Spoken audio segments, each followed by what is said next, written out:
Morning. Gotta go feed the outdoor cats real fast. Trident's outside. I'll try to get Penelope some flea med for the back.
Hey, hey, hey! That took so long because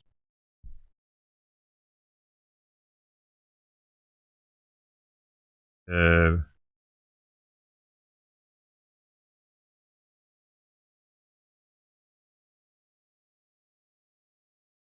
this guy,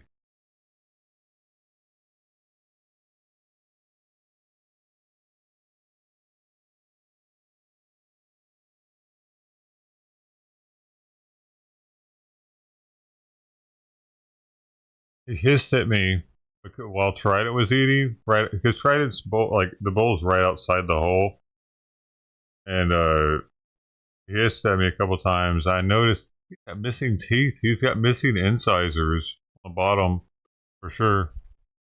Not all of them, no. I got just a couple of them on one side. That's Tom. Jesus, man. No telling how old that cat is. He's been through it out there.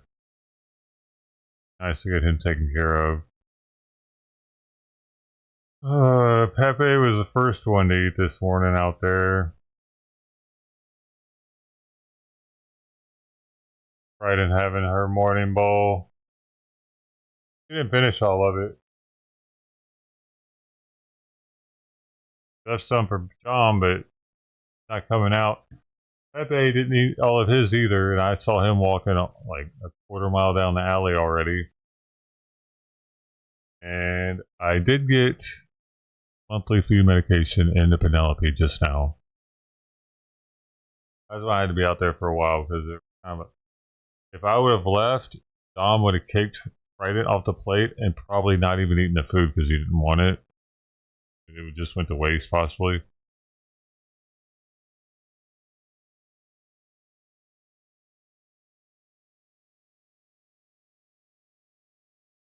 I do wish we had a camera to see the bowl still, but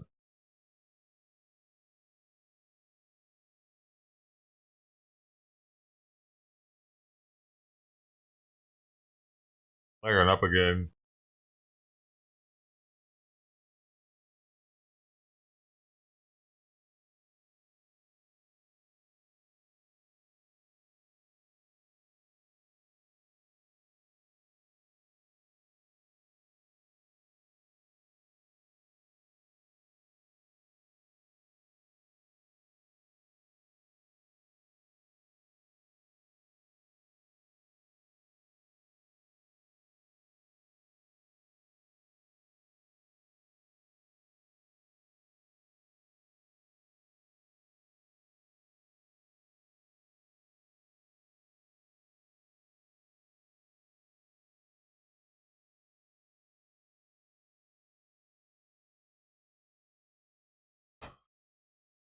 Cat hasn't peed or pooped all night long, also, so that's a problem. Beep.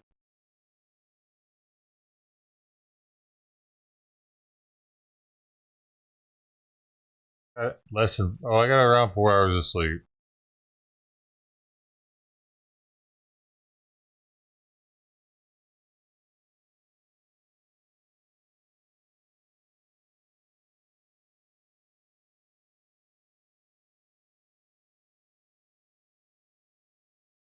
There you go see Tom's eating.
Oh, I can finally relax for a second.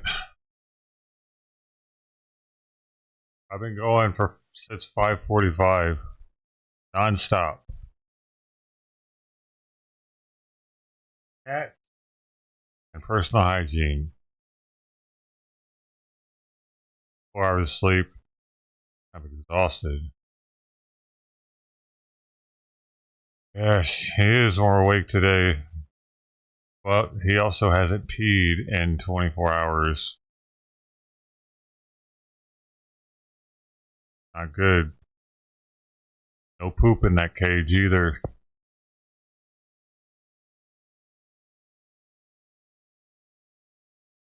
Really hope that he was just that dehydrated that he's in the process of replenishing so he doesn't.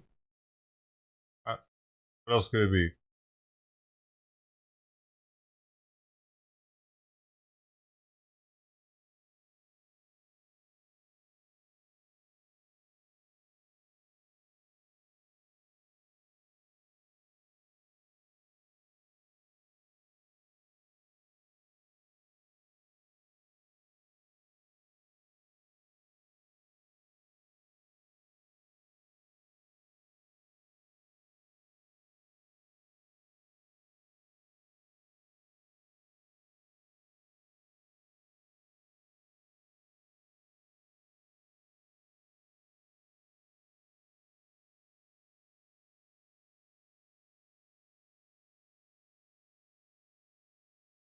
Really, it's not a blockage of sorts.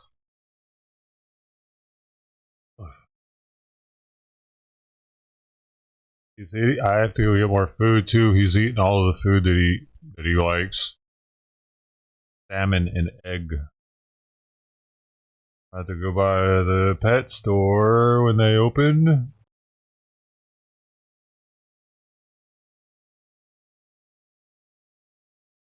He did finish the food that I left in the cage last night was gone this morning. I left the light on and I videoed it so I can see what time he did it. I haven't looked yet. Oh, and Pepe came back from the alley and he just wanted to play. I threw a leaf up in the air a couple times and he chased it. He's the only cat out there that'll play with me. That'll let me pet him like he's he's my cat. Only one. And Penelope, I took out half a can of Simon's food that was in the fridge from last night. Figured I'd get them to just finish it up because Simon doesn't like the cold food normally. He prefers it to be warm.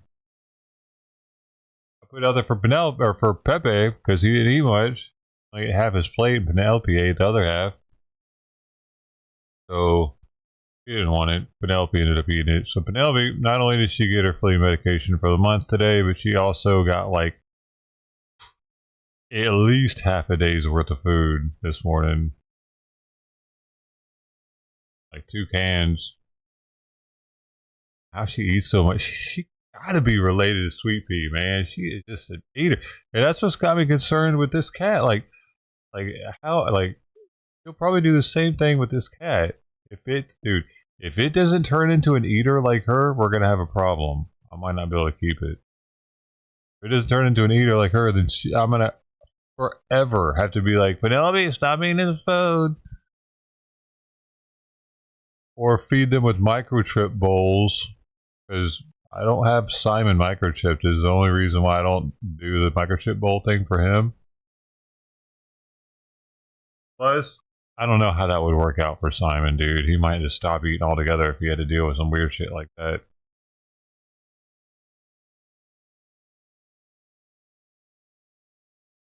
Oh, I wish I could have gotten a picture of Dom's missing teeth. That's wild. I've never seen a cat missing teeth like that. Man, that dude is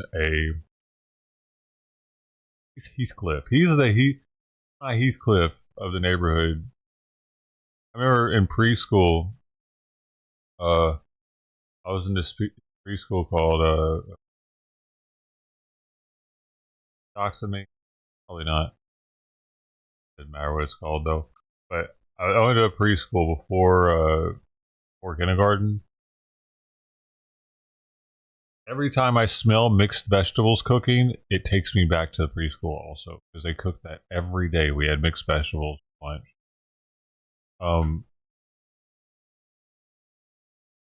The carrots, peas, corn. The one I always get smells just like my preschool's kitchen when they were cooking. But every day, right before my mom would pick me up, I remember Heathcliff was on, and I'd either get to finish it or she picked me up while it was on. I like that one. He's my Heathcliff though. It's like Garfield was the indoor cat show. Heathcliff was the outdoor cat show. Lived in a junkyard.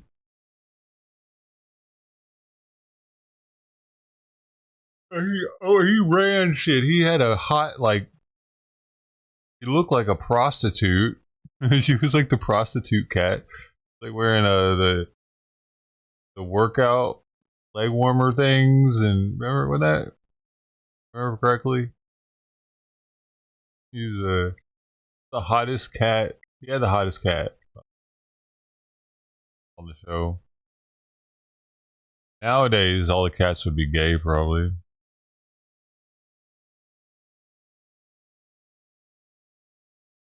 Dude, did you see this thing where I don't remember what state it is? I think it's Utah.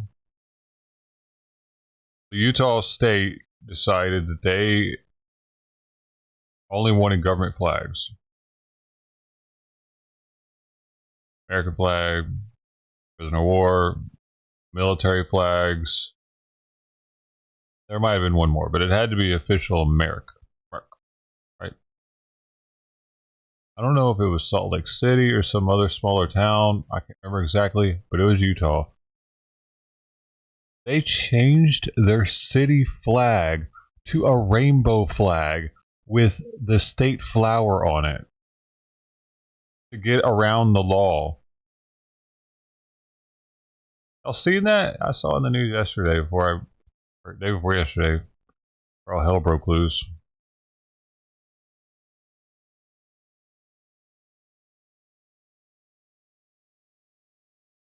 Like,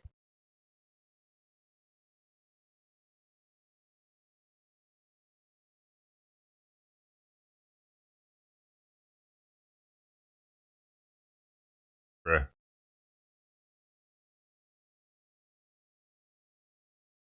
I didn't see that. Y'all really not see that? Do I see everything before you guys? I need this cat to pee or poop, man. I'm worried. Some greater LA communities cancel. Raids are becoming a concern for some cities across LA County. It's prompting several to opt out of big 4th of July gatherings. NBC4's Macy Jenkins is live in downtown LA with more on those cancellations that we're learning about. Welcome, everybody. Miss Bungle is here. Was she? Good morning, Camilla. Well, Independence Day is just 5 days away, and now LA County is adding some of its events to a growing list of 4th of July celebrations that have been postponed or canceled. They posted this on Instagram yesterday, saying due to safety concerns and recent ICE activity, the County of LA Department of Parks and Recreation is postponing summer movies and concerns at Schaumburg Park and canceling this year's East LA. Why? Because like most of the people that go to it aren't legal because they can't afford TVs or what? I don't get it. Is it that flooded? Illegals? What about the regular people that wanted to go? Like what everybody else? So they're canceling something that probably a lot of families. Oh, this is East LA though. What's happening? I was born in East LA. Yeah. So I mean, I guess that's it. But it's more than just East LA that's doing it. And then, like, what about if you're not a legal immigrant in East LA? What about those people that pay city taxes for events like this, right? It seems a little whack, doesn't it? To take it away from them just because some illegals might get arrested. Bro, LA's losing their damn mind. Hey, Unbreakable in the house. How you been? Kitten show. Yeah, we're back on the kitten show. And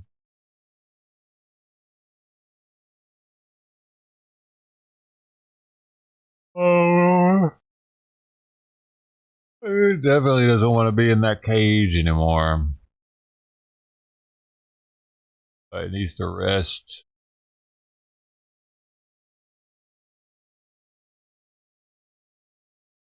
I remember you, Unbreakable.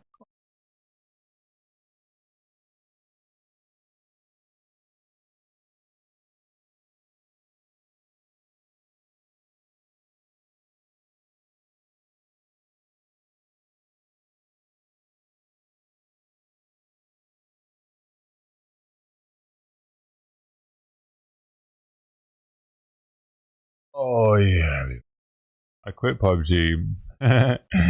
Really? Look at the cheaters. Wait, are you playing ranked? I mean, the way I look at it, dude, the cheaters are part of the game at this point, and that's what makes it's one of the things that makes winning a PUBG game like that much more sweet, because you know once you get in the end game, there's at least one motherfucker bonus, strike pack, or mouse and keyboard, and you just beat them.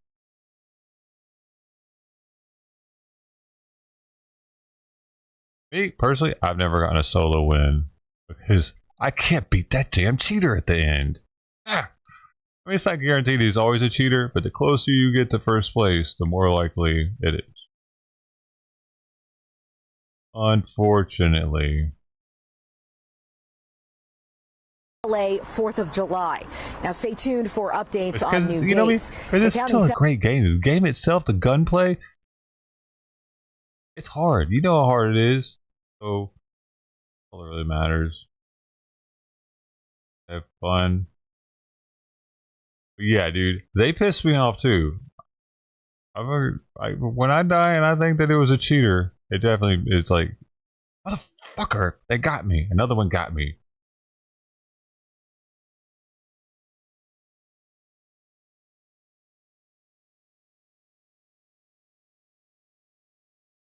Dude, I wish I could play right now, man.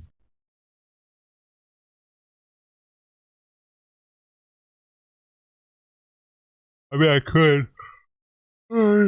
As the decision comes with a heavy heart, but fueled by the need to prioritize the safety and well-being of its residents, visitors, and staff. The biggest Independence Day celebration in the area is the 4th of July block party in Grant Park.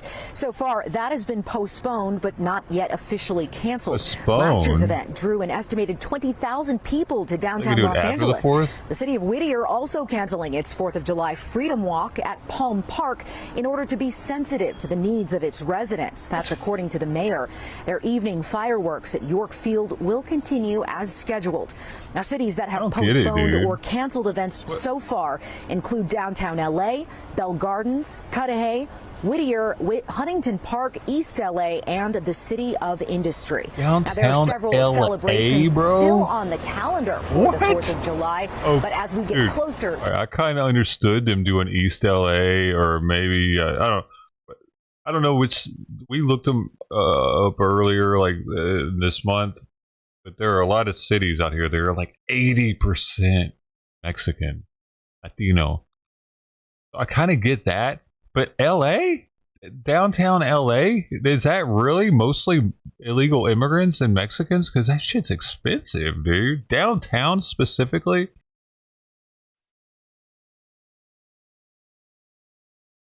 Crazy, dude. They're pandering to illegal immigrants. Why? I really doubt ICE was going to come barging up in there with SWAT and trucks and shit and National Guard. And it's the 4th of July, dude. President Trump appreciates the 4th of July. I can't imagine. Dude, this is some bullshit. They weren't, dude, you know what I'm saying? I doubt very seriously Trump would have been like, yeah, this is our chance, 4th of July, fuck that up for everybody, go, go, go. Can you imagine? Like, I don't see that. He's patriotic. He's not going to try to fuck up our patriot. They're trying to fuck up our patriotic holiday, and they're blaming it on Trump. That's what's happening. He wasn't going to do shit. That was going to be the one day where he's going to be like, all right, fellas, let's go ahead and take it easy today. Because it's also a federal holiday. He's going to make all the ICE agents work on a federal holiday and miss 4th of July? No. Instead, LA is going to make everybody miss it, and then they're going to blame it on Trump so that they hate Trump for it. It has nothing to do with, man, fucking LA, dude. To Friday, we expect to see even more canceling. Reporting live in downtown Los Angeles this morning, Macy Jenkins, NBC4 News. Wow, that's so stupid. But they're doing it. They're doing it. They're weaponizing canceling it because they're going to blame it on him. We had to cancel it because we're looking out for you guys, man. We're looking out for you. It's Trump's fault. We had to look out for you like that.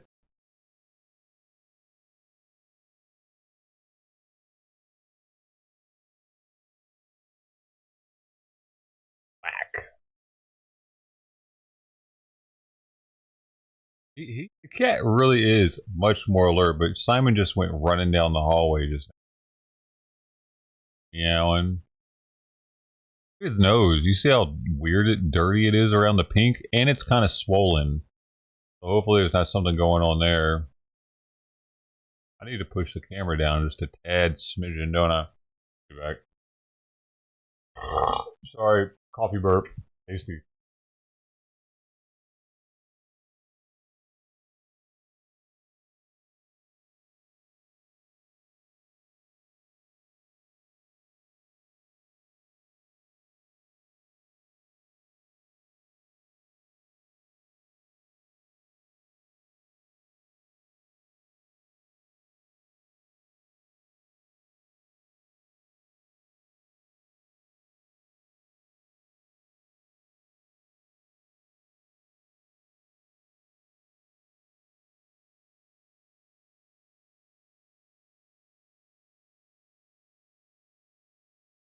Y'all think this is Tux's kid?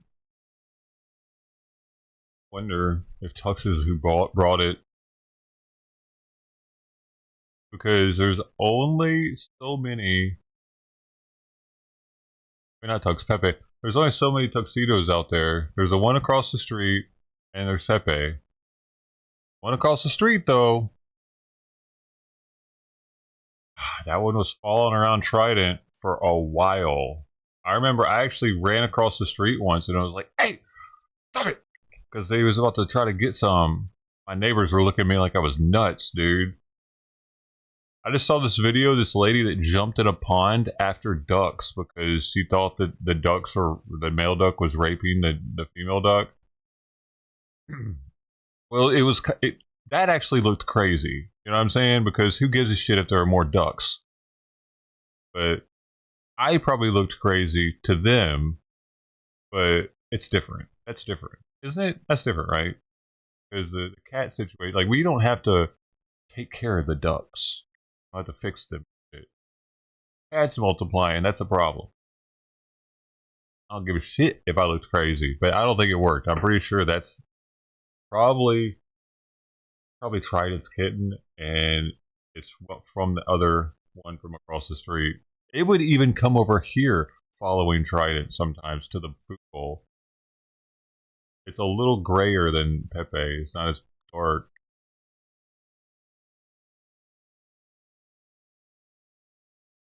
Oh,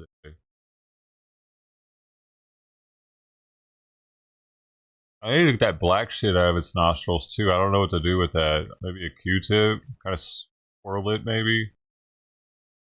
Try that later.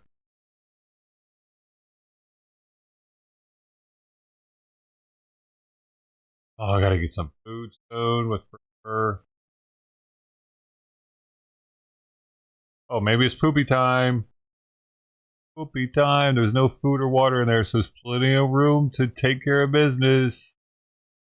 Got the dirty something up, ain't she? About to throw that away. Like I'm about to throw something away. Is she peeing right now? Just, I don't know. Not scratching or anything. She's sitting in it if she did.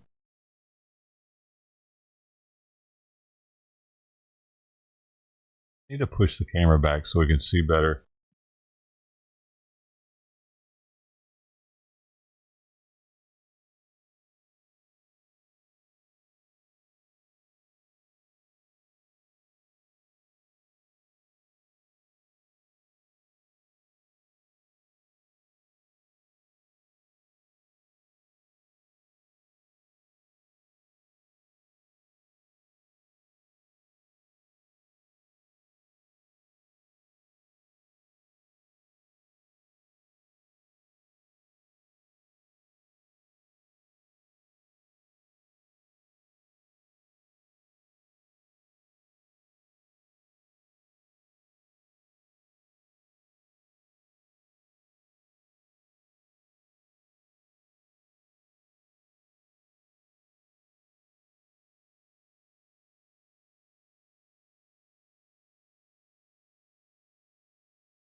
Sleepy didn't get up here, did she?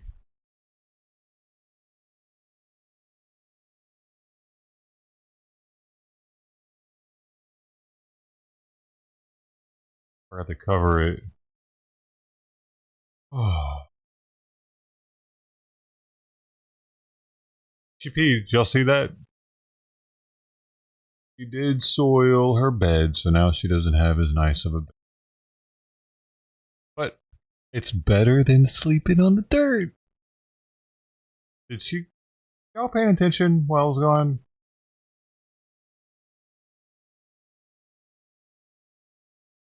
Did this happen? There's milk in here. Thank you. Oh, thank you, Miss Bond. Do that, but thank you. Oh, you. Hey, hey, what? I'm just gonna turn all the cameras off when I walk away. You are not gonna take advantage of them.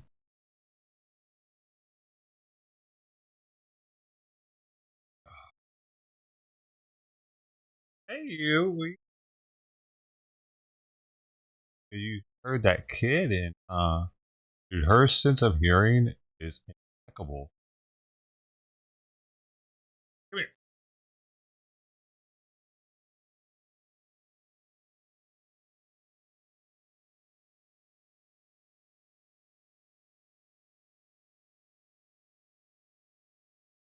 Right there. Literally, my chair is facing like this. He's right there. Thank you.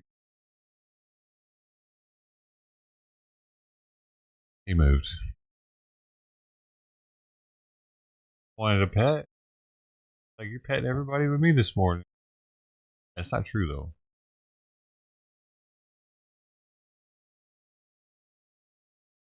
Oh my goodness. Kitty is definitely much more alert today. I've never seen it drink water. The pee was yellow. Hopefully that's good. It wasn't very clear. Yesterday's was more clear, but I did give it some of that NutriCal last night, and that might be why. That was its first pee since having that, and that stuff is chock full of vitamins. It's also another reason why he's a little more dirty, because I put it on his paw, and well, he didn't lick it off very well, and that shit stains it brown. Stained all on the side of his mouth right here and everything. I don't know. That stuff's gooey, man. It's too liquidy. Hard to use. What are you smelling me for? It's a bro. Dirt is brand new. Smelling the brand newness. She's smelling the factory in Indonesia. I need to do laundry so bad, dude, and this is not helping that situation. I need somebody to come out here now for sure. Sissy, when you come out here and watch these cats for me so I can go do laundry? My hemorrhoids worked on. Dude, I actually don't think I can ever have hemorrhoid surgery unless I have a caretaker for a little while, for a couple weeks. These horror stories, people said, yeah, I needed somebody to help me for a while. I'm like, well, what will I do if I need somebody to help me? Dude, especially having to deal with this at the same time. I don't know. I don't know how to do it. I mean, after you got all your stuff taken care of, maybe we can figure something out. It'd be amazing, actually. Getting really lost in my responsibilities because overwhelmed by cat responsibilities. I need to start a fucking cat GoFundMe or something, dude. Honestly.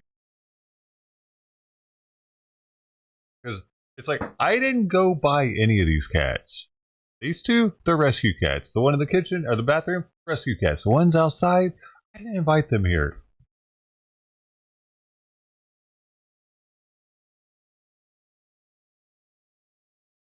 Ask for any of this. Oh, go from Reddit, damn it. Like one thing to like go out and be looking for injured cats so you can get Reddit money. They're coming to me. Y'all see it happen. Y'all didn't see Simon, but he was on the sidewalk when I was going to work or to school one morning. All by himself, nobody around. And I was able to just pick him right up because the kids had already started playing with him. I saw the Mexican kids playing with him one morning. I thought it was their cat. That's why I took him, and I was going to hold him and see, like, did their cat get out maybe? And it was nobody's cat, so that's when I kept him.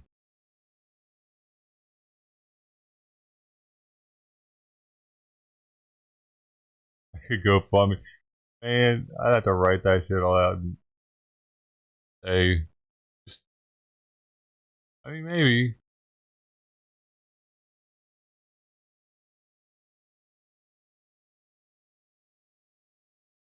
I don't even know how the gold GoFundMe thing works. If you have to make a goal, and if you don't reach the goal, do you not get paid out or something? I've never, like, I have an account because I've donated to people, but I don't actually know how it works. It all gets refunded if you don't hit the goal.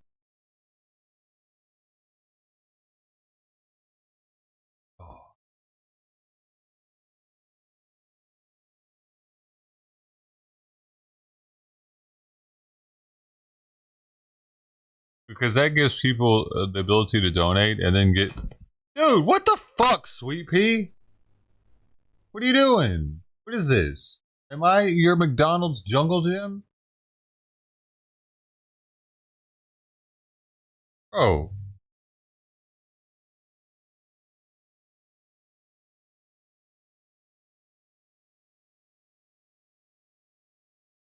Sure is pretty, though. Colors. Your belly. That's my favorite.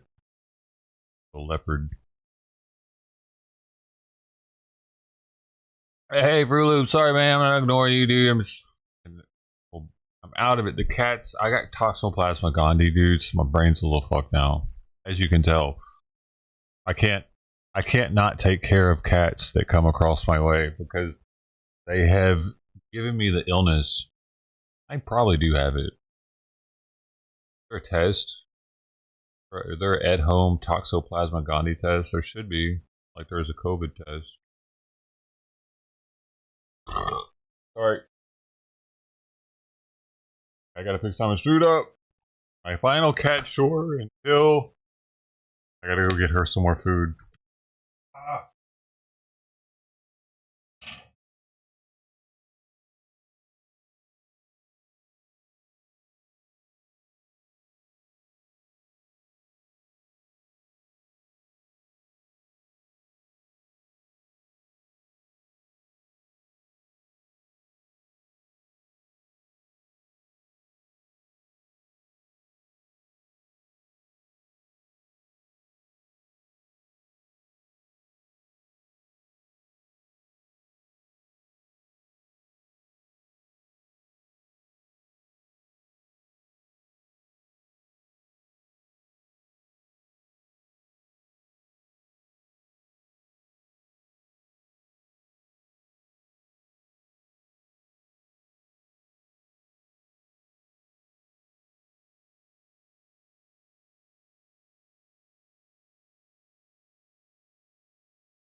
Oh, she doesn't like that one. She has a different food. It's chicken, duck, something. She probably won't eat it, but I don't have any of the salmon egg left.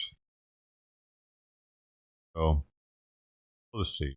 I'm gonna be picky all the time I have it there. Or not.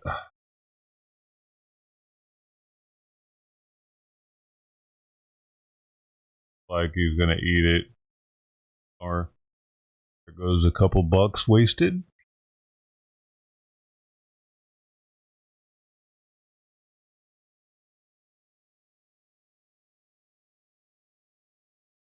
I really don't want another fucking cat that's picky. Like, God, fuck you, cat. Fuck you. Stop it.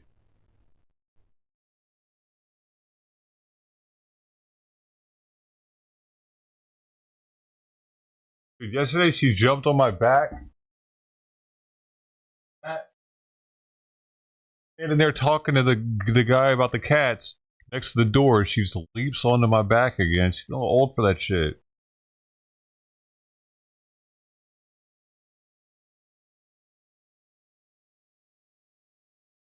A little old for climbing up me like that too. Sometimes her claws aren't clipped all the way, and you know what I mean. She actually put a hole in my brand new tank top yesterday. Did it too. I'm gonna name it. I mean, eventually. I don't even know if it's a male or female yet.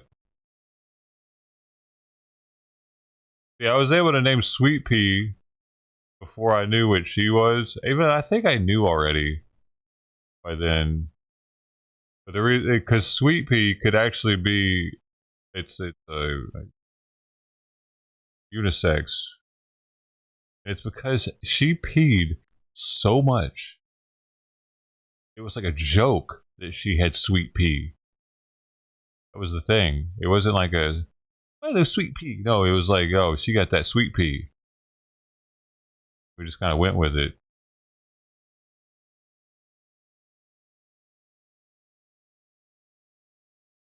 This one, I could call him Constipation.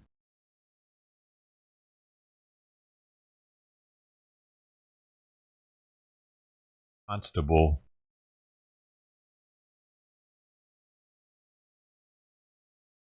Plug. Unplug because he's plugged up. I don't know. I have to do something.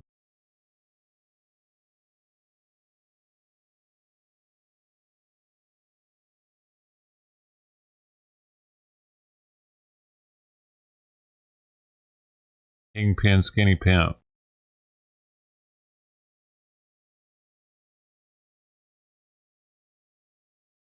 He's so skinny. Kingpin, skinny pimp is actually a Memphis rapper from the 90s. Still around.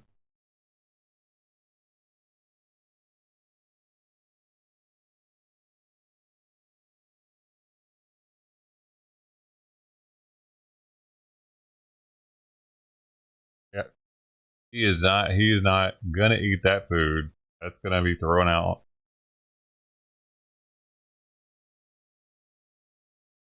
I need to go return the rest. I got 2 more packs of it. Oh, why does he gotta be picky? That's gonna be a problem, dude. If this cat doesn't start increasing its appetite, I'm not gonna be able to keep it. Because if it's gonna be a grazer like Simon, I'm not gonna be able to keep his food bowl next to hers. I need him to be like her and just devour it instantly, be done, boom. Y'all both done eating? Good to go. Alright. Now we can let Simon in. We can let, I mean, y'all ain't gonna eat each other's food. We're all good. Otherwise, we're gonna have a problem.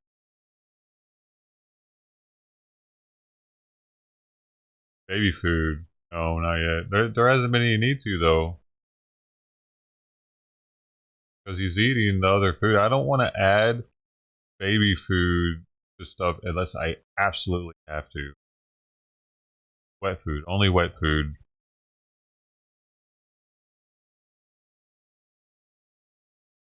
He's not drinking any water, so I gotta give him wet food.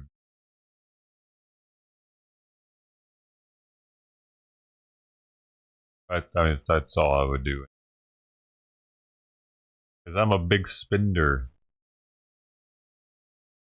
That Nulo Moose kitten. These things are ridiculously expensive, dude. It's the only one he'll eat, though. Yeah, his color scheme is really trippy. It's like a tuxedo, but patchy. A patchy tuxedo. I really kind of want it to be a male because I don't want to deal with another spay, dude. It's much easier to deal with a neuter than a spay. Please let it be a male. Please. I'll be probably more likely to want to keep it if it's a male too, because then like Sweet Pea will have like Simon's not going to be here forever, dude. And oh, I've been thinking about that. How when he goes, that he's going to like he's been used to having another cat here the whole time. Unlike him, like he's not used to that at all. So it's probably kind of weird having another cat here. But for her, not having another cat here will probably make her really depressed. Oh yeah, the procedure's cheaper for sure.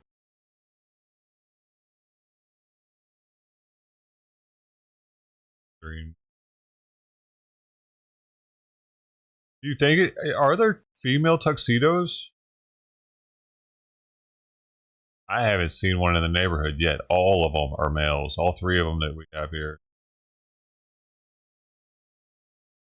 Well, maybe it is a female, and that's why it doesn't have the right pattern. All messed up looking. Pattern went full retard. But she looks like you said, a calico.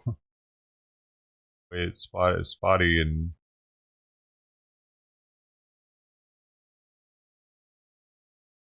really throwing me off, dude, because none of the cats look like that out there. Except Freckles. That's an orange cat. I mean, maybe Freckles had sex. It's not a calico. It's only got two colors. But maybe Freckles had sex with either Pepe or... Wait, no, Freckles is fixed, right? I can't remember. Because Freckles' pattern, if it was black and white, would kind of look like that.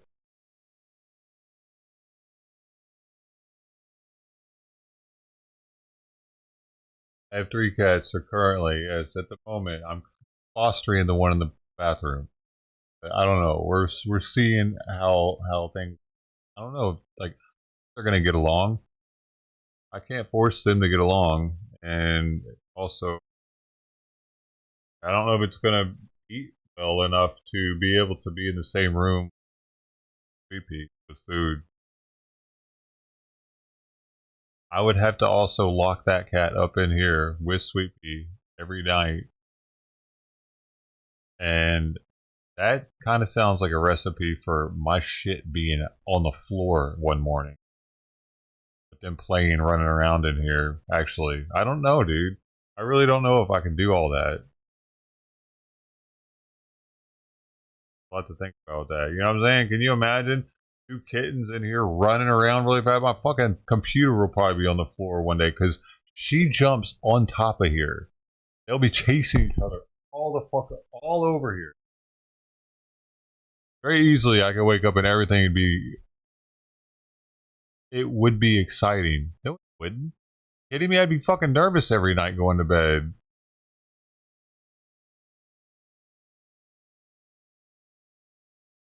Exciting for you because you don't have to live here with it.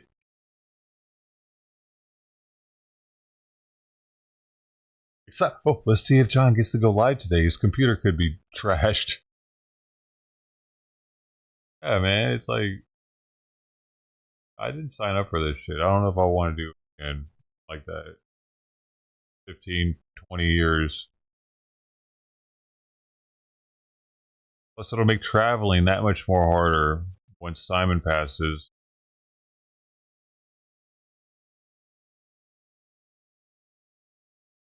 Traveling with cats is harder than traveling with one. And if I wanted to rent afterwards instead of buy, like if I can't find a house to buy or something when I leave here, there's something else. Having more than having 3 cats is definitely going to be a thing. Yeah, I got 3 cats. They'll be like, oh, you got cats. Oh, yeah, that's a massive deposit probably, and who knows. I could even get denied for that off a rent application.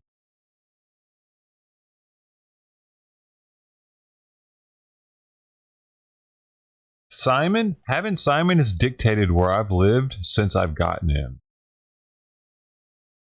I've had to filter out 90% of the apartments because most of them won't accept pets.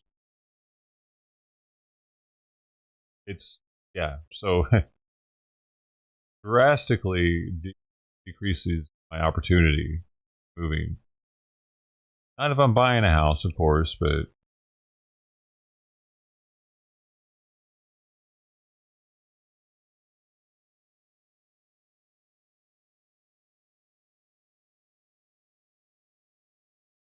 oh, by the way, the reason why they're reading this that does not exceed 9 months during any 24-month period. Are they still reading it? Section 82003 loan rehabilitation. Schumer. It's Schumer.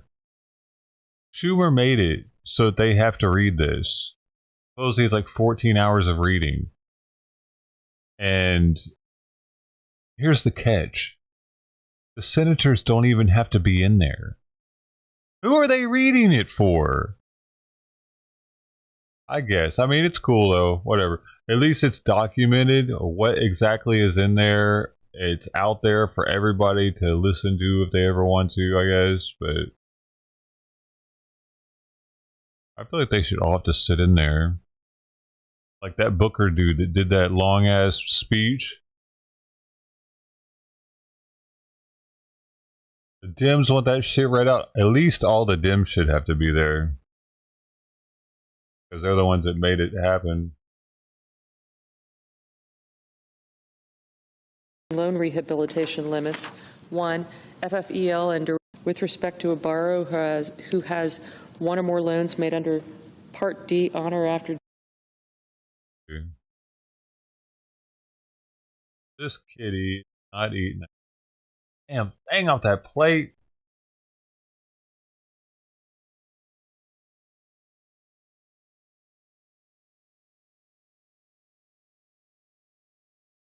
I don't know. Store, dude.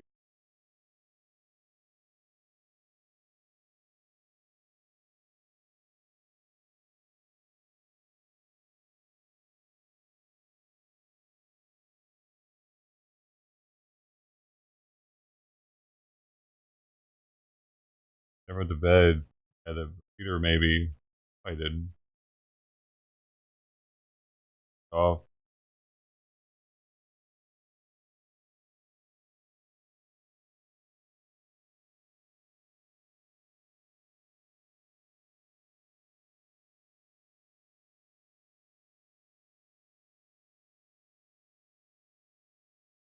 That lifeguard charged with shooting and killing one teen and wounding another is scheduled to appear at a detention hearing tomorrow. This as the family of the boy who was killed demand justice. Definitely the usual suspects. Relatives of 15-year-old Marjay Dotson create a makeshift memorial for the teen at the Westside Park where he was killed and his teenage friend was wounded just hours after charges are filed against the lifeguard accused of the crime.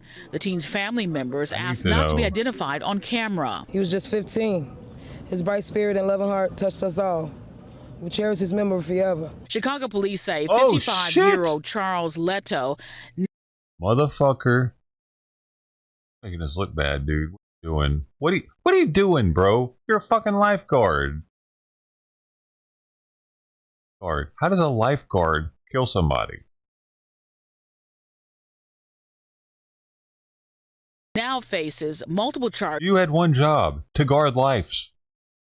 Including murder, attempted murder, and aggravated battery and discharge of a firearm for the attack that happened around 7 o'clock Thursday night in the 1400 block of South Sacramento Drive in Douglas Park. According to a police report obtained by the ABC7I team, the alleged gunman is a lifeguard with the Chicago Park District. Witnesses tell police Leto opened fire on Dotson and his 14-year-old friend, Jeremy Herod, as they walked toward him. Dotson was struck in the back back, while Herod, a cousin of Laquan McDonald, who was killed by Chicago police in 2014, was shot in the neck. While Herod remains hospitalized in 2004, a cousin of Laquan McDonald, who was killed by Chicago police in 2014, was shot in the neck. While Herod remains hospitalized, Dotson was killed in the incident. According to a police report obtained by the ABC7 I-Team, investigators say Leto has a concealed carry license and told officers that he was defending himself after he claims the teens attacked him and followed him and tried to steal his bike. A witness, along with family members of both teens, deny there was any altercation or provocation involving Leto. Meanwhile, those who knew and loved Marjay Dotson are if that's not on camera, he's probably fucked. Grateful for the well wishes and support as they mourn their loss. Your love, support, and understanding means so much to us during this incredibly difficult time. Like, what? Why would a lifeguard just shoot two kids out of nowhere if they weren't doing some shit? Actually, this is Chicago. They're known for doing the dumbest shit in Chicago. Just, we bussin', baby. Canadian Goose, we bussin'. Remember that crazy ass night? They're wilding out in Chicago. So I've had my bike stolen from me in Memphis. I had a black kid come up to me, long story, stole my shit, acted like he had a gun in his pants and shit. And then some dude ran by holding a rag to his head. It looked like he was bleeding. He said, "Hey man, you better listen to him." It really freaked me out. So I handed him my bike and they rode off into the fucking distance with it. It was like they were working together to scare me and steal my shit from me. And my brother gave me that bike. It was tricked out. It was like an 80s tricked out BMX style bike, dude. Had blue tires on it, baby blue tires. This shit was sweet. So, like, yeah, I don't put it past. Maybe they were. No, I never got back. My mom. I was visiting my great grandmother at the time. She lived in the ghetto, and she owned the house in the ghetto. And we drove around a little bit looking, and we never saw it. So no. Just won't. Now, an attorney for one of the. I was probably like 12, 13. Families of the victims says that neither of the boys was armed, and he would like to see prosecutors charge the suspect. But were they trying to steal his shit though, even if they weren't armed? Because in my situation, the kid acted like he was packing. He lifted his shirt up, and there was a bulge in his pants, and he was like hinting that you better, or I'm gonna pull it out on you. And that's when the dude jogged past holding a rag to his head. He's like, "Hey man, you better listen to him." And it looked like it was bloody. It was a weird scam, dude, but they got me. They tricked me. With a hate crime. That suspect is due in court tomorrow. They didn't have a gun either, probably, but they made it look like they did. And I bet these kids, I don't know if they did or not, but the whole situation was scary for like, young kid for sure in the hood. I didn't live there, that area, so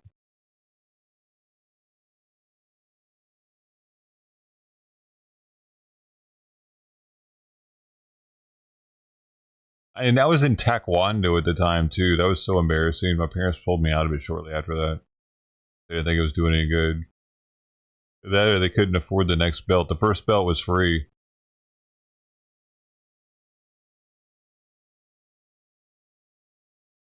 Hey man, you don't take Taekwondo to a gunfight.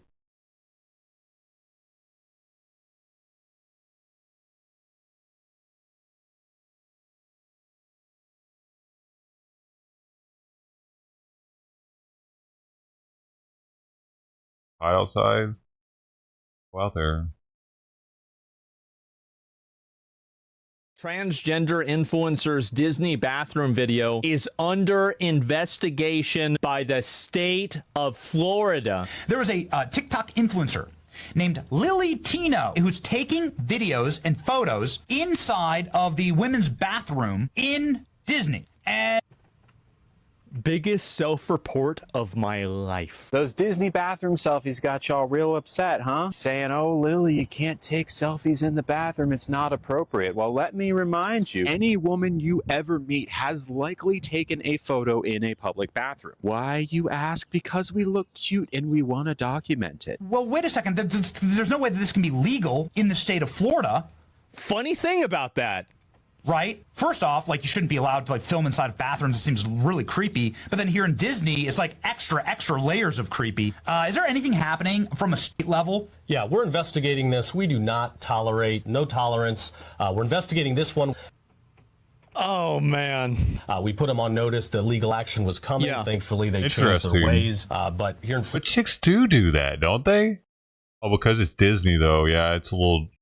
But there aren't any kids in the background of the picture, are they? If there are kids in the background, I kind of get it. Like, yo, you're taking pictures of kids in the bathroom. I don't know about that one.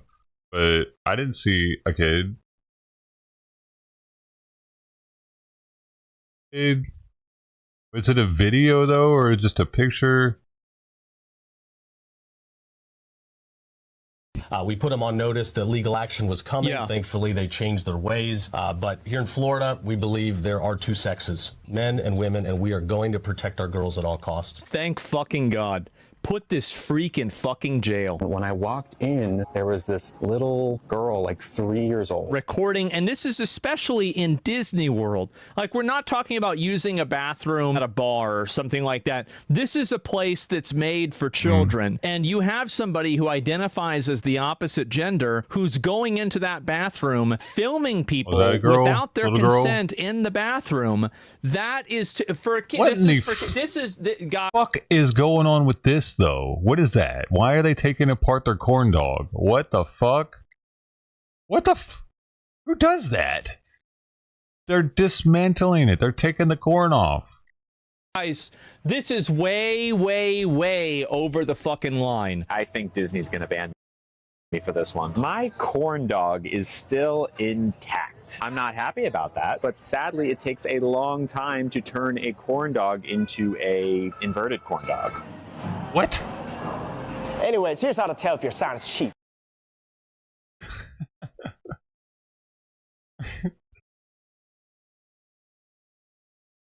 Corn dog, is that like a tranny surgery? That's how they make vaginas. It's weird.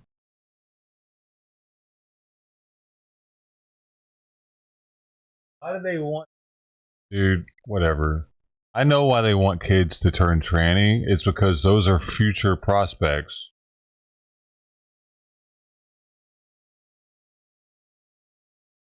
They gotta convince people, man. Israel kills Hamas's co-founder. There you go.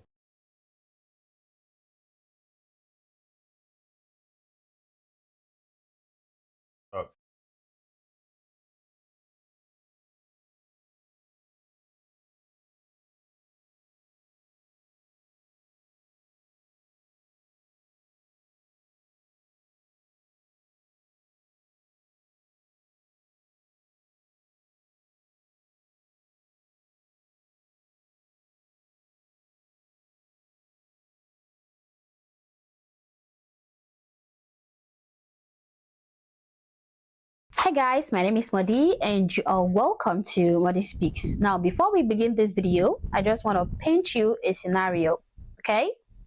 Now, imagine pouring your heart, your savings, and your soul into building a business only for your own community to rub you blind.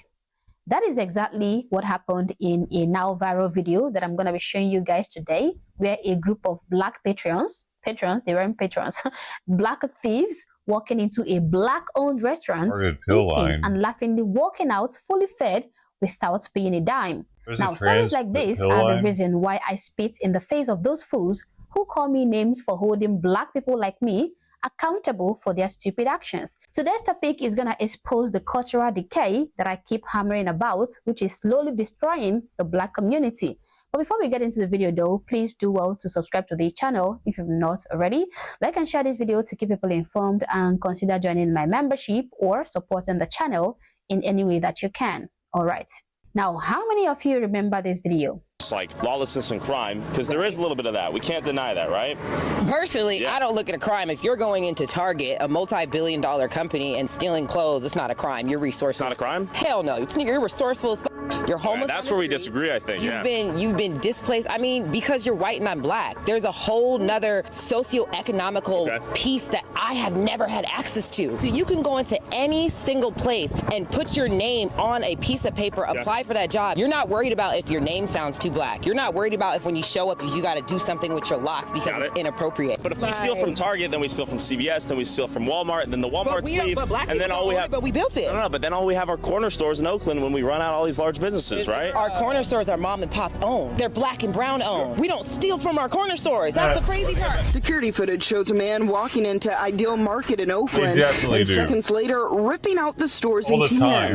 It happened around 10 p.m. Thursday night while the store was still open with an employee inside. We have ATM as a convenience for the neighborhood, for the customers that come here. So according to her, black people robbing stores blind, stealing from people's businesses and forcing these stores to leave their neighborhoods are not criminals.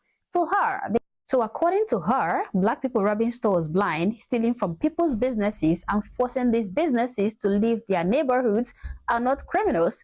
To her, they are resourceful heroes who are just collecting their rightful reparations because of all the trauma that was inflicted on them by the system. Not minding how disgusting and how utterly morally bankrupt she sounds, she also went ahead to claim that these degenerate blacks who have no decency and no self-shame do not steal from black and brown owned businesses. It is mom and pop owned. We only steal from white people's businesses. But then again, the next clip in that video shows the degenerates stealing from a black and brown owned business. What a disappointment. What a culture. What a disgrace. But this video is not what we are here to discuss today. This is, take a look.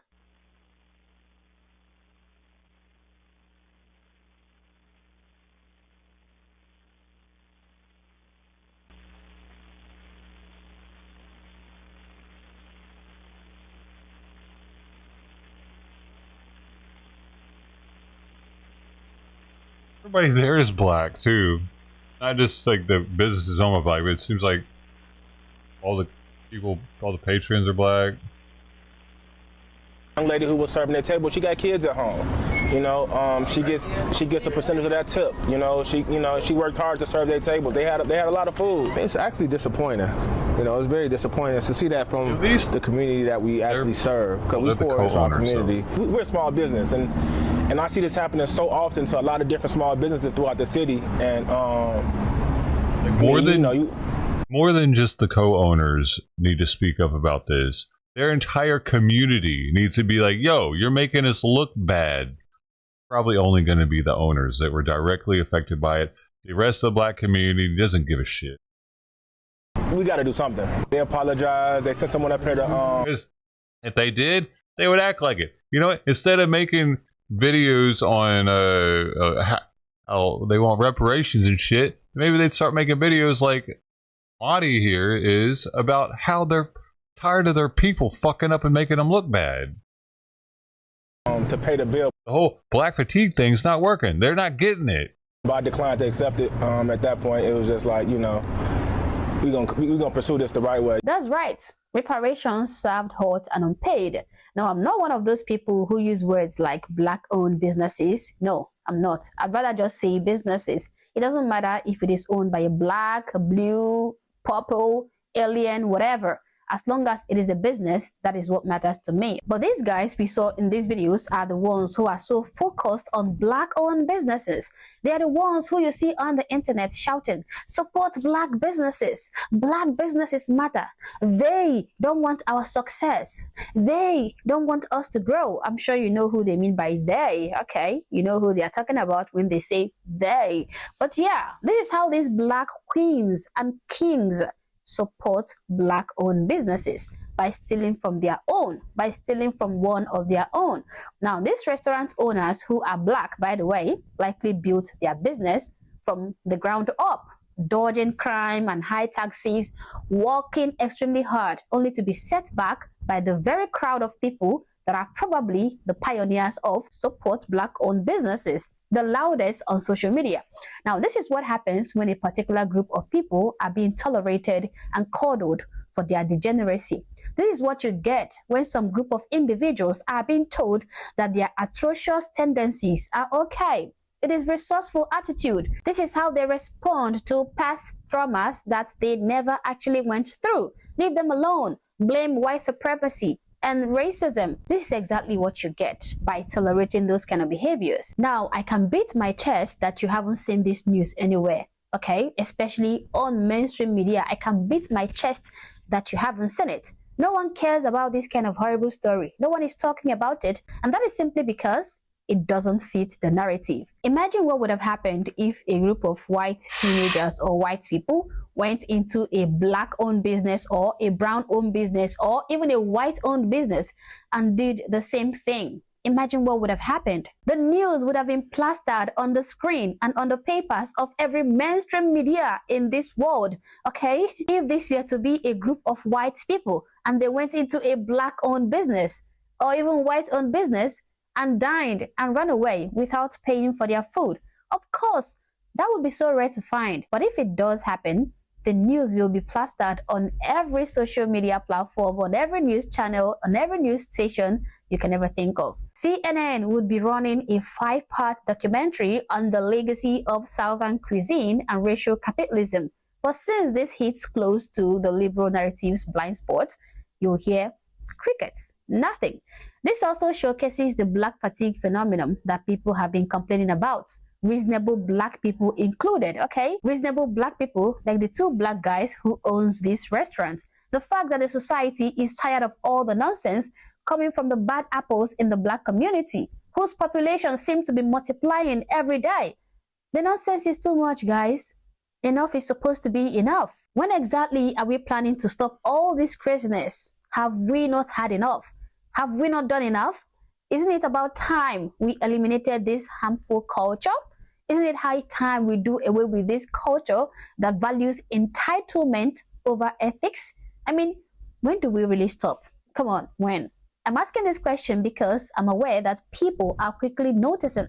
They are looking at us with disgust and they are beginning to treat us accordingly, to treat us horribly based on this continuous cycle of depravity. I came across a video of some black guys who went to eat at a restaurant. I think it looked like a Chinese restaurant, but the waiter refused to serve them unless they pay up front. Why do we have to pay now? We could pay, that's the thing. But we feel like you're obviously feel some type of way for us to give us the check before we eat. You think that we're gonna not pay? That's what you think? No, sometimes we need to pay first. No, sometimes. It's not no sometimes. Why sometimes? We just do something. Why? But why? Man, we want to know why. Is it because we're black?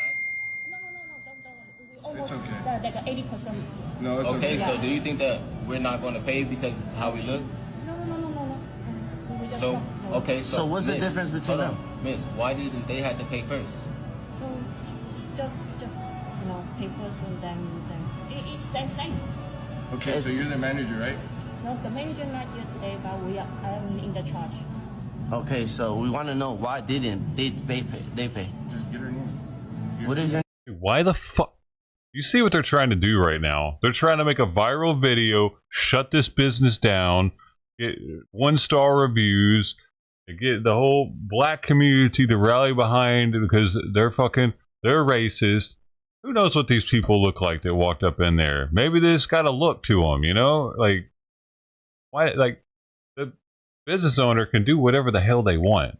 If they want you to pay first, you don't want to pay first, get the fuck out and leave then. If you're just going to argue with them about it, if you want the food, pay for it. This is what they're telling you got to do to eat there right now. It doesn't matter why they're doing it. Maybe if you held each other accountable for your dumb shit, she wouldn't have to do this. Get her first and last name. Can we get your first and last name? Hell no. Now, can you blame that woman? Can you blame that woman for trying to be on the safe side? I mean, she has been seeing all the people eating at restaurants and running away without paying, and all of them had a certain skin color. Maybe this is just pattern recognition. Maybe she has recognized. But if she were to say that, oh, now she's the bad person. Now she's bringing up statistics. You can't do that. That's racist. The pattern, okay? I don't think she did anything wrong. She's just trying to be cautious, not to be on the receiving end of one of our degenerate behaviors. Of course, these black guys may have the intention of eating their meal and actually paying before leaving, which is actually what is supposed to be done. They might actually be great, honorable, responsible people.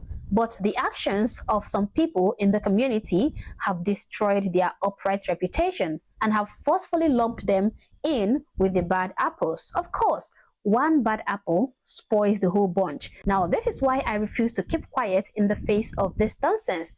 I won't sit here and allow these guys to destroy things for the rest of us. I won't. This is disgusting, okay? The owners of this business had the audacity to believe that in 2025, merit, hustle, and building something from the ground up might actually earn them respect and loyalty from their own community. Silly men, they did not get the memo. They did not know that these days, paying for things is a tool of white supremacy or capitalism. It is better you start selling illicit drugs or start rapping or something. Because yeah, these guys must have their reparations whichever way they can. They are going to rob black businesses. They will also rob white businesses. They must justify the negative stereotypes already associated with them, all the while screaming racism when someone points out or calls out their degeneracy. This is just plain embarrassing. However, though, I really applaud these two business owners for not accepting the money later on after the thieving fools were identified. Okay, the fools offered to pay after they were identified, but the owners refused to just collect the money. Currently, they have filed a report for theft with the police, and I hope that the thieves were punished a little more severely, even though I know that they might be getting off or being let off way too easy because of their skin color. But I just hope that they get dealt with for this useless behavior. As always, guys, these are my thoughts. Yeah, they gotta be soft on them because it's not their fault. Oh, look. Comment section below, but do so respectfully. Also, accentuates her tits all the time during that moment. Why haven't you subscribed to me? Every time.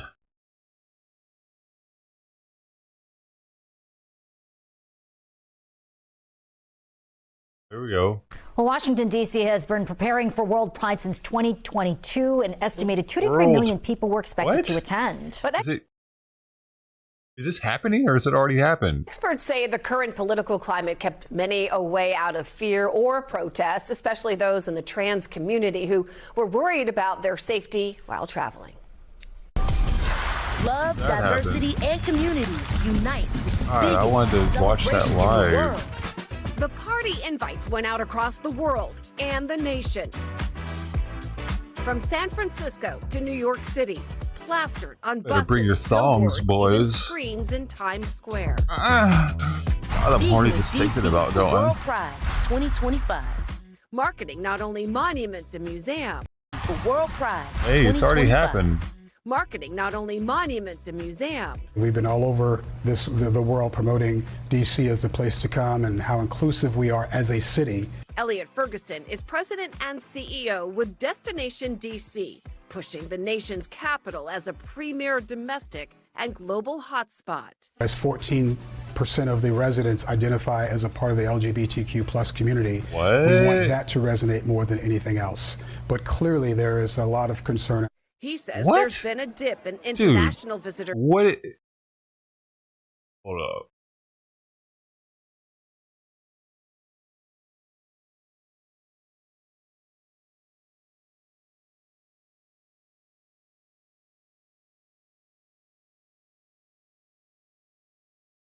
The national average is 9.3% identify as LG. I wish it was just LGB. Really, honestly, instead of adding, like, what the hell's a queer? What's a plus? What do you mean? LGBTQ plus? 9.3%. Does that include people that are like, I'm a frog?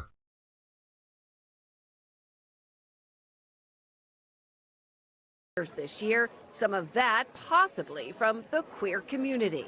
The overwhelming concern or question is about safety, about access. Will we be able to get a visa to come into the country?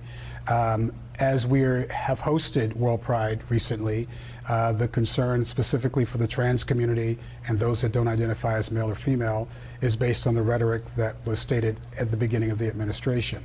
And that fear also being felt right here in the D.C. region. Everyone, including trans people, we deserve to have the freedom to move around the world and not have who we are being questioned. What Ash are Lazarus you? Orr's been fighting to get his passport updated since. What is this fucking Tubby's name? He's just like out of Lord of the Rings or something? Ash Lazarus Orr's. Ash Lazarus? What? Orb? What? He's a Zer. Must be. Hear that name one more time. I want. Can I get the closed captions on that thing? I want to see exactly who I'm talking to here. World and not have who we are being questioned. Ash Lazarus Orr's been fighting to get his passport updated since January to match his. Ash Lazarus Orb? That one word or two? There it's two words. Lazarus. Wait a second. Lazarus?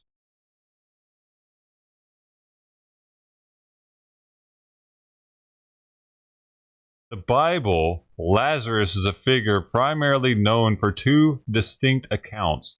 First, in the Gospel of John, Lazarus of Bethany is a close friend of Jesus who was resurrected from the dead after 4 days. Second, the Gospel of Luke, Lazarus is a name given to the beggar in the parable of the rich man and Lazarus. I thought it was a biblical name. I just typed like Lazarus Bible. You know. So, dude's got a biblical name. Driver's license marked male. We are truly just trying to exist and live our lives fully and authentically, and having just our basic rights under attack for existing just because we're being a scapegoat it's exhausting and so frustrating. The State Department stopped allowing people to update their passports or get new ones that reflect their gender rather than their sex assigned at birth. What the? I'm still confused of what that dude is or was. Like, did that used to be a female? That's a big bitch, bro. God, dang. No wonder she went dude. I was having to travel and operate in the world with mismatching documents. He says that sometimes led to uncomfortable and invasive questioning while traveling. It wasn't until I explained in very lengthy detail, I am a trans man. Here's Sir, why we one can see it on the passport x-ray. says F and why my real ID says M. And at that point, they finally let me go through, but I nearly missed my flight. And again, like, you know, missing your flight's one thing. Wait, it's a man. Held... Wait a second. What the fuck? That's a dude trying to act like a female? Oh, that's way worse. I thought they were actually passing as a dude. You know what I mean?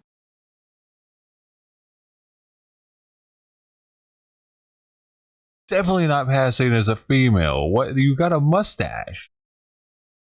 It has to be a guy if it's his real ID says male, right? And questioned by people you don't know in such a vulnerable position was very terrifying.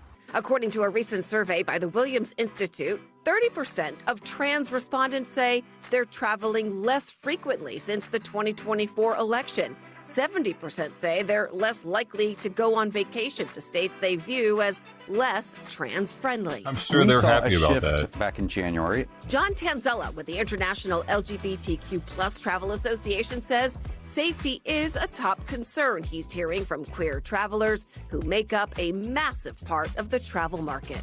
We really are about business. Oh, so and massive. Showing the value of LGBTQ travelers. They make up less than 10% of our population, dude.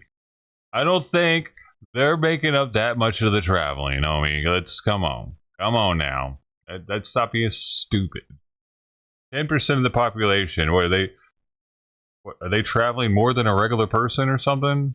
Why do they have so much free time? which is going to reach almost $600 billion in the United States alone in 2030. So it's a very large piece of business. Business that DC is hoping to continue. Which is going to reach almost 600 value of LGBTQ travelers, which is going to reach almost $600 billion in the United States. How can they quantify that? How do they, or like, how do they know how much gay people spend on vacation?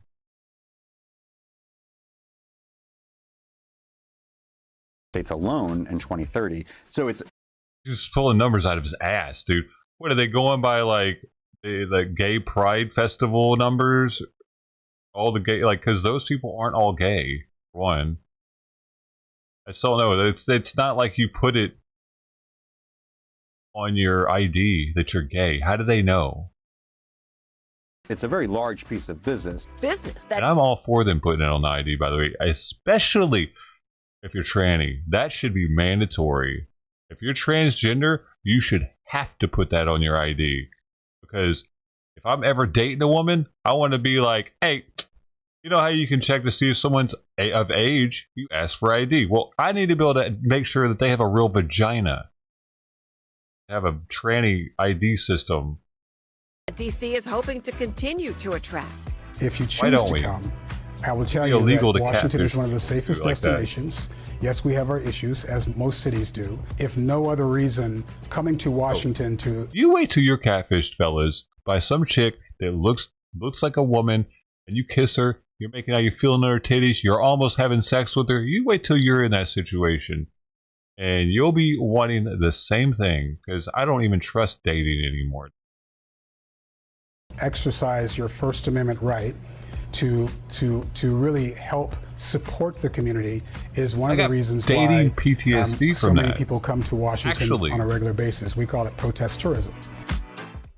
Now, Ash joined a class action lawsuit filed by the ACLU against the Trump administration over the passport policy change. The Trump administration has argued the passport policy change does not violate the equal protection guarantees of the Constitution.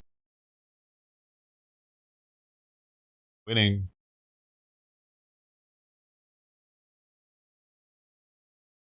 I eat any of that food. I already put in an online order. I'm going to go pick it up whenever they tell me it's ready to pick up. Hopefully they have what I ordered. Trying to skip the line when I go there. Plus, if that cat gets really hungry, it will eat some of that food. You're number one, bro. Not even noon here yet.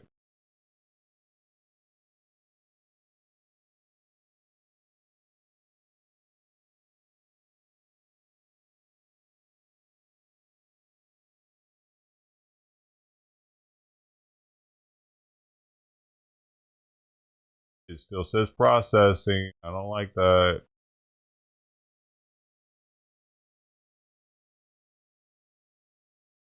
Hey, it says ready for pickup already.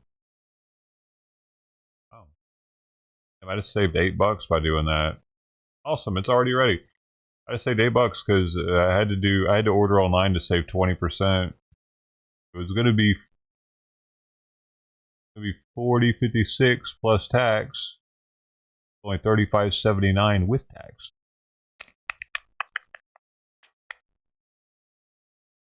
For 24 of them, and at this pace, you probably go through about 2 a day.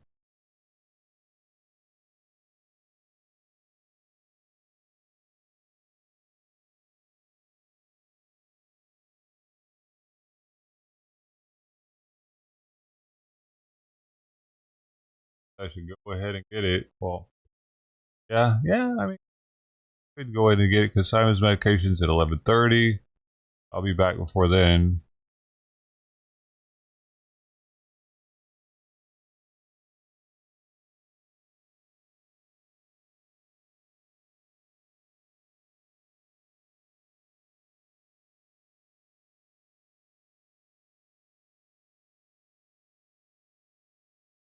Yep, prices go ahead on. And go by Costco too. See what they got in the back.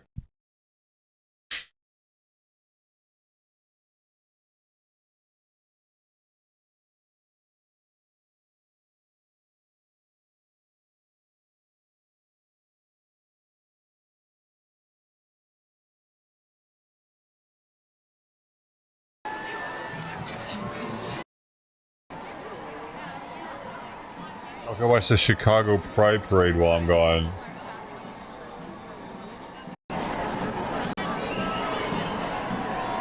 Just started.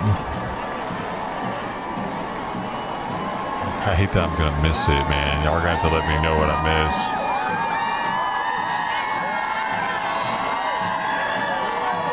Oh, look at him.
Can't spread the word of God without money.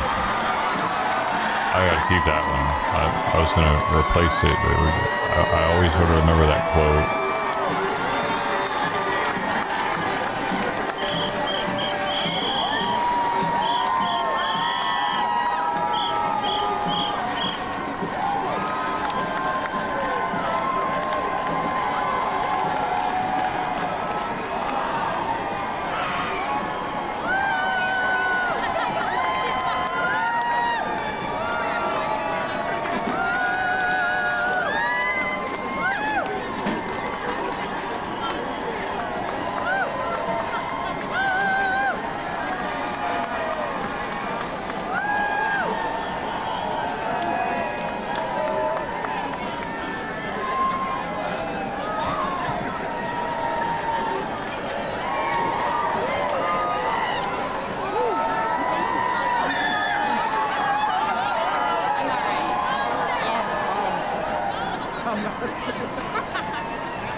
I'll be back, y'all.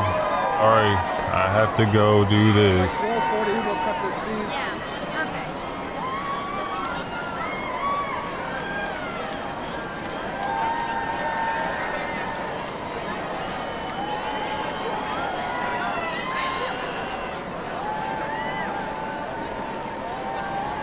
Alright, I'm gonna hurry.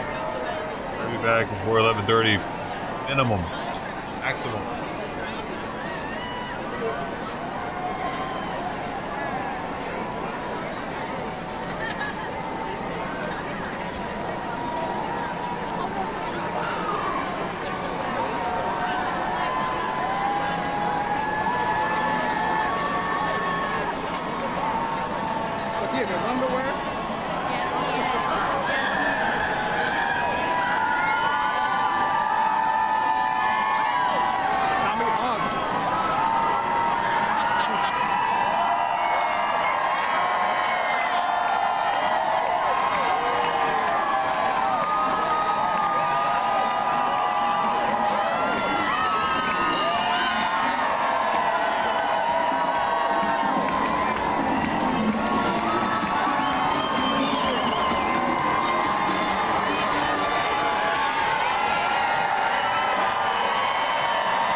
I was a little late.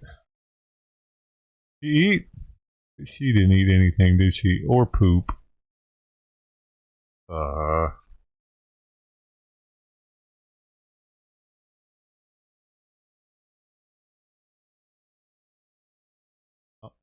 That food's trash now.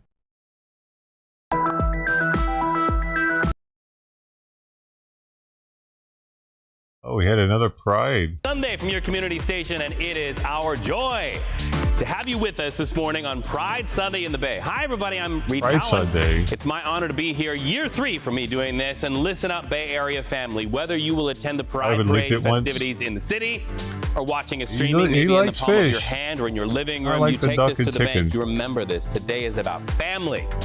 We're going to talk about family. See Hold up. You know that gay people can't actively create families, though? So how the fuck is being gay about family? Oh, they're family now. They're their new family. They don't have it. We're so family, bro. The flag out. We're going to feel the love, and we're going to walk a little taller with Pride, okay? Stand up wherever you are. Proud. Walk a little taller with so Pride. Proud you're sticking in we the are booty. Also mindful that you might be watching us from out of town, maybe out of state, or maybe even outside of the United States, in communities that don't yet know the colors of Pride. So just remember this. You're part of our family the next 2 hours. You come be across our table with us, and all across the Bay Area, we are going to bring you that Can't hope, take love, that and pride. away We're from building me. to this moment. Today, it all culminates in the heartbeat of San Francisco. In fact, look at this. Our cameras are live right now at the parade route of the 55th annual San Francisco Pride Parade.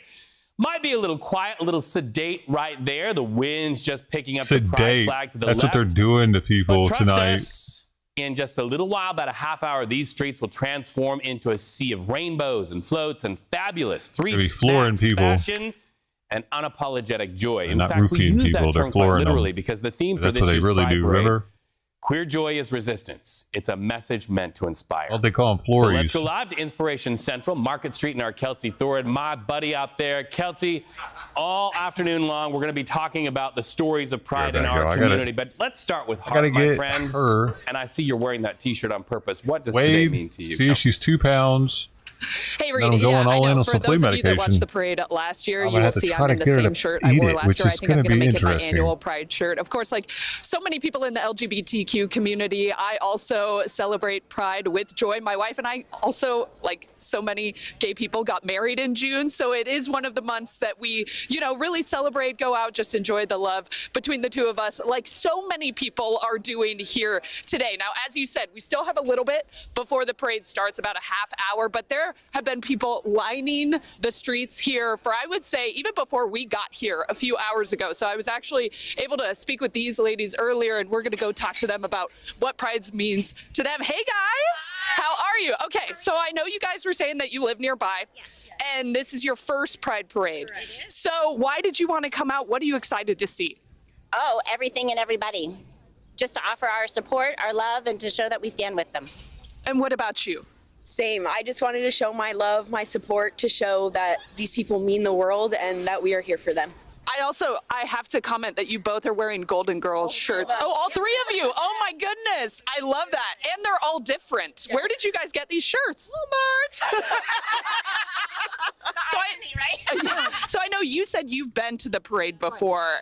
And so what do you like about it? Why do you keep coming back? I mean, it's great entertainment, people watching. I love seeing the drag. I love, it's fun. That's all I can really say.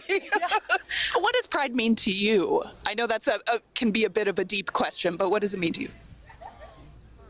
I know. I mean, Pride is just, the LGBT community just, coming together and showing their pride and, showing everybody that, we're here and get used to it. Yeah. So. Well, I love that you guys have the seats out. You're ready. You look comfy, which is good because we all know this is a very, well, you guys don't know this is your first parade, but it is a long parade. So I'm glad you brought seats and everything. So have fun. Thanks, guys. Yeah. You know, that's just, you know, one group of people that are here, guys. But this place is lined. You know, the parade still getting underway here in a little bit. There's going to be a lot more people coming up, Reed, but it's fun to just talk to people who are excited. And still, so many people are coming for the very first time. In Golden Girls t-shirts, no less. Picture it, Sicily, Exactly. 1942.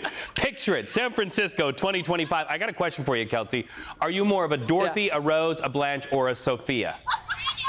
Okay, I have to admit to you, Reed, I might be not the best lesbian because I have not watched a lot of Golden Girls. So I'm just going to go with Betty White because I love her. Betty White. Yeah. Okay, all right. Betty, you can't go wrong with Betty White. We're going to get you another t-shirt that maybe says hashtag not the best lesbian, using your words, my friend. That's a good one. I think you're the best at everything you do, and I'm so glad to share the screen with you. I love my wife. What's your wife's name? Oh, Heather, and she's in the parade, so we may Heather. see her again. She's a part of Cheer SF, so okay. yeah. We love you. We love Heather. We love everybody out there. That's what this day is about, hope, love, and pride. Let's all remember this, though. Pride started as a protest, and San Francisco Pride is one of our nation's Goliaths in LGBTQ+ activism and protests against stripping away of rights. So presence on the parade route is always about power, right? So today, yes, it's a party, but also presence as power. And to that end, 250 groups will strut and dance and celebrate their way. Sophia, Blanche, Rose, you know, whatever Golden Girls character you are, they're going to be down there on the parade route. In fact, this is the route right now here on the floor. This excitement, it stretches about 1.5 miles. The parade kicks off over at Beal and Market, as you just saw. It ends over on 9th Street. Huge celebration. Go down there, meet a friend, meet an ally down at Civic Center Plaza. It is going to be a beautiful day. So as we look forward in community, we also remember the struggles and the achievements of our LGBTQ+ family of trailblazers and icons, everyday heroes who maybe didn't make it to this day, who we keep in our hearts, who continue to inspire us. So, as we say on your community station all the time, our stories define us, and those stories bring the real conversations about the challenges facing your LGBTQ+ neighbors and family members in today's social and political climate. But remember the words of Harvey Milk. Will you do that with me? Hope will never be silent.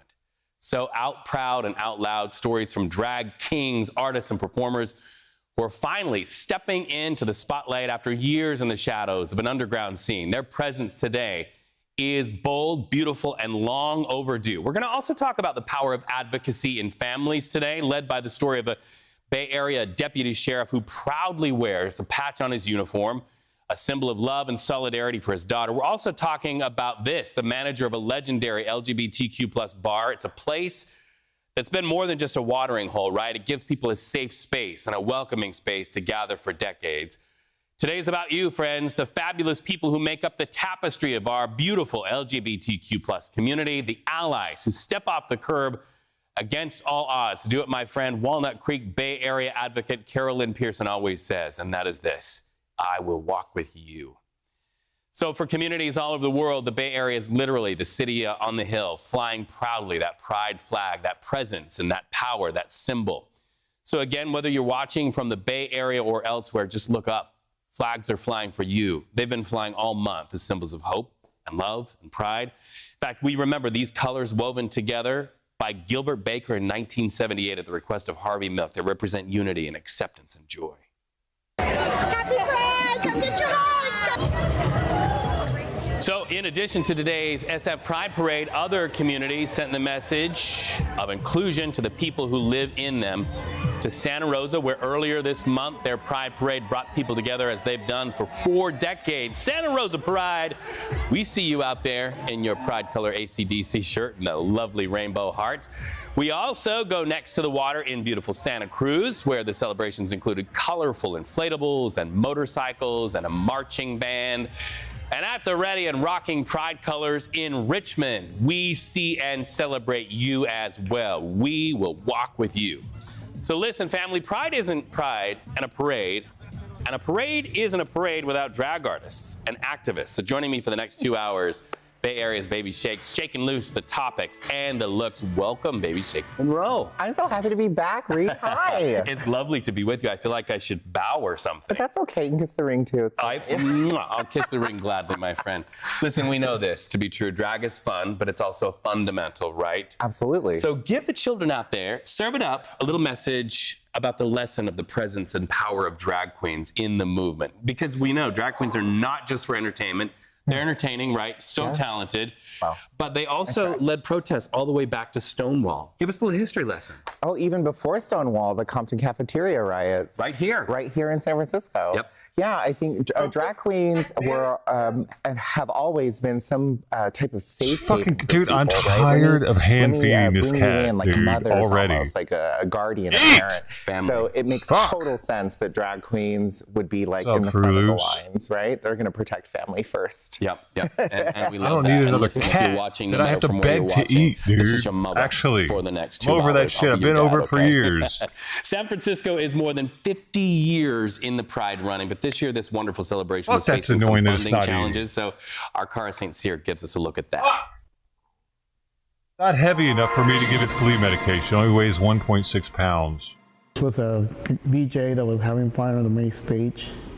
I love his jacket and the big crowd. Jose Perez's phone aggravating, is man. a treasure trove of memories, reflecting 42 years of Pride parades. That's me working the main stage. As a Why do I have longtime to stick it participant in and its mouth volunteer, for it? The event has always been deeply important to Perez and others within his community. I noticed that a lot of young people were coming to Pride, and the look that you see in their face, you know, when they come out and they can express this themselves. frozen or not? But, just Oh, no, being she just closed her themselves, being eyes. able to hug each other and wear whatever they want, and be themselves and be with the tribe, be with people that are like them. But the future of the event he loves is uncertain.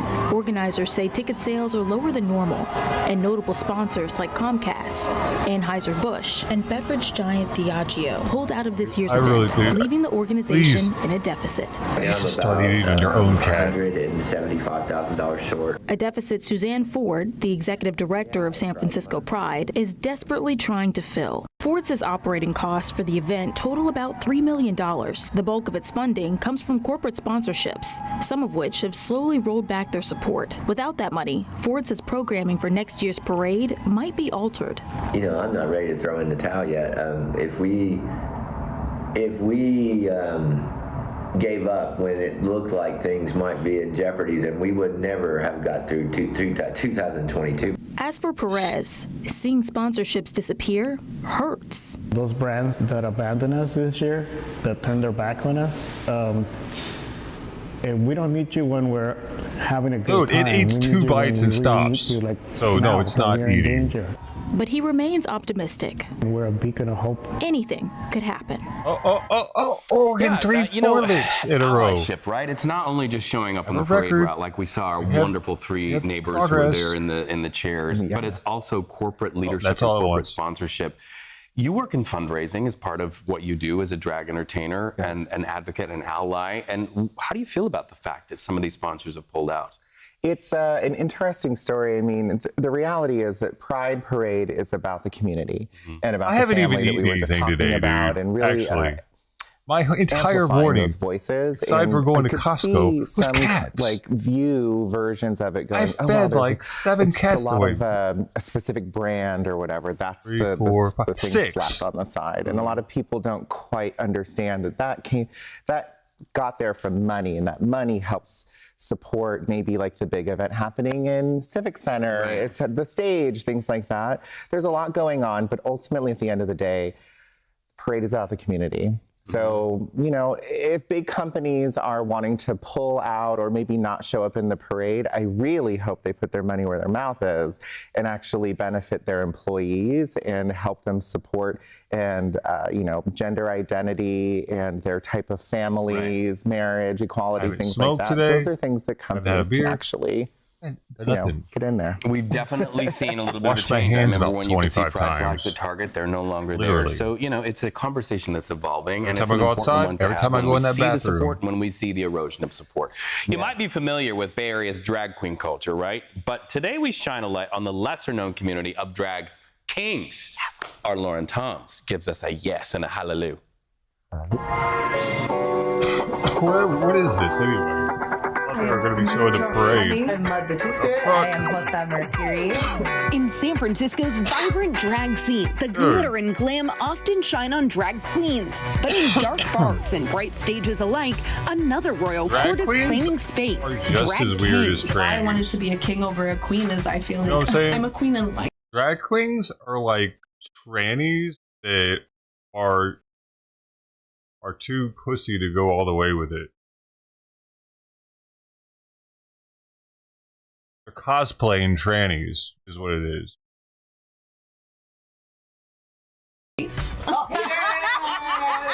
Drag kings like Major Hammy are Tranny performers who cosplayers. play with masculinity on stage. We definitely shouldn't call them. What are they called?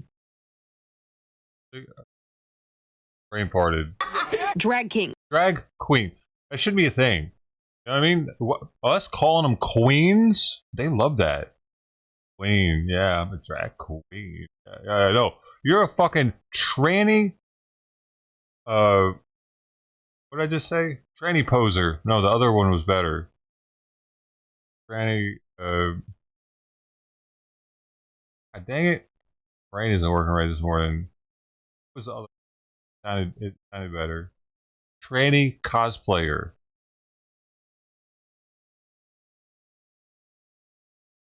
Tranny poser. What is it? What else is it? Because they're walking around looking like a tranny. Like, what the fuck's a drag queen? What is a drag? What is it? What do you mean? Are they walking? They have to walk down a runway or something to be a drag queen? Is that the drag strip for queen? The male queens? Actually, we should start. We make up over half of the country, the people that are like, fuck this dumb shit. So we could say, you know what? We're not saying drag queen anymore. We're going to make up a new term for it. Just like they constantly do for us to make us say more fucking syllables. People of color. It's people of color, not colored people. Oh, that's totally different, right? Totally different. So we could just say, hey man, no, it's the same thing, dude. It's the same thing. It's just more syllables. What's the big deal? Any cosplayer. Like Major Hammy are performers who play with masculinity on stage. They've been a part of drag history for more than a century. But for Major, it's also a form of personal power. I feel so confident as The way they try to make it historical, like it's some sort of fucking historical event that we need to keep going because we don't want to forget our tranny cosplayer roots in the country. Are you fucking kidding me right now? Why is that something to be proud of? Were we lacking or some shit for women at some point? That we needed men to dress up like women? Because I know that in World War II, the British Army, there's pictures of them like manning gun turrets and shit because they were actually doing that. But there aren't many women in World War II, so they were getting kind of fucking weird out there, actually, I think. What the fuck were they doing? I'm not a fan. Even if I can't get any pussy, I'm not a fan of watching dudes walk around in dresses. So that's an English thing. Major Hammy in a way that I did not for the longest time feel as myself. That's why they lost the Revolutionary War, dude. The hour-long transformation They're is as busy much dressing about up. expression as it is about rebellion, as queer and trans communities are facing increasing political threats to their freedom of expression. Yeah, being indigenous, being black, like part of our culture is storytelling. Part of our culture is putting on makeup. Part of our culture. What the fuck are you talking about? Your culture. Oh, you had to be indigenous or black to have storytelling in your culture. What about Aesop's fables? Is that a fucking black person? What the fuck was Aesop? Like a Greek. That was a white dude. Is like. We can go back further if you want. What about all the Greek gods? Are those not stories? Those are pretty in-depth stories, actually. Like, so in-depth, you got to be like at a high-level reading to even understand what the hell they're talking about. You know what about the Bible? Wait. They're going to say that was written by indigenous and black people, though. Say that too. No, I don't think King James was black. Probably had some shit changed around a little bit up in there. He told the story how he wanted it to be told with that one. I feel he might have left some stuff out of the Bible. I put some stuff in it. We don't know. Do we know? We have the original text, but like, I guess we do know. This camera needs to stay up, though. I need that to happen. Who else was white and told stories? Shakespeare. That wasn't far enough ago, though, probably. Atra was a European. Why'd you say that? European? I thought she was Egyptian. Greek. Alright. People and sharing these stories to create. Cleopatra was a drag queen, dude. Know your history. A narrative of safety. The city's drag scene doesn't fit into just one box. It tells stories of power, of history, and joy at a time when these kings say their presence is more important than ever. The genderlessness and the genderfulness of it all, like, simultaneously. And, like, I think that really expresses how I feel, like, in my everyday life. The genderlessness and the genderfulness of it all. Oh, God, I'm getting hard right now just thinking about it. I gotta think about my dad. There it goes. Sorry, what were you saying?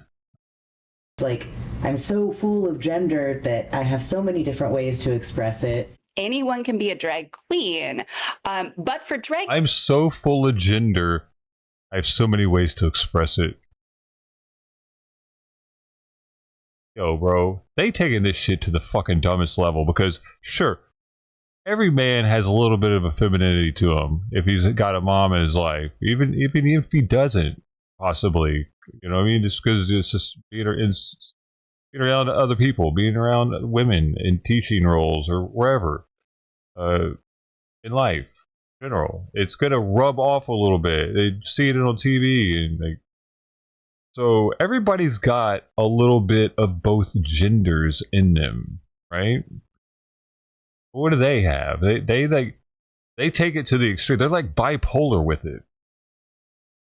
Like, you don't have to put a dress on to have a little femininity.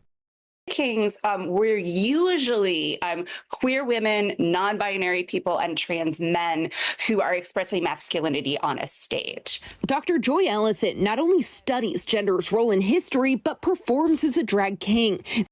Bro, what a degree to get. I bet his parents are proud. This is one of the gender studies peoples. Probably completely paid for by the United States government because at the time they probably really wanted gender study people. They say drag kings have long thrived in underground troops, building a foundation strong enough to hold a throne of their own. Drag kings have tended to be more in those underground venues, and that's actually our superpower. That means that we've been more creative, we've been able to be more political, and we've been able to center our community in really, really powerful ways. It's right in and front as of these you. kings prepare to take the stage, they're marching into their own renaissance. San Francisco drag is art. Yeah. It is not It's insane. for people. What's out of It the is cage? wild. It's Look at us. insane. Look at us. They It aren't hasn't just pooped yet putting either, on a man. It show. might have to They're poop. celebrating community. Does it through want to the poop on the art of floor? drag. Just poop in there, lady. Stomping the house down boots and cowboy boots at that, right? Yes. I'm gonna eat now. I'm gonna I love feed her. this But story. That's such a great little background of what's going on. It's just absolutely incredible. It's awesome. And you do some drag drag on ice with some of those performers. I do, actually. I was looking at the first performer, drag Queens on Ice is when I started. But, this cat is drag like kings are just as almost half valid. a And pound too finally, light. that drag queen story is now Probably drag was on half ice. a pound too light when I first got her. Well, up next, a huge turnout this Pride weekend to support our trans brothers and sisters. And It's more from the 1/4 of parade its route. weight We too light. will be right back on this Hope, Love, and 52 Pride pounds Sunday. already. Shake a tail feather, everybody, and stay right where you are. But, I mean, you can only gain weight so fast, though. There we go, there we go, there we go. Go on with it. You're so close. Go. What are you doing? What's it gonna lay in it or some stupid right now? He wants out. It's wanting to shit. It wants to shit. Oh no. What's it doing? It wants to move that. Wait, no, eat it. Yes. Oh, yes. Is it moving that out of the way to shit? Is it trying to...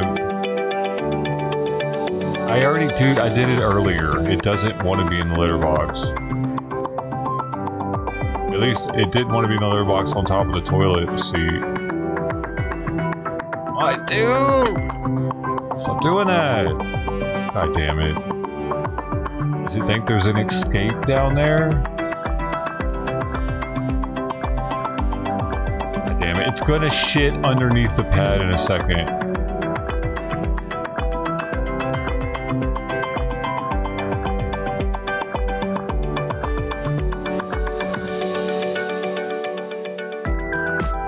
Shut up! It wants out of the cage. I don't want it releasing its flea larva eggs and shit everywhere, honestly. I'm keeping it contained now. I know it's got fleas.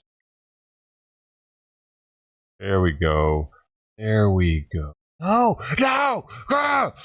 Fuck! Damn it! Dude, I haven't even had anything to eat yet, and this fucking dumb cunt of a fucking cat. Dude, I didn't want this. I so didn't want to have to deal with this shit again, dude.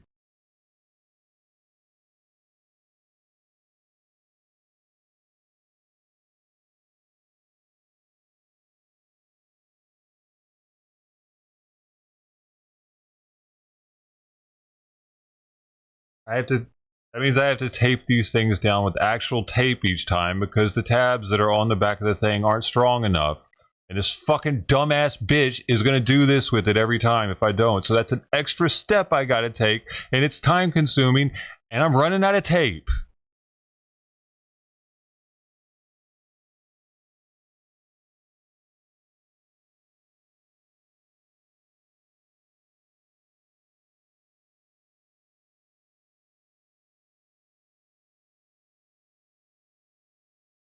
Baby Shakes Monroe. Gotta just make sure that you get that shout out.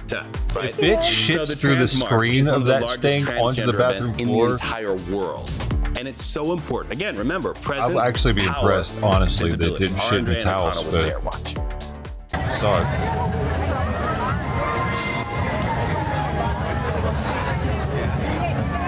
Roughly 20,000 people marched from Dolores Park to the Tenderloin as one trans community Oh my god, it's supporting gonna be each so other. runny too, I bet, dude. The Oh, Reyes I need Hodges it. family marched This for the shit. first time with their daughter I gotta go fix the pad, recently dude. coming out I'm as sorry, just in trans. case. I don't know what Coming out fucking myself cat's capable of when I now with was what I've been young, feeding it. you know, that same was food hard. I gave could just imagine diarrhea how to hard that Simon. was for my parents. They ran And then because it's so when moosey, she came it's out, so juicy. you know, it was like, oh, crap. As a mother, just thinking about all the obstacles that she will face, not about the physical or anything about the transition itself, because I will support her no matter what. But it's just that, like, what are the obstacles and the challenges? Life is already hard enough. Pothy Reyes Hodges says she was nervous and cried as she told her parents about her transition, but at this march feels lucky to be supported by the community and by her parents. And I'd rather they be here with me than like not, and that's just, it means a lot that they both came out here. We love her, so that is what it is, you know. I'd much rather have her here with me than with us than not here at all because they don't feel accepted. Organizers of the Trans March say this year's event is an act of resistance. To be trans is to transcend the idea of every binary that exists. Nothing is just about either or. Barry also says with a wave of anti-trans legislation already introduced this year, it was especially important for the trans community to speak out. There's an argument whether the trans should even be in LGBT. However, for me, trans people are disproportionately impacted. What that means is there's not even that much of us, but there's more of us that get arrested, more of us that are homeless, more of us that can't get jobs. Many say seeing this turnout gives them hope for the future, that one day trans people will be accepted and understood. We're all in this earth for so little, such a small amount of time. Like, all we want is happiness, love, to just live life. Love that story. So you're out on the parade routes, but you're also at so many events. And when you have a family member come up and they share their story with you, or you have a young trans person come to you, and what do you say in this environment right now? You're valid, you matter, I love you. Love literally heals everything. It is a guide for everything that we can do. Yeah. Beautiful. Absolutely. Well, that is the heartbeat and the pulse of this broadcast. And so we all hope you feel that as we talk about some of the more difficult things right now that really put us in this position in space and time. All of this is happening at a time when trans rights are under attack in a very organized way, no less. It was less than 2 weeks ago the Supreme Court upheld a law in Tennessee restricting access to medical treatment for trans youth. It includes puberty blockers, hormone therapy for people under 18 who might be experiencing gender dysphoria. And the fear, of course, is that this could bolster more legal attacks on other trans rights. So when you talk to those young people or their allies, baby shakes, out there at any event, and they say, but I know you say I'm loved, I know you say I'm supported, but yet this is what's happening there in the halls of the U.S. Supreme Court. How do you keep hope alive to them? I mean, you just have to keep giving love unconditionally, and you have to keep reminding people that their voice matters, to show up and inspire people. Not everyone is in that place where they can just be right in the front and loud and screaming and stuff like that. It's a lot. It's a lot of energy. But knowing that there are people around you and who will continue to support you and stand up for you, like those three ladies that were sitting out on the parade route earlier. Yeah, our Golden Girls. Yeah, they're there to be allies. Do you have to understand someone's journey in order to support them? Because I know a lot of parents out there may think, I just don't understand. Do you have to have this in order to have this? I mean, yeah, the real root of it all is you really just want people to be authentically themselves. And if someone comes to you and says, hey, my name is beep boop, and this is whatever, how I identify, who are we to tell them no? So instead, we should be kind of leading with love. Not kind of, we should be leading with love and going, okay, girl, that's your name. That's what you want to identify. I love you. Who am I to tell you how to live your life? I love it. And we speak your name out there. So up next, we really have an example of this love, unconditional love. It's a story of a local deputy sheriff spreading inclusivity and love and support, badges that start in honor of his daughter, but lend a lot of hope, love, and pride all over this Bay Area community. I think about Vanessa every time I'd wear it. It's a way of showing that, hey, I support her and the LGBTQ community. And also, this event attracting young and old. Up next, we're going to show you why some drag queens are trading in their heels for some wheels. We're rolling on. Most drag performers, we're all like out at the clubs, and it's late night, and it's, you know, not all ages, and this is a way that we can like connect with our community.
drag king, why aren't you? You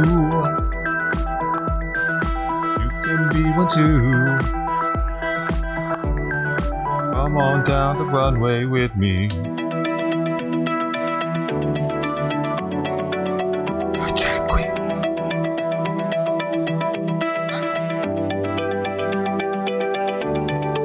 Come on down. Wear your dress. Call me Jess.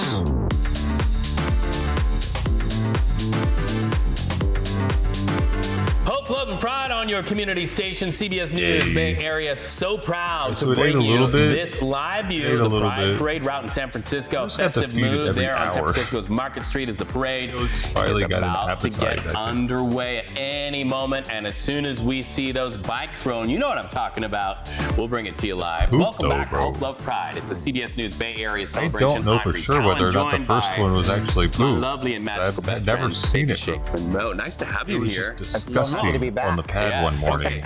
So the First party's morning. really about to get started here. It was We've been having so fun for the last half hour. crazy nasty right? looking. At least. And so our Kelsey Soaked Thornton is into the joining us pad, now though. It over didn't look on like the parade actual route. shit. This is It where we look like this way to this dark fancy and monitor. Kelsey, it's dirty. so good to talk to you. You feel the love and the hope and the Liquid had pride been building there. down there on Market Street, friend?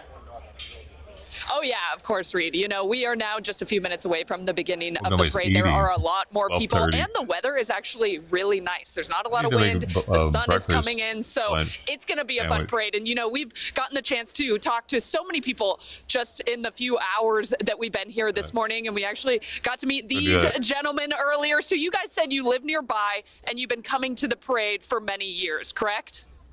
Yeah, I've been coming for probably 13, 14 years now. And yeah, we live not too far away and we always come to Pride. And what about you guys? I hear you're the OGs. Since the early 90s. Okay, yeah. So, like, that's going on, what, 35? 5 years. Wow. So, I guess, how is the pride, or the parade, how has it kind of morphed over that time or changed, or what do you guys, you know, what's been your experience? It's more inclusive now. It's more of a city event rather than a neighborhood event. Like, I think in the early days, it was more of like a gay neighborhood event, where now the whole city comes out and celebrates Pride. I know this year's theme is Queer Joy is Resistance. What does that mean to you guys?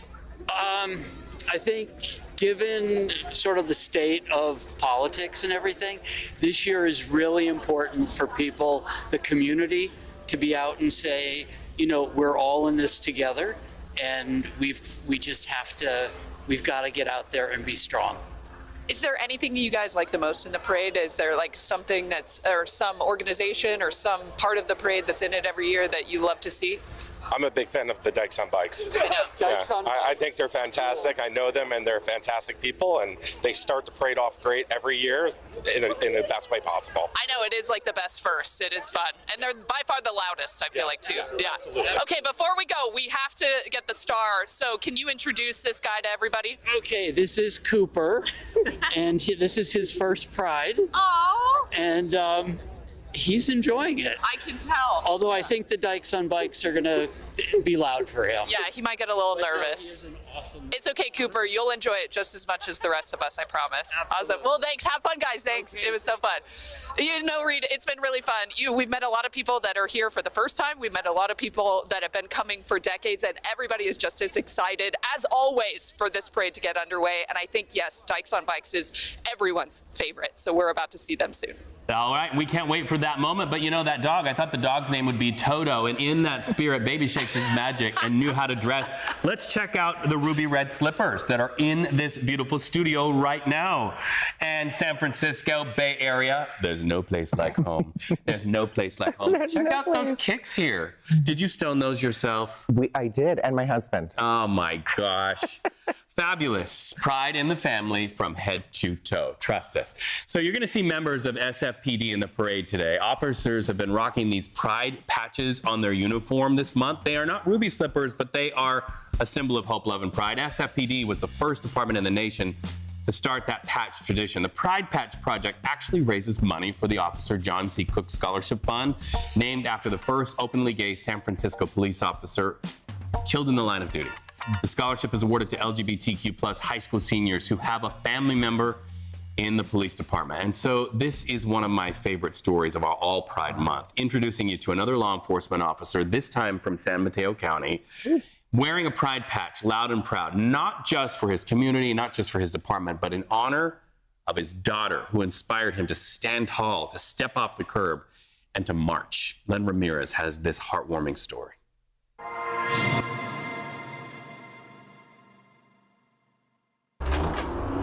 We'll probably end up going somewhere. Well, what time's your meeting tonight? 7:30, but I also don't have to go. What would you eat? For as long as she could remember, Vanessa saw her father Carlos as a family pillar, a community protector as a deputy sheriff, and as her soccer and softball coach. But for years growing up, she carried a truth she never dared to share with her dad or her family. She was gay.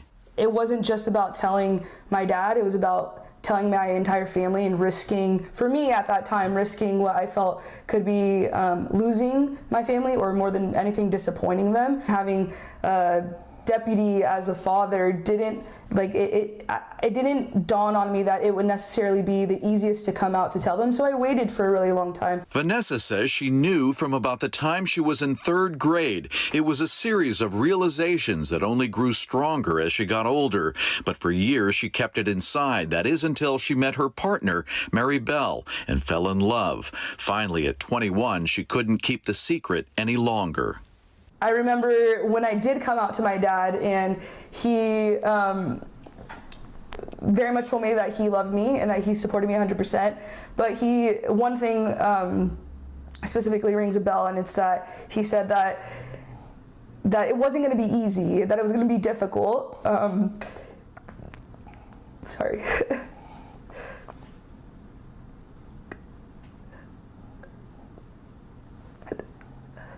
It was going to be a journey, and but that he supported me, that he loved me, and he cared about me. I think I was glad that it was out in the open, because I saw the struggles that she went through as a kid, and things started to make sense. But what I was scared was of the future and some of the things that she would have to go through along the way, along this journey. And to this day, you still see them, some of the things that she goes through, and some people are not as accepting. But I think as time goes on, I do see a change. And now Carlos is a part of making that change. As the president of the San Mateo County Deputy Sheriff's Association, he's leading the effort to create rainbow patches that members can choose to wear on their uniforms during Pride Month. They're also sold to the public to raise funds for local LGBTQ services. I think about Vanessa every time I'd wear it. It's a way of showing that, hey, I support her. And, the LGBTQ community, not only just her, but the deputies in the sheriff's office. And Vanessa has followed in her father's footsteps, becoming a labor leader in her own right with the Teamsters Union in San Mateo County, raising her voice to support workers in the gay community while still navigating her own personal path. I can't say it's been smooth sailing since then. I'm 30 years old now, but I mean, it's been a journey, and that's part of it. But it makes me who I am, and I'm proud of who I am. I'm a Latina, I'm queer, I'm a woman, and I couldn't be more proud of who I am. And something else happened that Vanessa didn't expect. Her coming out didn't tear the family apart. It brought them closer. Our relationship's definitely gotten stronger. The bond's there. Eat all the food? It's weird because I'm the parent, but I'm learning more from her. Block my message. And she's teaching me things, whether it's in labor or whether it's in the community she belongs to. I'm learning every day from Vanessa, so it's great. Today, they still play ball, but it's just for fun and part of a family tradition. And now, as an adult, Vanessa doesn't see the authoritative father figure or the badge anymore when she looks at her dad. She sees the man who loves and supports her, no matter what. Old school style. A whole lot of memories here at this park. San Mateo. Yeah, beautiful. I This want is to how they talk served it to back in parents the who might be listening Wild here, Wild maybe West, with a raised right? eyebrow Probably and about don't this understand. You temperature. don't have to understand So to cool. love and support, right? And so if you're a mom, a dad, aunt, uncle, family member, and it's something you just don't understand right now, you can love. That is the first step, and you teach us all about that. Family support can also be life-saving. Absolutely. And family Like, what do doesn't they always trans- have to be how the do they people that you were have kids born back then? into, that family. It can, you can make that. And I think that's the thing I love the most about our LGBTQIA community is that it's not just a community, it's family. Yeah.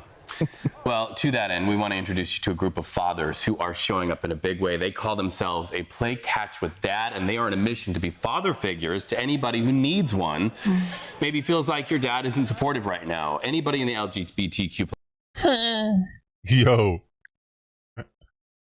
How did they keep beer cold in the Old West, Western America during the 19th century? As Logan Stroud already said, they drank beer at room temperature. However, they did have ice in fancier establishments.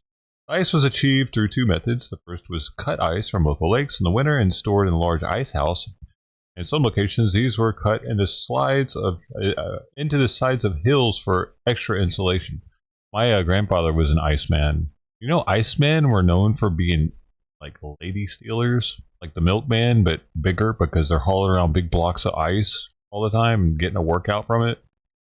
Anyway, my grandpappy stayed faithful from all I know.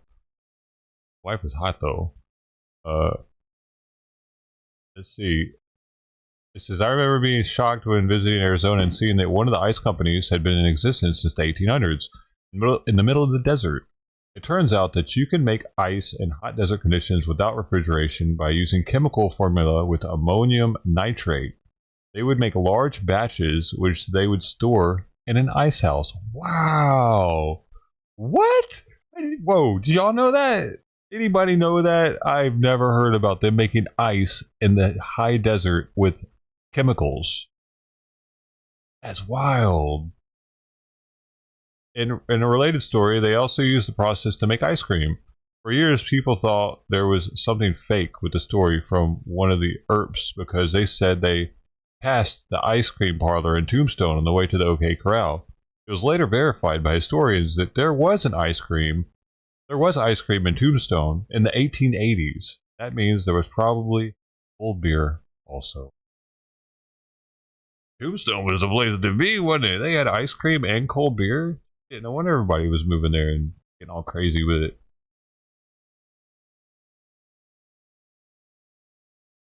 That was interesting. That was from Quora. Quora, man, people that respond on Quora, got some smart motherfuckers around here.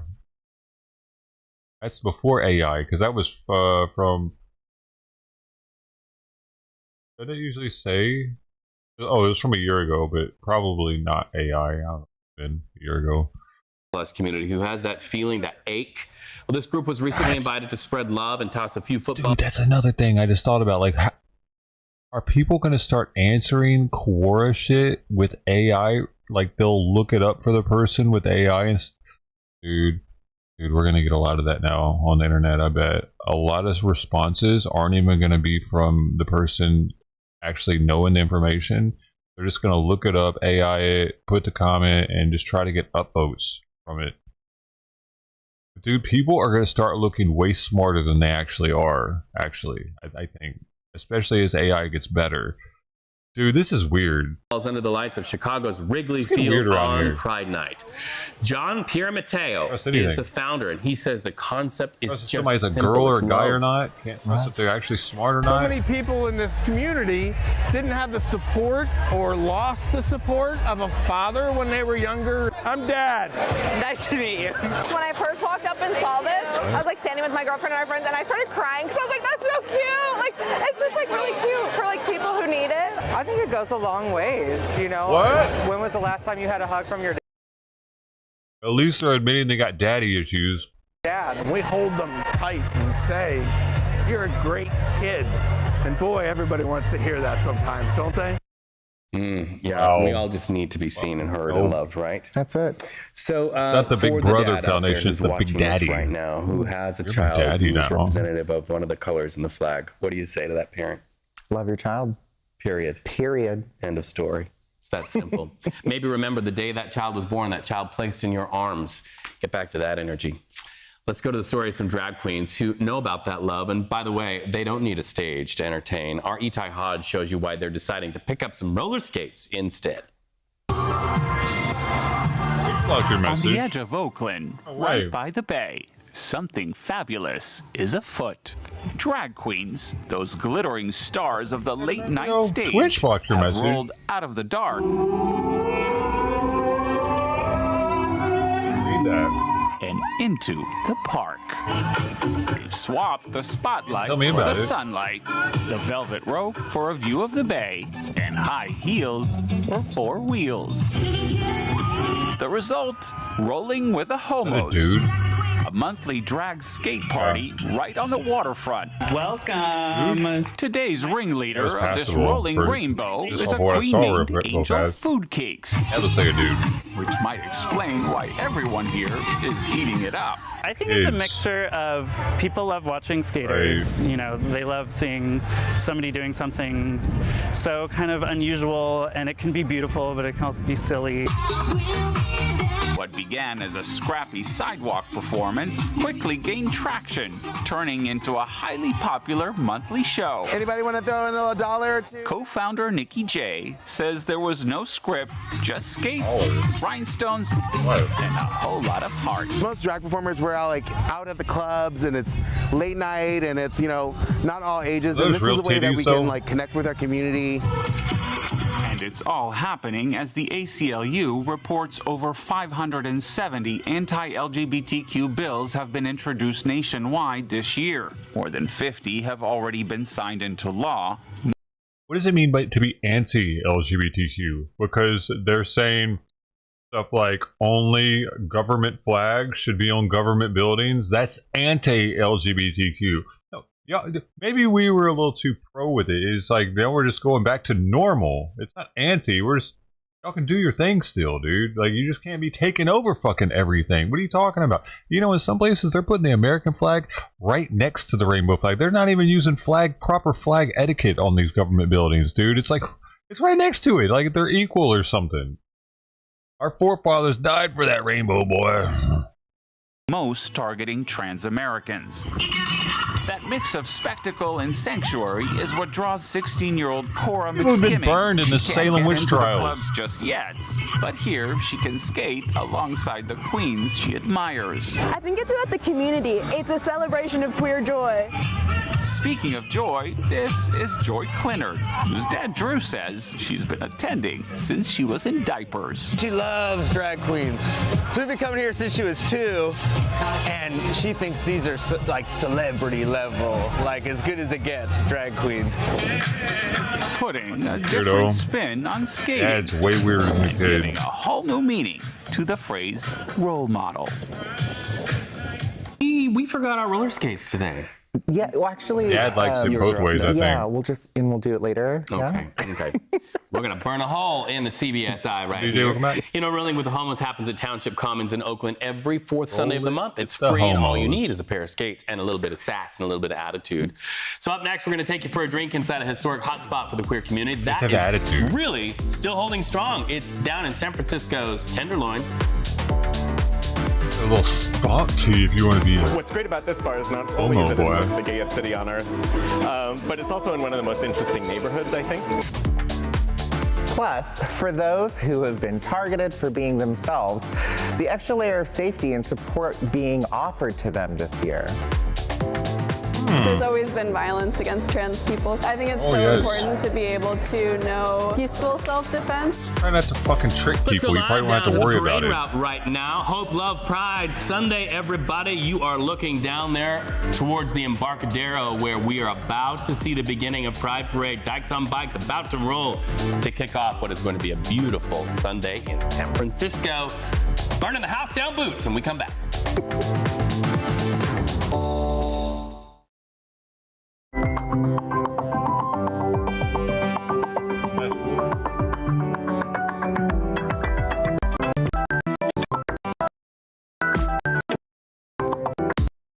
What are we looking at? Presence is power at the San Francisco Pride Parade. And check it out there. We are looking live at the parade route right there.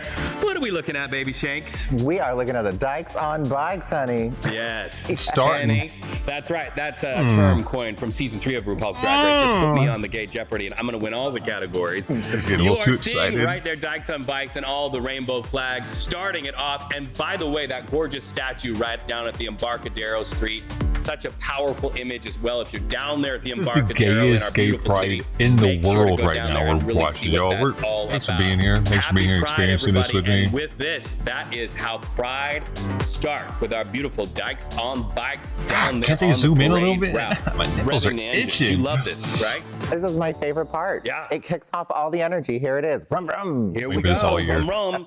Can you imagine all the time tuning up all of those bikes? Literally almost went. But I bet you it gives all of them life. All of them life. Including that U-Haul truck in the back.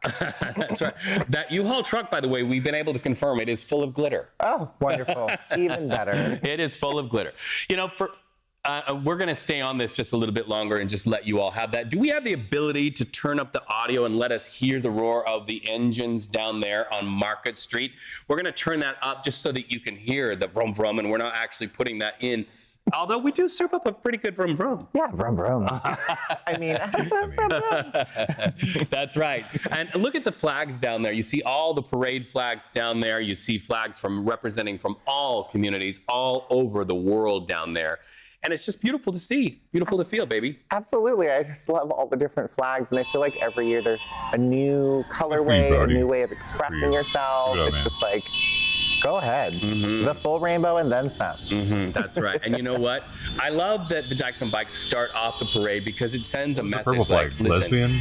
People who are in this parade, they're my family. That flag. I've got them, and you just see the power of these motorcycles. And they can go really fast. Purple, gray, That's flag. right. They got your back, and they've got your front. The front of the parade, that is down there. You know, for many, Pride celebrations include a raising of the glass with friends, but in San Francisco's Tenderloin, that's where the place really has become a huge site of history. You're talking about the cafeteria rights down there. The Tenderloin area is so important. Oh my gosh, it was before the Castro. I mean, Polk Street was the Castro before the Castro. So there's a lot of story, a lot of history in that place. Yep, that's right. And that's why, you know, safe spaces are so important, and they continue to this very day. Our Mary Lee takes us inside. Hold on. Charlie's. I just need to remind everybody something real fast. Hold on a minute. One second. Okay. You need to see this. For anybody who hasn't, because you need to be up to date. But a lot of you aren't. And that's un-American. If you want to be American, you need to know the flags, okay? 15 pride flags. Got the original. You got the one they changed it to, I guess, because they're actually bitching because Trump put up these flags. Excuse me, at the Andrew Jackson or whatever, some Jackson monument. They didn't put up the tranny flags, and people are pissed off about it. They didn't put up the tranny flags, and they didn't put up the this one.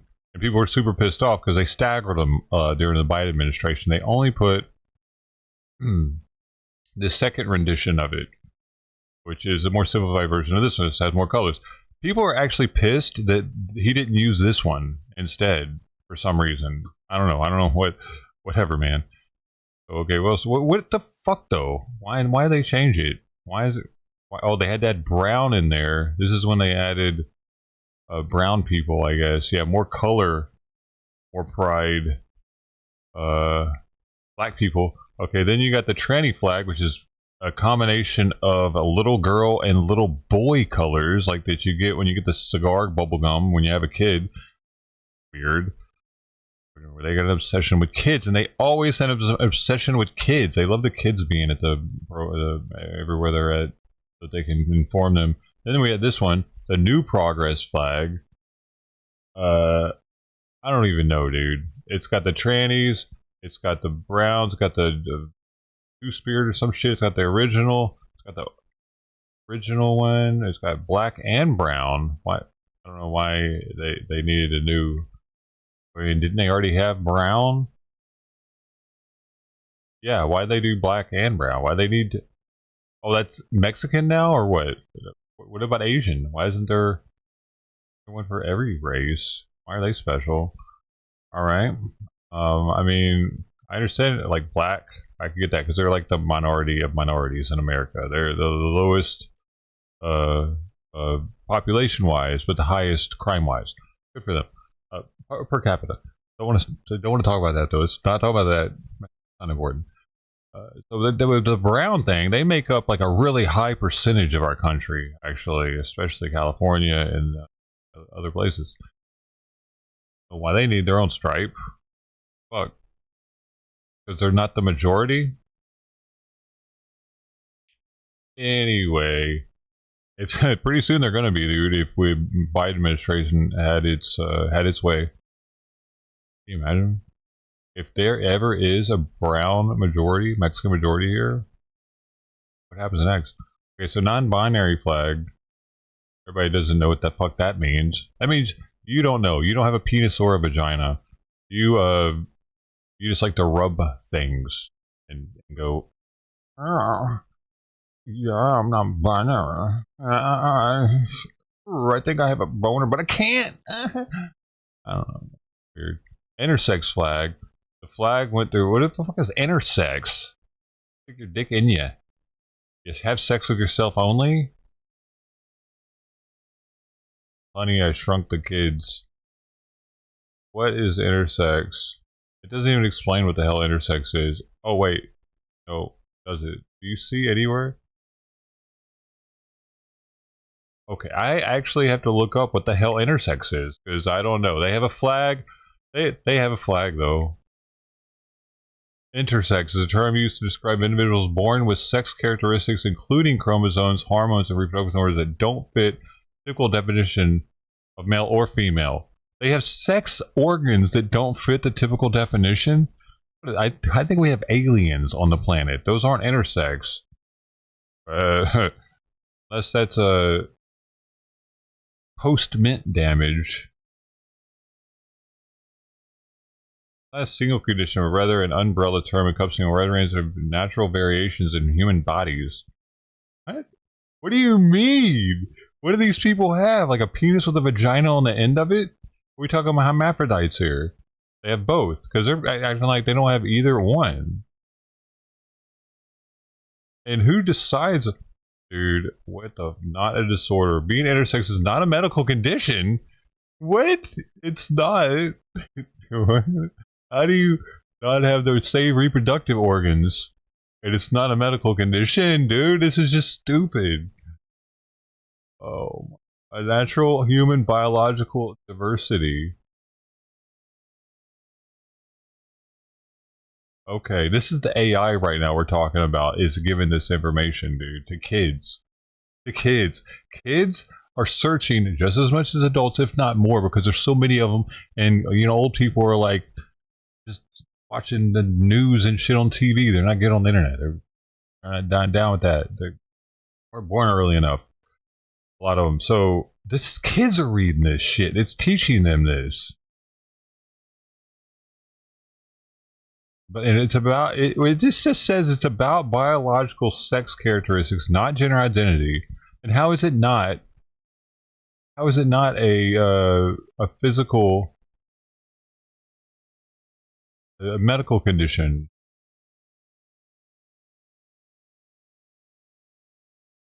Intersex versus transgender. It's important to note that intersex is different from transgender. Intersex refers to biological sex characteristics. What does that mean? Could anybody explain that to me?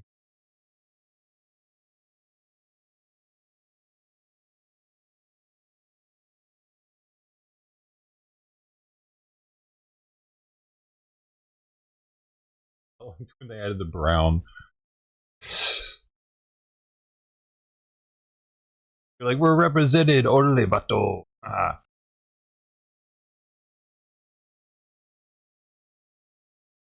I'm just kidding, y'all. Brody's not Mexican. Could be, though. Canadian Mexican. They have the best tacos. They will serve a little smidgen, that's the secret. So the term hermaphrodite is considered outdated and stigmatizing. Also, this is saying it is the same thing. So, are they all hermaphrodite? They all have both?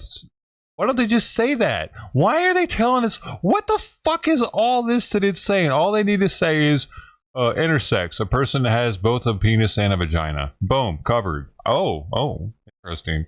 What that is. I don't know what any of this shit is that they just try to explain. Alright, they got their own flag though. That's good to know. So if I ever see anybody flying this, nobody flies that because they're embarrassed about it. So there's the asexual flag. I've literally never seen this being flown anywhere. I've watched a lot of these gay pride fests. Seen all the other flags, like the bear flag, the bondage flag. Alright, asexual flag for the asexual community, 2010. Lack of sexual attraction to others. So pretty much they just beat off all the time thinking about themselves. Or a low interest in sexual activity. Oh, so depressed and probably very low T. But asexuality can mean different things to different people. Okay, so there's not a clear definition, you're saying.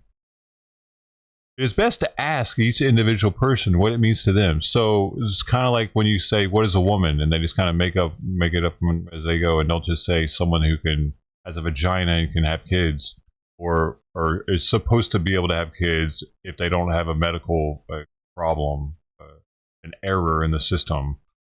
Because they'll be like, oh, what about the women who can't have kids?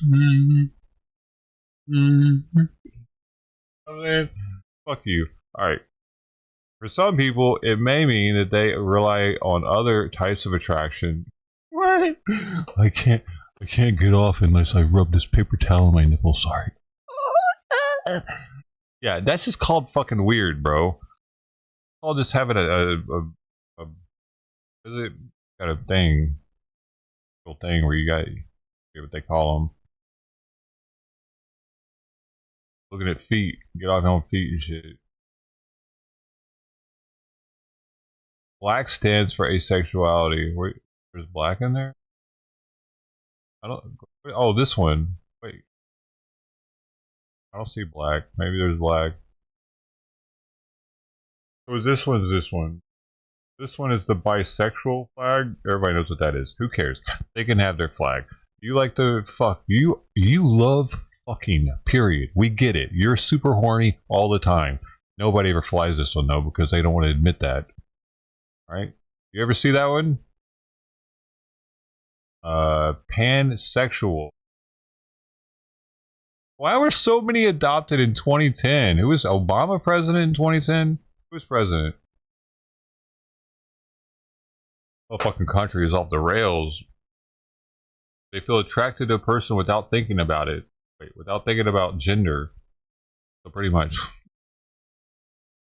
Oh, there's somebody here. Get out of here. You know what I'm saying? They just smell somebody walking in, they get horny.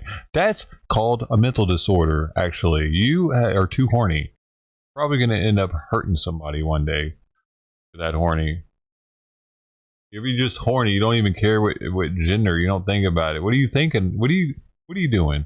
Oh, this is something some people call themselves. They go to Starbucks a lot, and they want people to think that they're pansexual because they think about more than just the vagina or the penis. I think about the person.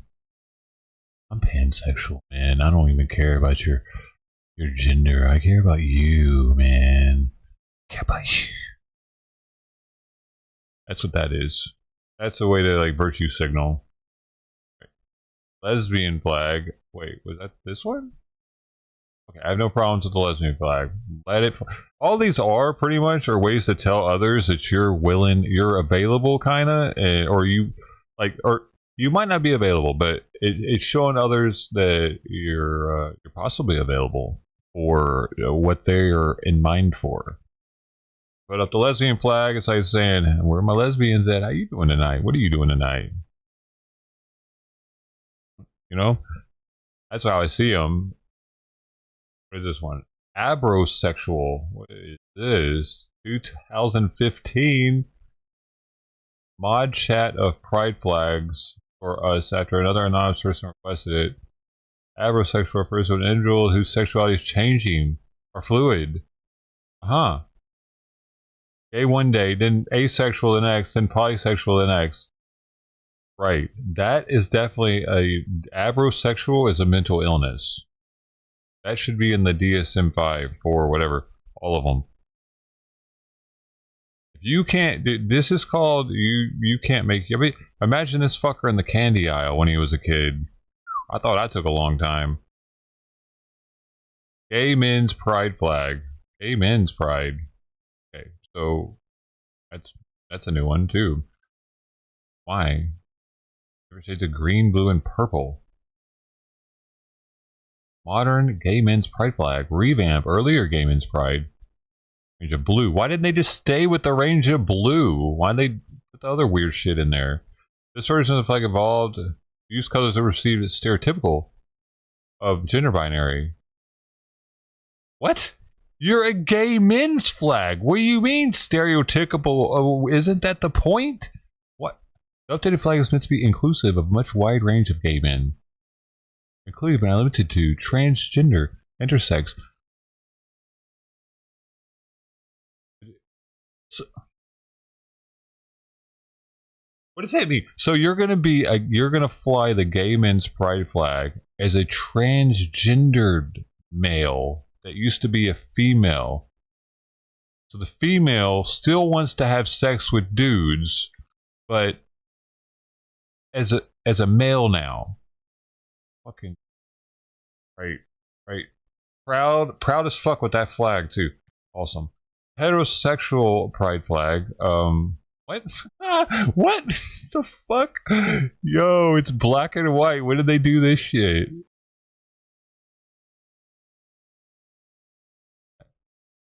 Heterosexual pride flag. I'm just gonna have this read this for me because I want to hear all this weirdness. The heterosexual pride flag. Straight is most viewed as men attracted to women and women attracted to men. The term straight is used to describe for both straight men and straight women. While straight is often used to describe non-LGBT people, it is possible for straight people to be part of the LGBT community. For example, they might be transgender. They also might be asexual heteroromantic, or a romantic heterosexual, which also makes them LGBT. However, some believe straight pride events are simply the latest manifestation of anti-LGBTQ bigotry. Heterosexual pride parades exist as a response to societal acceptance of LGBTQ visibility and originated in campuses in the 1990s as a backlash tactic. Straight pride is a slogan that arose in the late 1980s and early 1990s that has primarily been used by social conservatives as a political stance and strategy. The term is described as a response to gay pride adopted by various groups, later united under the moniker LGBT, in the early 1970s, or to the accommodations provided to gay pride initiatives. Okay, so the heterosexual pride flag isn't actually for heterosexuals. Whatever, dude. A heterosexual transgendered? What is that? So you're male to female. That's what this is. If you're a gay man that transgenders over and you're still attracted to female, no wait, male to female, wait, female to male, but still want to, oh no, female to male, and then want to get with men. Yeah, you're female to male and then want to get with men. So yeah, that would make you still heterosexual, even though you're a man getting with a man. They want to be perceived as a man at that point, but they're allowed to call themselves heterosexual still because they're getting with who they would originally got with. Man, this is confusing. It feels like confusing on purpose. The drag feather pride flag.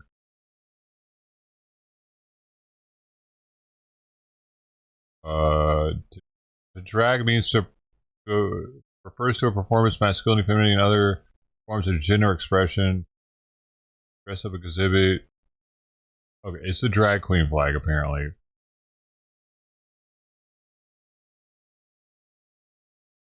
Maveriku pride flag. Maveriku is a non-binary or a-binary gender with significant gendered experiences, but is neither male nor female.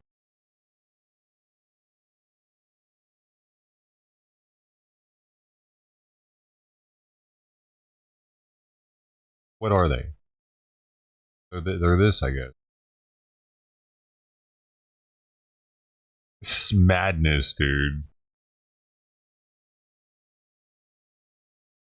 It is not the lack of gender. It is defined by autonomy and inner conviction about gender that is unusual and exists outside the standard conceptions of gender. Maverick individuals. Wait, how do you say this? Maverick. Maverick. Hold up. They took Maverick. That's how you. Bro, they took the rainbow and they took the word Maverick. They just spelled it different. Maverick individuals are free to use whatever pronouns they prefer and present themselves however they want. Isn't that everybody until this administration got in office? Everybody could do that. It didn't have to be Maverick. I need this to be doctor diagnosed. I mean, anyway, if they're able to do that. For this one, by gender. Oh, this is a new one. Oh no, you got two genders.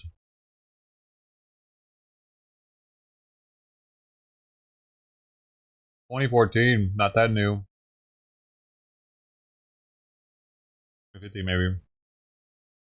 It's an individual person having or experiencing two different genders of any combination. For example, bi-gender person could be both woman and man, or be a gender and a woman simultaneously. The genders may be binary or non-binary, can be expressed simultaneously or alternately, and may not be experienced equally or in the same way.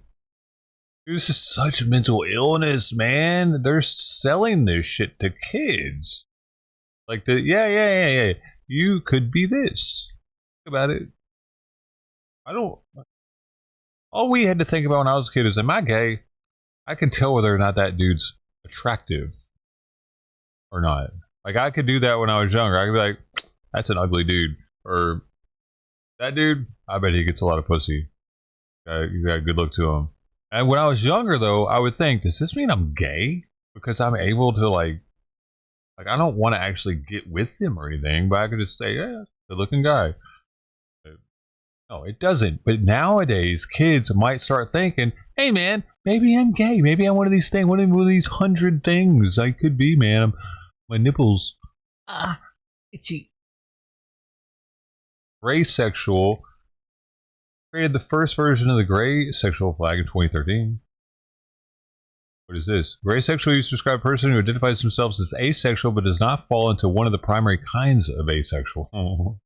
You're a special kind of asexual. Whatever that means. Gender flux. Gender flux is a catch-all phrase for gender identities where an individual's gender or sense of the intensity of their gender changes over time. Beautiful flags, aren't they? Look at that. Colors. Gender queer. Okay, what? A gender queer does not just subscribe to conventional gender distinctions, but identifies as neither, both, or a combination of male and female. Gender queer is similar to non-binary, but has slightly different meaning. It is sometimes used as an umbrella term to cover an identity that isn't cisgender. We're not done, dude. Demi-boy. Demi-boy also refers to a demi-guy, demi-man, demi-male, demi-dude is a person who identifies with the concept of masculinity. Are they gay at the same time or something? I don't get it. Masculinity. So are you a man? Are you women can fly that and show that they're a masculine, a Tommy boy, maybe. That's the Tommy boy flag? No one cares. You're a Tommy boy. I would. Good for you. Good for you, lady. You like going camping. Awesome. Right. Straight ally flag. Okay, this is common sense for straight people to fly and be like, I'm with you. Alright, so we're done with that. I just wanted to go through those stupid fucking flags. Everybody would see how there are way too many of them. I can't. There actually are more than that. There's the bondage. There's the bear. It's for hairy dudes. There's probably like 20 more that weren't on that list. Because if they didn't list those two, I mean, those are some heavy hidden flags. There's the leather flag. If you're into wearing leather. The last remaining bar of its kind in that very important Bay Area neighborhood watch. A child attracted flag? I wouldn't doubt it, actually. Joe Matthiessen has been working at Aunt Charlie's Lounge since 1997. It's a people's bar. We have a very mixed clientele. Minor attracted, that's what it is, right? It's gay, it's straight. Joe showed me around, pointing out the bar's most loyal regulars.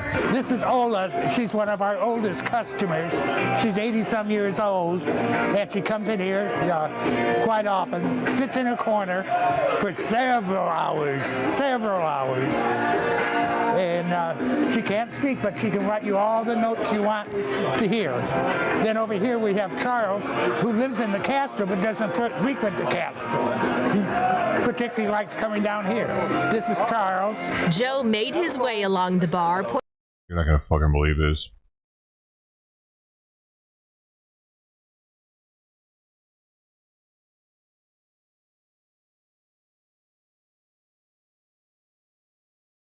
That's the MAPS pride flag.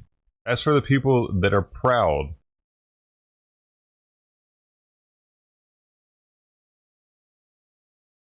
Of being attracted to minors. Is that what this is?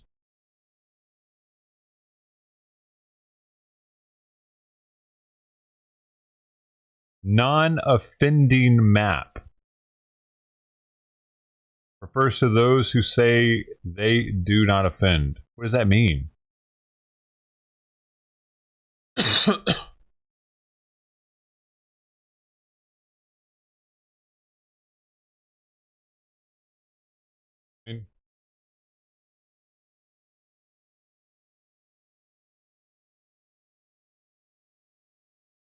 Crazy. Pointing out regulars like old friends. He's another one of our regulars. Regular what's not clear. Michael has been coming here to Aunt Charlie's for years now. Probably about 25 years. Long time. I count myself as lucky to have discovered this place. Justin McCormick loves bartending for the two communities that are very special to him. The gay community and the Tenderloin, where Justin also lives. What's been great about living in San Francisco and about the Tenderloin specifically the worst part in San Francisco? The variety of people that you overlap with. Really went there. And what's great about this bar is not only is it in like the gayest city on earth, but it's also in one of the most interesting neighborhoods, I think. Justin left a tech job to work at Aunt Charlie's. And interesting neighborhoods. Is not only is it in like the gayest city on earth, but it's also in one of the most interesting neighborhoods, I think. Justin left a tech job to work at Aunt Charlie's. It's the connection with his customers here that makes this job so much more meaningful to Justin. Everyone here knows each other for the most part. Again, working daytimes, I know probably 95% of the people that come in, and we don't even have to talk about what they want to drink. We can get right into the gossip and the and the more interesting stuff. So it's great to have a close-knit kind of community like that within such a big city. Aunt Charlie's Lounge is more than just a bar. It's a second home for many. And at the heart of it all is Joe. I'm 70. How people can afford it. 6 years old, so I don't want, this is my last job. This is John. He's one of our regular customers. He's a lawyer who loves to travel. He's greeting each person, not just as a patron, but as a part of the family. That's true. Yeah. Very cool. Nice to meet you. Yeah. I love people it. coming back and buying alcohol. Charlie's, you've been there a lot. You've performed there a lot. Yes. Talk to me about not only Aunt Charlie's, but the importance of safe spaces for the LGBTQ plus community. They're all family, weren't they? I cannot even begin to start. I know I live in a bubble, San Francisco, but everywhere else, you kind of seek them out. Where's my safe space? You look for that kind of continuity if you're traveling or things to that effect. So it's very, very, very important. It is, and the thing I love about whether it's a gay bar or a community center that welcomes, the kids. I always say the kids who need that advocacy and that safe space. Those are the physical manifestations of the principle of a safe space. But they wouldn't use the word kids, and they would just say like maybe adolescents. The kids, yeah, the 7-year-olds. We need them to have safe spaces to talk about being gay. Really, dude? They remind us all that we can create safe spaces in our conversations that we have with our friends, in honoring the pronouns that are communicated to us. We can create that moment of safety for somebody who needs that. And we all deserve to feel safe in our own skin. And here in the Bay Area, that sense of safety is super, super important right now. Producer, where are we going, friend? We're a little stuck here. Can you tell me where we're going? That sense of safety is so important. It's being supported in a powerful way. Local organizations are offering self-defense classes designed specifically for trans and queer communities. It is all about empowerment and protection and taking up space. Kids start getting horny around a certain age, right? With that story. And they're no longer kids once they're starting to get horny and shit, right? They're adolescents. Cal is arming up and ready to fight back. Okay, so 1, 2, and then push away. Against an environment they say has become unsafe for people that are transgender. There's always been violence against trans people. I think it's so important to be able to know peaceful self-defense. I'm not going to be out here punching people in the face, but I still want to be able to safely de-escalate someone in case of a crisis situation. Eyes open. Slurs and name-calling are just the tip of the iceberg. Cal says they've been chased with knives and had glass objects thrown at them, just walking on the street. Moments where they felt defenseless. That's why we train. But not anymore. San Francisco's LGBTQ Center set up self-defense classes so people like Cal can defend themselves. There's a Did they get hit with anything? For not only our community to feel safe, but within the queer community, trans folks are being attacked during this time period. Dude. And within the loss. This motherfucker would pass if you were drunk enough, man. God, but not if you're not, though. For real, you can easily tell. Not drunk, but if you were drunk or even drugged. The trans lives as a result of violence. We don't just want to empower trans people. We want to empower all of our community to feel safe. A report from the California Justice Department shows that hate crimes dropped overall from 2022 to 2023, but crimes against LGBTQ members rose about 86%. We need to empower a community to feel safe in our own spaces. I think they're just being reported more. Also, to feel affirmed. I used to be scared to report them or something. Do you want me to do like the 5 in the row and then we'll switch? Okay. This experience left Cal with a sense of strength, only reinforced by the community around them. I used to be embarrassed to report them, I think. Full of other people who also want to learn and want to know how to defend themselves in case of some sort of violence that may come up. That feels comforting in a way in spite of the scary things. They feel ready for a battle they'll hopefully never have to fight. Being ready so you never have to fight, but that's just another safe space where people get that sense of empowerment through what they learn. Absolutely. It's just wonderful. It's just wonderful. And you know what? That's why you and I like to do yoga as well. Of course. Mountain pose, right? Pose. Giving you that power position, that power pose. You're going to do any yoga today on Tranny poser. Yeah, I'll definitely be doing some into my bed. Okay. Right into my bed. Yes. What was the thing about you and your bed, we continue weirdo? to watch the parade down there, but also we are raising every voice. Lift every voice right up next. You had to slip that in there, didn't you? About this. Federal funding pulled for a San Francisco gay men's chorus, the gay men's chorus. And they say, pull the dollars, we're going to sing even louder. A message that will not be silenced. To show the world, show our community what love and joy looks like on stage. And a form of activism on the catwalk, a local doctor taking to the runway Bring it to the runway. Runway. I mean, you gotta know that. Bring it to the runway. But his mission goes far beyond fashion. And we reflect on a landmark ruling 10 years ago that changed the lives of so many couples around the country. We'll also check back in with beautiful Kelsey Thord, who is live on the parade route. They should repeal that shit. Love, Pride Sunday. You're our family. Take away the gay marriage. You know, California you stay right here. We're keeping the porch light voted on for you. We'll against be right back. gay marriage. It passed against it, and the state said nope, and it was vetoed. So California did not want to be the first state that allowed gay marriage. Actually,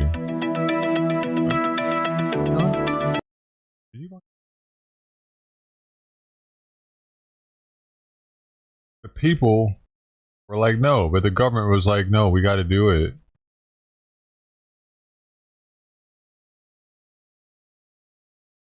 Gotta be on close-up.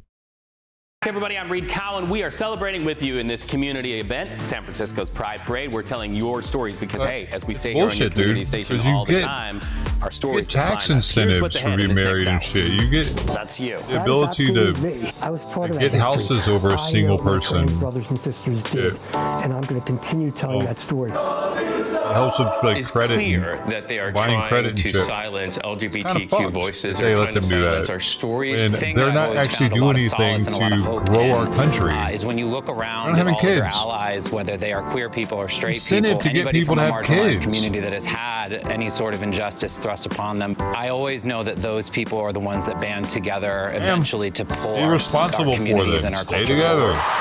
This feels like they're just giving up marriages. We just got this brilliant moment to all meet up somewhere where we all belong. It's amazing. I remember the early women's professional leagues where they tried really hard to say, hey, we're straight, we're straight. They were so afraid of the queer audience, and now they're just opening their hearts and doors. Nobody cares that you're gay cheering on a sports team. In downtown San Francisco today. These are live pictures down there on Market Street. We have cameras fired up in the sky and on the ground showing you this. A community coming together to support each other. Whether you're a member of the LGBTQ plus community or an ally, you are welcome here. You are loved, and that's the Pride Parade. It is in full swing. You click also money. In full swing That's Baby right. Shakes Monroe back here with me for the second hour of our celebration. What is the theme for this year's Pride Parade? Queer joy is resistance. And Pride started as a protest, did it not? It really did. Okay. And every parade after that is a memory of it. All right. Well, we want to actually take you to a moment down there on the route. It all began on Beale Market. It ends on 9th Street. Look at this map here. Come on. I didn't know they had a Beale Street in San You're Francisco. standing on 9th Street now. Now you're moving down Memphis the was parade only Beale route, baby. Street. More than 250 fierce. Look famous. at this. Nobody shows up a parade route like my drag queen friends. Fierce, fabulous, all getting ready to slay the house down boots, lining up the streets. But the party does not stop there. There is a celebration down at Civic Center? Absolutely. What goes on down there at Civic Center for the people who might want to come down and check it out? Well, there's tons of booths out there with all kinds of different queer businesses and ally businesses, so people can learn about what's going on in the community, where they can lean in and support. But there's also music and drag shows, and it's just amazing. Lots of support down there and conversations, right? Kelsey Thord is right there on the parade route where all of the joy is happening. Kelsey, the conversations down there, You know the definition they of are amazing. uplifting, are they not? Oh, of course they are. Yeah, everybody here is happy, It's way excited, overused full of joy, nowadays. just like the theme of this year. And you guys actually, great timing, because this is just the very beginning of the parade coming through. So we saw the Dykes on Bikes go through earlier, and now we're actually seeing the different members of the parade come through. So they had the sign up there with the theme of this year, which is Queer Joy is Resistance.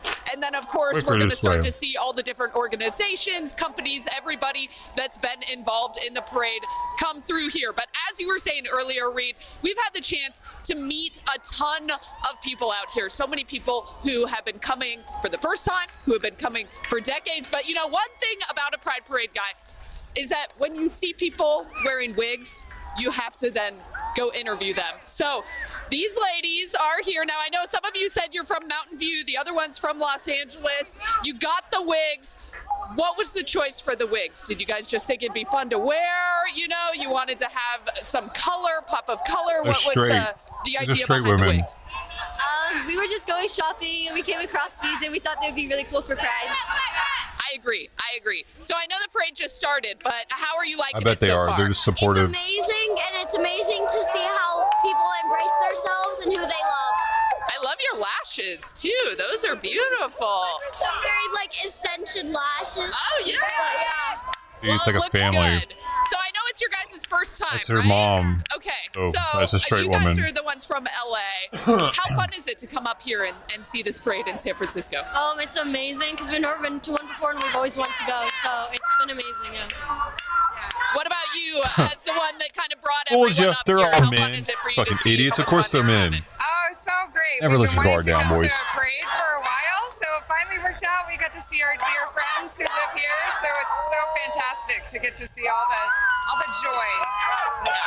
Yeah, it is a lot of fun, and it's just the beginning of the parade. So you guys are going to have a ton of fun. I see. Oh, they're already getting souvenirs, guys. So that's also the fun part of the parade. You know, there's stickers, there's flags they're handing out, of course, like candy and stuff. So these guys are going to have a lot of fun. And you know, we've been talking, Reed, all morning about how that this is such a family event. Family, you know, comes out here. So it's fun to see families from all over, not just here in San Francisco, but down south in LA and from other states coming out to enjoy the parade. Yeah, sometimes you have to cross the map, right, to send that message of support and love. And again, Kelsey, we're mindful that communities, maybe rural communities all over the United States or elsewhere, are watching us right now and looking for cues on how to have family, right, Baby Shakes? Absolutely. Yeah. What a better way to represent like this. Yep. Family? And there is a song that says, "This is my hair. I don't wear wigs." Absolutely. I don't know what you're talking about. Meow, just did you see that? Its You know mouth is what? open. We are wanting to strike all the right notes so that you feel the love today in this beautiful, wonderful parade. And part of the parade is the Food ad. legendary San Is it- Francisco Gay Men's Chorus. Oh, it's I think laying of Gerald on the Pearson, food, one isn't of it? the founding members of the What is international going on tour right of the Gay now? Men's Chorus, who It did doesn't not look make it to good this all of a day. sudden. The late husband to my friend Carolyn Pearson died I'm from gonna the go in there AIDS and feed it epidemic. again. But the music went on, right? And it continues today. It's a fabulously talented group with more than 300 singers. But like many other It needs to organizations, shit, it dude. recently Should I lost tens of press thousands on of its dollars in butt or federal something grants. to So, see if I can get it to poop? conversation to be had here. Our Max Darrow has this story. Good luck, baby, good luck. Finding his place among this ensemble of voices nearly 10 years ago, You make a new excuse. was instrumental in Tom Paulino's journey to find his voice as a gay man. It's nuanced my understanding of what it meant to be a queer person and how we all come to be who we are and find ourselves here in San Francisco. Kitten hasn't pooped in 24 He's a member hours of and the is San showing Francisco signs Gay of Men's discomfort. Chorus. The group has been around since Straining, bloating, 1978, crying in the litter box, singing, or teaching, lethargy. and reaching out That's into the Bay consult- Area communities veterinarian. on a mission to promote acceptance, awareness, and inclusivity. But in 2025, his group and its mission has run into a roadblock. And any time that the pendulum swings towards progress, we always know that there is often a backlash to that. And we're currently Gosh, living you just in got to poop, man. an enduring period of backlash. The San Francisco Gay Men's Chorus is one of many organizations that just found out the National Endowment for the Arts, the You're only NEA, massaging the decided to kittens. terminate a previously awarded federal grant. The rationale, according to the email that Chorus CEO Chris Verdugo received, The NEA is updating its grant-making policy priorities to focus funding on projects that reflect the nation's rich artistic heritage and creativity as prioritized by the president. So that isn't surprising knowing what we know, but it is devastating, to be honest. It's clear that they are trying to silence LGBTQ voices or trying to silence our stories. Verdugo says they were expecting around $75,000 to help fund the Rhythm Education Program. Rhythm, Reaching Youth Through Music, is a program about empowering not just queer youth, but their allies to be their authentic selves, to be the best selves that they can for themselves and their school systems. All right, man, I'm going. Though the times may be changing, Paulino's resolve is holding strong. The thing that I've always found a lot of solace and a lot of hope in is when you look around at all of your allies, whether they are queer people or straight people or people of color or women, anybody from a marginalized community that has had any sort of injustice thrust upon them by society or by somebody in power. I always know that those people are the ones that band together eventually to pull our communities and our culture forward. His eyes are set on upcoming concerts. To show the world, show our community what love and joy looks like on stage. Continuing to reach communities, one note at a time. What love and joy looks like on stage. I had a chance to see their Christmas special, the last one before the Castro Theater closed up for renovations. It was so fun. Oh, I can't wait for the Castro Theater to open up. Right. That's crazy. It's time for that. Have you been to any other gay men's chorus in like LA or Las Vegas? I have. I've seen so many different manifestations of the national outreach, right? When you see, and it's really cross-generational, you see the young singers and you see the singers who are my age or older. It's beautiful to see the generations come together as well. Yeah, absolutely. It's just, I don't know, music brings us together. And of course, love. Let's just keep going back to love. Yep, that's right. Love is the right note, right? Okay, so this past Thursday, we marked 10 years since a landmark ruling when the Supreme Court legalized same-sex marriage. That is the reporters running off of the steps of the U.S. Supreme Court to break the news to the world. This is video from those moments on that day, and they are running out to share the news, and you see the people cheering there. A lot of people hugging and waving flags. It was a truly historic moment. In San Francisco, we saw people celebrating right outside of City Hall. Same-sex marriage had already been legal in California for 2 years. At that point, then that right was removed, and that sparked the fight that took it all the way to the U.S. Supreme Court. The fight for marriage equality in these United States had the epicenter right here in San Francisco. And Baby Shakes, I just have to say congratulations to you and your husband. Oh yeah, we're celebrating 10 years. 10 wedding. years. 10 years. 20 together. Wow, 20 together. What about you? Yeah, so my Gregory and I grew up in the same little town of Roosevelt, Utah. And same thing, legalized same-sex marriage. We went with our 3 children for that beautiful day. Oh my God, I can't. And we just learned that we have a similarity here. Greg and I raised in the same little teeny tiny town, delivered by the same little teeny tiny town, Dr. Buxton, and you. Yeah, my husband and I were delivered by the same doctor, the same hospital, 3 months apart. See, in Antioch. In Antioch. Yeah. It's amazing. Yeah. Shout out to the doctors who delivered us. Little did you know, we would come snapping right out of that womb, ready to have a fabulous life. I think we had an idea when I came out. And happy anniversary to our spouses, right? Yes. You know, queer icons stomping the runway and the looks for a good cause. Look at this.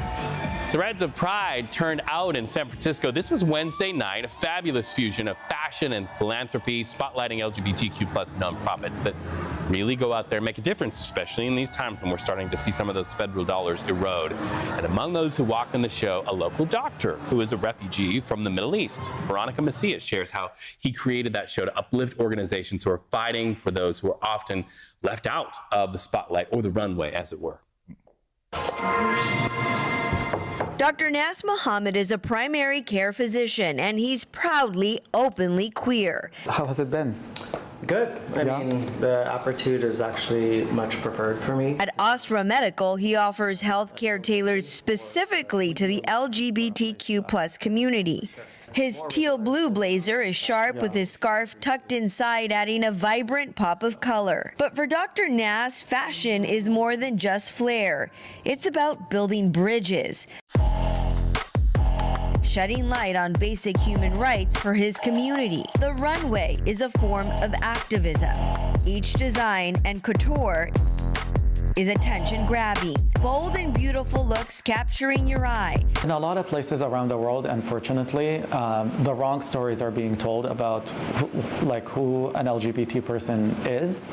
So for a lot of people, they think it's a crime. They think there are people that are out there to groom your children, to spread disease, to commit crimes. They haven't seen examples or heard stories of LGBT individuals that are, successful. Walking are people who are far from being any type of criminals. They are people fighting for the right to seek asylum and issues like gender-affirming medical care. So, I mean, I can speak to my own personal experience. When I went into my primary care physician when I was younger, I had gotten my first STI, and his response was, it almost felt like I was being quarantined in the room. Just his response was not compassionate. He comes from the Middle East, where in Qatar, he could not live true to himself. The language of fashion is something people from all walks of life can relate to. So during Pride, he's telling everyone, walk with us, because love is not a crime. Walk with us. I love the expression of fashion in the LGBTQ plus community. I want to say we invented it. I think we did.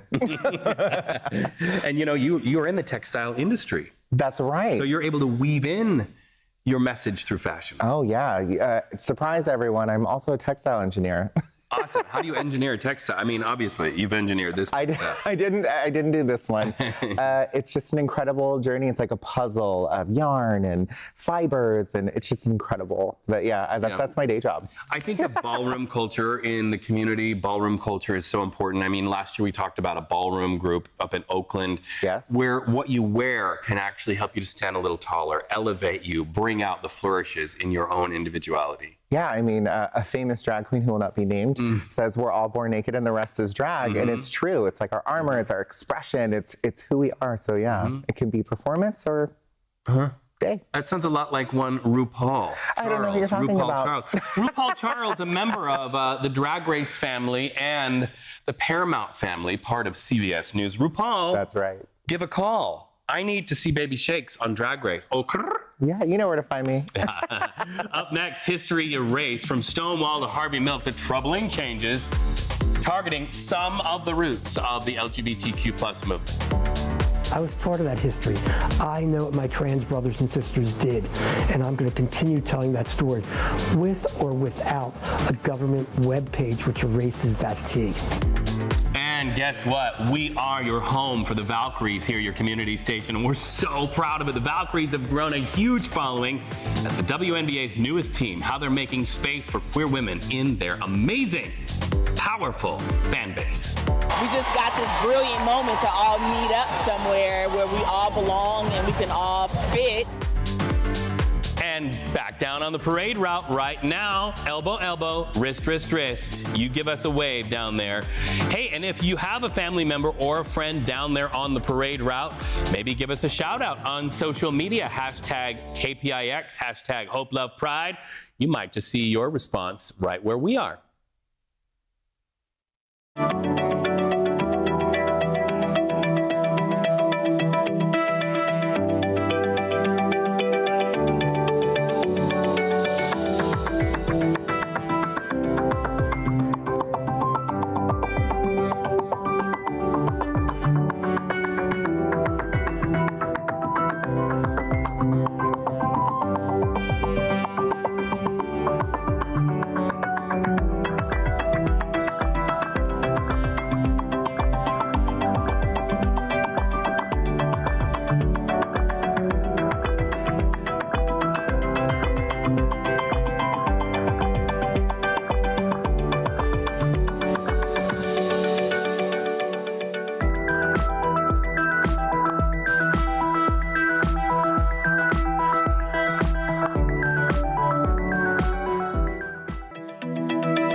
Taking you live right there to the beautiful Pride Parade happening in San Francisco, right down there on the parade route. And look at that, baby shakes. We got bubbles in the air. That's my favorite part, honestly. Yes, and you know what? Those bubbles are magic. Kristen Chenoweth is in every one of those, as is Ariana Grande. Can you see her right there? Yeah, there she is. She's about to land right there on the parade route. Yes. Defying a little bit of gravity. We hope that if there's heaviness in your heart for any reason, that you will defy gravity party with us and those beautiful bubbles and know that you are a part of hope, love, and pride on this Pride Sunday.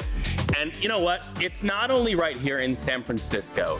We're going to give you a look right now at some of the other celebrations from around the country this month. In Philadelphia, a huge show of pride with that flag outside of their city hall.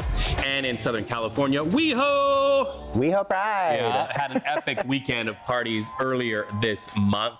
First, a night of dancing, then the WeHo Pride Parade making its way through the Rainbow District. And as we celebrate, it's important to remember the origins of Pride Month. I always like to talk about the why. If we don't remember the why, we don't really have the passion behind why we show up, right?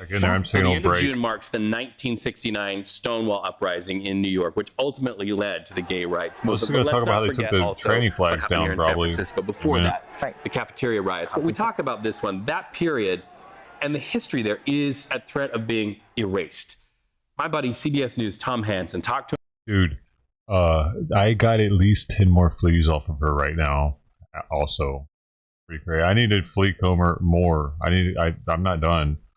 I'm getting some pretty big ones too. Look like they might be birthing fleas, at least one or two.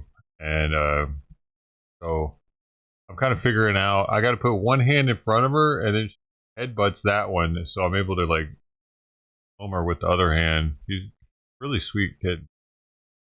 I wish she would poop. Nothing came out when I rubbed the butt. Clawing my fucking chair! Stop it! Clawing into my shorts that time.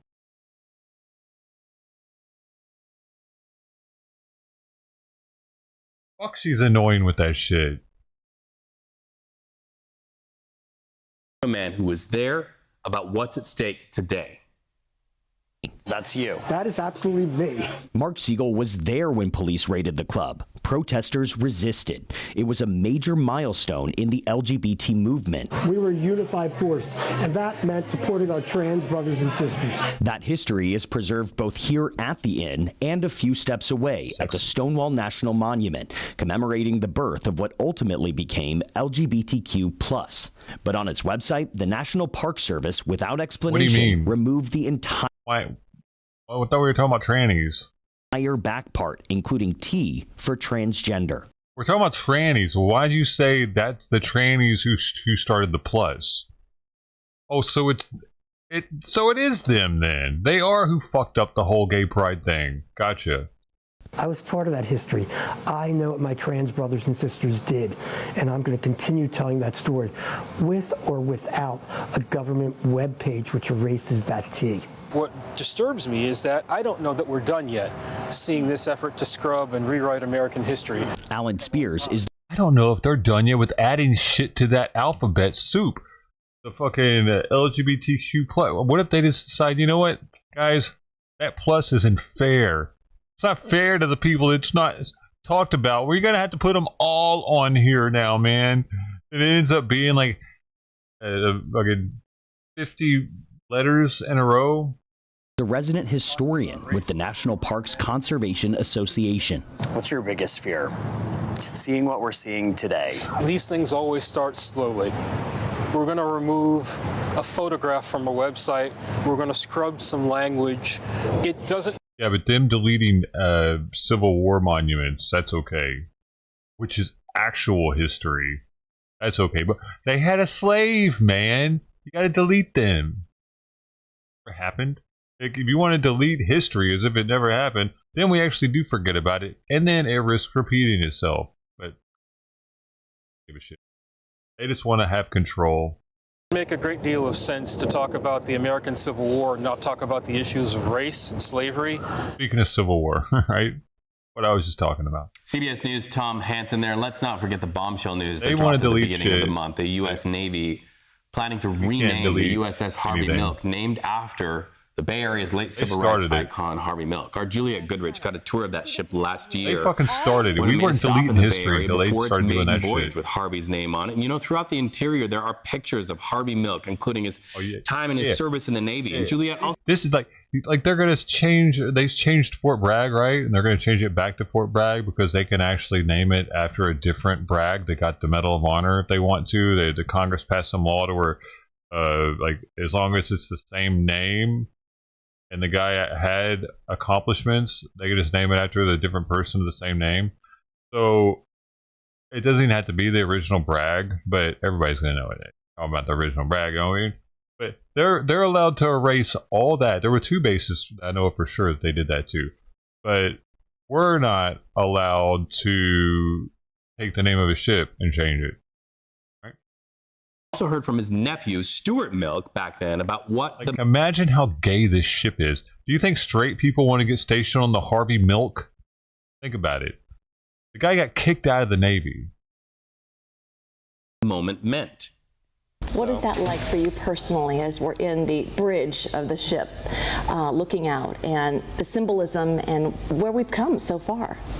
It is astonishing in some ways to think that we have come this far, but it's a reminder that it's a continual work in progress because we have made so many steps forward. But for instance, on women's rights, we're moving backwards. It was homosexuality. So Thomas Jefferson famously asked, when does the battle for equality and justice end? He said it doesn't. It requires constant vigilance, and I think that this ship is a reminder. It's going to go to ports where LGBTQ people are illegal, and this ship is going to teach about who Harvey was. Well, that was then, but this is now, and now it will port without his name. After the announcement, the Harvey Milk Foundation told us the name change is a big step backwards, but that the fight, it's not over. It's truly sad, and it's a sad day for America. But Harvey and his reputation have been through much worse and will persevere. Harvey's message has always been one of hope. He was always optimistic, but he also said we always need to be vigilant, and there will be backward steps. You know, I had an opportunity also to talk to Cleve Jones, who is... And in 1955, which is when he got booted out of the Navy, enlisted sailors were not allowed to be openly gay in the U.S. Navy. Military police at the time strictly forbade non-heterosexuals serving. All right, let's think back of our military, and has that went up or has it went down since we decided to let gay people do the don't ask, don't tell? So now you're allowed to be gay, but just don't tell anybody. I mean, you can act a little gay, but don't say you actually are, though, and you're okay. And then we went to everybody can be openly gay. You can be transgender. Hell, we'll pay federal tax money to have your dick cut off if you want. And then you don't have PRT standards anymore because we don't know what your standards are because you're on hormone replacement and shit. Usually that would, if you needed hormone replacement when you went in the military, used to, that would be instant. You're not getting in. Like, you got to take all this shit to just to be, no, that's too much. You're going to be in battle or something, you don't have to worry about taking medication and shit. Next, we'll get somebody else. I mean, so as it went up or down since we've gotten looser and looser and looser with the gay rights in the military? I feel like we were a stronger military in the time, like the 50s, the 40s, the 60s, all those. Before, even the 80s, we were banging strong, dude. And it was right in the middle of the don't ask, don't tell, wasn't it? Or felt like it. Because, like, I didn't even think Iceman was gay when I was watching Top Gun. Until afterwards, I was like, what? Hold up. Motherfucker gay? He looked at him in the shower room and shit. Bay Area civil rights icon marched with Harvey, started the AIDS memorial quilt, and he said, he's look, this is disappointing, but he pointed us to hope, to remembering Straight that there men might don't be do those that to each setbacks, other. but to maintain hope and to march forward one step at a time. And that really is what Harvey Milk was all about, giving people hope. He was the first openly gay person in the United States to be elected to office. He was a San Francisco supervisor.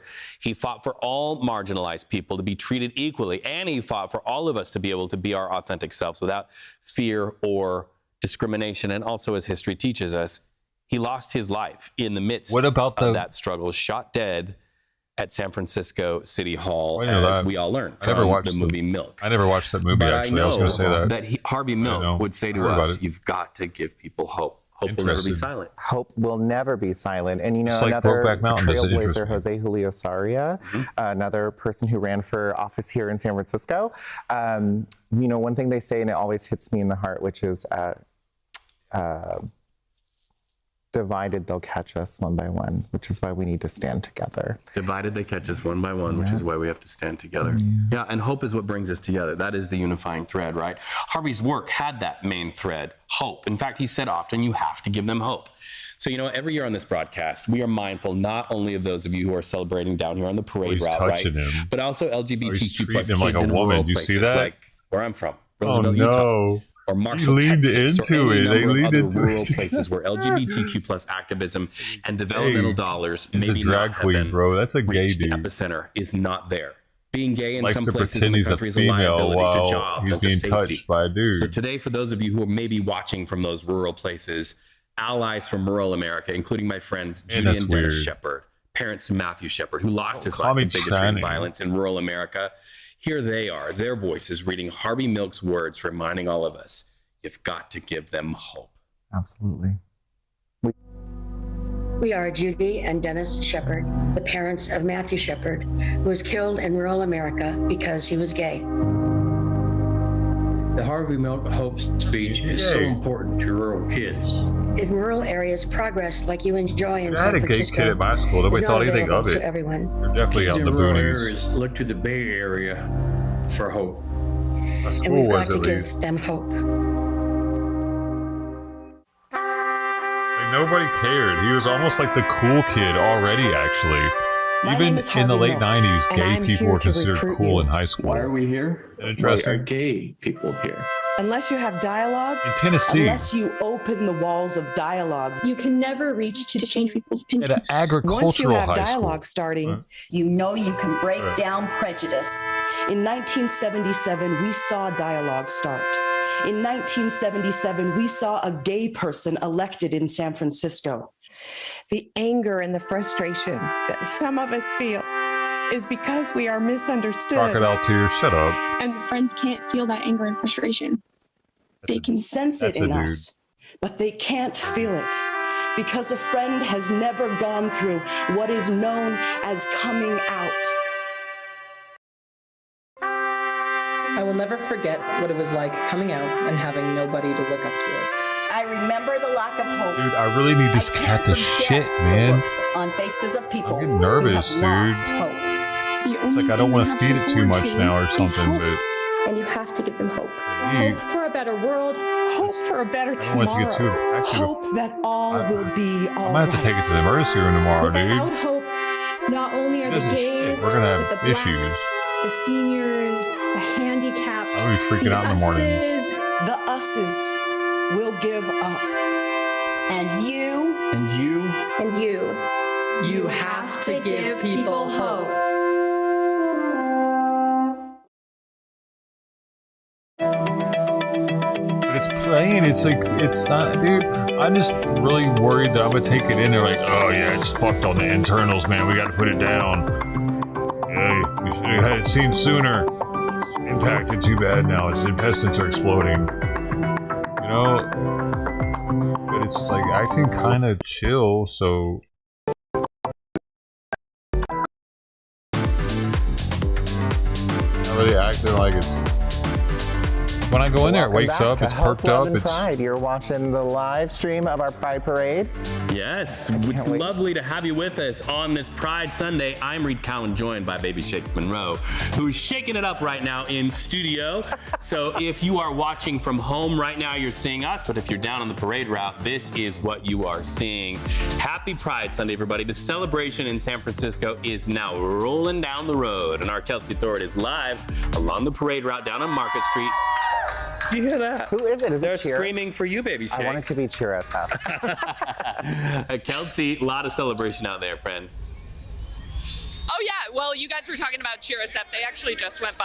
I got to see Heather. We were not on air though, so we couldn't do the same interaction that we had last year, but that's okay. Now we have the Scouts for America going by, so we are What? kind of in the thick of the parade right By now. the Oh way- my goodness, thank you! By the way, anybody who hasn't heard, they're called the Scouts of America, not the Boy Scouts anymore. Same with Boys Life magazine. It was for Boy Scouts. Now it's Scouts Life magazine. You know why?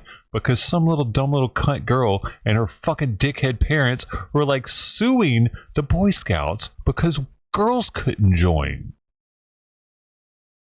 Did you see just recently that Girl Scout troop that got stranded? It had to be flighted out of the area, out of the woods. When was the last time you heard of Boy Scouts having to do that type of shit? All right, so Girl Scouts are going camping apparently, and they clearly can't do it for a reason. Like maybe girls shouldn't be going out in the middle of the woods and shit with compasses. They're not built like that. I don't know. I almost died Boy Scouting, dude. We went to summer camp and canoes flipped. It started raining, so the river like really picked up and our canoes flipped. I wasn't pinned in between two canoes, but one of my Boy Scout buddies was. He was in between two canoes, one in front of the other, and the river was pushing. The life preserver saved his fucking life, dude, because it cushioned a little bit because there was so much energy going into that canoe that it took like our Boy Scout, our leaders, it took them a while to get it off of him, dude. We had people that were going into shock with the silver blankets on and shit, shivering because they were freaking out. It was raining the whole time too, so it was cold and it was crazy.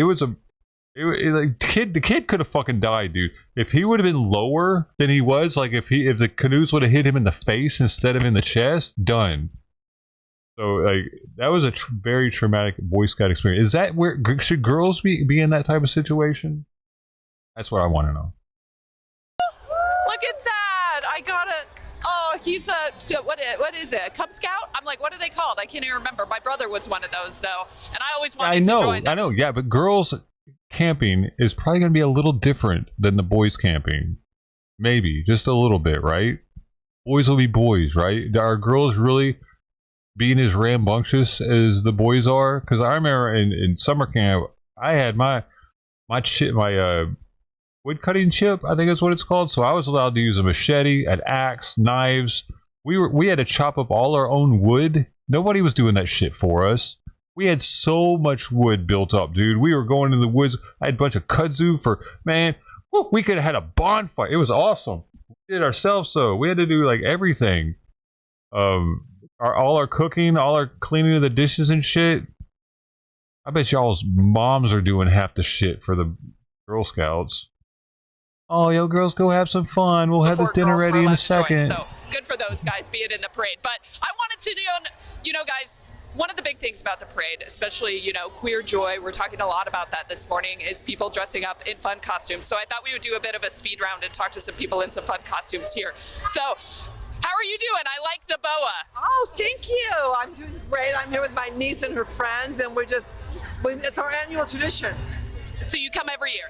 We try to. We missed a few. Now, do you do a different outfit every year, or are you just going for the sparkles? I think the boa's every year, but then I've got new things as the years go. And you guys didn't want to dress up as much, or what's going on over here? We take what we can get. You're having fun so far, though? Yes, definitely. Dude, the Boy Scout book is such a cool manual for camping. We've been following so many people, talking to a lot of people. There's this one guy I have seen since before the parade started, so I wanted to talk to you. I just want to say I love your hat. Thank you. Now, do you wear this hat every year? Every year. Okay. How long have you had the hat? Well, I've been assisting to the gay parade for over 30 years, and I love it. So what do you like about coming to the parade for that long every year? Fight for our freedom and our rights. We are having hard times, and we need to continue fighting for what we are taking for granted as liberty and our rights. What rights? What does it mean to you? What rights are being taken away? What can gay people not do? Also just show your joy shove in our face constantly with the community. Well, what it gives me hope, I'm really happy to see so many young people that are the new generation that need to fight for our freedom, to maintain and continue that freedom that it's so hard to accomplish and to get, and now that we are here, we must maintain. He barely speaks English. He's been here for over 30 years. But, guys, it's been a lot of fun. You have the bi flag. We've seen a lot of flags. You have, of course, the rainbow flag that everybody knows. You have bi flag. You have the lesbian flag. You have the trans flag. So we've seen a lot of that. How are you guys doing? I like the rainbow. We're here all the way from Indiana, loving every bit of it. Oh my goodness, where in Indiana are you guys from? Fishers, Indiana, near Indianapolis. So did you come to San Francisco just Daughter's for the like, parade? Mom. We did. Yeah, big fan. Is this your first time or have you been before? First time here. Wow, what do you think so far?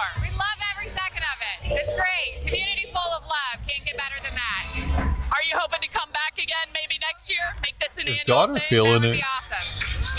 Maybe. That's so cool. Have you made any friends around here? Met anybody else from different states? Yeah. That's the daughter People that. here from all over. It is a place to be, Any for gay sure. friends? And you actually got us on a good weather day here in San Francisco, so it's probably hot back in Indiana. Yeah. Well, there you go. Mom Reed. totally we've been wishes her talking daughter is going to be meeting gay. people from all over, not just here in California. That was a family from She can take her Indiana. to We, all of her course, friends' have people houses who've and been brag here about it. forever. She's And we so got all the dancers, understanding. That's the fun thing about She Pride is that accepts her there's gay always daughter. some entertainment throughout this parade. It's a lot of fun to just talk to everybody. It so is, and I love all of the bling out All the there. cool moms have gay Baby kids, Shakes you is know here, that, right? Kelsey, because look at this. Do you see the earring? Can you see it? Can you see it? You know how they say on YouTube? This looks very much That like a means you Valkyrie's parented. earring that you are wearing. Oh yeah. Fabulous. Tranny kids, actually. Yeah, That's on the purpose. mecca. Kelsey, you've spent a lot of time with the amazing Valkyries this season. I love your coverage. I have loved it, and I know I will for the weeks and months ahead. They have a big following in the queer community.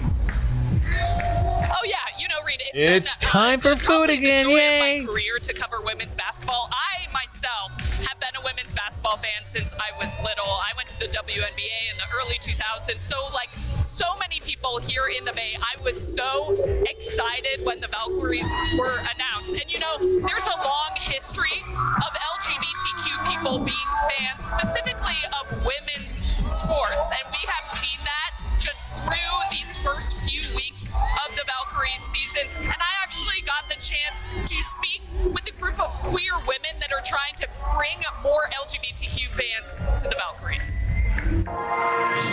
For many LGBTQ people, specifically queer women, going to a Valkyries game is an experience unlike much else. It's the representation to see ourselves being able to come out and be a part of the community with just ease and joy. Queer women have long made up a significant portion of the WNBA fan base. Recent studies show upwards of a quarter of all WNBA fans identify as lesbians. It's not surprising at all.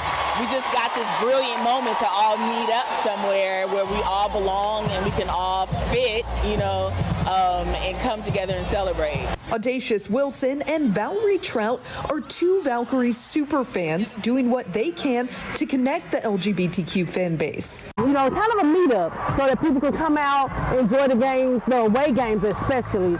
And they're not alone. Since the Valkyries season started, several LGBTQ fan groups have popped up, including the Valqueeries, headed up by Megan Doherty Baker. It just feels like this could be kind of big in terms of how many numbers we've got and the diversity that the group can have and what it can look like and all the different ways that we can engage and connect with each other. It kind of feels like sky's the limit right now. The Valqueeries have already hosted several events and are planning more and more every week. As someone who's been a basketball fan for decades, Lucy Bledsoe told me it's wonderful to see both the connections fans are making with each other and the support the WNBA is giving to their LGBTQ fan base. It's amazing. I remember the early women's professional leagues where they tried really hard to say, hey, we're straight, we're straight. I literally saw, I think it's the Pioneers did a game where at halftime they did a heterosexual marriage. They were so afraid of the queer audience, and now they're just opening their hearts and doors.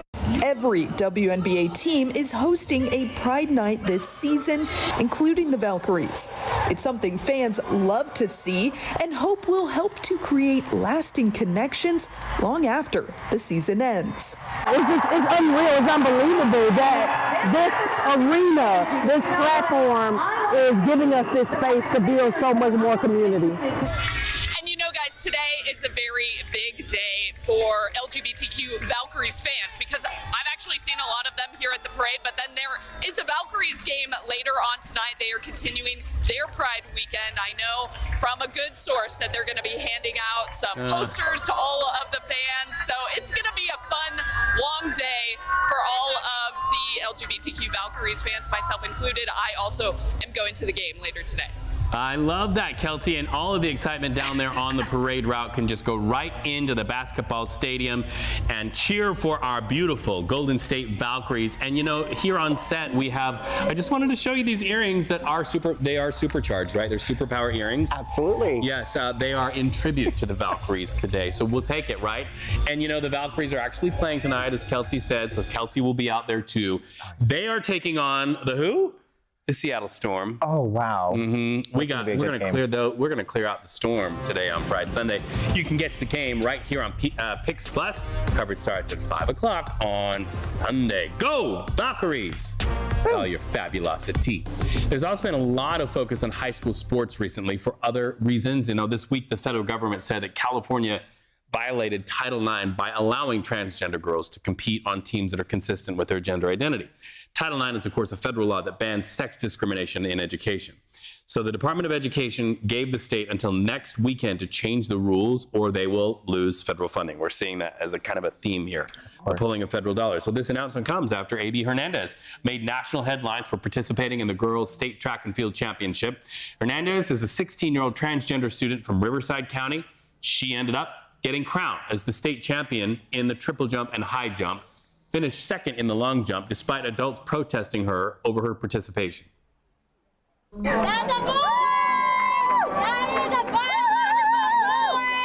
Is that even registering as you're competing? Honestly, no. Nothing I can do about people's actions, just focus on my own. So due to President Trump's previous threats, the California Interscholastic Federation gave out duplicate medals to the girls who finished just behind AB, and that placed an ally alongside AB on the podium there. Steve Large has that story. I'm feeling so much relief. River City High School senior Brooke White is back home with a silver medal proof of her state finals performance. So this one's my 100-meter hurdles medal. Brooke White is running amazing. She won silver medals in the girls' 100-meter hurdles and in the girls' long jump. A place she shared on the medal podium with trans athlete A.B. Hernandez. This photo captured the pair smiling wide for the cameras. How would you describe that feeling of not only you winning this medal, but also sharing it with A.B. Hernandez? Yeah. I mean, the first thing that she did was hug me, and I hugged her back. White says the scrutiny surrounding the state finals, with protests over the politics of trans athletes in female sports, and with President Trump singling out the event, added pressure to all the athletes. It made me really emotional, seeing how people could be so hateful to a 16-year-old girl. White says Hernandez's performance inspired her. It also eased me a lot to talk to A.B. personally and see how she was handling the situation as a rock star. Like, just, you know, she PR'd and I'm pretty sure all 3 events. This high school track athlete celebrating success at the state finals. She ended up in the focus of a fierce political fight and found her voice. Overall, I just want to help foster peace and community and acceptance. You know, she could have been bitter, she could have been angry, she could have joined the crowds who were yelling things like, "That's a boy out there," but instead she chose to be on that side of the conversation. And that is the special thing, right? Absolutely. I mean, if you really ask the athletes, they don't care. It's really the small few amount of people. There's so much energy on it. It's like, wow, just let people be who their authentic self is. I don't get it. Authentic self, and also I think authentic winning. What is an authentic win? Like, do I win if I get something and somebody else doesn't get something? Or do I win if I share the podium with someone? That to me is an authentic win. I mean, we have an opportunity to teach authentic winning to people right now. Yeah, you hear it all the time where it's like, I'm not winning unless we're all winning. The true idea of team sports. Boop. Bury that. Bury that. So hope heals, and sometimes hope is on wheels, in heels. Our Cara St. Cyr has the story of Abby Smith flying the flag for our transgender community. And here's that story. I try to do this every day as possible just to let the tourist people around us know that we're here. On any given day, you might see Abby Smith skateboarding through the city. Oh, I go all the way up to Castro and back down to Jefferson and skate around the Golden Gate. Wielding a trans flag high above her head. It's inspiring, it's encouraging to, other like-minded people. She's covered 20 to 30 miles daily since February, making it her mission to show everyone this display of pride. While the statement she's making is overwhelmingly a positive one, it was born out of what she says is necessity. A lot of the trans have to run in fear, and they're just mispronounced and just mistreated, not eligible for hire and stuff like that. And it's just really tough. Overall hate crimes in California are down, but a study from the state Justice Department showed that crimes against LGBTQ members rose 86% from 2022 to 2023, a trend happening nationwide. The GLAAD Alert Desk reported 932 anti-LGBTQ crimes. In just the last year, trans people were found to be disproportionately affected. Abby's decided this isn't the time to shrink. People have taken notice. Thank you. I mean, I've definitely seen her. I saw her the other day. She is definitely very fierce and very powerful. Honey Mahogany, a director of the San Francisco Trans Initiative, is among those inspired by Abby's message. For me, it made me really happy seeing her with her big trans flag, riding her skateboard, and just spreading that joy. I mean, it was a joyful moment for me. I'm sure it was a joyful moment for many people when they see her walk by. Abby's rides are confined to San Francisco for now. Happy Pride. I want to be able to see this keep going for the community at least to have something. Just to spread that positivity and maybe just a little bit of pride. My goodness, and why does that make me just admire even more just from the fact that they can stay up? I mean... and upright and not fall. All the hills in San Francisco, like a journey in itself. All the hills, right? So up next, we head to an Oakland yoga studio, stretching the norms and creating safe space for those who don't really fall into a specific gender identity. If we focus on our members of a community who need the most help, everyone else will benefit. I know that I can be me here.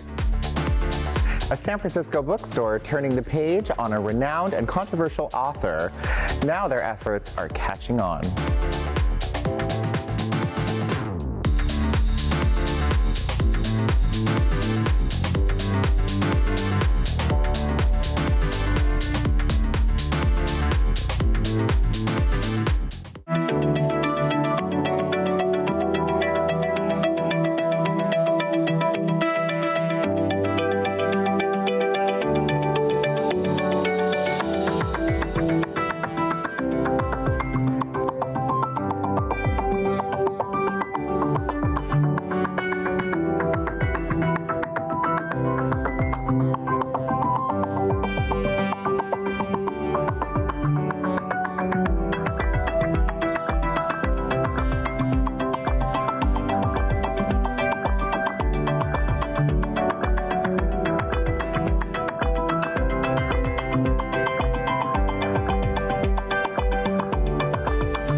loves a stage and a parade. I love a parade, and Baby Shakes is with me here right now. And what are we seeing down there in the parade route, friend?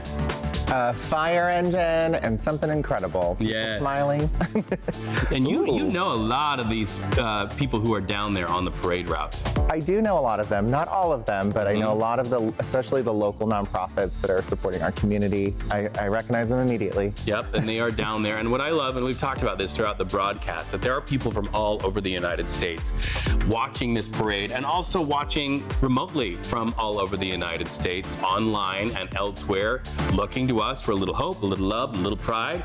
We know that this does not exist in every community in the country, so because we see it here, we know that maybe someday we can see it elsewhere. Look at the hearts on that Jeep. Oh my gosh. Somebody cut out every one of those. Look at that gold costume. I love it. We are golden for you, everybody. You know, LGBTQ plus people need advocates, people who will stand for them. And sometimes advocacy means making bold moves. So Andrea Nakano shows you how and why 2 bookstores chose to pull the wildly popular Harry Potter book series off of their shelves. That's where I'm at in now. an act of standing up for the trans community.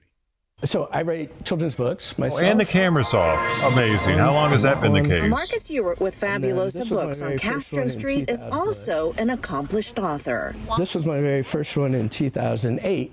It was the first kids book to have any sort of transgender content, let alone a transgender kid main character. Ewart says while the book 10,000 Dresses has been embraced by the queer community, it has been banned and challenged by others. So the decision to take J.K. Rowling's series of Harry Potter books off the shelf wasn't taken lightly. And normally they would have been right there. Ewart says he did what he felt was right to him. Setting an example of there are things to resist, and which is choices to make, actions to take, and we all need more courage right now. The idea originally came from Booksmith on Haight Street. The owners would not talk on camera, but sent over a statement saying they sell a number of titles by authors they don't agree with, but this case was different because Rowling has pledged to fund legislation and campaigns they say would hurt the trans community. Camden Avery, the co-owner of Booksmith, wrote, "We're one private business making a decision to align our business practice with our own values and our customers' values. The freedom to do which, if I'm honest, is one of the most rewarding parts of operating as a truly independent bookstore." Fabulosa Books says it couldn't agree more. Seeing that people were like, no, this is important. Somebody took a stand. It's like, okay, well, actually, then, yeah, we want to be counted too. So it's not just one lone bookstore. Some on social media have criticized the bookstore's actions, saying that it's equivalent to banning books. Ewart says this is just a show of solidarity to stand for the community he serves. What happens? It's so much better to use language to broaden people's hearts, broaden the world, all that, and proudly, not no gay books are here. Condemn and vilify. I saw my friend's book there, Stephen Rowley's The Guncle, which is another great book. Highly recommend it. You know, we talk about safe spaces all the time. Oftentimes you think about them, a gay bar, a gay club, but also saying they don't like straight things. Absolutely. They just really like gay things. Absolutely. I mean, I love going to bookstores. First of all, it's quiet, so my crazy everything going on in life. Right. But then you get in there and you just know people are curious for knowledge. It's like it's a safe space. You know it. It is, and it's so important, right?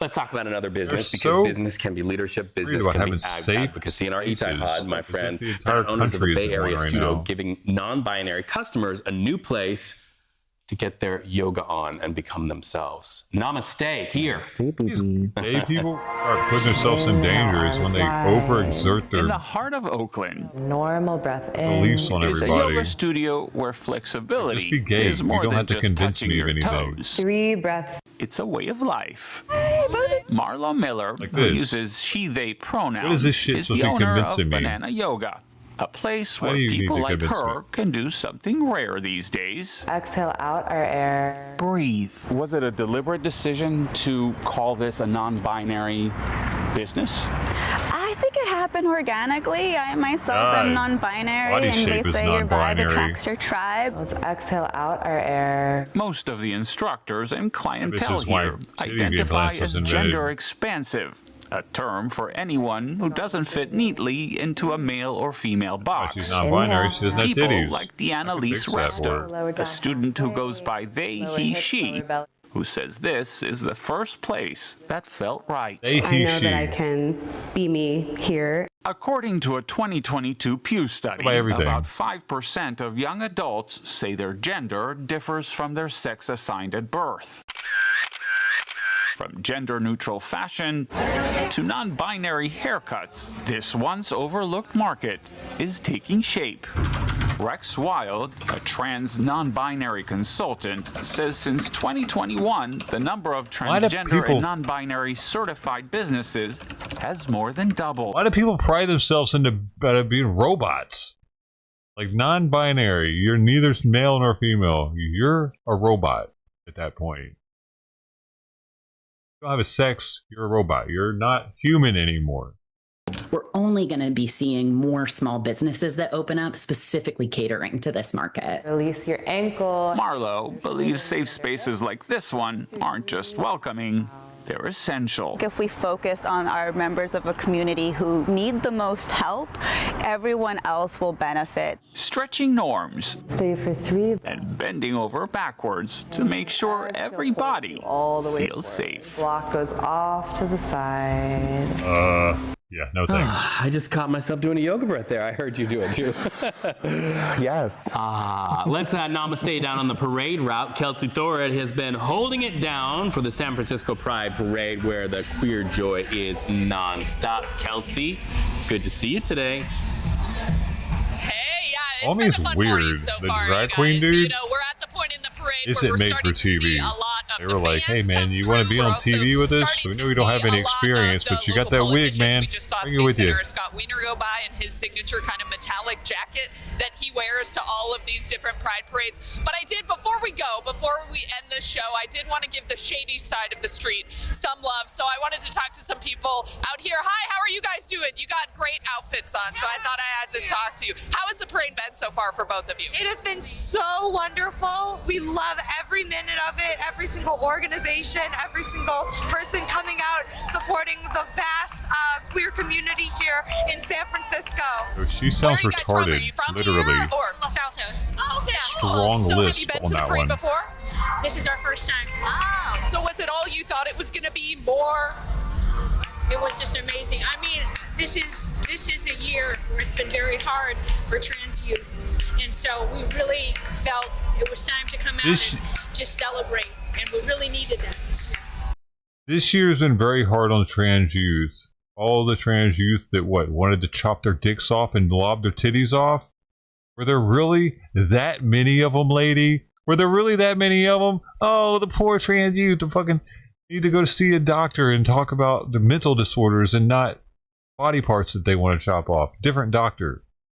I can see you kind of tear it up. I mean, can you just talk about what it means to bring your family out here? Why don't we have parades for schizophrenic people? Why don't we have parades for bipolar? Why don't we have a mental health month where we actually think about how a lot of people in America are fucked in the head? No, when we do that, it's Pride Month. Can we rename it Mental Health Month? Relief and feel some excitement. You know, when healthcare is actually being That's a good affected idea. in California Y'all vote for for me? trans youth, we need a little joy.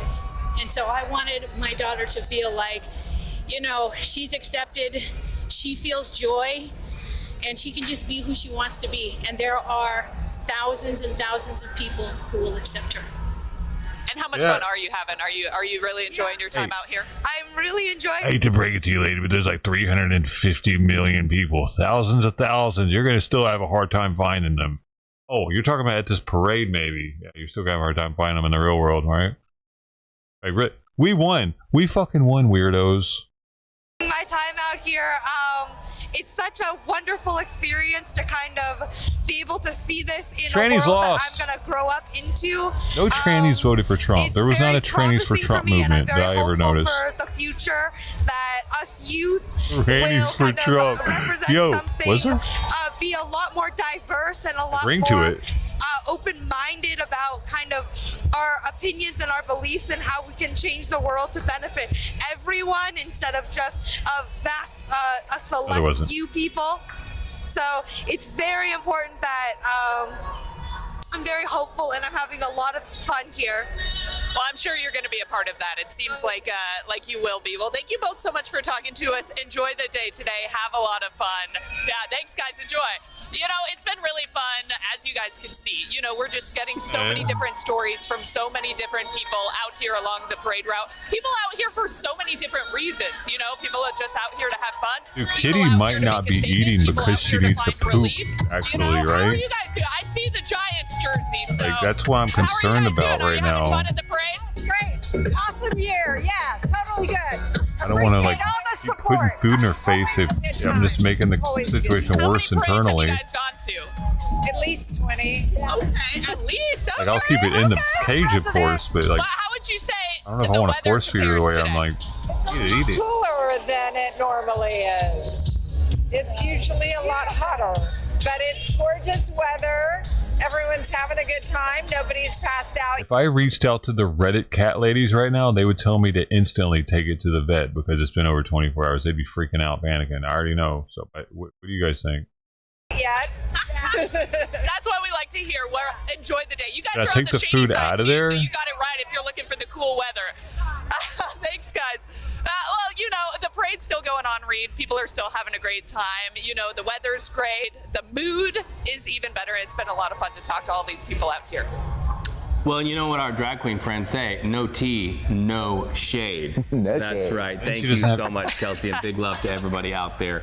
And I want to thank Baby Shakes Monroe for joining me on this Pride Sunday as we think about hope and its never silent quality, and we remember that kid in a closet somewhere in some small town who may be watching right now. Baby, take like 10 seconds and talk to that young person listening right now. I love you. I see you. There are millions of people across the planet who see you and support you, and don't give up. Love is there. Love is there. So And I hope I haven't made it Jackson, worse. Mississippi, Minnesota, or right here in the Bay Area or elsewhere. Thanks for looking to the flag flying in the Bay Area. Hope, love, and pride. You remember those words today with every step. Hope, love, and pride. Just say it over and over and over until we can realize it in every minute of our lives. We know that you are the voice on the call in the night. And this city, take it to the bank. We will always pick up for you. Happy Pride, everybody. Keep hope alive. I want you to hear this little song I wrote just for you. Wanted pride for the past and pride for the fight. I am the voice on the call in the night. You're up.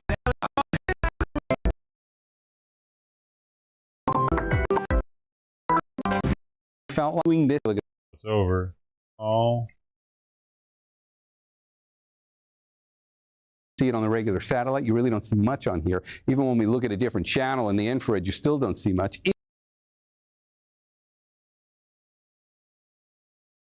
Let's watch this guy. Make America great again, make Iran great again. Trump, we love you, Trump. Absolutely supporting Donald Trump. Thank you, Mr. President. This regime is a brutal James regime. Klug. This regime is anti-humanity. That's awesome. And they have to be eliminated. Whatever help we can get from outside, it's okay. But it's up to us. Freedom by us, for us. Regime change in Iran. What's going on, everyone? James Klug here. Today, I am in Los Angeles, California at a free Iran protest. He's definitely one of my Let's go talk to some favorite people. interviewers at these things. I have no clue what they're chanting. Okay, so what brought you out here today? So I've been fighting for humanitarian rights in Iran since 2008. My wife has been fighting since 1999. And we are pro-Pahlavi imperialists, and we support the monarchy system. Return of King Reza Pahlavi to Iran. And currently for 46 years, Iran has been occupied by the terrorist communist regime of Islamic Republic. They've been terrorizing the world. They've been terrorizing their people.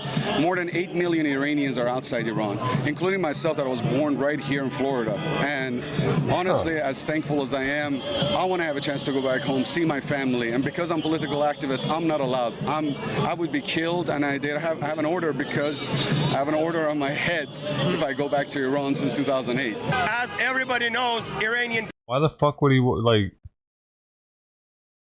I guess I gave you like a family or something, maybe. You'd want to go back and visit family. I can see that. People are voiceless right now. They've been cut off the internet. They have no way for them to reach out to the free world. So us Iranians who are in exile right here or anywhere else around the globe, we're trying to be their voice. We're speaking on their behalf. And all these pictures that you see here, these are victims of government crackdown. They either been shot on the street, or they've been kept in jail, or they've been executed. So for that reason, I'm trying to be the voice of these people who have no way of reaching out to the free world. What brings you out here today? Unity for regime change in Iran. Basically, I've been here for 47 years.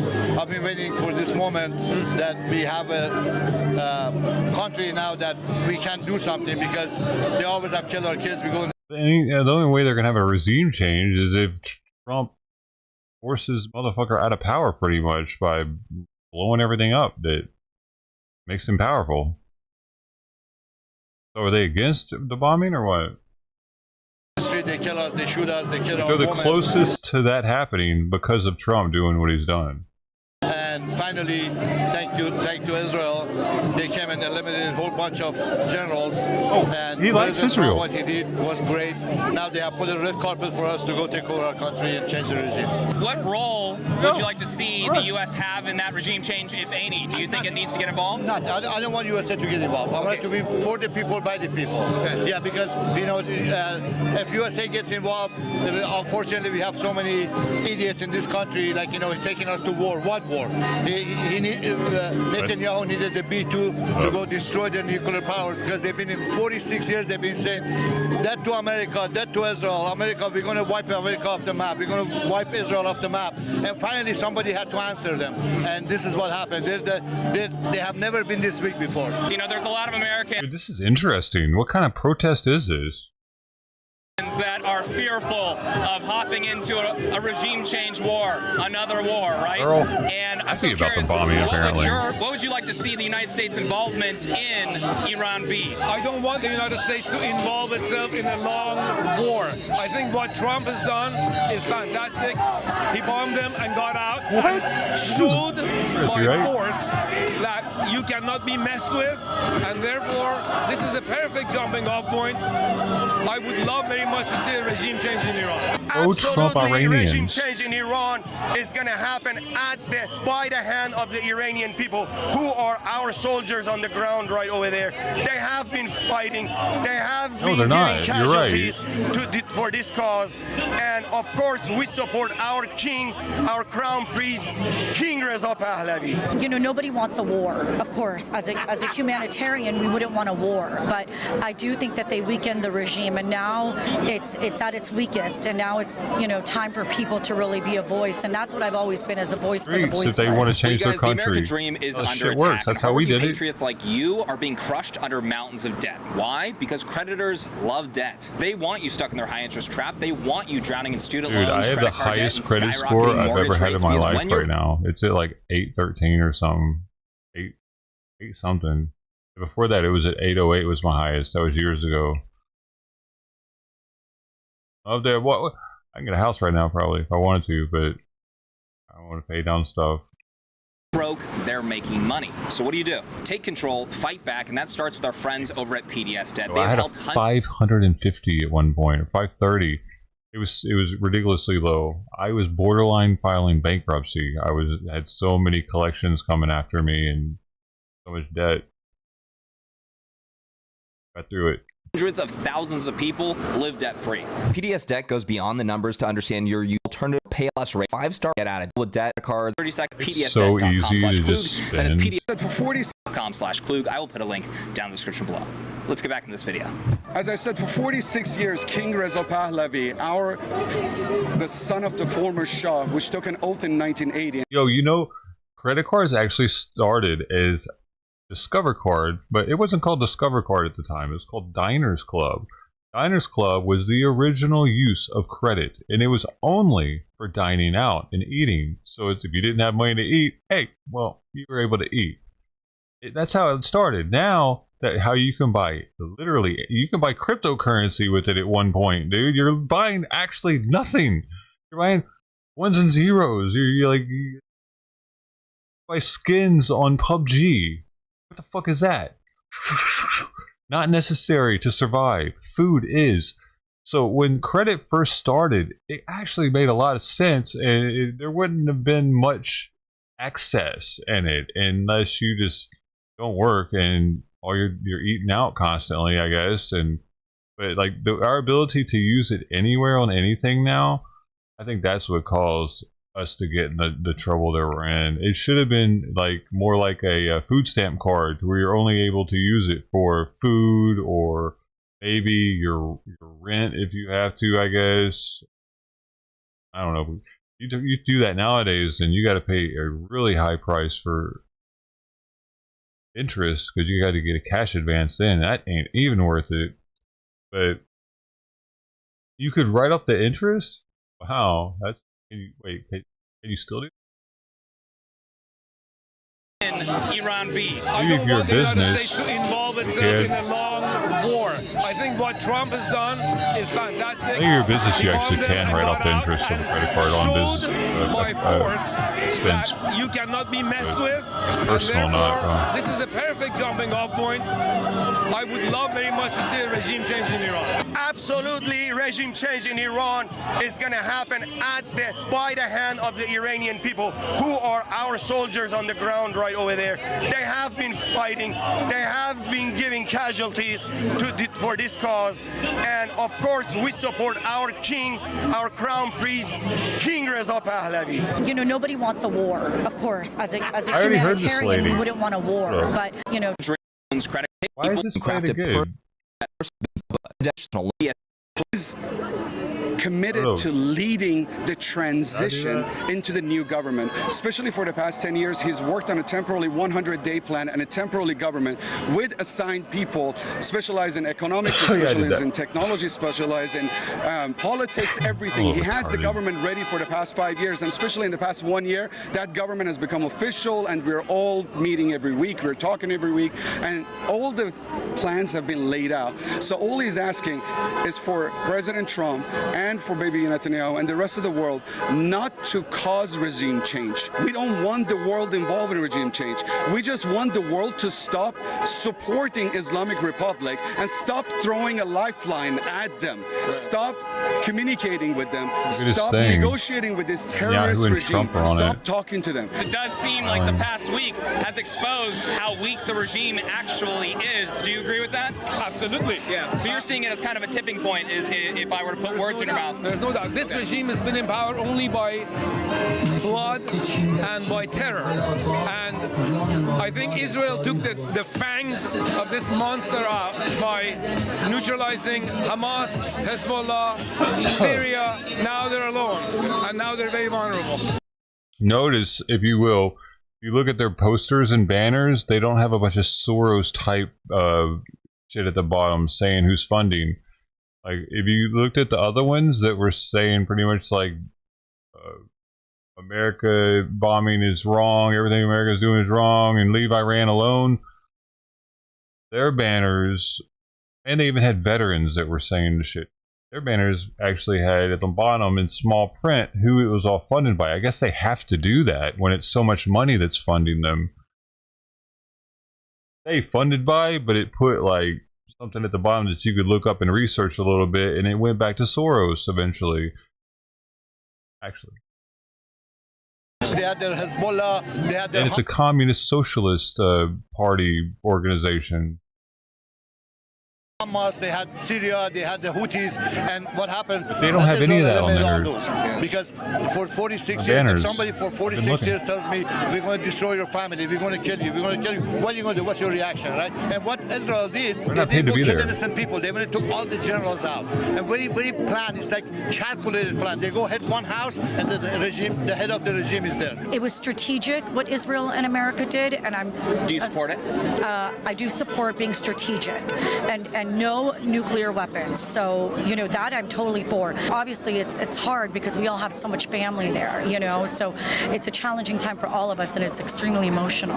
Yeah, no, I believe it. And then when it comes down to Iran, I mean, what percentage of the population, if you were to guess, would be willing to pursue that regime change, rise up, if any? Like, is it a majority? Is it a minority? What do you think it is? Majority. It's definitely at least 80 to 85% want regime change, and many are supporters of the Crown Prince of Iran, Reza Pahlavi, the former Crown Prince. So his images are hung on bridges. The flag of the Sun and Lion flag, which is so symbolic, which is before the regime, before the revolution, the 1979 revolution. So they are supporters. I think it's such an oppressive, tyrannical regime that really just has plainclothes officers at any given point. They can arrest individuals. So it's tough to get out there and you know, really be a voice. And that's what I've always done, is if they can't be a voice, I'll be a voice for them. 80 to 85% of the regime people, they hate this government because our economy sucks. You know, electricity in Iran right now is like 4 hours a day. You don't have electricity. All your food gets spoiled. They don't care because why the fuck are these people getting together? And all right, if you look at Bucharest, 1989. Well, the president asked all those people to be there, though, for a fake, like, he had speakers that were loudspeakers behind the audience that was clapping and cheering. And if you look at the people, they're just kind of like standing around. Only the people in the front row are clapping for the president during his speech at that time, right before he gets thrown out of power. Like, they ended up storming the building. And shit. Dude, there's all kinds of huge Iranian meetups that are pro the supreme ruler and shit.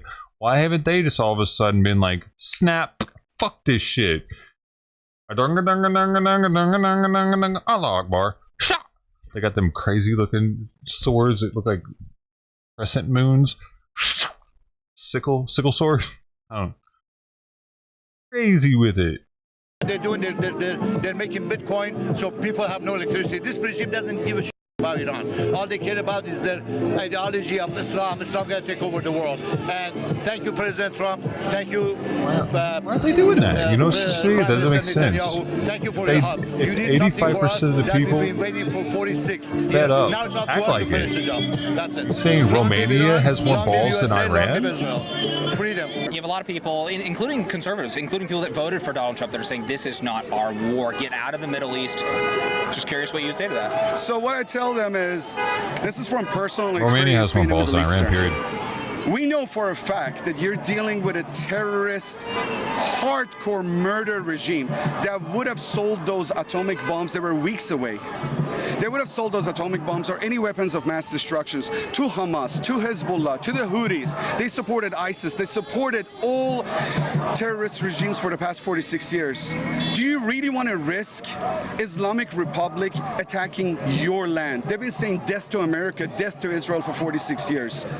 Thank you, President Trump. Thank you, Bibi Netanyahu. They're protecting the world. Why is it the United States' problem? Because it has a lot of consequences for the region and for the Middle East, for Israel.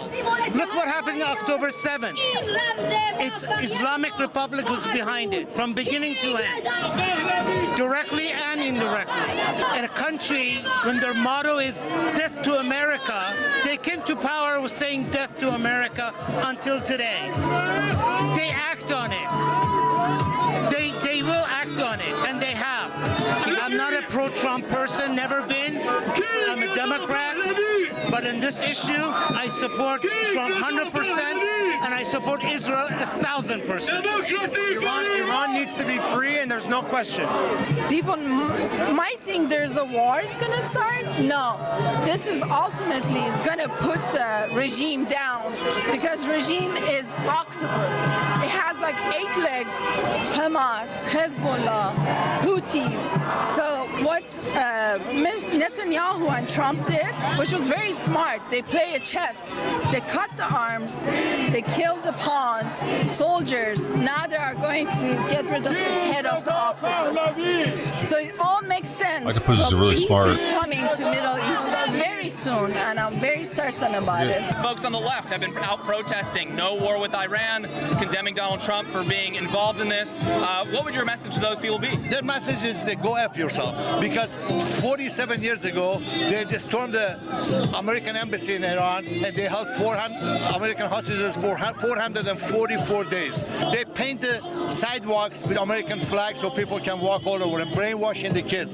This regime is a brutal regime. This regime is anti-humanity, and they have to be eliminated. Whatever help we can get from outside, it's okay, but it's up to us.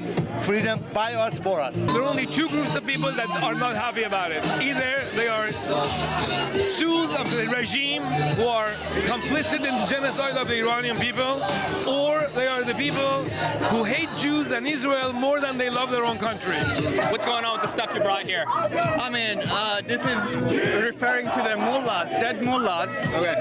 And this is my sign. No sheikh, no mullah. The Ayatollah. Right on. Now, this protest is certainly different from the other ones that we've seen around Los Angeles the last few days, where they've been saying no war, condemning Donald Trump's involvement, condemning Israel. What would your response to those people be? You know, I've been seeing around the leftists,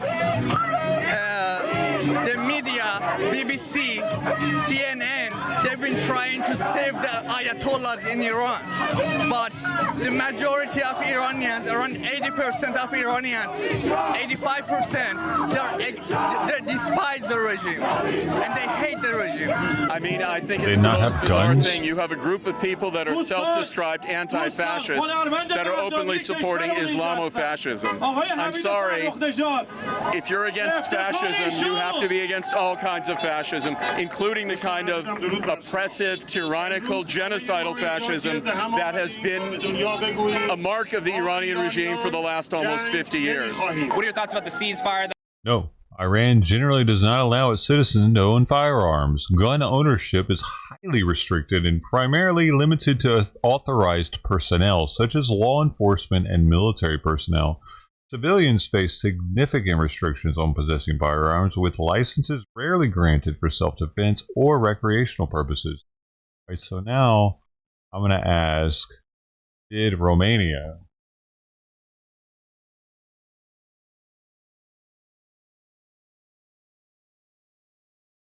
allow people to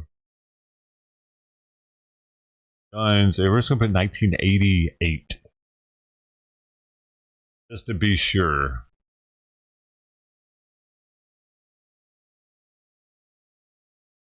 In 1988, under the communist regime, Romania had very strict limitations on private gun ownership.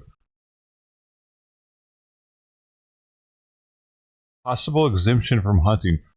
While the general populace was restricted, there may have been exceptions for specific purposes like hunting, potentially requiring extensive paperwork and licenses. Okay, here. In summary, private citizens of Romania in 1988 were likely prohibited from owning lethal firearms for general self-defense or recreational purposes. Hunting. See, I don't even know if Iran has hunting, though, as one, but so that would have, you know what I mean? Iran says there may be some exceptions for specific professions or activities, but these are tightly controlled. See a difference? That might not seem like much, but allowing people to have them for hunting, that's letting the populace have some guns, and they can maybe have more than one, and then their buddy have one, and that you get enough of those, and that's fucking enough. There's been situations where our military has had 2 guys taking on 100 of the other force and been able to survive it and get the Medal of Honor and shit. I don't know exact names, but I know there's stories like that, and that's just because of them being proficient with those firearms. Like, Americans start shooting at a really young age. An Iranian soldier, probably not so much. Like, I was shooting, I'm going to the shooting range when I was like 10 years old. I did practical pistol matches when I was in my teens. You're like, ping, ping, shit's popping up, and you got a guy behind you that's counting your rounds with this thing that listens to it. And we had a little basket on the side of the firearm, a Kimber, by the way. This shit was nice. It was a racing gun, is what they called it. And it had a basket on the side of it that would catch the brass because we reloaded them too. So, like, shit like that. Iranians ain't doing that when they're kids. Oh, they're maybe thinking about Allah Akbar and with the IED. A little different, I guess. That was just announced between Israel and Iran. Do you support that idea or no? I would have rather it would keep going until everybody from that regime is gone. Winter safety, what's that? But I trust what Trump is doing, so I'm all for it. So you don't support the ceasefire? I don't support this. This job has started. It should be finished because they're gonna rebuild again, and the ideology won't ever change. For 47 years, they've been saying death to America, death to Israel, while the Iranian people never wanted that. As you may know, Iran was the best ally of America before 1979. But after 1979, everything changed. I think at this point that it was strategic what occurred, and now the regime is at its weakest. So let's give the people of Iran momentum to stand up against the regime. What happens in Iran? In Iran, based on the religion, having the dog is forbidden for the people. But the government kill the dog. They get the dogs from the people and take them to the shelter and put all of them together and make fire to kill them or shooting They still do this? Dude. So not only are they not allowed to have guns for hunting in Iran, they're not even allowed to have dogs to help protect them. Today? Yeah, today or not, these days.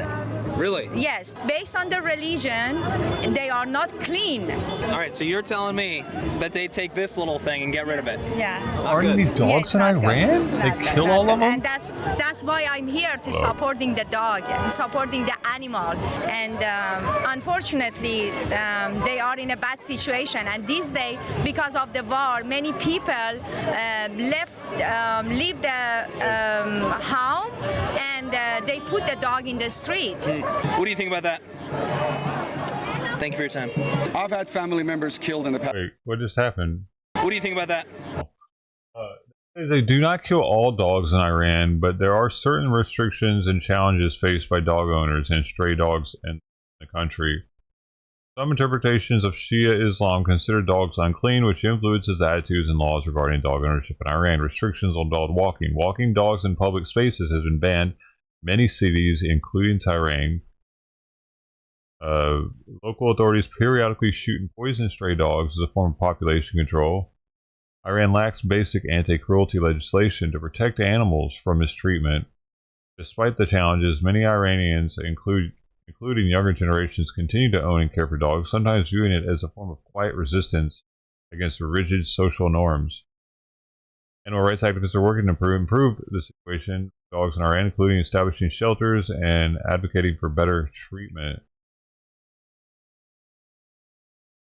While there are reports of dogs being killed, it's not a systematic effort to eliminate all dogs in the country. There is no national law explicitly banning dog ownership, but law restrictions and police orders exist. The situation and attitudes towards dogs can vary across different regions of Iran. Then there's a Jerusalem Post, July 30th, 2022. Iran's regime slaughters over 1,700 dogs in shelter. An Iran Wire article, slaughter of dogs continue in Iran. That was in 2018. Previous was 2022. 2019, Iranians protest state's brutal killing of stray dogs.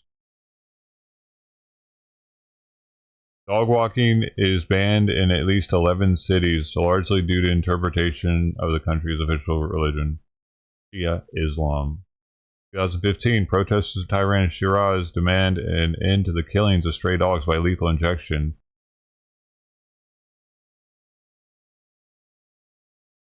Man, I didn't know that this was like going on for so long out there. June 8th, 2025. Dogs are viewed as unclean. Iran expands dog walking ban beyond Tehran. This is this month.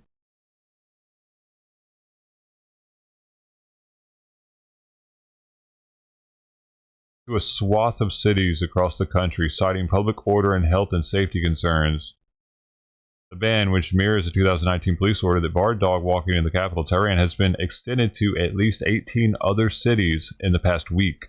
So this month, beginning of the month, 18 extra cities banned dogs, and they're just going to start killing them because they can.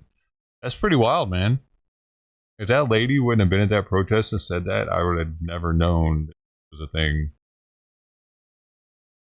Oh, I mean, until some other lady or whatever talked about it, maybe. I wonder if those are all like pretty big cities too that people have dogs in, and now they're gonna have to let their dogs shit on the carpet. How long they have banned dogs? Well, this says, man, Reddit. I just read something. Oh, in the 70s. Where? Yeah, there we go. Dog ownership has been frowned upon in Iran since the 1979 Islamic Revolution, with dogs viewed as unclean. Yeah, so once they did the Shia law shit, they want to get it. They think that it's a Western culture influence, like having dogs inside stuff. So it seems that dogs are just going to be killed at a very high rate soon, or probably already starting to happen. New cities got added. Thank you for your time. I've had family members killed in the past 3 years, a lot of them. In Iran? Yeah, that's right.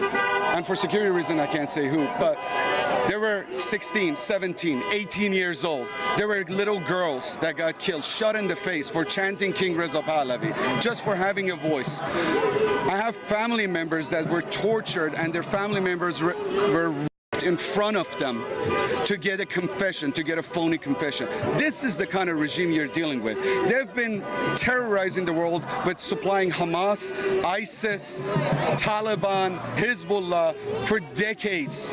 The world needs to wake up and understand this is not a matter of politics, Republicans versus liberals. This is a matter of a terrorist regime that needs to go. No negotiations. You have one message for Donald Trump, what would it be? Make America great again. What's your message to Donald Trump? Keep going. Get rid of these guys. I really thank President Trump, and I am grateful to him. And I've been supporting him for, I want to say, at least close to 10 years, since the first time he started campaigning for the office. And I have paid a heavy price for it, but I'll do it all over again. Absolutely supporting Donald Trump. Thank you, Mr. President. All right, everyone, that is it for today. Let me know your thoughts about these conversations down in the comment section below. And if you enjoyed this video, please make sure to hit that like button, make sure to subscribe for more videos, and hit that bell notification button so you are notified next time I post. I'll catch you all in the next one. And as always, thank you to our founder tier members for supporting the channel. I greatly appreciate you guys. Honestly, it means the world to me. You guys make these videos possible. So do all the members, so I greatly appreciate all you guys. If you'd like to become a founder tier member today, please make sure to hit that link down in the description below. Thanks, guys. A hardcore supporter. I'm one of only 2 people that are supporting him to that level. I think that's crazy, actually, that more people aren't. Like, what? Fucking people? Stingy on the internet, dude. They just want free content most of the time. Most people. Because that just shows it right there, man. He's got... Make America... That's 589,000 subs, dude. Only 2 of us are willing to chip in at the top level, which it ain't even that big of a deal, man. Like, that's, bro, kind of crazy. I don't like it. I wish more people were doing it because he deserves it, dude. He, like, who else? I didn't know those people existed that were pro-Trump and against Iran at the same time, and Iranian and everything, you know. Yo. There's no sound here. Man, all my buttons on, Ted. I was expecting these. Thanks, man. Buttons on. Party time.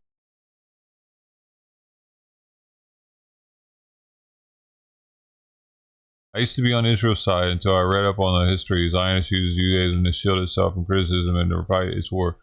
But, dude, right. I used to sympathize for terrorists until I realized they were terrorists. Oh, man.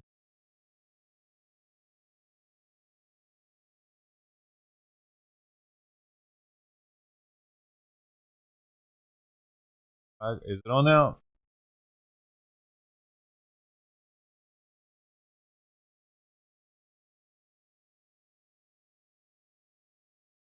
So I can't sympathize with terrorists, man. No matter what about it. Israel, when they hit something, they're very strategic with their hits, with their targeting and everything. They make damn sure they're not hitting a hospital. Well, they might hit a hospital in Gaza, but the motherfucking Hamas's bitches, they be hiding under hospitals. Actually, they got the complex tunnel networks and shit. But Israel warns the people to get out. They don't just willy-nilly be hitting shit. Usually, from my perspective, they will put out leaflets out of planes. They will broadcast it somehow on some kind of TV show. They tell the people to get the fuck out of there because it's about to get hit. And if they stay, bada bing, bada boom, it gets hit. Of course, they're gonna die, dude. Those people wanted to die. They're Allah Akbar the whole time, thinking they're gonna get their virgins afterwards. Very cosmopolitan. Not really. Hey, thank you, Ted. 100 bits. Gotta do that 99 more times.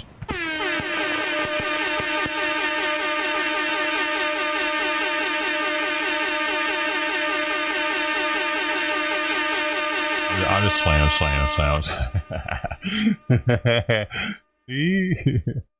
Already too many.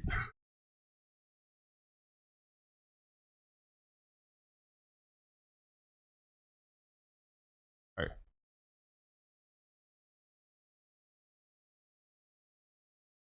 This guy's going somewhere.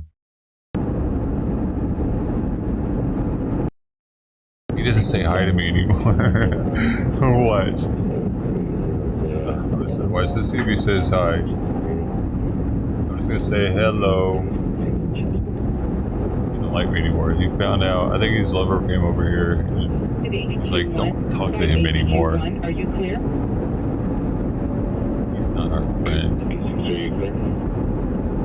He's not a gay ally. That'd be 63. You control clear, baby. 52, Roger. Are you clear? See? He used to say hey to me all the time. If I give him $1, he'll say hey to me.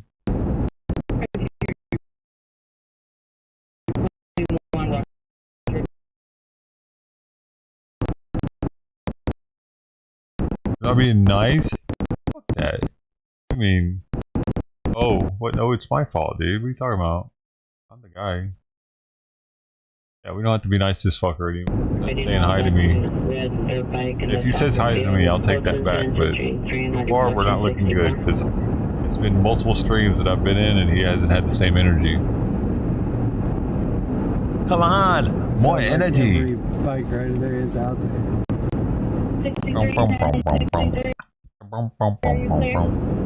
Dude, please poop, kitty, please. I just want you to poop so I can start doing other things in my life and not be so concentrated on this, man.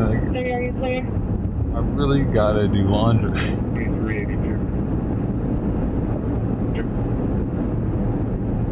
I don't know where this kitten's at in health-wise. I'm kind of freaked out about it. I think I need to be here for it right now because in ICU.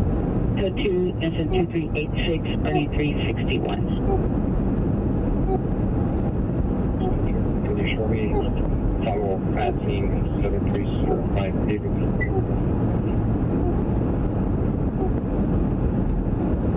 Yeah, I can imagine. It'd be way faster than I actually do. A cat's heart beats insanely fast.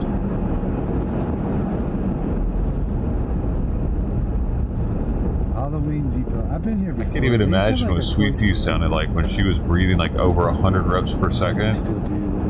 Heart must have been like a freaking F1 engine. Let's see. Cavitating, she's creating bubbles. May or may not have parking.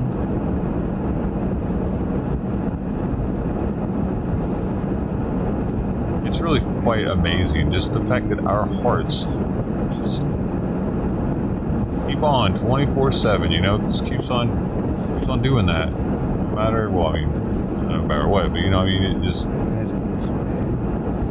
you don't have to think about it. You know what I mean, you can be going through crazy as shit. Heart just keeps beating.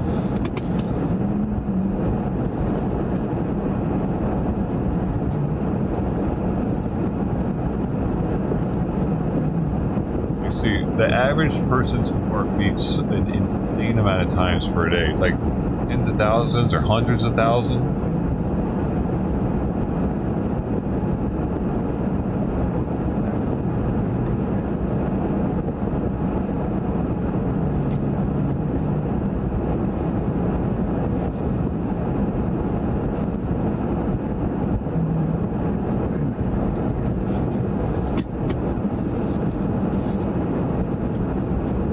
An average person's heart beats approximately 100,000 times per day, dude. Roughly translates to 60 to 100 times per minute for a healthy adult at rest. 100,000 times every single day your heart's doing the thing. Grab you one. I don't know if they're having giveaways. Probably. I'm really is. Gonna say probably sit not. down and like really think about how amazing that is. We can't build anything that just work like that for so many years. 100 sold out the event. We can't make machinery that can do that. 100,000 times a day for like 80 years. No, our shit would break if a man made it. This guy's leaving or not.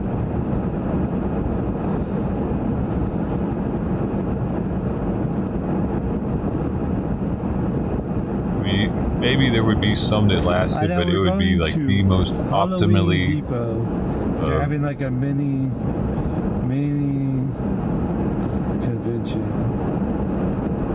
Be the vegan out there probably. The vegan that never drank or smoked. Then that person will end up dying from falling off a cliff or something at 30, 35, because they're such a outdoorsman and a go-getter or something, like skydiving or something. So they still won't be able to take advantage of the long-lasting heart. Somebody else will. It'll be an extra juicy donor heart, wouldn't it? I think it would count as a lunch break. Yo, wouldn't that be some fucking shit though? What if some dude that's like eating like shit his whole life ends up getting some pristine vegan donut? Hey, hold up, y'all. I had to stay forever, and he kind of mumbled it, but it was there.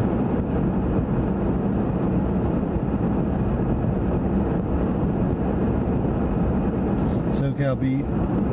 Yeah. The Trump Reaper. I'm doing a little wavy guy. Sorry, Trump Reaper. It had been so long since I said something. Did we time you out for 24 hours? You did actually mention. It wasn't me. Yeah, back. Man of my word now. Maybe they're not leaving. Oh, he was giving me a cold shoulder all of a sudden. Something. Then it's a free game. Free man for himself. 3 of the party members had already gotten in the car, but apparently there was a 4th party member. It says Los Angeles Resist Ice within original live concert coverage. You guys aren't leaving yet, huh? Okay. Alright. Okay. 35 million. They're all in the car, but they're waiting in the car. That's how many times per year the heart beats on average. So that did not help. I don't know if there's an outlet. So 35 million. 35 million. 80, 90.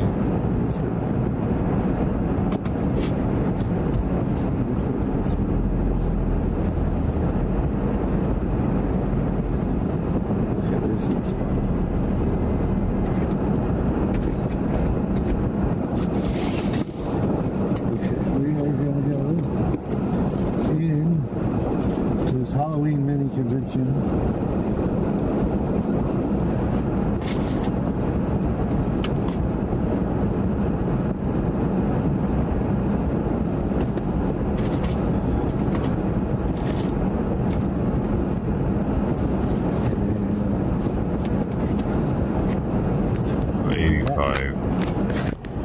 We'll see where we end up after that.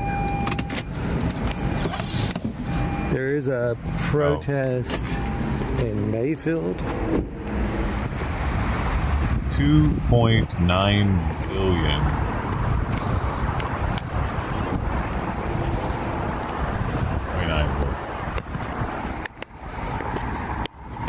$3.1 billion. We live till 90.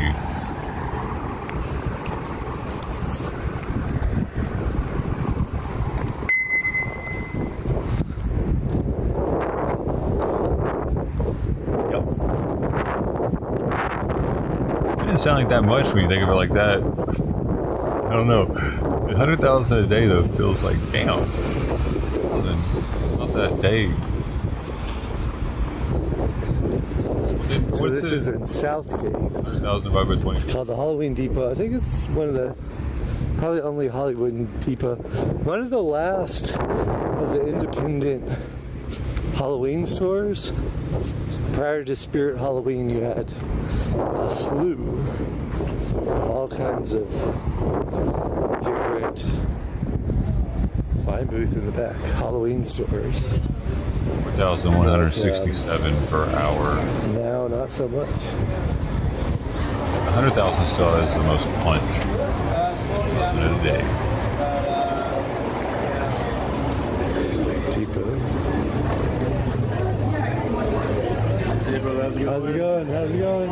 It's counting to 4,000 doesn't seem like a big deal, but counting to 100,000 is like, dude, that's been taking forever.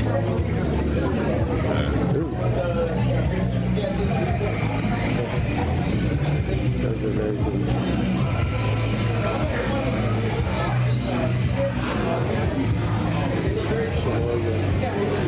This isn't a protest. Chucky, some egg cookies. Yo, that actor was actually a predator.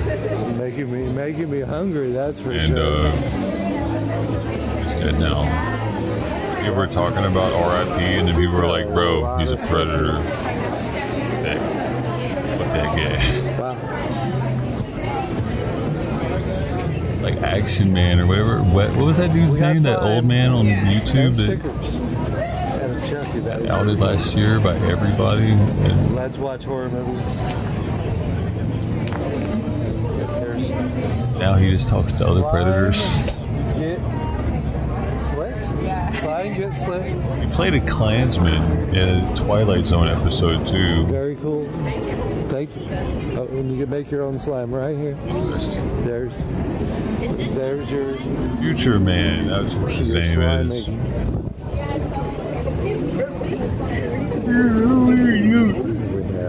Before we found out about that, we used to always eat with that guy, remember? He would be like eating just basic ass chicken soup and grilled cheese sandwich or something. I sit down at my meal and we listen to him bullshit for a little while. 5, 6, 7. I think we saw him. I don't remember where we saw him. Somewhere else. Am I the only? I don't know what I'm talking about or what.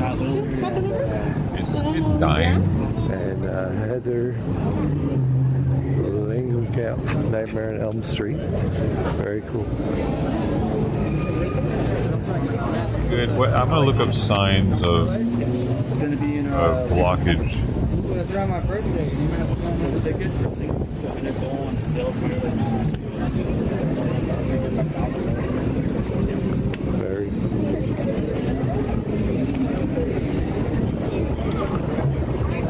Dude, I I wish Dom wasn't missing some of his incisors. I feel kind of bad for him. He really probably needs to get the soft food.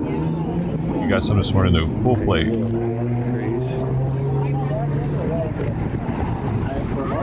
Hello. Wow. I would break them immediately. That's all I gotta say. I'd make them special for you. You'll make them extra. Oh, I can always get this more. is- Yeah. Right? Why not? Like more for me, more It hasn't acted like it's tried to poop Do you though, have an so there's Instagram? Yeah, I that. do. Feel free to take a sticker. Straining to defecate has not done that. Mommy? Hard Mommy. balls hasn't done any of So we're that. just using it up. Just go There's with hard it. It balls. works. It works. It Or to no works, appetite. yeah. Sticker, that's all yours. Thank you. Maybe. Yeah. Very cool. RG. I don't know. Arts slideshow. Arts slideshow. Yeah, maybe. Arts underscore Bloated. slideshow on Yes. Instagram. Belly does seem big. Belly does seem distended a little bit. Item may appear swollen due to accumulation of stool. Listen. And damn it. All kinds of Restlessness mystery or bags. hiding. You gotta love a good mystery bag. Vocalization, crying or whimpering, especially when trying to defecate. No. It's not trying to defecate at all. Motor mucus in stool. No. Signs of intestinal blockage. I like it. I like it. Oh wait, no, this is okay. This is what They it do could keep be. a good selection of That's what masks in here. Vomiting. No. Pain. Unlike, I don't know. I don't know if its stomach is tender or not. Refusal to eat or drink. Not refusal. Complete loss of appetite. No, not complete loss. No. Lethargy and weakness. Possibly. Yeah, definitely. That's our Instagram. Abdominal pain or swelling. Pain or swelling. Possibly. Low body temperature. About 5 years I don't know. 3D printing, but as an artist, That's a sign of shock or severe illness once it gets to that point. painting So longer than the ink. They're not inkjet printers. What the heck? Plastic it doesn't feel Right, cold. right. And we use acrylic paint and a paintbrush to paint each one. Oh my god. Crying or whimpering. Okay. It's super fun. Okay. And our family From and I do pain, it no. together. Oh wow. Yeah. More just crying to say hi when I go in These are there. amazing. Some of these Unwilling to lay down. Kids may be unable to find a comfortable position. That is really wild. Diarrhea. Heavy, bloody. Yeah, see, I don't know what I saw 2 mornings ago, so I don't know about that one. It says in some cases a partial blockage can cause diarrhea. 3D print themselves. We do. Okay, okay. Oh my gosh. It's under 4 weeks old, needs stimulation. So Okay. under 4 weeks. Oh my gosh. Okay. Okay. Especially if it hasn't produced stool in more than 2 days or shows severe signs of lethargy or vomiting. Contact veterinarian Do you have immediately. any other places I still got another 25. Yeah, definitely. We're going to be at Ten black goods or enemas. Really? Okay, I'm going to be Intestinal there. As I charges like walk threat by the there university all to the early time. veterinary care is I'm crucial. down- Positive I'm out outcome. covering the protests. Yeah. And so I'm literally walking by there constantly. They're having like a horror. Yeah, like a screen thing. OPC's produced in 24 to 48 Oh, hours. were they? Okay. And then we're going to like Sun and Monster You need something tonight. and Creep IE. I'm not going to force feed it anymore though. Okay. And then we're going out to fucking Vegas. Really? Designer Con. Designer Con. Yeah. I wonder how much that is. Do you know how much it is to buy a ticket? I don't even know. I might have to check that one out. Should. It's in Vegas. It's in November. Okay. Oh, perfect. Right? September and October, I can't travel. I'm like addicted to horror nights. Right? I can't leave horror nights. Much more active this morning. That's really cool. And then we're doing like LA Comic Con. Okay. And we Yeah, I like that one. I like both of those. Yeah, so that's all. I can't ever get into San Diego Comic Con. Yeah, no, that's. And Midsummer, I'm kind of disappointed in them. I think they're pricing us all out. Like I'm literally maybe just going to stay in Vegas for the opening of HHN and just skip it this year. It's $300, right? Maybe the fleas are bothering him more. I got like 10 fleas off of it. For all of horror nights. Able to be less. It's like there's so many other restless. conventions. Exactly. Like you got to do us better than that, right? Right, exactly. You have to pick and choose. But totally awesome. So we're gonna see you. You guys need to come to Drake's Creations. They're literally gonna be everywhere. All the cons. They just listed every con I go to for the year. Right? That is so awesome. So I'm David, by the way. Oh, my husband's David too. Okay. He's right there. Hi, David. Nice to meet you guys. He's like, my boyfriend's name's David. High five, high five. We'll go with Small the high world. five. So, yes. Okay. Sharing art. Is it right? though? I mean, Oh, he would have said it. Probably. You can't, you know, you can't AI.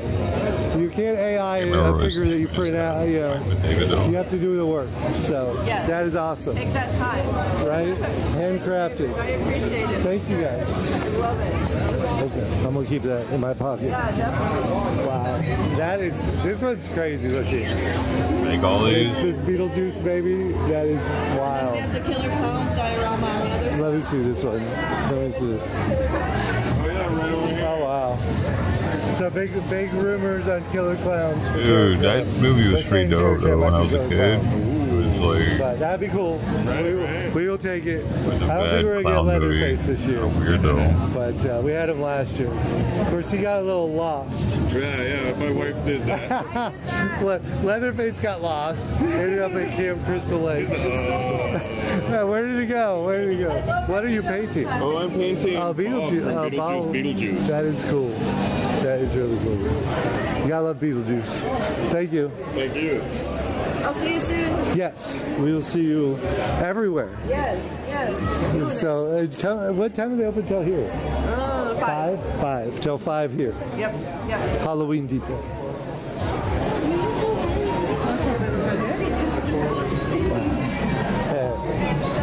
This is cool. I'll skip right by the princess and I'll go to this Mickey here. Mickey on a bike. I don't get it. Oh, What wow. the hell are they? That is really cool. Get your gothic Disney vibes here. That is really cool. And Chucky. Get it. You gotta love Chucky. Oh, wait. That's you wear that? You don't get the skull with it? Lots of. Fuck. I want the skull. That is really That's cool. why I'm getting it. How much with the Ride skull? action. You can keep the thing that comes on top of the skull. What do I want that for? That is really cool.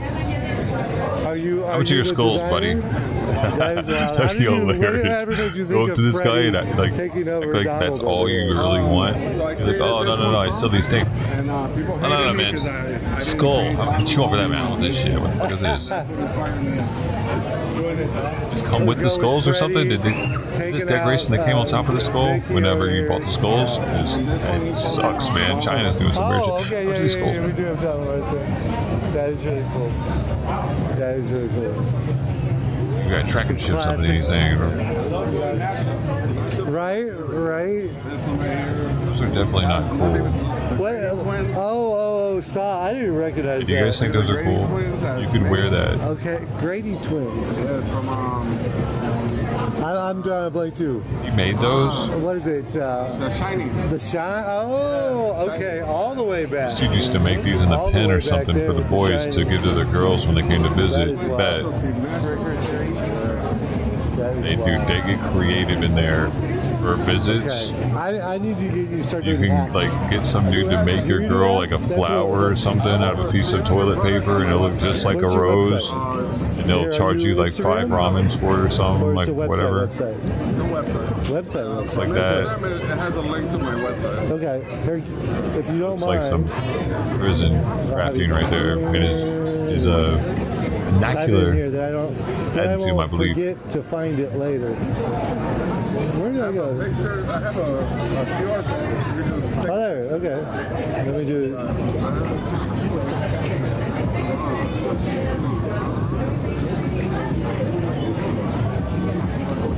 Mothman! They're laughing at me. Mothman, how you doing, Mothman? Okay, so here's a QR code. And then I'm going to take a photo of it. I did a podcast a while back. Okay. I'm notorious for not having business cards. All right. Well, you know, if you keep your phone with that on it, you don't need it. That's all you need, right?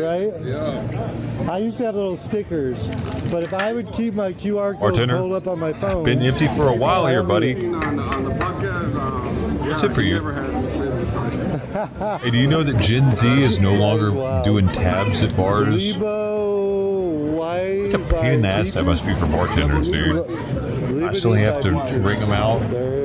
are. Very cool. Yeah, I would never wear ears because I'm too tall to begin with.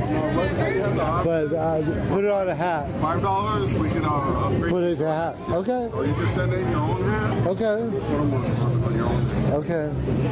Now I just got to decide between Chucky or Donald here. So. The Donald? The Wolfman is really cool too. Oh wow. So we have a bunch that glow in the dark. Is Wolfman glow in the dark too?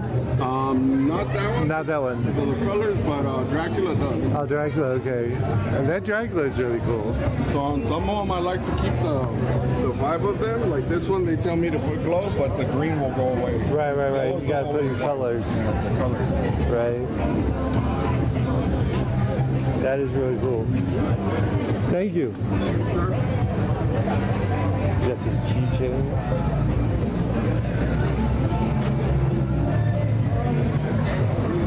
Oh.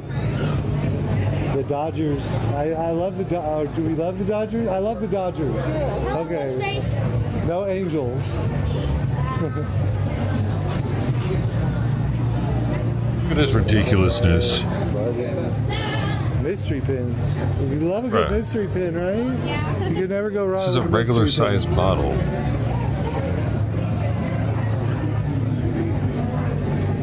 Bronson's Shop of Horrors.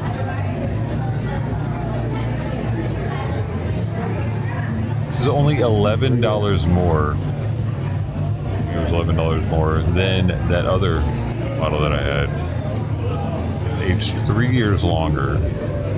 And there's a liter more. Not just a liter, period. This is a half gallon. I've never had it before. Not Creek 9. I probably won't like it as much as the other one. I don't remember that. I've forgotten about that. That Why was is it so somebody else cheap? that thought Terrifier. Have you ever had this one, Dad? Horror Nights.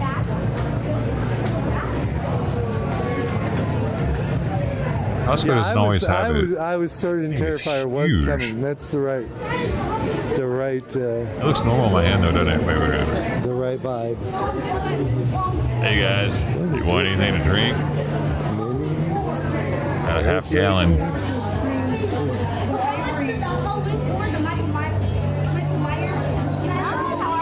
Good. Spooky. It's kind of a pretty bottle though. I did how it's got the texture cut. Shop. Which one's better? Okay. Find them there. It has waviness to My it. Spotify. Kind of neat.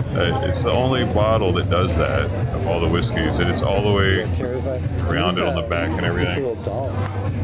That is really cool. He is really spooky there. Right? This is by Jim Beam, so it's going to have that peanutty profile, right? I've had Knob Creek 12. It's allocated. Okay. And how do you One get is fairly much the easier to mold? get. It's at 50%. It's not bottled in bond, but it is the bottled in bond proof. Okay. Okay. So Kind of reuse them that way. Oh, find wow. out as good as the other one. I have a little bit of the other one still left. Okay. It's got a nice little. It's amazing because I would never end up with something, right? I would end up with something in the trash can if I tried to reuse a doll. It takes time and practice. Right? Oh my gosh. And it's so good. The face on that is like so perfect. I was like, definitely opened up a lot. Oh yeah. right? Okay, so the head's 3D printed and put them on a recycled doll, and then add all the touches, right? Yep. Oh my god. Back of my Holiday. Oh boy. And what about the bigger ones too? Bigger ones are the same. The Trying to show off over here the seal it has on it. Foam, wood, and then we put it on the base for sturdiness. We also make the clothes by scratch, and the heads itself 3D print, but then we just Okay. There we go. add all the accessories that way too. Oh wow. Those are really cool. Thank you. Thank you guys. Thank you so much. Spooky ghouls. Thank you. A little bit out. You too. Have it out. Terrifier. Yeah, blood and guts. More. Means, how are you? Good. Are you surviving? It's getting warm in here, right? Oh, you got a fan. Oh, stay by the wall and the fan. Oh my gosh. Ooh. When did you start making the pillow, or is this one? You can't really tell. That one's brand new. I haven't How released it on my crisp website yet. the seal. Okay. It's So that one's only not a been seal. This one I had It's for like a year, but it's always embossment. sold out, so I just restocked them. Okay. And then this one, I It's also just really restocked. well done. It almost looks like it's done in plastic. They're laughing at me because I kept saying Terrifier wasn't coming to Horror Nights. I said it's too violent. quality Universal's not going to do it. And then It's something that hardly anybody will even notice. Right? Right? I was like, Rip right no, through it. they're going kids. They're going Ghostbusters. They sold kids merch. And then it only got crazy. Oh, And then it got hell crazy. no. So it's going to be very exciting to see. It's And not that connected to anything. Is a Oh, I lovely do. pillow. Thank you. Well, there I might be it is. afraid to sleep at night, though. Right? Right? Maybe I have to take it to the couch every night before I go to bed. And That's this one, cool, that was baby. worse. I'm not even going to talk about that one. Wait a second Right? now. I might Art. never date again if I keep that pillow around. Oh my gosh. I'm David, by the way. What's your name? Aubrey. Nice Damn. to meet you. How are you doing? But amazing. Thank you so much. What's a kitty doing? I can't see. The lashes. Oh, kitty's Cruelty up. free lashes. You guys have amazing lashes. Oh, thank you so much. I could never. I get people try to put my lashes on. I'll be like, I've tried it once or twice. It didn't. It was a bad experience. Much too There it painful. is. But I know. right? Gotta get the length on it, then you get the leverage. I wear contacts and Oh my. lashes, and they look nice, man, but gee, I feel like I love get geometry, dude. Right? to wearing them. Right? Oh my gosh. These palettes are amazing too.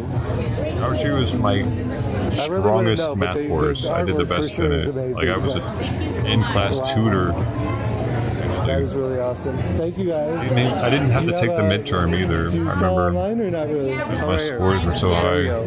Instagram, Widow Witches Latches. Wow. And how long 11th have you grade. been? It's 7 years. Oh wow. Okay. Okay. Congrats. Right. But it's very. I like And it. I used to love to play It's got pool great too, vibes, so thank billiards. you. Damn good at it. How's it going? Oh, wait, this is screw off or all, what? I miss candles. Just threw up my mouth. Dead. It's a Terrifier mug. Yeah. Come on.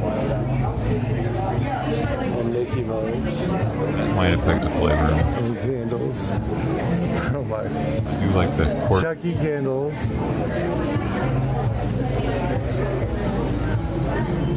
That is wild. Got some stickers.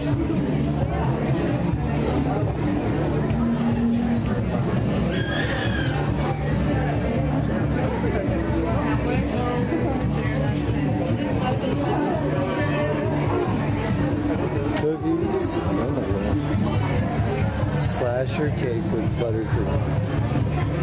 Brownies. Reddit didn't steer me wrong, Circus man. animals attack. I love circus animals.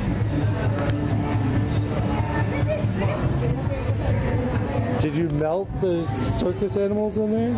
Yeah, you could put it in a microwave for 6 seconds. Okay. But and you've added something with the circus Weak animals. tasting, like a flavor in comparison to other stuff I We do have. white chocolate and then we put the toppings on it. Oh wow. Okay. Flavored some more. That's wow. Yeah, there's not near as much flavor there. Yeah, some merch. Dang it. Deadly sweet. Deadly sweet. This would be good for making mixed drinks with. What is the store hours? Got me. It was only smooth. It's smooth, yeah. It's super like Stickers. Oop. The virus got it. got a little spice to it. I think it might have some rye in it. Is that Joey Ramone? It's not nearly as nuanced with additional flavors. It's very one-sided. Just a little sweet and a little spicy. And, damn it, I almost don't want to drink it. Put it up in the cabinet in case somebody wants. I'd be wanting to. That's not the good shit if somebody came over though. AK Blaze. Just a homeless person. Oh, that dude would. Are these out of a set of some sort? It would survive this Those bottle. are actual collecting cards? Yes, my boyfriend made them. They're based off of like a 90s true crime Okay. card set. Okay. This is his own take on it. Oh, okay. Yeah. Probably maybe drink a little So the slower cards though. that actually exist, but then you made maybe because we didn't drink faster. Came out like in the early 90s. Okay. I briefly think I might remember them coming out. I had like all the card sets, but they might have been out of my price range. Oh. Right? It's like a scotch almost. That is wild.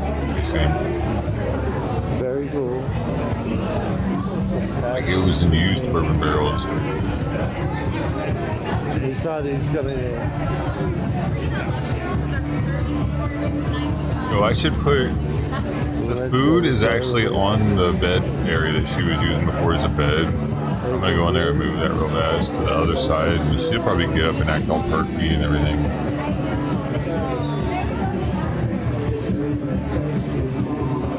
Yeah, man. Very disappointed by Reddit is full of shit. Those are some alcoholics on Reddit. Man, I love alcohol. You know what? And I'll agree. It fucking tastes good. It tastes like alcohol. That one's a little scary. Isn't that fun though? That's super fun, scary. As long as it's not me in the tub. Yeah. All right. As long as it's not me in the tub. Nancy's the one that got it. There you go. Is this a towel? A blanket. Okay. That is very cool. And are you making it? No, my partner is. Okay. Oh. Okay. Okay. That will work. That will work. They do the design work, and you do the standing around. Yes. You know, making sure everything's going according to plan. That is wild. AK Blaze, thank you, AK Blaze. Thank you so much. I apologize for this. Here's our. This is some fresh air. Yeah. Here's our QR code. Pineapple Prince one. How long have you guys been doing this? Wow. 4 years. Okay. We're still kind of in the middle, all right? Yeah. Not too long. Okay. Yeah, about 4 years, 3 years now. Okay. Gosh, what is it, 3, 4 years now? 3 is the artist. 3 years, okay. I'm David. Nice to meet you, David. Oh, yes. Nice to meet you. Nice to meet you guys. Getting ourselves situated. We're a little hot in the apartment. Right, it got hot. Yes. It was yesterday and today. Just warmed up for the weekend for us. And it's like you have humidity in the air. Right. Well, there's a humidity. Oh, my God. Oh, my God. But yes, this is mine. He's the artist. Oh, my God. How are we doing, David? Good. Enjoying yourself? Yeah, it's a little change of pace. I've been out rioting for the last 3 weeks. I got hit. I got hit with something. I don't even sure what I got hit with. But if Horror Nights was going on, if it was Halloween, I would have ignored all that. But since I had nothing else to do, I've been running around with following the Marines all around the county. Right. I'm trying my best, but it's interesting. No, I was actually at work on Friday. 3.5 weeks ago. I was like, what the hell? Like, you're driving through the Garment District randomly picking up people? Like, no, I'm gonna go down here, and then the next night I get shot by somebody in Compton, maybe a gas canister, I don't know what hit me. And then I've been out there every day. But once Halloween hits, hopefully I'll get back in my little safe Halloween, haunted houses where they don't touch me. Yes. Right? Where you're safe. But your work is amazing. Thank you so much. And we'll hope to see you again. Yes, it was very nice meeting you. Pineapple Prince 1. Thank you guys. Thank you. Be safe out there. I love this one. I don't think I could sleep with it on my wall though. Put that in the hallway. There you go. Right. After the bathroom, so I make it to the bathroom. I know.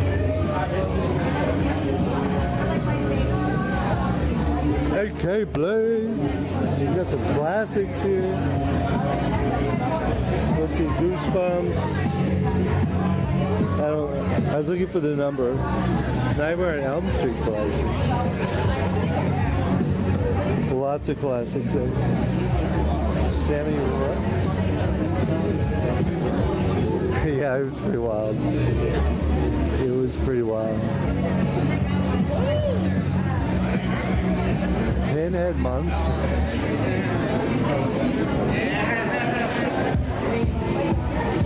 How's it going? How you doing today? Good, good.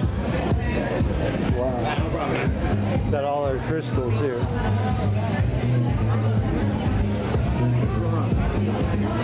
Got some globes.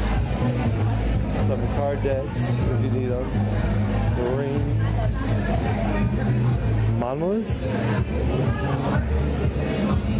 Monster Island.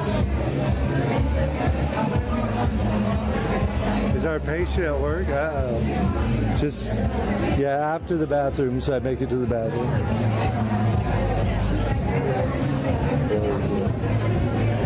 Patches. Some big old stickers. We need more coffee. I definitely embody this one. I definitely, before I get my coffee. Definitely embody that one.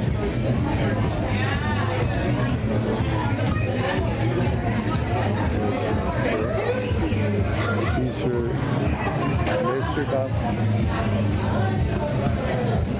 the Village. I forgot.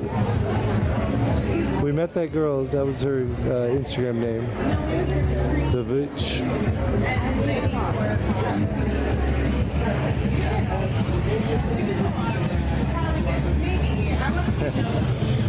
Toxic Doom. That's very cool. Toxic Doom. Toxic Doom Studio. How you doing? How are you? It's like flashbacks from the gas scene in downtown. Right? Takes it back into normal, you know. Right? Oh my god.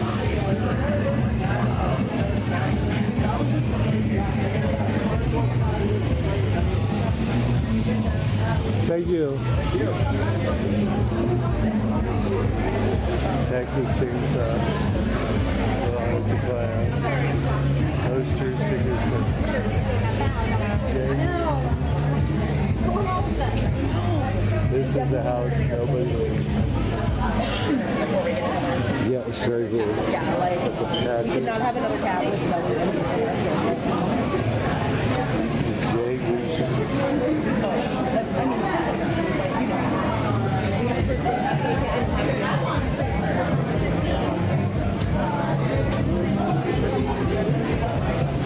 Very cool. Thank you. I like that patch. Oh, thank you. Someday I'll start sewing them on something. Yeah. Right? I've been getting into a lot of the sewing myself, but I just switched out. Did you? I will like hang out with them and lure them to the kitchen, and if right one goes into the kitchen, she'll stand in front of the fridge. And then you painted the Now rest. can at least lay on the other thing or use it shit on. Oh wow. Once the shit on something or under something, it has that. Really cool. Thank you.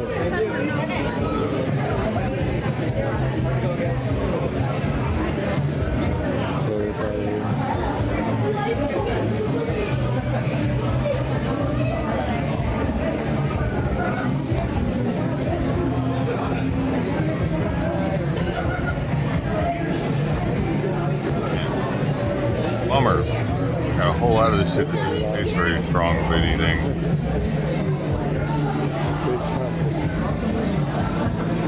Spooky bitch.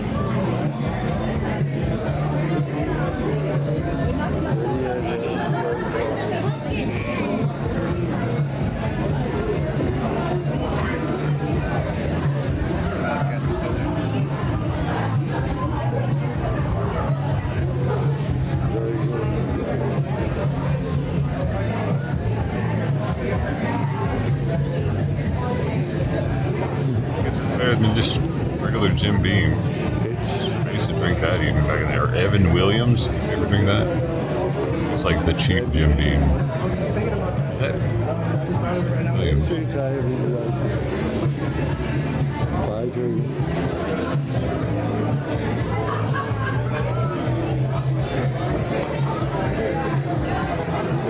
Heaven Hill Distillery, which I do like their 7-year.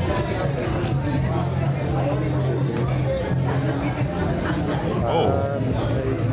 Heaven Hill Distillery is a family-owned and operated company based in Bardstown. Well, I thought it was, say Bardstown had something to do with them too. That's the other whiskey I was drinking yesterday.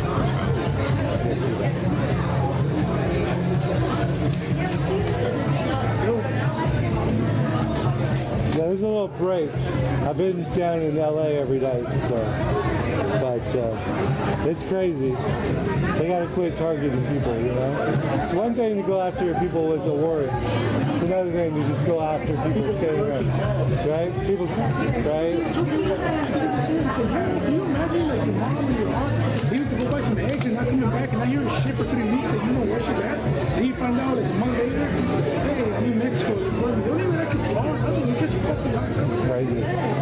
We got to interview the Marine. What, is she dead? His dad got picked up in Santa Ana. Oh yeah. No warrants, nothing. His dad's a gardener, and his dad's in Adelanto up there, private prison. You can buy stock in the prison, you know. And then his dad's worried about his business, so the son's a Marine.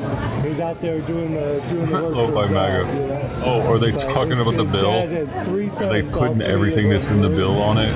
It's like that's not enough, you know. Run for 24 hours probably. I don't know. I don't know why they didn't get it done. You know, if they're just probably not worried about it because you're comfortable. You know, I didn't pay my taxes. You know, it's easy to get behind on stuff. You know, but it's crazy. Did you guys design these or? Oh wow! How long? He didn't say shit about taxes on the other side of the camera, did he? He was like, that essay? Okay. What made you do your taxes, essay?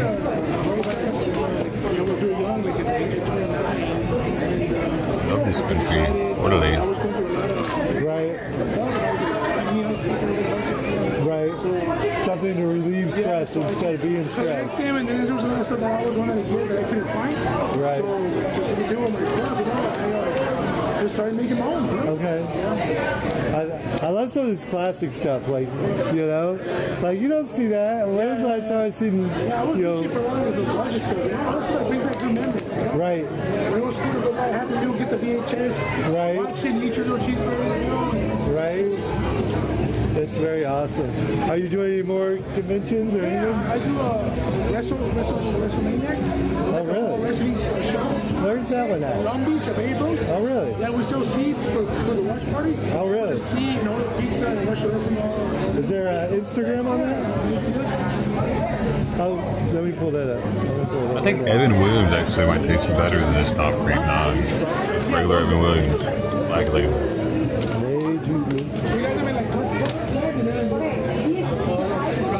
A long time I've had it though.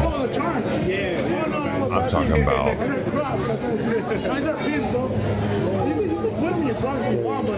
like 18 years.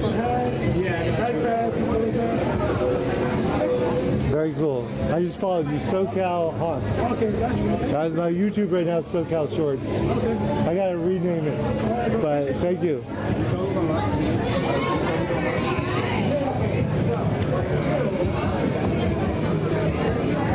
They do look big. They do. Shuggy's gonna get us.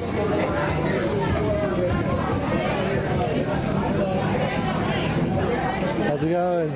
I like to look at stuff like this, but I don't like going to it, dude.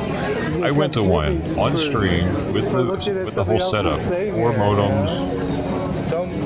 Don't kill Ariel, Action cam, live view, whole shebang, so I could go down to the bottom and still hold a signal. Dude, all it is people selling shit. It's seller after seller. That's what it is. That's all it is. And it's overpriced shit that you can get online for cheaper. Right there you go. Trying to mark it up. See how the line is out here. Dude got mad at me because I asked him if he was stationed in L.A. and he said yeah, and I was like, oh, I could just come by your shop then. And that pissed him off, dude.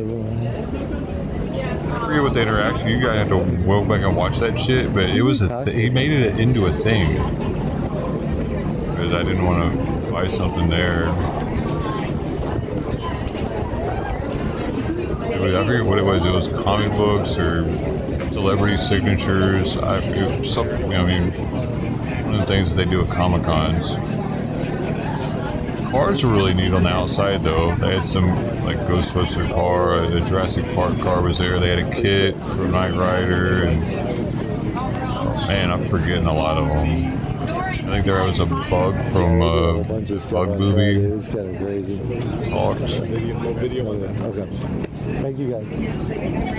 He said no video? What was it? They don't want me to shout them out.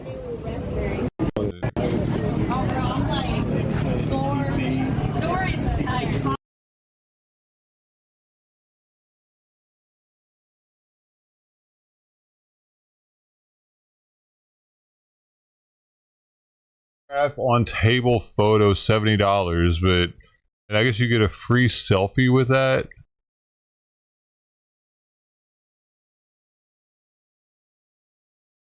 On fan item. Oh, is that more? It is more. Why? You're not even getting anything. You're bringing your own shit. It's $10 more, $80.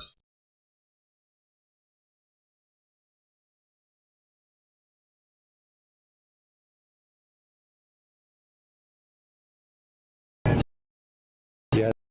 I couldn't read the last of it. Something on item though.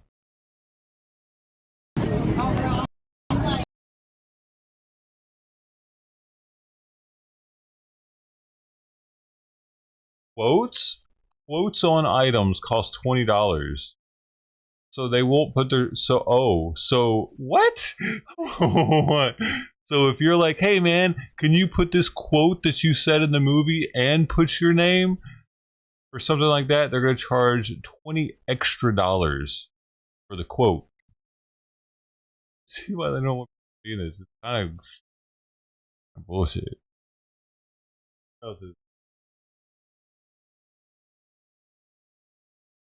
Selfie included on all of them though. You have so to get a selfie with them you have to get one of these things also.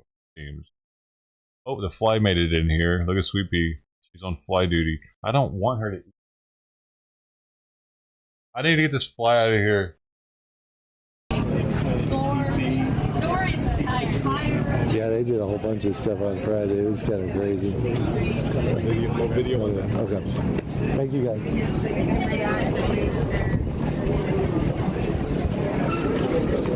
They don't want me to shout them out.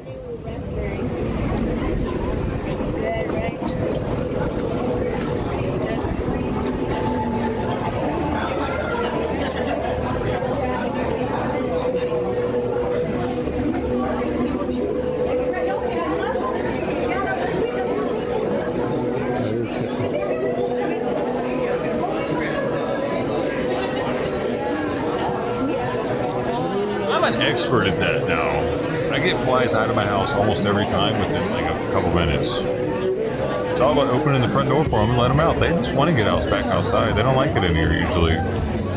Halloween Depot. Half of them die at the window bumping into it. Similar to this scheduled yet or not yet? July 12th for our next one. July 12th, okay. Downtown Belleville. 3 weeks? Yeah. 2 weeks. There's the flyers literally on the door. On the door, okay. Yeah. But it's in downtown They just want to go outside, you know. Okay. Feel bad for them. They just want to fly. SoCal hunts and then SoCal shorts. They just want to fly and fuck, actually. I'm on the wrong channel. All the time I'm seeing flies fucking while they're flying around. Parks, but I've been doing just flies do that. They fuck while they're flying. Okay. So you're in the middle of my drive from Huntington Beach to downtown. I'm glad you stopped by. Yeah, but I've been here like maybe like that. Maybe 5 years ago. Oh, wow, Way long before I started the channel. But it's nice to see you still alive in the era of one Halloween flapping, story. baby. Let me see what I got. Right, and surviving still. Here to say. They saying? Okay, Carrying yeah, all the I guess it was just this wall, huh? Just relax, And there baby. used to be You can like a stop little flapping. toy I got store in the this. front. He's gone, but it's still there.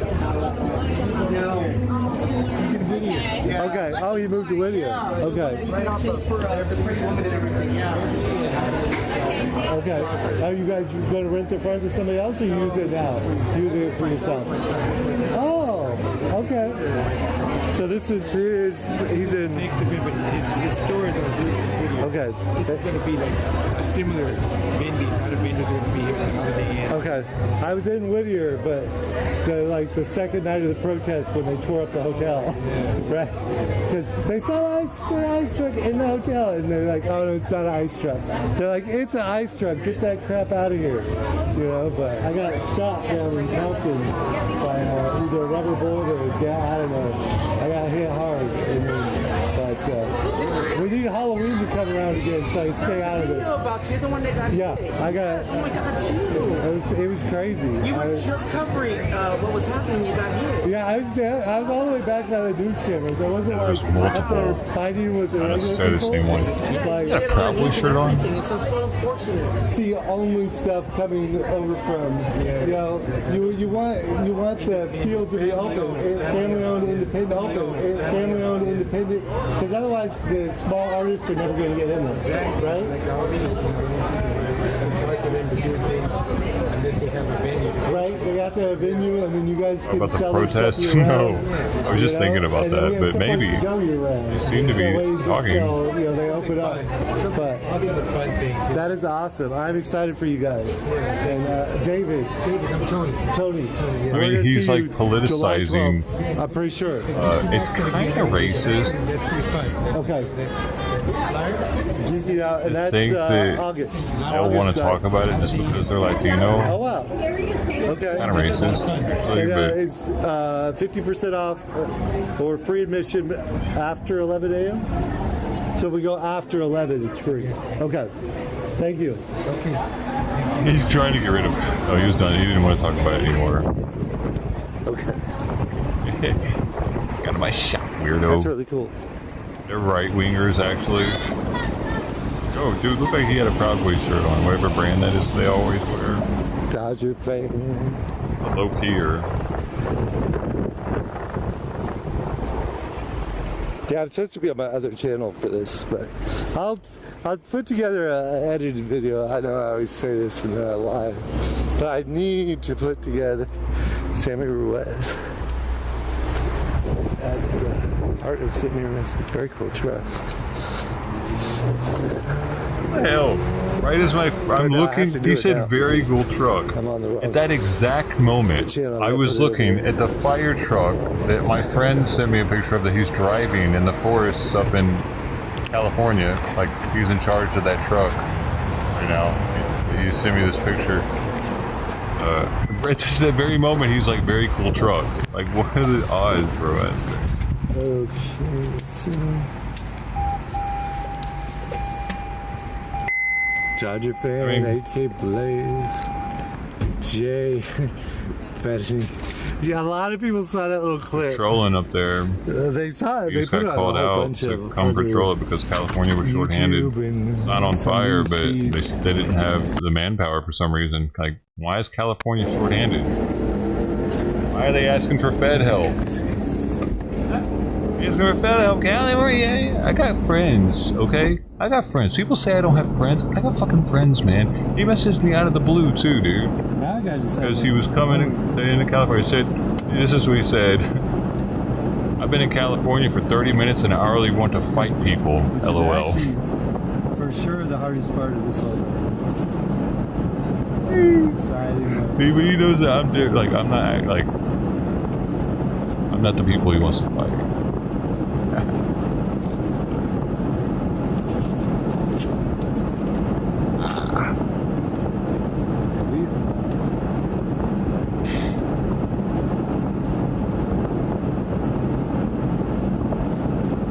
We still camping together and go rock hunting, crystals and shit. Yeah, just him. I'm just here and he's there, you know, wherever he's at. They're always moving him around somewhere. In Wyoming a lot though. that.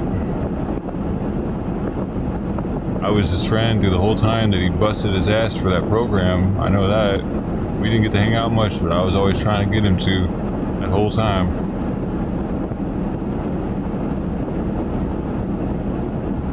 He had to do so much volunteer work to be a federal firefighter, dude, for the National Forest. Like, he had to go out after work, you know what I mean, in the weekends, and do stuff like dig trenches and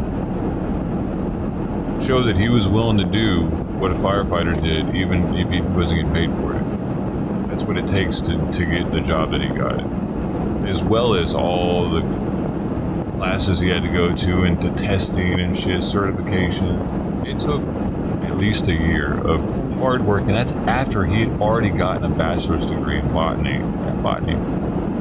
He's different. He knows a lot about plants too. Pretty cool. I got friends. They're smart. Also, not just him. Not just you guys. Man. Y'all smart too, dude. Extra smart. He's extra smart. Oh no.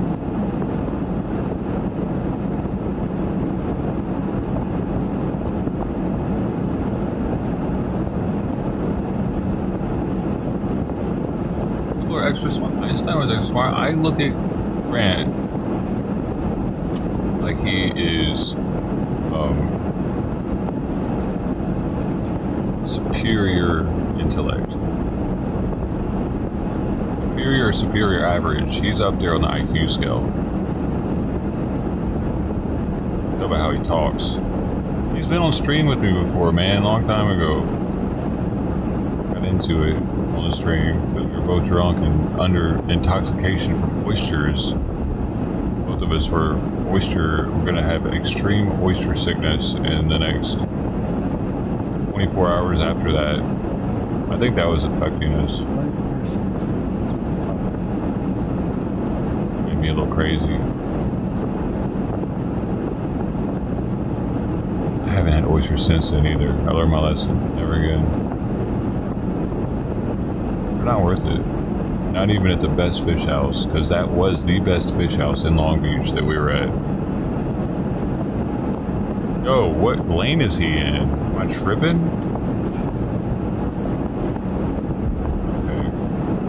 Okay. Wait a second. What in the hell is this? Oh, is that car? Oh, okay. I didn't see the flashers. I thought you just passed him. Oh, but here's what he said. There was a bitch. Something about Uber. She said, when you push a baby, then you can talk. Push out a baby, then you can talk. I don't know, apparently women in California are super proud of themselves for having babies. Because I guess it's extremely rare here for them to have it, not abort it. And you know, you can get a lot of money out here for giving plasma. Back in the day, they'd give us like $15. Apparently now you can get like hundreds of dollars at some places if we're doing it like multiple times in a month. For like $100 each or something. I'm thinking about it. Yeah, right. They can get like $400 a month to give them plasma now. 4 times, $400.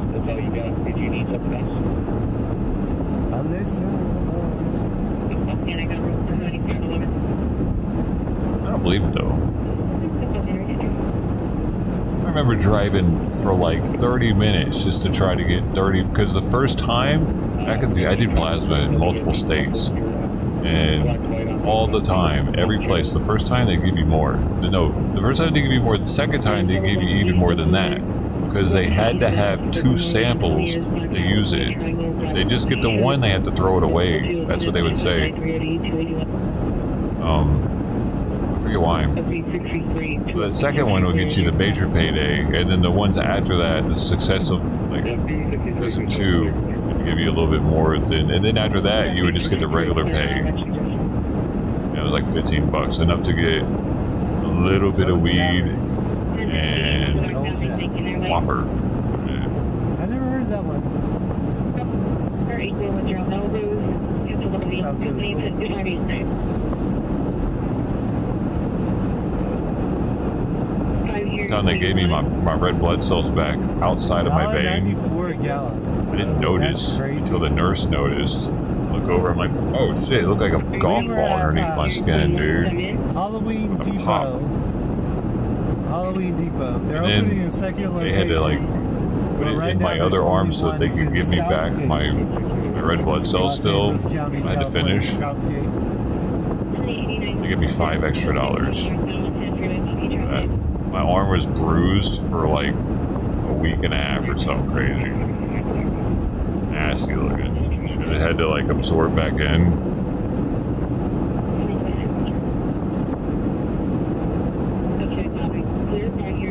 Like in there with the crackheads and shit, man. Y'all ever done the plasma thing? It's a trip, dude. You're definitely in there with crackheads.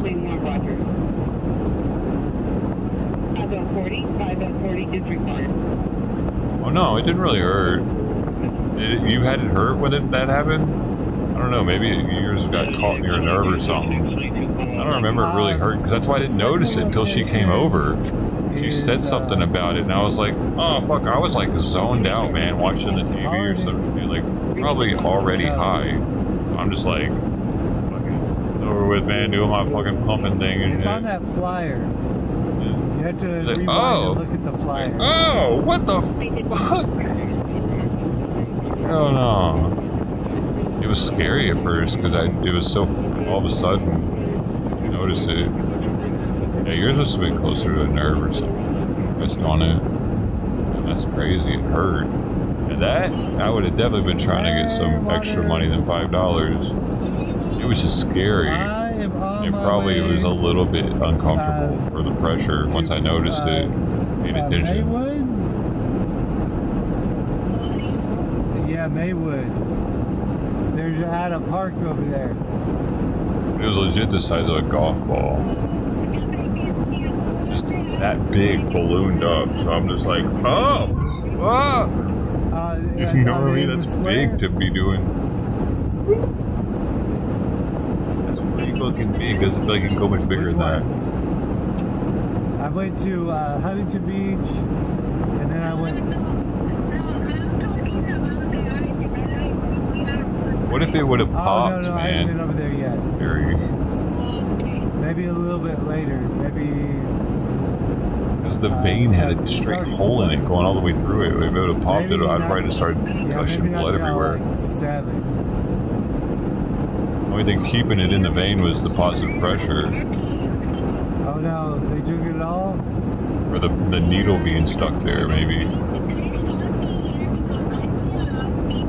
Yeah, the needle was still in the vein, so that would have been plugging it probably. Because the needle was taken out. If it would have been popped, that could have been a major problem, maybe.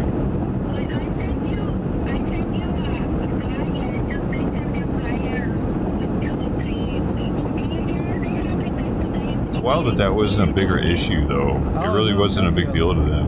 I remember, like, they just switched arms and went on with it. What time was it at? The biggest issue was getting me back my red blood cells. AK Blaze. My message.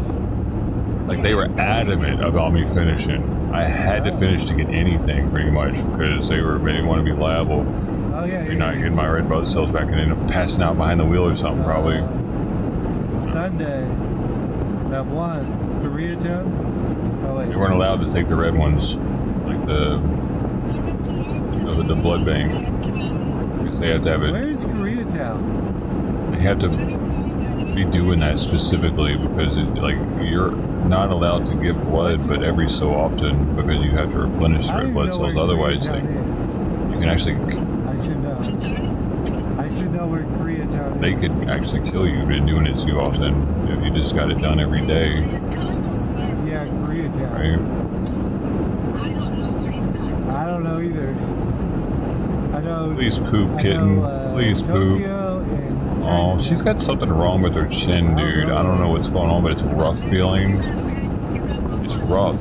Yeah, I can find it. All rough. It doesn't look like blackheads or anything.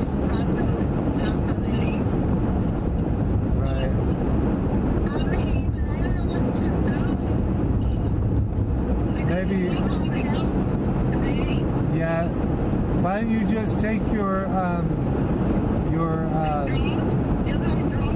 well, don't even take your drum. Just take your concho, or the just take the. You're definitely not eating without me, like, put it in her face.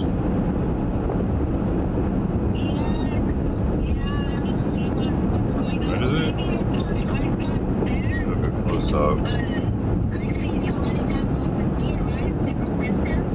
Yeah.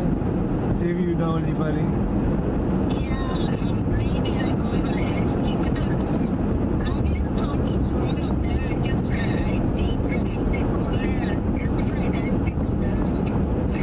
Okay.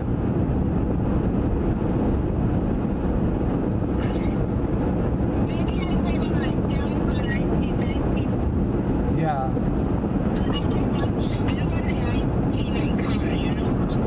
Yeah. Right.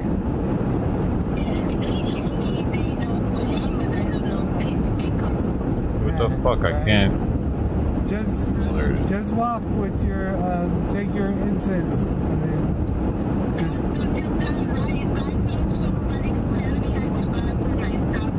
Yeah.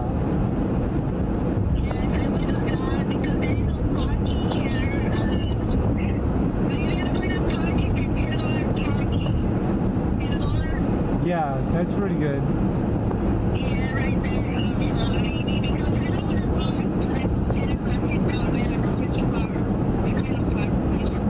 Right. Is she breathing weird? Okay. Yeah, kinda. I don't like how the eyes are looking right there either. What's happening? There's been a lot of Dude, eyes. I don't know, whatever. It's safer with me than it would have been on the But, streets. yeah, we're going to man. see if there's a protest in downtown. So, AK Blaze. We're 10 minutes away. 13 minutes. Okay. I'll text you before I get there, but it'll be later. But maybe just don't take the drum and the speaker and everything. Just take maybe just your megaphone.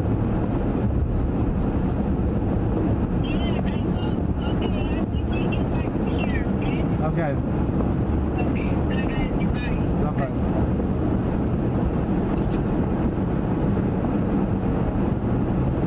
Okay, we are gonna check. Ow.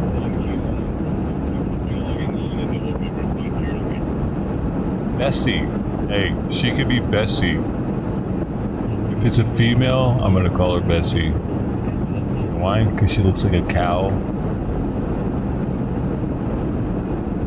Possibly Wilbur. Boy, I don't know. I'll think about it.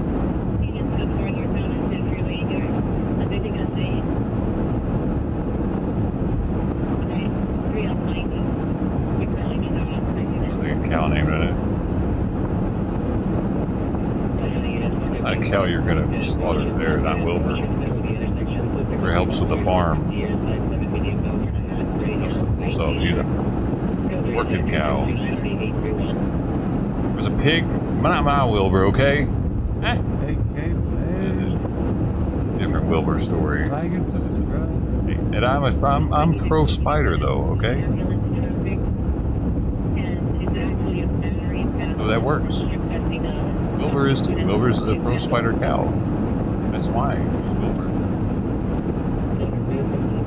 He didn't kill my bathroom spider. Actually, I saw it this morning. Let's see. It was this Carlos Webb, right? Throw him out. Was it A Pig's Life or whatever? Some other movie I haven't seen.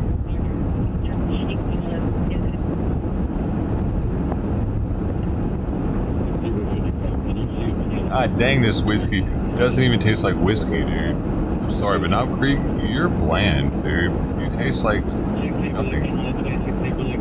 Unfortunate. Never again will I buy a Knob Creek, but it's not worth it. The only one that's good is probably the 18, and it's expensive. Pretty good. What about their aging? Maybe they need to do heat cycling or something. Because Old Forester does heat cycling. What that means is they put steam heat inside of their brick houses, so it makes it so super hot no matter what. I mean, that gets more flavor come out the barrels. I don't need that shit to be done naturally. I'd much rather have the flavor in there because it's done naturally. It's just kind of expedited. So they make it happen quicker. Science. All for it. Science creates flavor, and it's natural flavor and not like artificially added. There's no drawbacks like added carcinogenic properties. That would be an issue. I wouldn't want that. Like somehow doing it quicker. It needs the break in season of winter to summer. Without that break, it now puts the tannin in there that is more carcinogenic. I don't want that all of a sudden. There's be more science on it, maybe more research. I'm in the house. What are you going down for? Ew. Get out there meowing and jump out. That's right. Lion King. Sure. Moment. You don't understand. In Simon's mind, that shit was epic. He was on the top. He fucking told us what was up, and now he's like, get the fuck out of here. I'm hungry now. It did something. You saw it.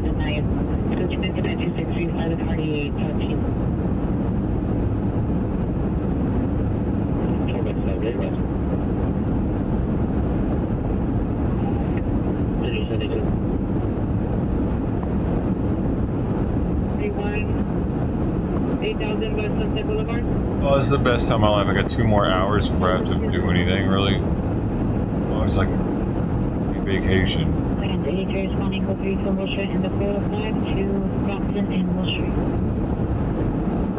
But I do have to watch the kid, though. If the kid was there, I did the vacation time, but the kid's still in critical condition. Until we see poops on a regular basis, we are critical. Yeah, there's LA in the distance. It looks so small, though.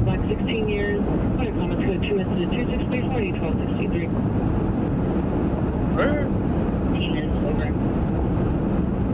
In LA.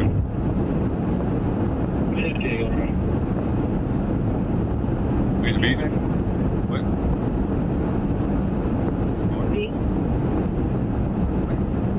So, that must be Long Beach then. He's going to Huntington Beach.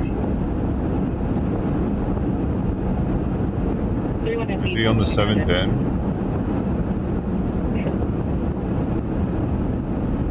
101. Los Angeles. So, he's up north right now. He could be going down south to Huntington Beach, but I don't think that's Long Beach in the distance now. That's like...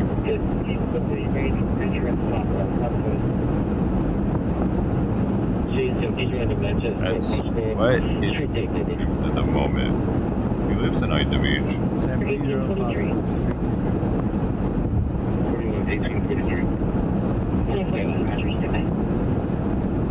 Wherever. San Pedro. What? Oh. I wish I was closer to San Pedro. I wish I was closer to San Pedro. I am. The cat keeps waking up and meowing. You see that? I don't know, dude. Something's wrong, probably. wrong with Kitty? I might need to force feed it just so it gets fluids in it later. Blue sky? Maybe I should just give it milk. Did I just syringe some? God dang it, that makes a mess, dude. It's summer. I don't know what to do, man. It's gonna need to do some fluids though if it doesn't eat on its own soon. Actively getting dehydrated.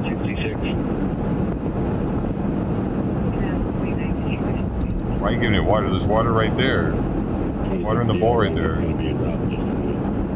I can't. Wait, you want me to try syringing water into its mouth? I could.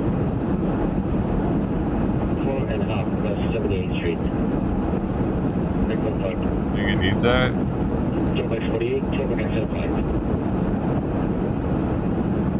30 years, black shirt, turn to shoot PR, code 2648, ready 1412. Or has it probably got enough from the food? That food's pretty soupy. It's probably the soupiest food on the market. It's, see how liquidy it is.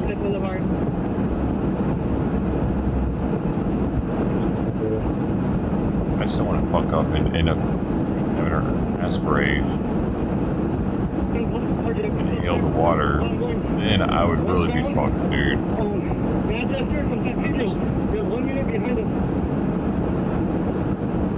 What I had to do it if I don't have to. Milk is a little thicker than the. I don't know. I guess it's about the same. I didn't like doing that either, though.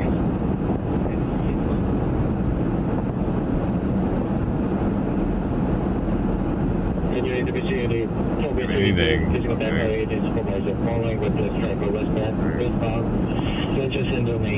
missed it. It's 1.6 pounds. Almost half a pound. Like very, very bony. A quarter of his weight is missing. How's it planning going this way? All his organs and bones, that's his weight, that's his skin, his fur, that's his weight.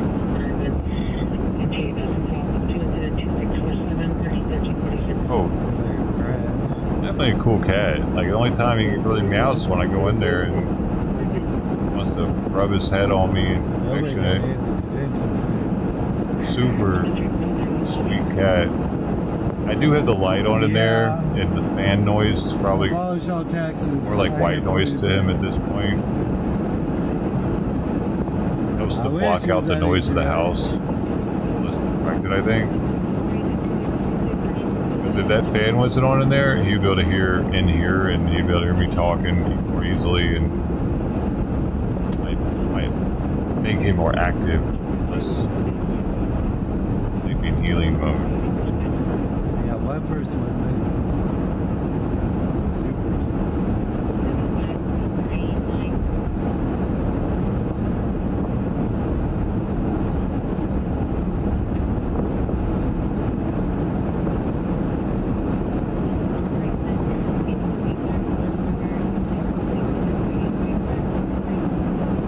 Alright, man. I wonder what he would be doing if I wouldn't have caught him. What he'd be doing right now. Around a little bit, just make sure there's no protests on this. I don't think there are. I really wonder. We're gonna double check. Kitty has had human touch before. Why do you say that? Because it definitely didn't act like it. I was trying to catch it. I mean, I don't know, maybe it's anything. Maybe because of how affectionate he is. My hand. No, I wondered about that too. The first somebody he was that affectionate with, or learned. Somebody abandoned this fella. They didn't want to deal with it. Possibly. Actually, somebody could have. Doesn't necessarily have to be the kitten of any of these cats out here. There's our city hall. Usually, if you get a kitten from somewhere, it's going to be fixed already. But they could have gotten it from somebody on the internet and then just decided they didn't want it anymore. Because they're being all across LA County. They could have drove to Compton. Somebody said they got some kittens. They take it and they realize, oh man, I'm gonna deal with this shit. I'm not eating. Get out of here. It's very odd that it just showed up and there aren't really any cats that I can probably give birth to it. Group of about 200 e-bikes, mostly juveniles, in the area of Hill and Ford, staging for a big Watch these cats for a year now, over a year. I don't know. Let's just try it and maybe. 440 Fulton Avenue. Only surviving cat for Trident. Ocean Robert David. The vehicle was going southbound Maine from 84 plate. Southbound, and did you see a turn? Or just continued southbound? Oh, really? Any TC damage or anything distinct? Beard, black shirt, blue shorts, blue Puma sandals, still 2 and 2. It is like, dude, it like, all it wants me to do is pet it when I come in there. It's like, dude, horrible little thing. Towards Carlton, suspect now white, 30 years, black shirt, denim pants with 2 plastic tags. Do a rock at the PR. Code 2, it's in 2667 4647. Like Sweet Pea is always so hungry. I always just thought that she was trying to beg me for food. You know what I mean? Because man, she's an eater. I didn't know where Ford Street was. I can't remember in the very beginning though. I think I was just leaving it out for the very beginning. So bothered. Hard to remember. At least it's all like on live stream. You can always look back at it.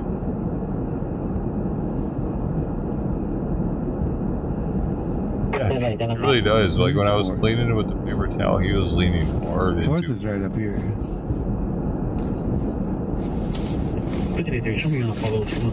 And there was so much crusty red coming out of his fur too, from all the flea dirt. Still is. 235 South Pacific Avenue, front of the bakery. I got 10 more today. Once he's 2 pounds, I'll give him the flea medication, but I don't want to risk it yet. I don't. Maybe I can split it or something, but I think it has more to do with the size of his liver or something. Probably it needs to be. Like, you need to know it. His liver is developed to size. 1400 South Bonnie Ray Street, apartment 7, code 2, incident 2649, RD295. Maybe kidneys have something to do with it. He's another almost half a pound to give him the once a day. Cone kind of works, so. No. Oh. 5 South San Pedro Street, correct location is in San Pedro. Changing the bedding out helps too. There's some of the eggs.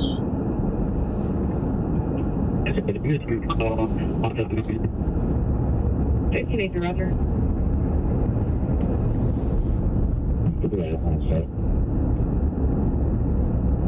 Next 21, Roger. Weak sauce, Knob Creek. Weak. Correction. Send me the call in Southern Korea, not the one on Thunder. 15 acre, Roger. Solo. That was a good time. Gray short sleeve Nike t-shirt. Yeah, maybe just it. Yeah. 204 open.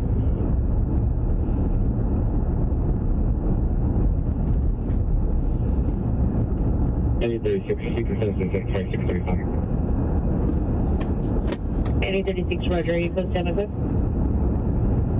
Roger. Okay, here's Pershing Square. Canvas here is about to meet. 67, stand by. Now 40, you come up to it.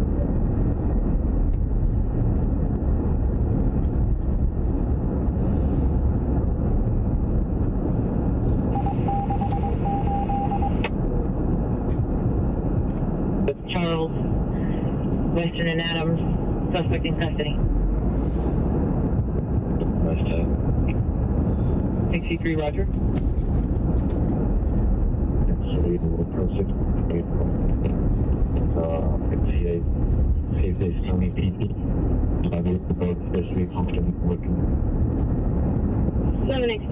Latinx, bro. Latinx. Don't try to gender me, dude. I'm not Latino. I'm not Latina. Okay? Fuck you. Well, you know what I mean? I'll be doing that. I can be whatever I want to be tomorrow, today, the next day. Doesn't matter. Female, male, alien. I have a vagina on the tip of my penis, man. Don't misgender me. Wait, what is it? Dang it, I forgot. What's the circle flag? The suspect called in. Suspect is under the influence of unknown. Circle flag, you know, asexual? Additional 72649. Hold up, I got it. I know what I am. Shut up. Units 459 progress 1454 West 3rd Street, 1454 West 3rd Street, Department 107.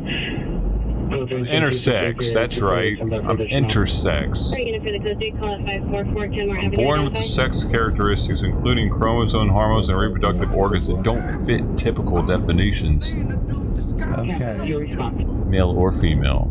But just so you know, it's not a medical condition. Right? Clear that up.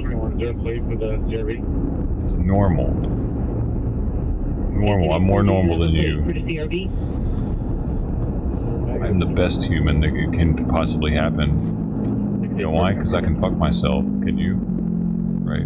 I have ovaries and a penis. I produce sperm like a worm. 9 firefighters. Got the circle flag.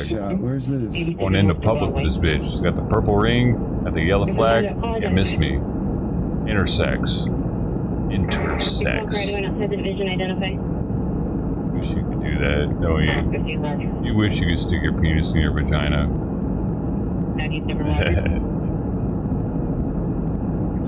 Such a feeble normie, heterosexual, cisgendered heterosexual punk on my face. Don't know what it's like to live. Intersex. A lot of industries. Tightest tip ever. Yeah. On the tip. The vagina is right on the tip. Opens up. You can stick your penis inside of my penis, in the tip of my penis with the vagina. Yo, that would definitely be some crazy shit though. Yeah, that dude could probably be like a OnlyFanser for real. Everybody be wanting to see that shit. Like the new age circus freak. Self-impregnation, yes. That's where we're moving towards. If we can move towards sexual self-impregnation, I mean, ICE is going to show up there too. then we don't need the ladies. Dang. What do we need them for? That's not You good. got gay dudes to be nurses. They only pet your penis every now and then. Like that. Oh, you might want to think about this. Don't ask me. I'll tell you. You patted my penis after a colonoscopy. I've talked about it before. Only person ever done that was a gay nurse. He actually lifted my gown up and looked at it too. Thought I was out of it. I have personal experiences, but I'm the fucking homophobe for no reason, right? I'm the guy that just doesn't like trannies, even though they catfish. But that's supposed to be okay. They victim blame with that shit. They say that I'm the one at fault because I was able to be tricked. I asked the guy on Reddit, I was like, alright, what about elderly people whenever they're tricked by somebody? Is that okay? He's like, no, they're elderly. I was like, so it only matters if a person's elderly? If you're not elderly and you get tricked, it's your fault. That makes no sense. Reddit though. I had that whole comment thread. No. I never talked about that one on stream actually. King David 8, Union 0, 41205. And then unknown if weapon was seen. Bring that beautiful bean footage up, boss.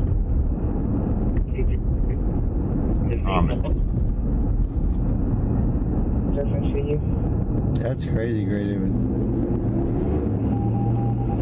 Travis. Well, that sounds even worse.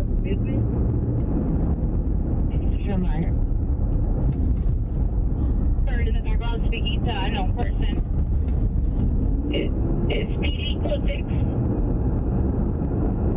Sounds like the victims most likely copied the Now, what am I looking at? 2685. Oh, where's in Monterey Park? Find it now. For cancellation on incident 2673.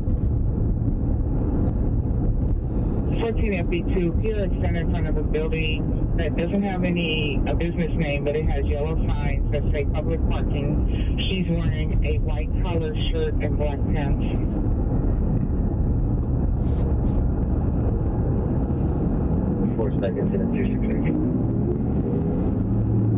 Oh, Kitty's eating. Hey, what was that just talking about, though? Maybe it was a YouTube comment. Antonio Aviles Torres, 80. Thank you very much, though. More food there. Act in a certain way.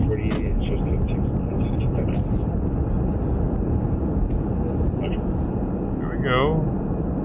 It's lonely. That's sad. 606, male black adult, East Coast Crip gang members. I just needed to poop, though. 1393. Wow, it's really eating.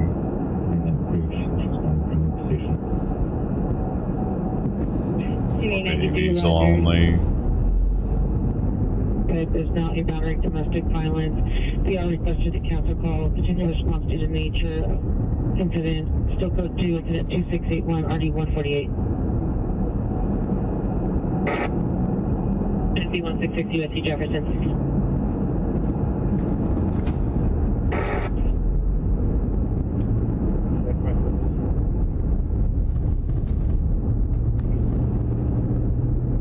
See his chin? How it looks rough under here? Yeah, I don't know. Something's not right there, though. Maybe it's just stuff stuck in the fur, but I rubbed it for a while. Oh, he laid on the thicker part. That moved. That's cute. There's still food on there you can eat, so if you just want a little nibble, maybe you're still thirsty. Unit code 41454 West 3rd Street, suspect GOA. All units responding to downrange response. It's hard for me to even remember what he was like 2 days ago, honestly. Everything's kind of a blur. He's cleaner, I know that for sure. There's less fleas for sure. And he should be hydrated. Maybe even have a little more energy. But it's hard for me. Well, that was a nice yawn. It's hard for me to really remember because I know how skinny he still is. Skin and bones. But it is nice to see him cleaning himself. He definitely wasn't doing that on the first day. No cleaning himself was happening. Because, I mean, why would he want to do that? He was filthy. When liquid, it just was disgusting. Now he can stay clean. Good.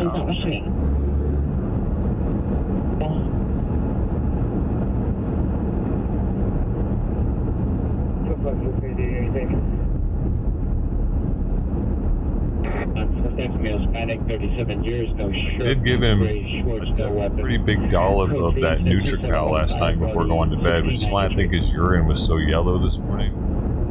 Lots of vitamins were in that. I loaded him up with vitamins. I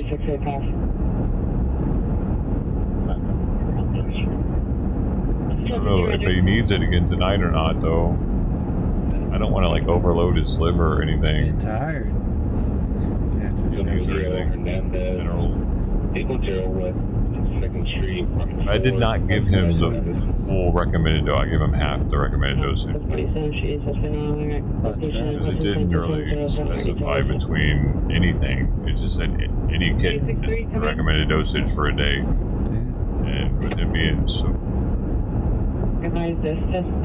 just that much of meat to absorb stuff or fat to absorb fat soluble stuff. Overloading the system. That shit. Time to travel just went up by 15 minutes. What? Hour in Hope Street between Hope and people in the parking lot. Tomorrow, though, where I'm going to take him. Maybe I'll take him to the place that she recommended. Probably I'll give them a call at least. If they're available.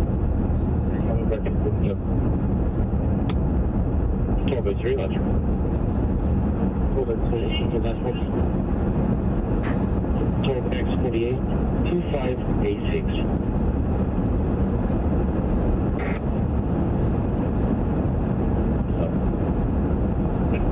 Roger.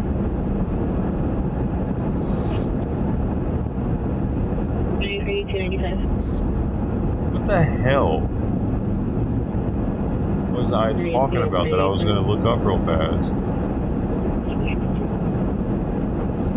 Hey, Roger.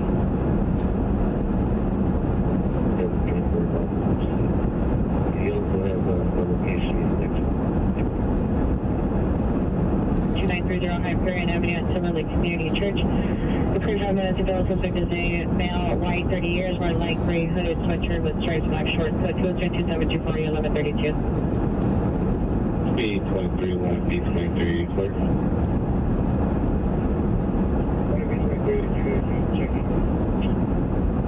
Roger.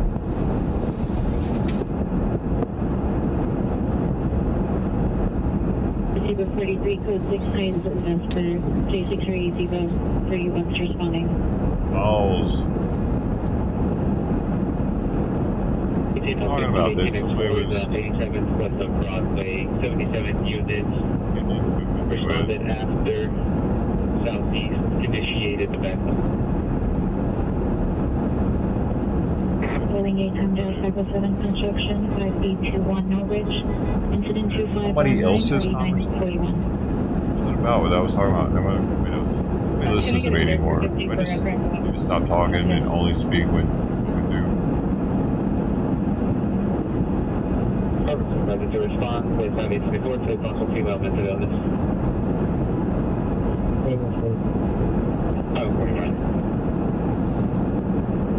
Highway 24, just be advised, we're still loading on the wet bodies and we're Roger.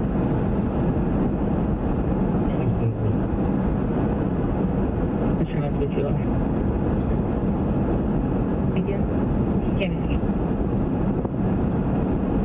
We're going outside of the division. Head at him. Excellent, 91 comes in. 439, Roger.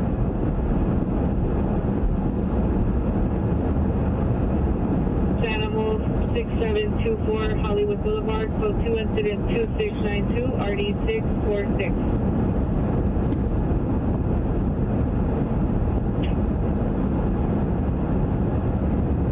You can tap that all of it. Nobody. It's a second now, 10419 Bachelor Avenue, it's code 3, incident 2733, so it's 822, semi-perdition.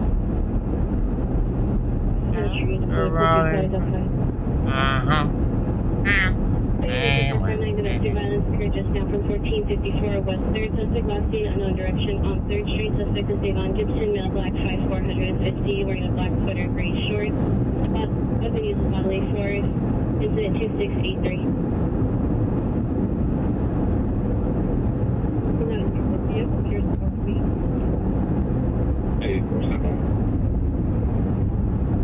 Cheers, Dad.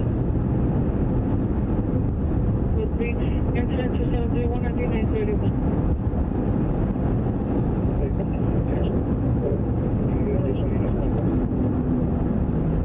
Repeat location, you can reference.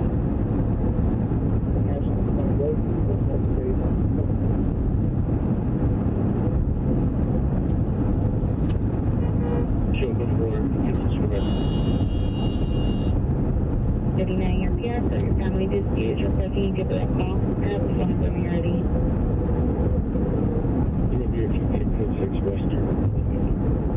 It will be your 826 Western and Olympic.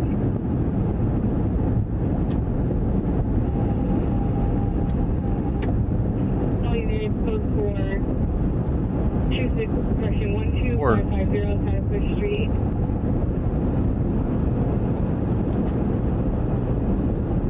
Gentlemen, I need a suspect there now. 10419 Bastrop Avenue. Suspect is a landlord's friend, 25 years, white shirt. Suspect right in the PR with their band. The suspect still in both the residence. He's going to be standing outside of this resident 2732.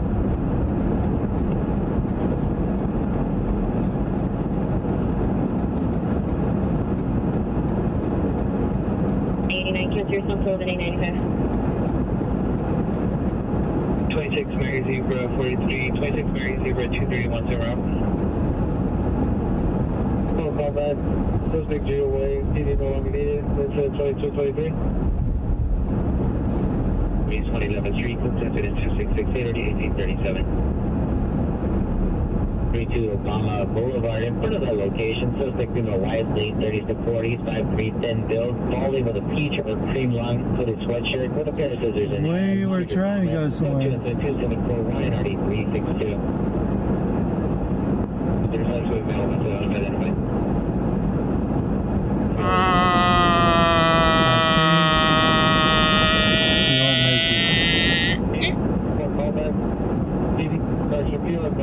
I went the wrong way in the freeway and the Sometimes time you went got up really by 15 suppressed. minutes. That sucked. 69043 Calvert, Vesper, incident 2726 and RE 933.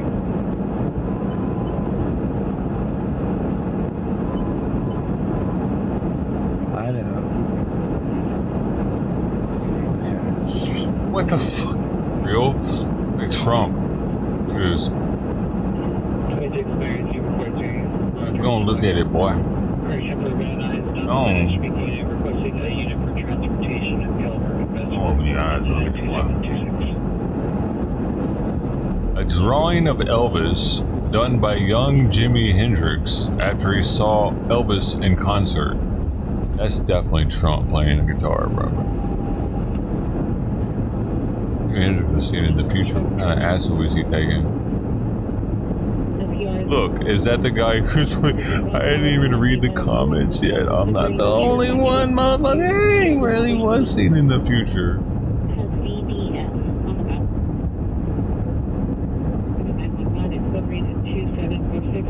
Real.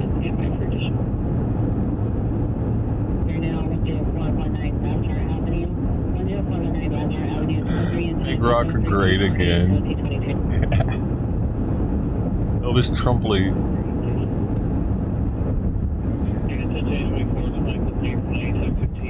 Viva Los Teros. These comments. Orange haze.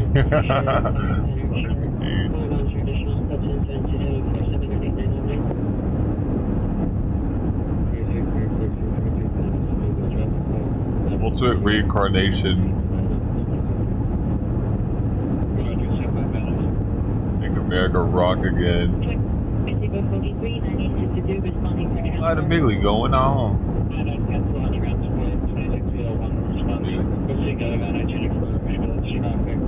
We're gonna sing so much, you may even get tired of singing.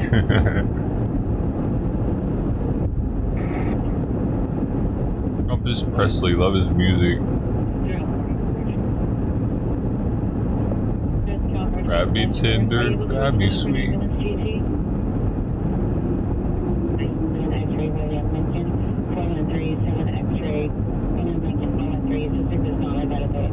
Oh, someone said he thought Elvis was blonde, and then someone said Elvis was blonde. He dyed it, and someone else says he was. Started dyeing his hair circa Jailhouse Rock.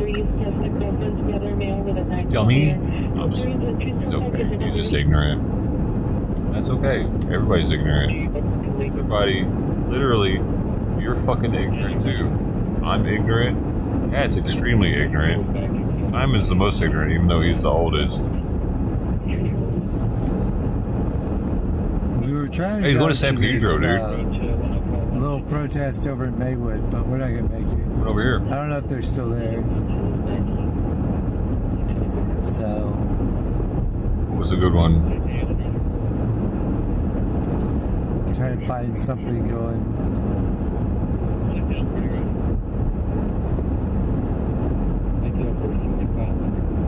Dude, someone said, think I voted for this guy recently, and they got 68 downvotes for that. Like, everyone's saying that they think it looks like Trump, but this guy says it in a different way. I voted for that guy. That's all he said. It's negative 68. And the top comment below him is gross. The next top comment, thanks, prick. Reddit is fucking ridiculous, dude. It's a cesspool of Democrat libtards.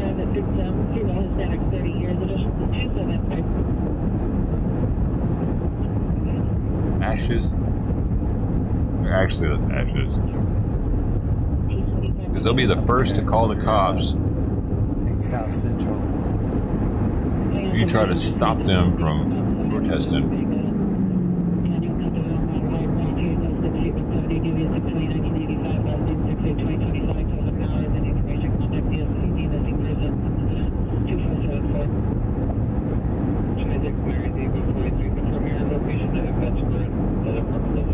Look at, like, the reason why I say that the left and the fascists, because look what they did to the Jan 6ers.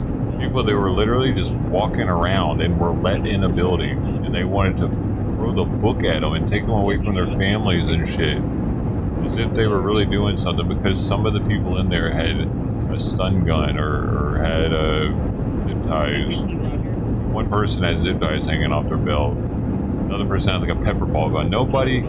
Zero people actually had weapons. Zero guns were brought into the White House. Zero. There was somebody with like either a taser, or which is what most people think is a stun gun, but a taser is the one that they actually prongs in. Like one person might have had one of those, or it was a pepper ball gun. And one person, maybe two, had zip ties. There was thousands of people there that didn't have shit. The left tried to make it out to be that they were armed. They kept saying that they were armed. It was an armed insurrection. Did anybody get caught with a gun? One person, maybe, if that? Let me see. We have 14 minutes to our destination, so we're getting close. Yeah, they canceled some fireworks.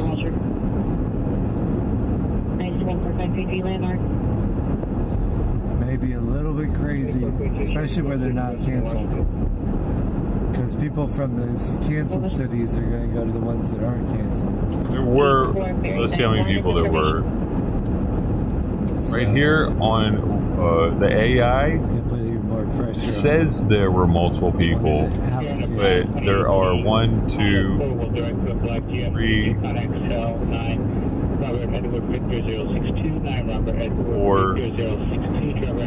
5. Out of all the people that showed up to that thing, 5. Do you think those 5 people with guns are really going to take over our government? Get out of here. It's a little more than 5, I think. Maybe like 100. At least 100. 50 to 100. It takes more than 5. It's hard to trust AI too, though, at the same time, but it is giving like references here. It does give their names and it gives their story. That's what I'm looking at.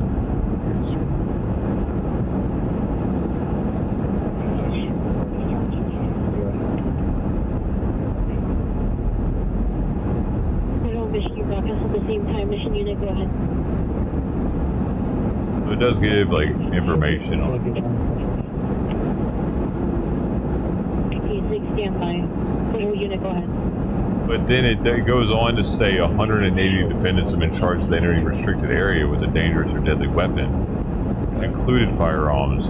But I think that included these 5. The rest of the people probably had knives and stuff on them, maybe. Pocket knife or pepper spray or a taser or a baton or something. But let's be real, you're not taking over our government with any of that shit. Like, the only reason National Guard wasn't there is because Pelosi called them off. So they could have called them on if they really thought that they needed them, and it would have been over in a flash. But it's so illegal to bring guns into Washington, D.C., hardly anybody's going to risk doing it.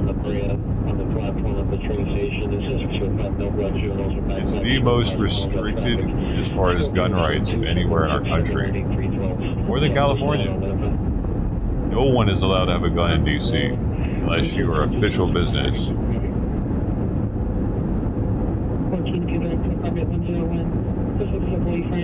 And why is it so many black people that live there, dude? DC is like 80% black. It's, or maybe not that high, but it's like 65%. Still barricaded in.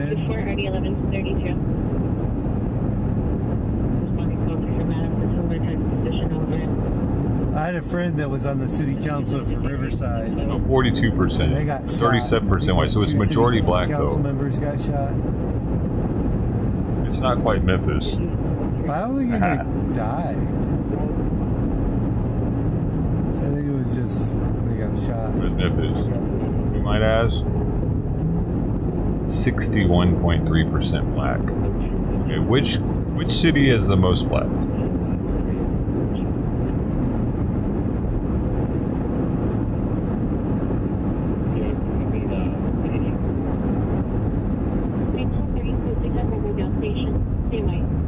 New York has the largest number of black residents, while Jackson, Mississippi has the highest percentage of black residents. So Jackson, Mississippi is the one I need to look at for its demographics.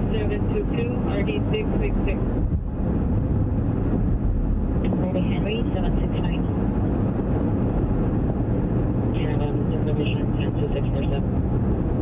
638, Roger, please back. Dude, it's so hot here right now. 31 degrees Celsius, and I get hot ones, hits 31.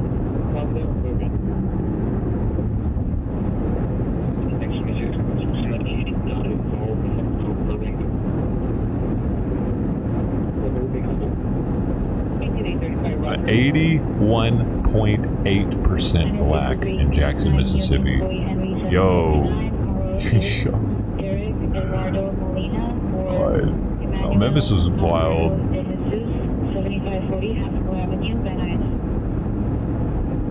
I bet it's only getting worse too, because what white dude is going to want to move there? It would be like there aren't many white people trying to move into my neighborhood either, because it's predominantly other races. So.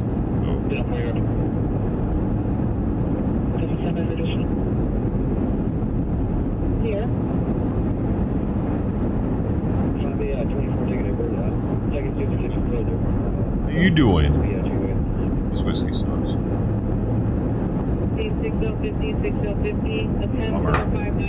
Well, now I know. The 9-year age statement doesn't mean shit. I figured it was going to be stronger flavors since it's 9 years and the other one's only 6.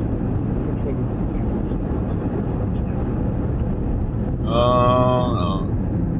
That was bottled in bond, so I'm sure it's at 6. I don't know what's going on over here at Knob Creek.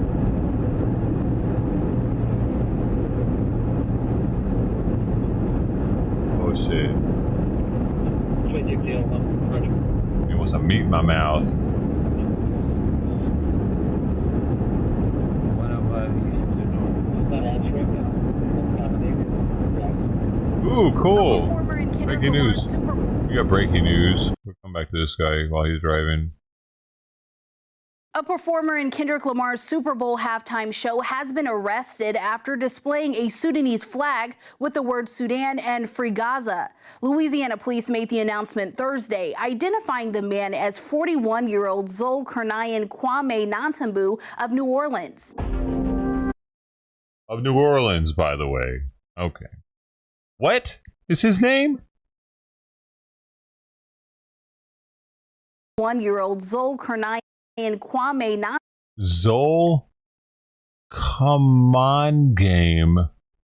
Natimu Nantambu of New Orleans.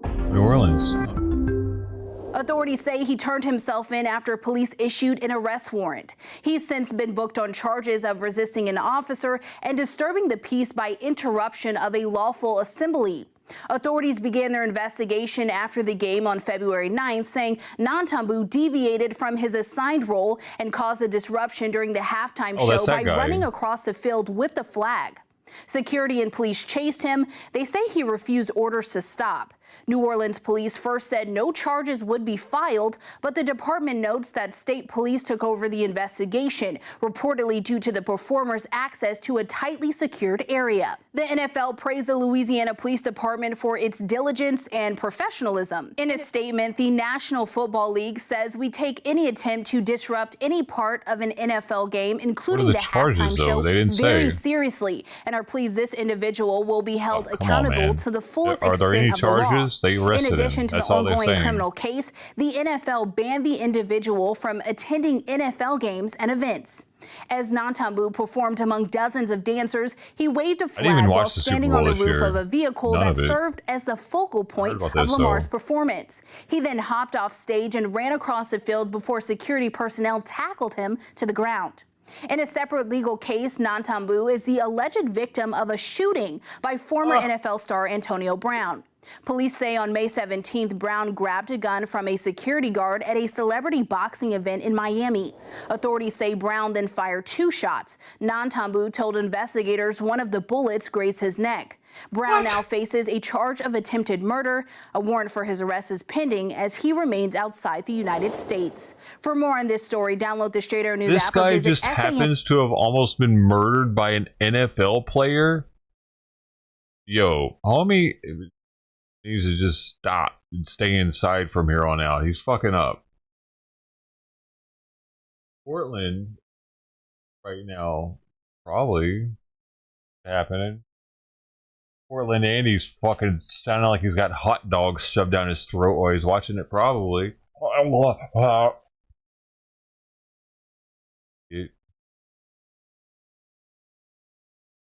Not you, him. The TikTokers, probably. Woke Live.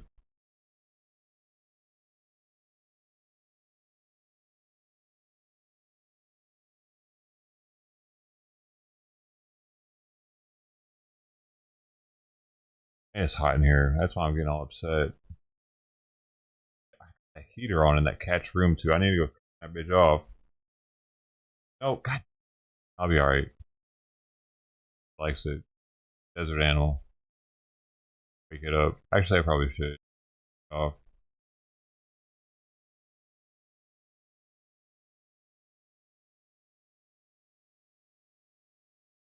Right back to sleep.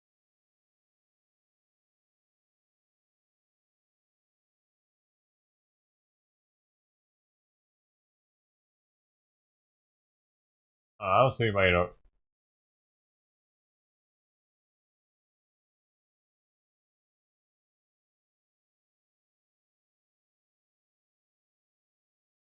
Raleigh. But no one streams, so what am I doing? What am I even doing? I already know, man.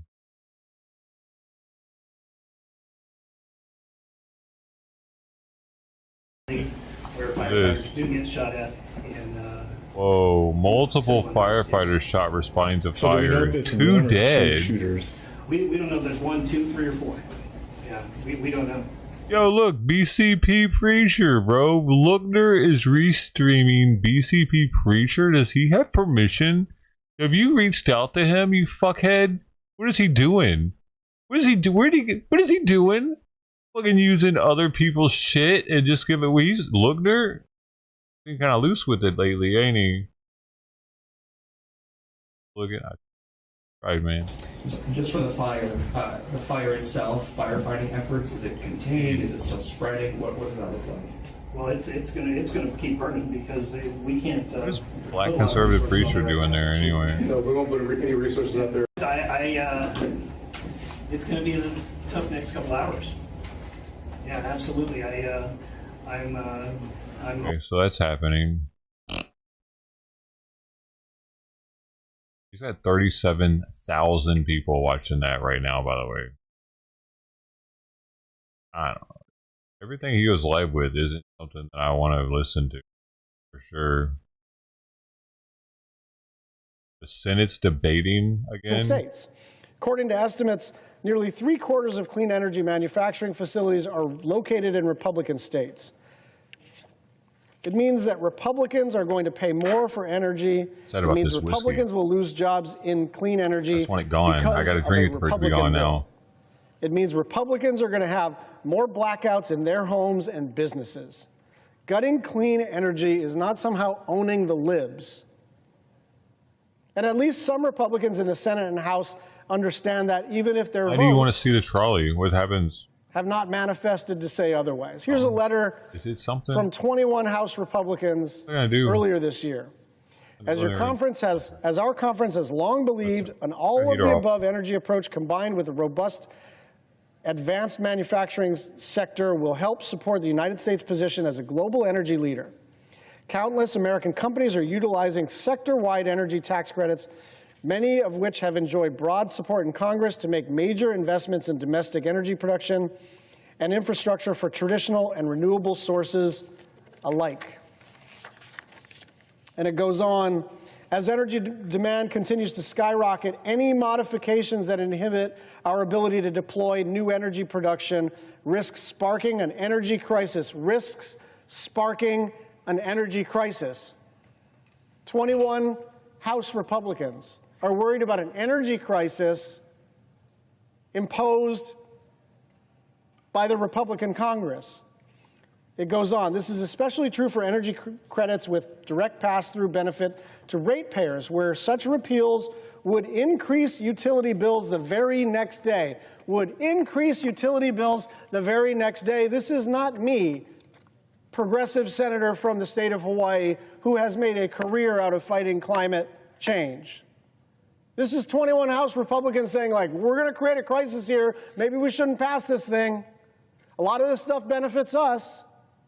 If we're all out here talking about all of the above, why are we cutting off our nose to spite our face just because someone wants a talking point? Like, people are literally going to lose their jobs immediately upon enactment. America is going to become a very challenging place to make major investments in immediately upon enactment. The AI industry may move abroad immediately upon enactment. And prices will go up pretty much right away as well. A group of 175 mayors and local leaders wrote, for the first time, state and local governments, as well as essential nonprofit community organizations, such as houses of worship, hospitals, and schools, can access the same clean energy tax credits as the private sector through elective pay. This has led to major projects in our communities like solar installations for town halls, alternative fueling infrastructure, and charging stations for local government fleets. After 1 year of direct pay implementation, over 1,200 organizations, including 500 state and local governments, are already accessing these incentives. We are excited about these projects and the benefits that they will bring to our communities. However, as local leaders, we are concerned that repealing these tax credits would create economic uncertainty in our communities, as it would prevent us from accessing those important benefits. You know, I grew up to understand Republican, look, I didn't grow up as a Republican, but I did understand Republicans were for avoiding unintended consequences. Republicans were against radical change too quickly. Republicans wanted a solid business environment that people could rely upon. This is literally none of that. This is ideology manifesting itself as energy policy.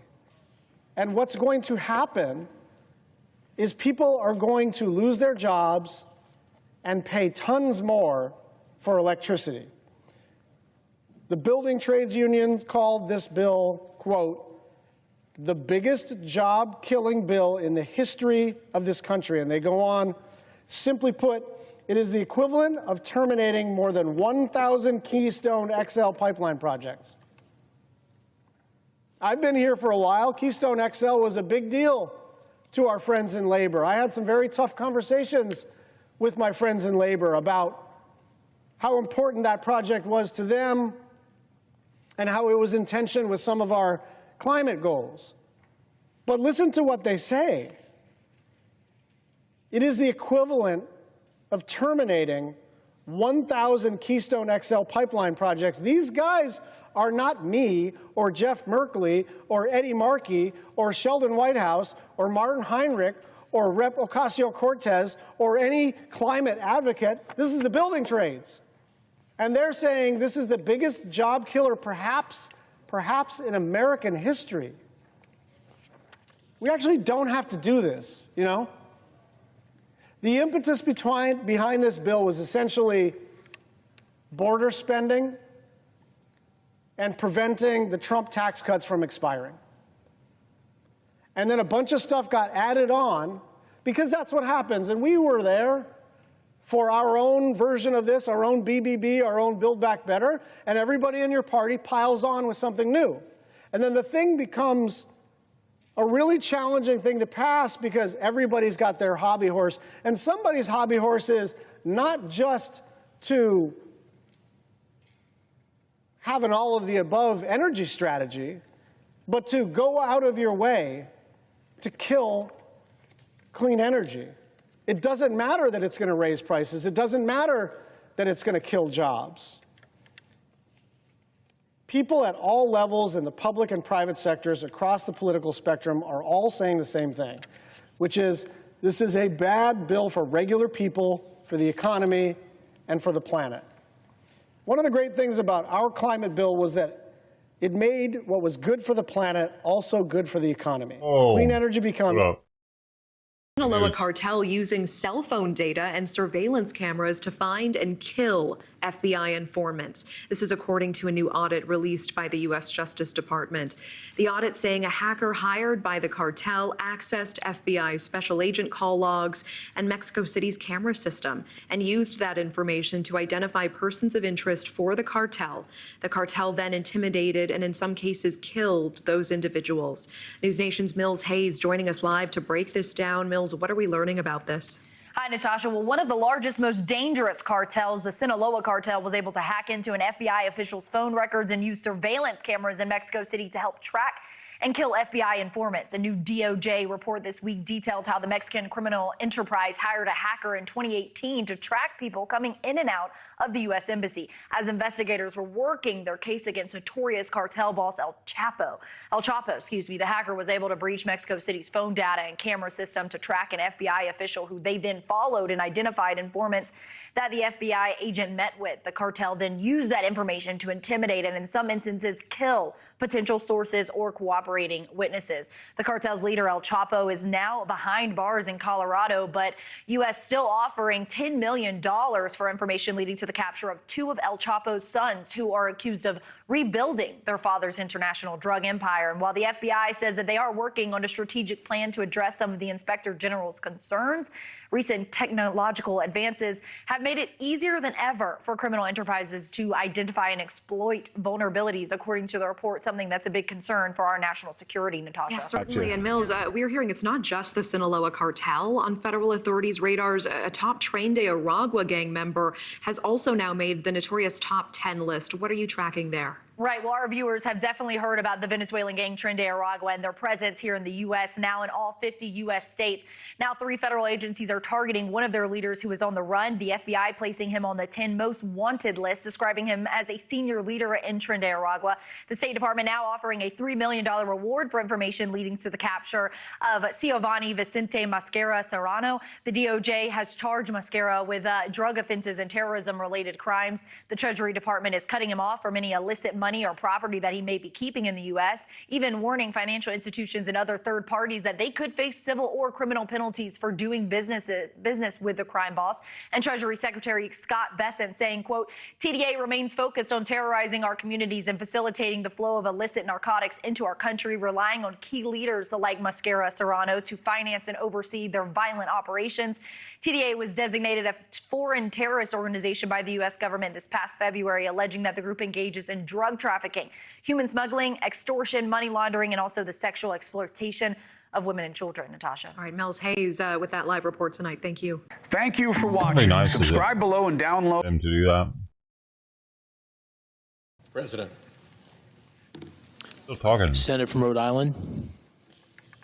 Mr. President, I rise today, and I will confess, I rise today a bit angry about this bill. This bill cooked up in back rooms, dropped at midnight, cloaked in fake numbers, with huge handouts to big Republican donors. It loots our country for some of the least deserving people you could imagine. When I first got here, this is why my friend got called up. This is why my friend got called up to go up and man that fire truck. Trump's federal deployment of the National Guard to support immigration raids here in Southern California has sparked a mountain of controversy. One of the reasons is that it has drawn down members who would be working on the state fire prevention and drug enforcement. California leaders say it's time for the troops to move on. The 4,000 California National Guard members assigned to Los Angeles as part of President Trump's mission to support ICE raids have become less visible around the city now that the Marines have arrived and protests have calmed. Governor Newsom, who is fighting in court to bring the Guard back under his command, says Trump's actions in Los Angeles are harming public safety. Whether it's fentanyl takedown operations or wildfire response, the California National Guard plays a critical role in protecting our communities, and Trump is deliberately undermining that work. State Senator Ben Allen, who represents Pacific Palisades, says he's also frustrated by the president's order. While he's off scoring political points by utilizing or underutilizing the Guard to be a part of his immigration agenda, this is actually harming our state's ability to do the fire and drug interdiction work that we rely on the Guard to do. Members here I think he's sending in Task Force Rattlesnake, dude. The state's firefighting unit. He's sending in my friend from another state. Like that's a fed. Like they're taking out the slack with other employees that are more trained to deal with fire prevention. That's what it feels like, but they're not reporting on the fact that people are getting called up for National Forest Service, fire department crew are getting called up to come out here. So it's getting filled in by the federal government. So the state is shorthanded, and the federal government's taking care of it. That's now only at 40% capacity. Allen says the Guard is critical to the state's fire prevention efforts. Things like maintenance of fire roads, things like making sure that we have our firefighting assets all over the state properly placed, things like some of the brush clearance, working with Cal Fire partners to just make sure that we have a better response. Something. Again, these are all. It's just lame that we don't have access to the Guard right now to do that sort of work. According to LA County Fire Assistant Chief Drew Smith, this fire season could potentially see above average larger incidents. We've had half-ish the amount of rainfall this season in Los Angeles County, which averages about 14.5 inches, and we're ranging somewhere between 7 and 9 inches. As mentioned, the governor says that Trump's actions are harming the state's ability to fight the flow of illegal drugs at the border. 32% of Cal Guard's members are part of the counter-drug task force. Bro, how do you want to?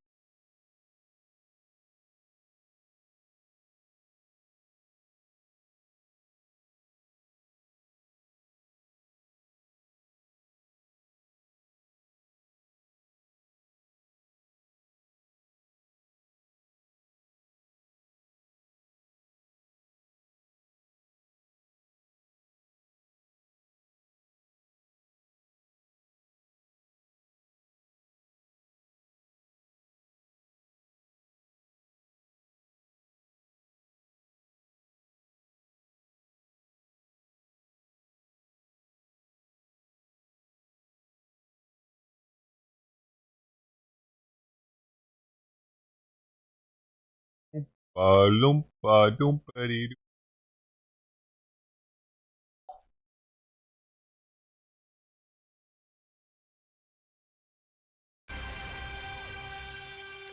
Cell phone video captures a large crowd and fight after a house party on a quiet neighborhood street. Just sad to see your neighborhood. I've lived around here for years, and we never had anything quite like this. All right. Good evening, and thank you for joining us. I'm Vincent Hill. Residents say one of their neighbors is throwing the parties every weekend, and every weekend they're concerned about their safety and want something done. Oh, it's quiet. In the Callaway Garrison community, it was quiet. This quiet neighborhood. It's fucking news sucks, dude. It's too quiet, actually.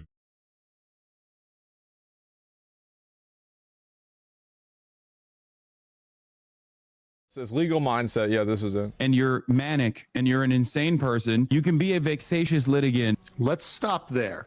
So pseudo-intellectuals like Hassan like to use big words that they don't understand. The word vexatious litigant does not just mean someone who files a lot of lawsuits. A vexatious litigant is someone who files lawsuits with no merit. You have to tell me, Hassan Piker, why legally they will win. Your orbiters. Well, you can't. Like, legal mindset is looking at this from the perspective of a legal, logical, good faith perspective. Hassan is not trying to do that. Hassan isn't stupid. He knows it's wrong. And so the only thing that you have left to do is to try to make these emotional appeals, say that Ethan is crazy and stuff like that. I don't like this whiskey, so I don't even care. Otherwise, it is a meritorious claim. That's a big word you can use now. Meritorious, Hassan. Doesn't look good for Hassan's orbiters. It's looking kind of bad for Hassan's orbiters. Listen, it's good for the you guys wood grain. can find, the best lawyer, listen up, the best lawyer you can find See is that? the lawyer that's good at settlements. The wood You grain, find a lawyer yeah. that's No, it's like it's already like a fucking foregone conclusion that you're gonna Spilled lose. it all over the place. Settle with them.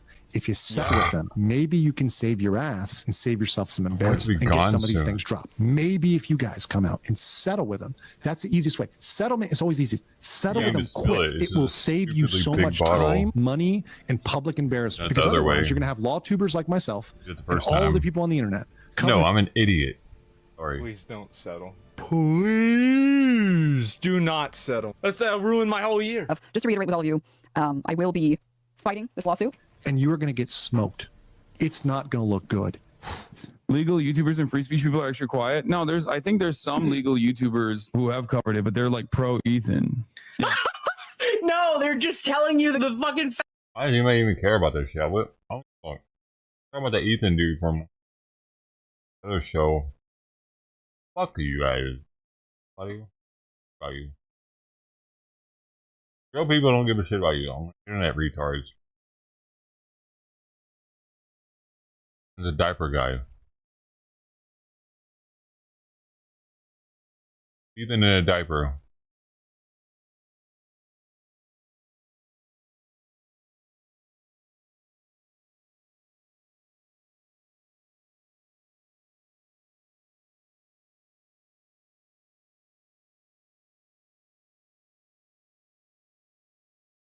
Have something known as adult. Taking off the internet.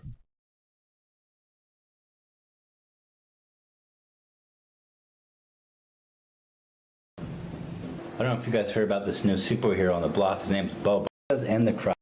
And Boba, you see, he's like, nigga, you think I'll leave her without them Doritos? Boba don't even Doritos. And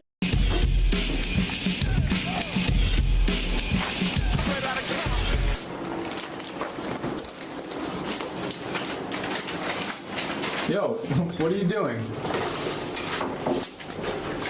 Ethan. What's with the diaper? Yo, give me back my chips. Whatever.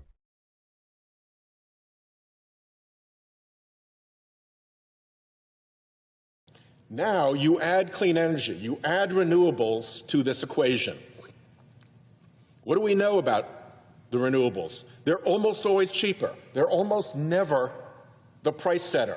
So they fill in down here. Right. And they fill in below the price of the fossil fuel plant.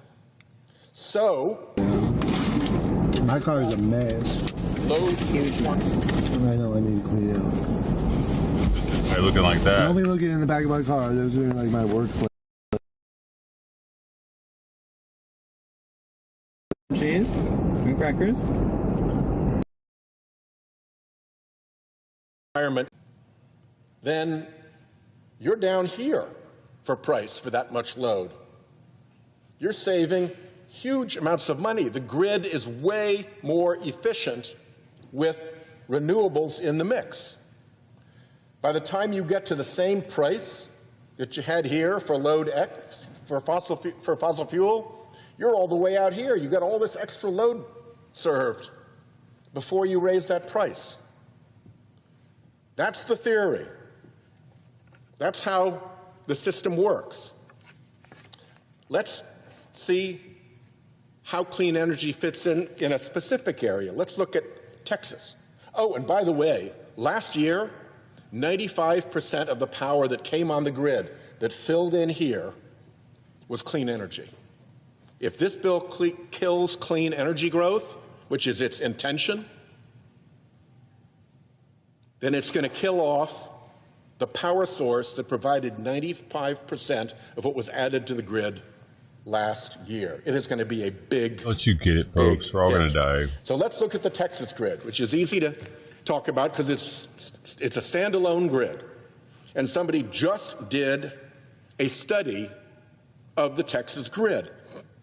And they found... When is this cat going to shit, though? That... On the Texas grid. With renewables, and Texas is 30% renewables, okay?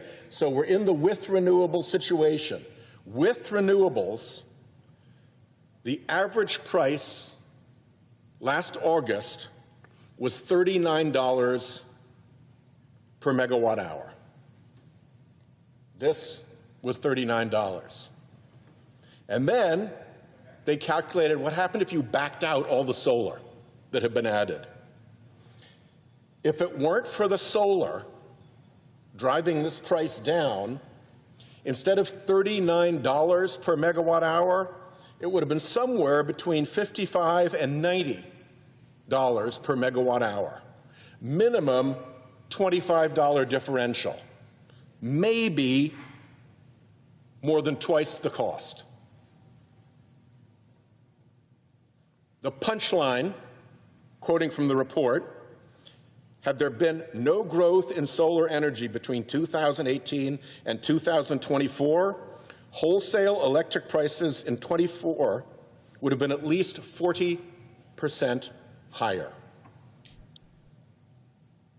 Without the clean energy growth of that 95% of supply that came onto the grid that was clean energy last year, electricity prices would have been 40% higher.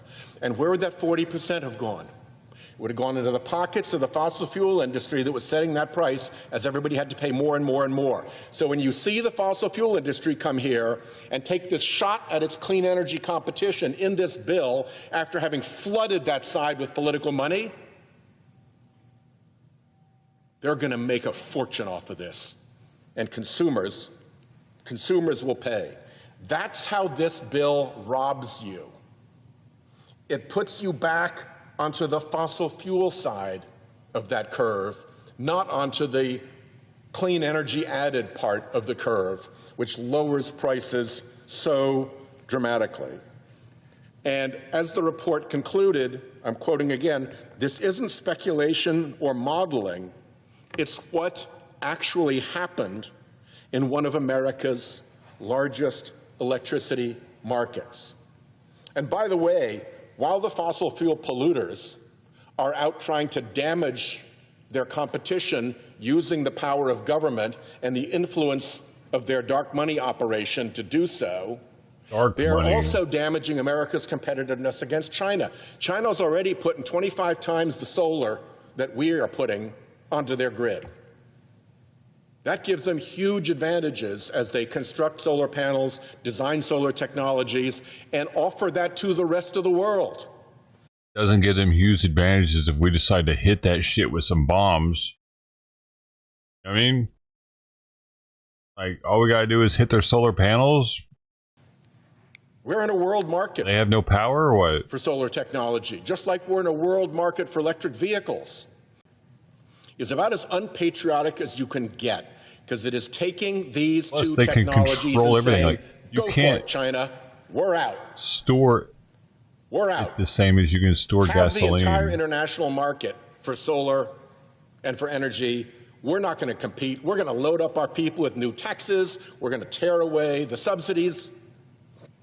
And by the way, the fossil fuel industry that's telling you this, they're the recipients of the biggest subsidy in world history.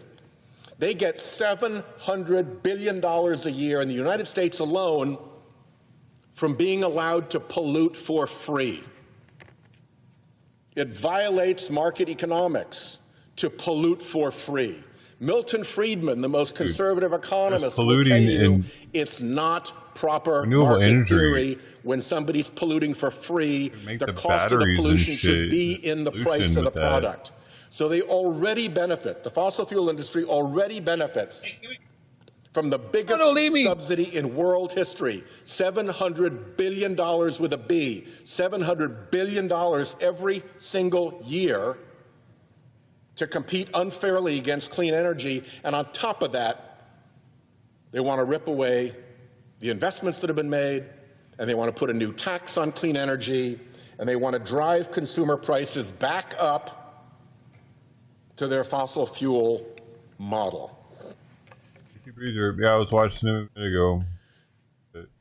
There's some really big losers in this big loser of a bill. Anybody who cares about adding $5 trillion to our national debt, that's a big loss. Comes through in interest rates for people with car loans and home loans. Health care. 16 million people getting chucked off their health care. Welcome back. Now, if you're traveling this holiday week, expect to see higher gas prices. California is rolling out new regulatory changes. The state already has the highest average price in the country at $4.59 a gallon, according to AAA. Starting Tuesday, the gas tax will increase by 2 cents, going from about 59 cents to 61 cents per gallon. The funds support road projects like Sacramento's Fix 50.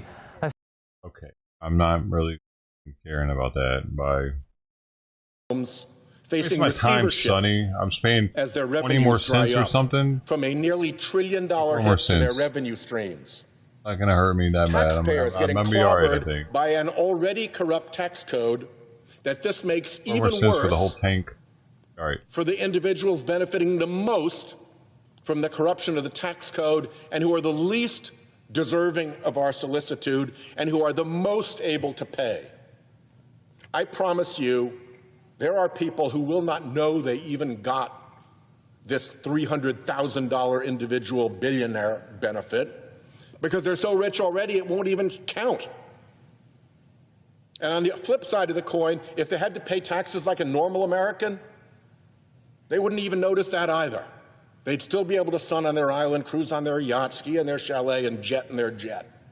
That sounds awesome. And yet, good for them. We're breaking the bank to the tune of $5 trillion to take care of those people. That's when my roids worked on, though. If I was a billionaire, I'd get my hemorrhoids operated on. But for some reason, insist then I could have a servant coming to Congress and just seizing the even more, process. looting the public trough. That's what I would do if I was a millionaire, even. Just a million. Who get a special tax benefit for offshoring jobs and investment, moving them away from America. Remember, this was the America First agenda, not when you look into the weeds of this crooked bill. So creepy billionaires, offshoring corporations, and, of course, fossil fuel polluters. Don't you guys ever talk about your hemorrhoids? They've got all the money in the world. They've made massive profits. They could do their own carbon removal not part of the team and make or their something. product safer. I'm a hemorrhoider and you're not Is that to. it? They choose not to. Everybody's got them. It's just whether or not they're inflamed. And they want to kill their competition so they can pollute more and profit more have hemorrhoids and drive too, up consumer prices, as I showed here. But they're not. And guess what? You're like, what the fuck? I got creepy hemorrhoids. Billionaires, the offshoring corporations, I know, bud. the fossil We all fuel got them. polluters. What do they have in common? Like to talk Huge about it. donors to the Republican Party.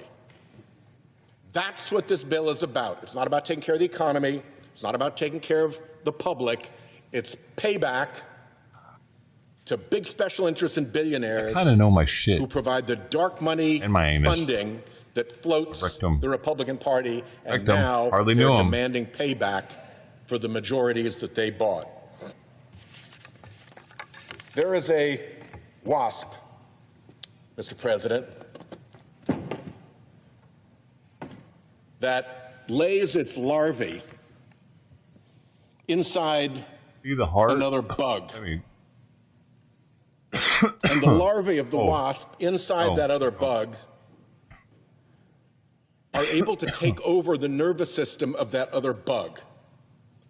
They can take over the command and control system of the bug, and they start driving the bug around from the inside. They make it do what the larvae wants it to do. They make it go where the larvae want to be.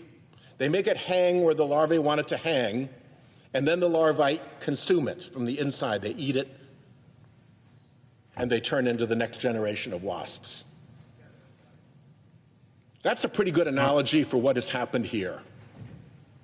Bugs are cool. Those creepy billionaires, those fossil fuel polluters, those big offshoring corporations Parasites suck, but it's fascinating. have taken over the command and control system of the Republican Party. The bug over there is being that's marched a life around by form. those special interests doing exactly what it's told. Doing its thing. And it doesn't care about the 16 million people coming off insurance. It doesn't care about the added pollution. Doesn't care about the increased cost. Doesn't care about the unfairness. Doesn't care about making the tax code more corrupt. That's the worst one we got. Because the special interests are in that bug running that show. Transmit so much different shit, dude. They transmit parasites inside of their little bitty ass. Isn't that wild, dude? They transmit artworks. They transmit something that can grow into a worm inside of your animal's heart. Mr. President. I didn't know that. Senator from North Carolina. Last Thank you, week. Mr. President. Mr. President, I come today to explain my vote yesterday for voting against the motion to proceed on this bill. Yo, this guy's Bolo. Mr. President, I spent most of my career in management consulting, managing large, complex enterprise projects, multi-year, thousands of hours, a lot of complexity that take people, process, and technology to make it work. T-shirt on or what? I learned a lot in that career. And I was able to go to the legislature and take that mindset as a member of the minority for 2 terms. And then we got a majority in 2010. He has a cowboy hat on. And I found myself being the Speaker of the House. Mr. President, we were in the middle of the financial crisis. Speaker of the House when I got sworn in January of 2011, heard him. North Carolina had a $2 billion shortfall on a $20 billion general revenue fund. And I had 6 months to balance that budget. Well, Mr. President, we did something that had not been done in North Carolina. We took the time to understand every aspect and every dollar that was being spent in government. We determined how to cut government in a way that was sustainable. We cut 12% from the university system budget. Not the rate of growth, but the actual spending. And I had some people say that it was going to be disruptive and the University of North Carolina would never be the same again. But, Mr. President, we did it in a way that was instructed by the operations of the university system. And we did it in a way in concert with the chancellors. And you know what happened, Mr. President? We actually balanced the budget. We did do those cuts. And the last time I checked, the North Carolina university system is still considered one of the greatest systems in the United States of America. Why do I use that example?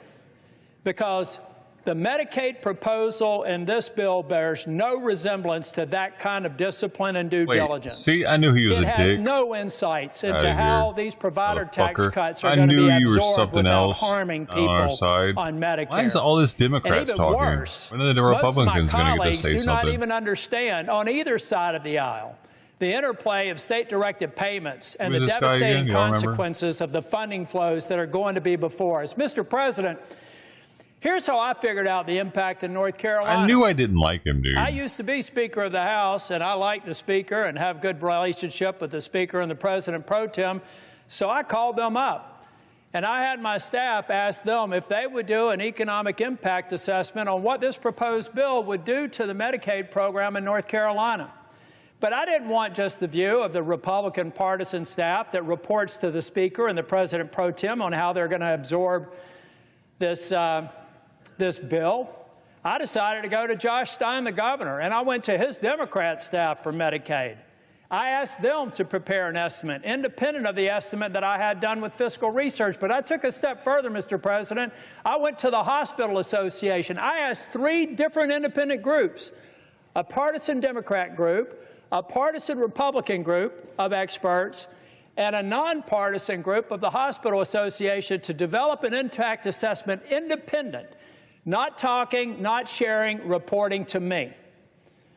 And what I found is the best case scenario is about a $26 billion cut. Now, we've got a delay, so it may be 2 years, it may be 1 year. All it does is make that $26 billion happen in year 1 or year 12, but the impact is the same, Mr. President, and it's indisputable. Now, when I actually presented this report that you can find on my website, I had people in the administration say, "You're all wet, you don't know what you're doing." I said, well, why don't we assemble a series of meetings? We're going to provide you our analytics. You go through it, tear it apart. And I told about Mehmet Oz, who I consider to be one of the most capable people in the Trump administration. He's a brilliant man, and I'd encourage my Democrat colleagues to talk to him. Is this the same guy? He knows this stuff, and he's very focused on getting efficiencies out of CMS. So we had 3 different conference calls with CMS, with Oz on the phone and on the video, and me on the video. And I said this, guys, I would love nothing more than you to prove me wrong. Damn it. I would love nothing more for you to tell me it's not $26 billion or $30 billion, that it's $2.6 billion or $2 billion or $200 million. But after 3 different attempts for them to discredit our estimates, the day before yesterday, they admitted that we were right, that between the state-directed payments and the cuts scheduled in this bill, there's a reduction of state-directed payments, and then there's the reduction of the provider tax. They can't find a hole in my estimate. So what they told me is that, yeah, it's rough. I found him. All right. That is... North Carolina's used the system. They're going to have to make it work. Wait, that is Tom Tillis. So what do I tell 663,000 people in 2 years or 3 years when President Trump breaks his promise by pushing them off of Medicaid because the funding's not there anymore? Yeah, that's him.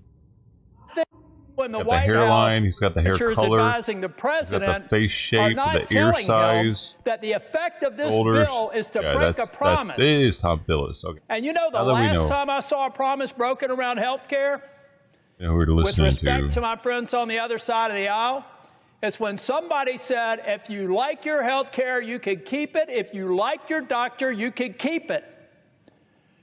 We found out that wasn't true. Republican, man. That made me the second Republican Speaker of the House since the Civil War, ladies and gentlemen. So he's against this bill, but he's Republican. We betrayed the promise to the American people. 2 years later, 3 years later, it actually made me a U.S. Senator, because in 2010, it had just been proposed. And just anticipation of what was going to happen was enough to have a sea change election that swept Republicans into the majority for the second time in 100 years.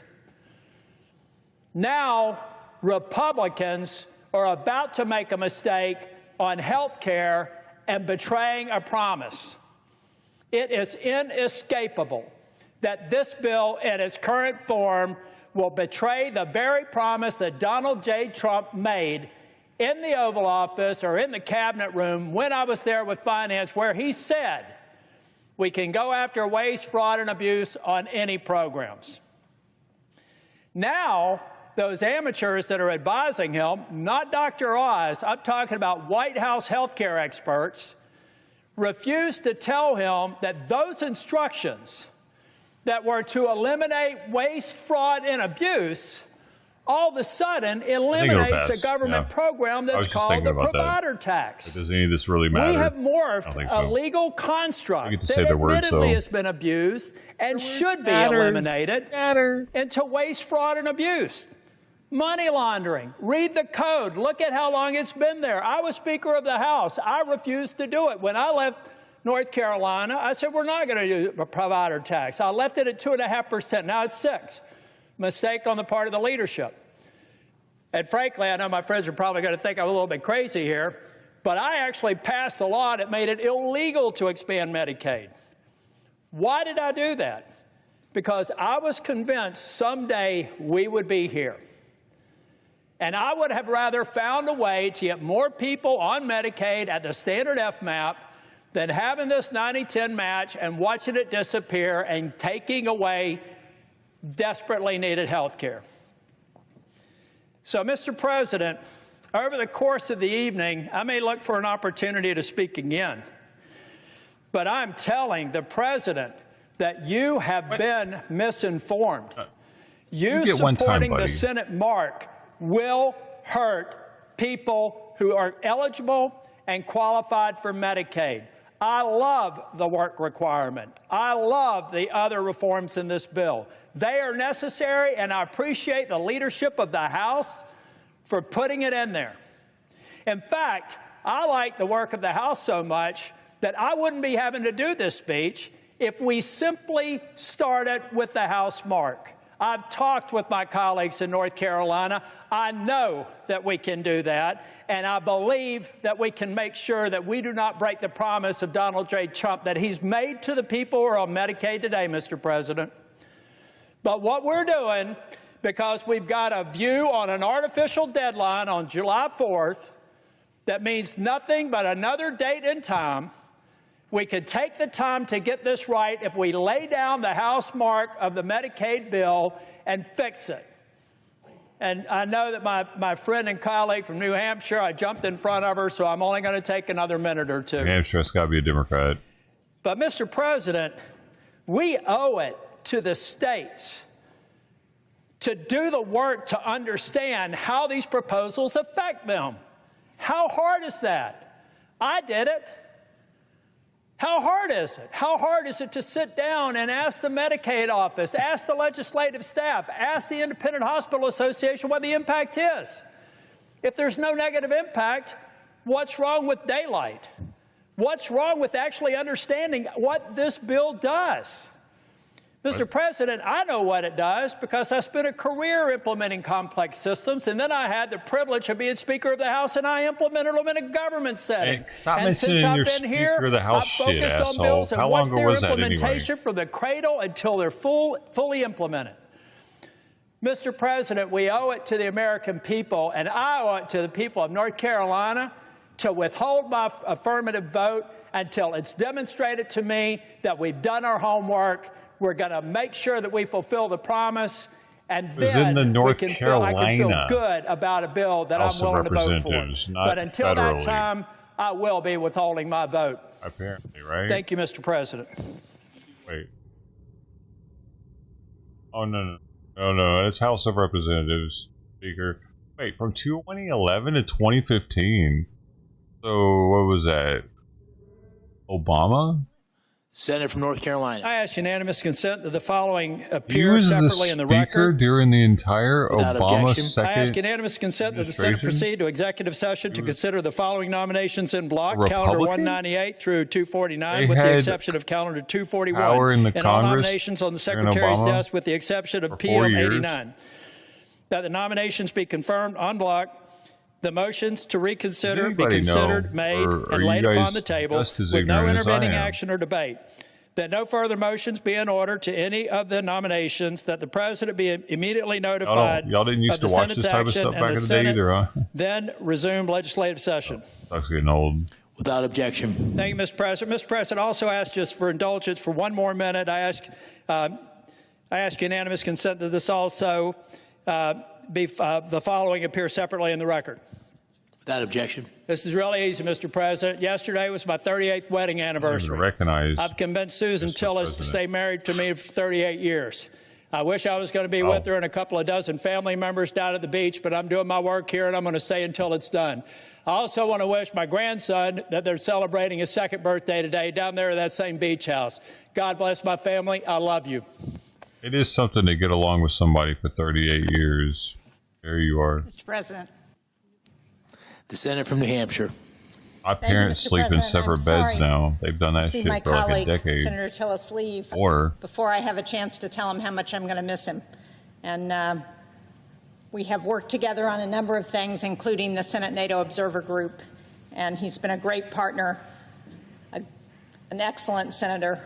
And I'm sorry to hear that he's not going to be staying in maybe this that's body. Thumb's trick too. They sleep in separate beds. Nobody actually knows. I'm really here on the floor Tillis. to oppose the reconciliation bill that we're considering today. It would be the largest transfer of wealth from the poor to the rich in a single bill. Dude, she's already fucking history. boring. This legislation would take away health care from millions of Americans. She's just saying the same shit it would cut food aid for millions more. It would raise household energy and health care bills, and it would add trillions to the debt. All to give the top not just 1%. It's literally saying the same exact shit. 0.1%. Different words. Who make more than $2.5 million a year, an extra $250,000 a year. At a moment when Americans are struggling with the high cost of living, this bill will take money out of the pockets of working people, the average household making less than $50,000. That's 30% of Americans. I don't believe it. So 30% of Americans will lose about $700 a year from this bill. Wait. What do they gain from it? Here's some of the ways that it hurts. Is $700 worth it, maybe? What are we getting? The people who I'm very proud to represent in New Hampshire. Somehow the Senate took the bad bill, or what I thought was a bad bill, from the House, and they made it much, much worse. This bill is the largest cut to health care in American history. Ow. In total, the bill proposes more than $1 trillion. Medicare. $1 trillion in cuts to illegals. Medicaid and the Affordable Care Act. Dude, check it out. $930 billion of that. For one, they're not letting illegals. They don't want illegals to be able to get on it anymore. And because, check this out. Like, we have Medi-Cal and Medicare. But Medi-Cal is the state one. The thing is, California Medi-Cal is like federally funded like 85%. Even though it's a state program, that's how they're able to get around it and give it to illegals. What am I going to say? The bill proposes more than $1 trillion in cuts to Medicaid and the Affordable Care Act. $930 billion of that is Medicaid alone. Wait, no, it's a...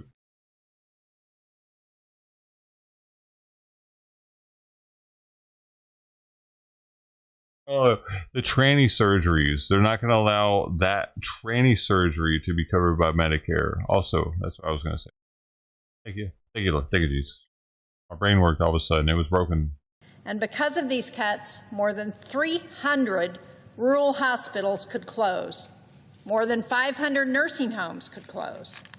These are core programs and services that benefit seniors, children, veterans, people living with disabilities, and working families from Medicare. The Congressional Budget Office estimates that 17 million Americans, including 43,000 Granite Staters, will lose their health insurance. Right. But the thing is, you have to remember, the Democrats call anyone in America an American. You don't have to be an American citizen to be an American to them. They've talked about this. They've explained it. That an American is someone who's in America, and they get all the rights of an American. And so that's what she's saying right now. Past several weeks, past couple of months. The illegal immigrants, the Americans, are going to be cut off. I've toured New Hampshire. I've heard from countless constituents who are deeply anxious about what this bill means for them and for their families. Again and again, they have said plainly, without Medicaid, without the Affordable Care Act, they would not be here today. I heard from Danielle in Dalton, northern New Hampshire. Died? Danielle is a proud mother of 3 sons, 2 of whom have autism. Danielle's sons rely on Medicaid for their health coverage and for their home care. Danielle is not only their full-time caregiver, she receives a stipend from Medicaid to provide for their care. And thanks to Medicaid, both of her sons are able to work part-time. They're able to live at home with their mom, and they're able to remain active in the community. This bill would put all of that at risk. Danielle says her sons could have difficulty qualifying for Medicaid under these new rules. And losing Medicaid would be catastrophic for her family because it would likely force her sons out of work, out of her home, and into a group home or institution. And so it's going to cost a lot more if that happens. Her boys are now contributing members of society, and this bill threatens not only their livelihood and their independence and their future, it threatens their dignity. I heard from Sean in Claremont. He wants the bed she's laying in. Sean shared with me his story of addiction to alcohol, cocaine, and heroin, and his long road to recovery. After several near-death experiences, he found stability in a sober living home and enrolled in Medicaid. With access to treatment, he was able to hold a job and get his life back on track. He eventually opened his own sober living home, Hope to Freedom, where he now helps others suffering from addiction so that they can enroll in Medicaid and begin their own journey to sobriety. I heard from Carla in Exeter.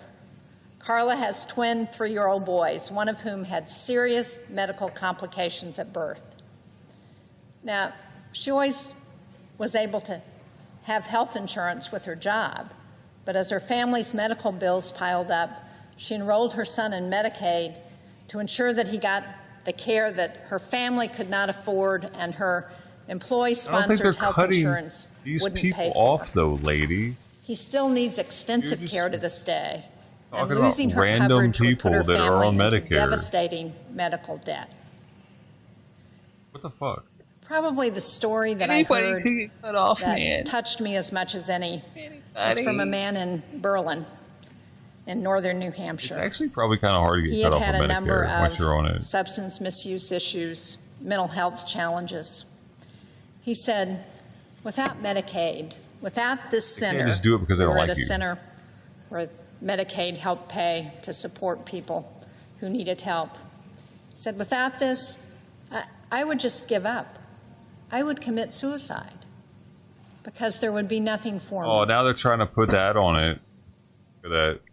These are just a handful They're trying of to the say countless stories I've heard Republicans, this past you're few murdering months. people because They're about real people. they're going to off themselves. This bill isn't It's your just fault. words on a page. You did that, Republican It's a voters, direct attack Trumpers. on not only their All you health and Trumpers their out there, economic security, I voted red but their all the very way down my dignity, Their ballot. ability to have I didn't even know who the fulfilling fucking person lives was. and Oh, to Republican? contribute back Got to my their vote, buddy. communities and to society. We owe them better than this. This bill would also make catastrophic cuts to food assistance that's provided by the Supplemental Nutrition Assistance Program, also known as SNAP. During this time of high food prices, of increasing food insecurity, it's particularly critical for families to be able to rely on SNAP to help them keep food on the table. One of the ways this bill cuts the program is by requiring states to pay higher costs. Now, as the former governor of New Hampshire, I can tell you how much of a burden this is on our state's budget. And there are all kinds of provisions in this bill that are nothing but massive cost shifts to states. And this is one area. The bill puts food assistance at risk for families with teenage children, as well as older adults, veterans, and individuals experiencing homelessness. Ow. In New Hampshire, an estimated Why 1,000 doesn't she older give adults could lose SNAP access. Examples of how it's going to do that. These cuts will mean increased hunger across the country. Ow. You know, we talk a lot about kitchen table issues here.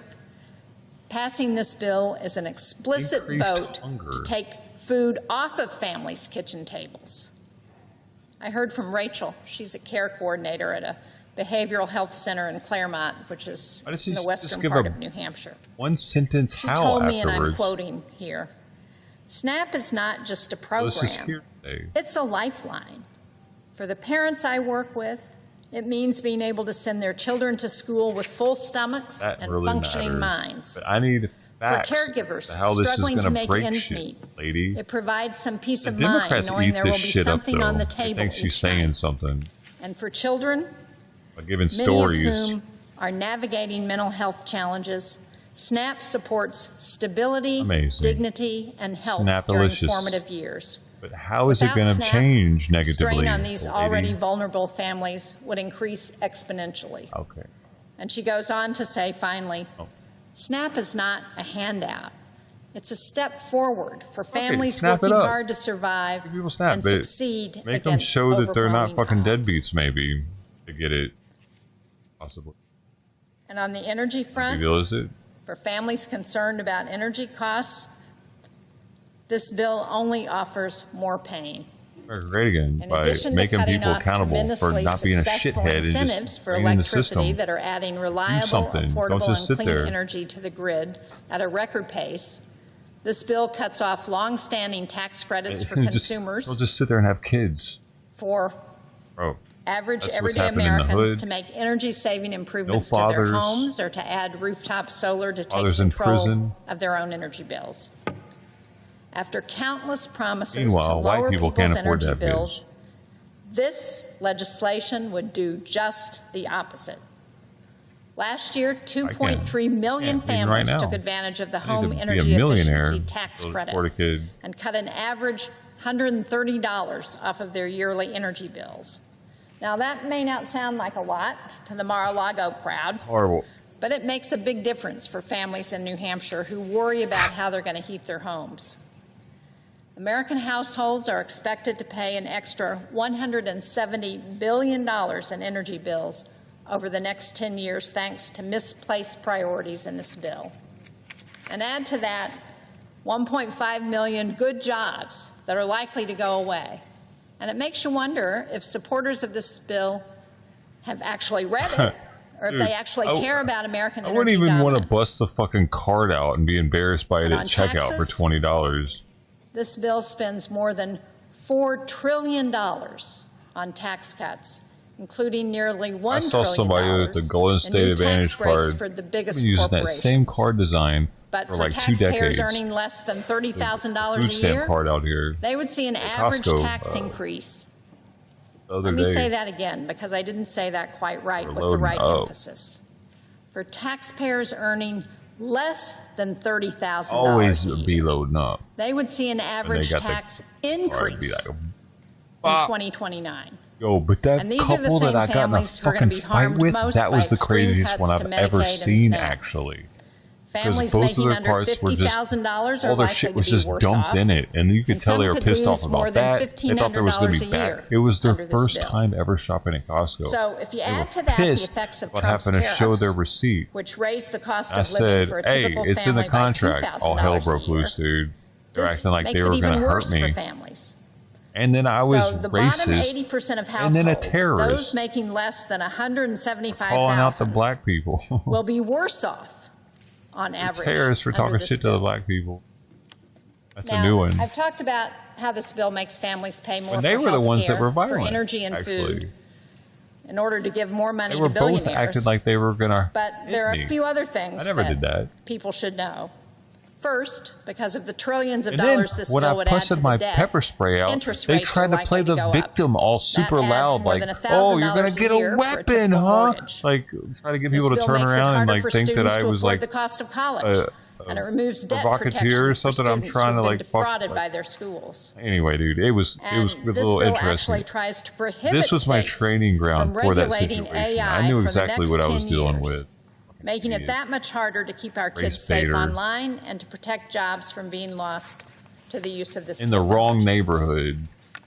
You know, I mean, I was actually, first elected to the New Hampshire right? That State made Senate Costco's in Compton. more than 30 years ago. And he actually, I don't know where the hell he came from. This bill Could be that a we're transplant. considering today would do more harm to more people Not all the transplants than are any wholesome. other law I have seen in my entire time in public office. This bill makes having a family more expensive, I would by have raising fucking the cost karate of chopped him in energy, the throat after healthcare, pepper and spraying both education. him and his girl. This bill takes food and health care away from seniors It's and hard families. to shoot when you can't breathe. And it does all of that. It does all of that It's to the give hardest to shoot trillions when of you can't dollars more breathe, to actually. corporations and to the wealthiest.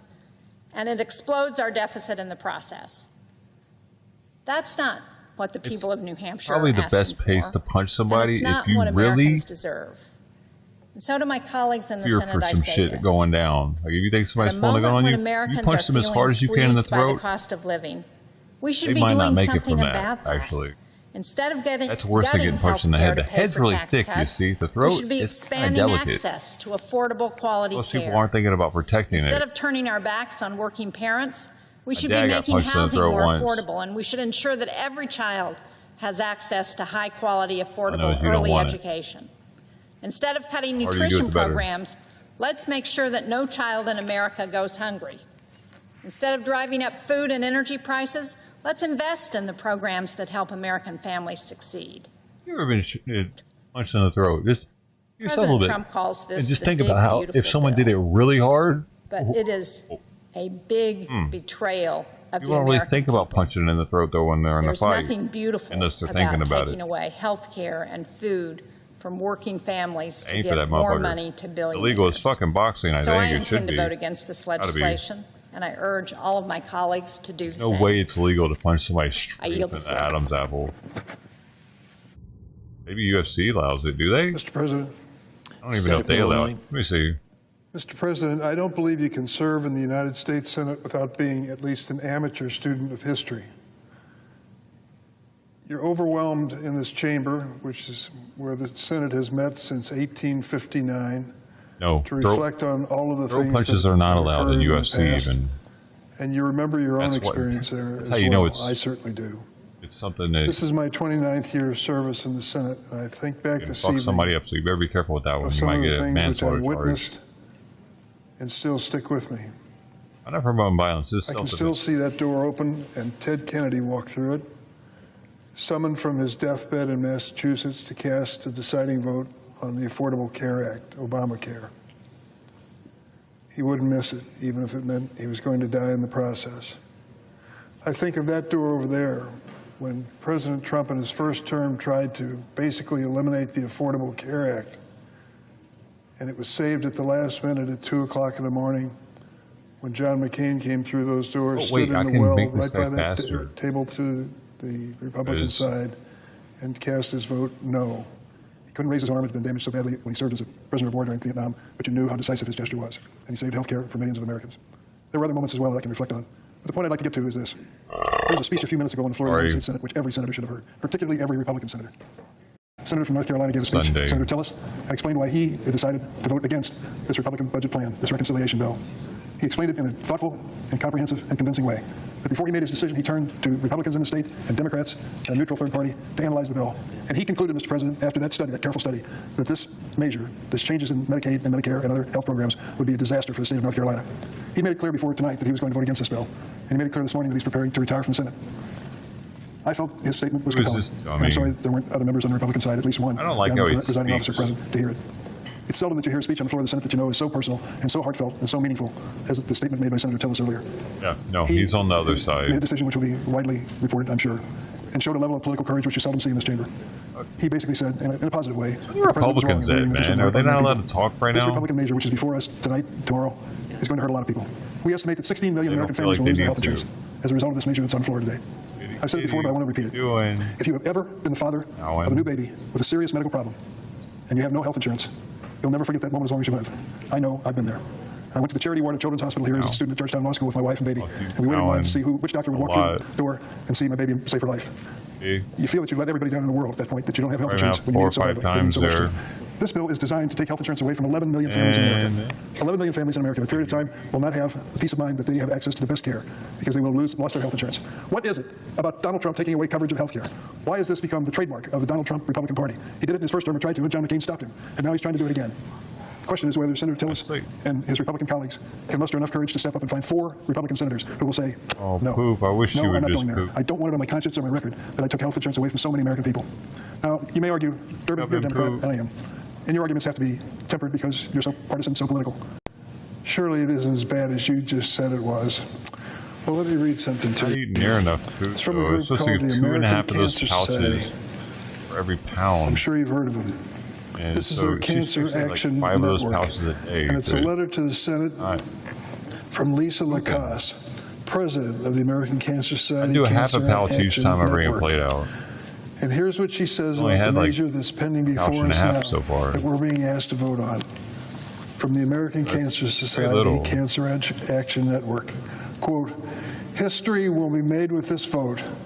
Congress has one last chance to stop this unprecedented attack on access to health care for millions of Americans, including cancer patients and survivors. I'll figure it out Congress tomorrow. can say no to terminating health coverage for nearly 11 million people who will have no other affordable option available to them if this bill passes.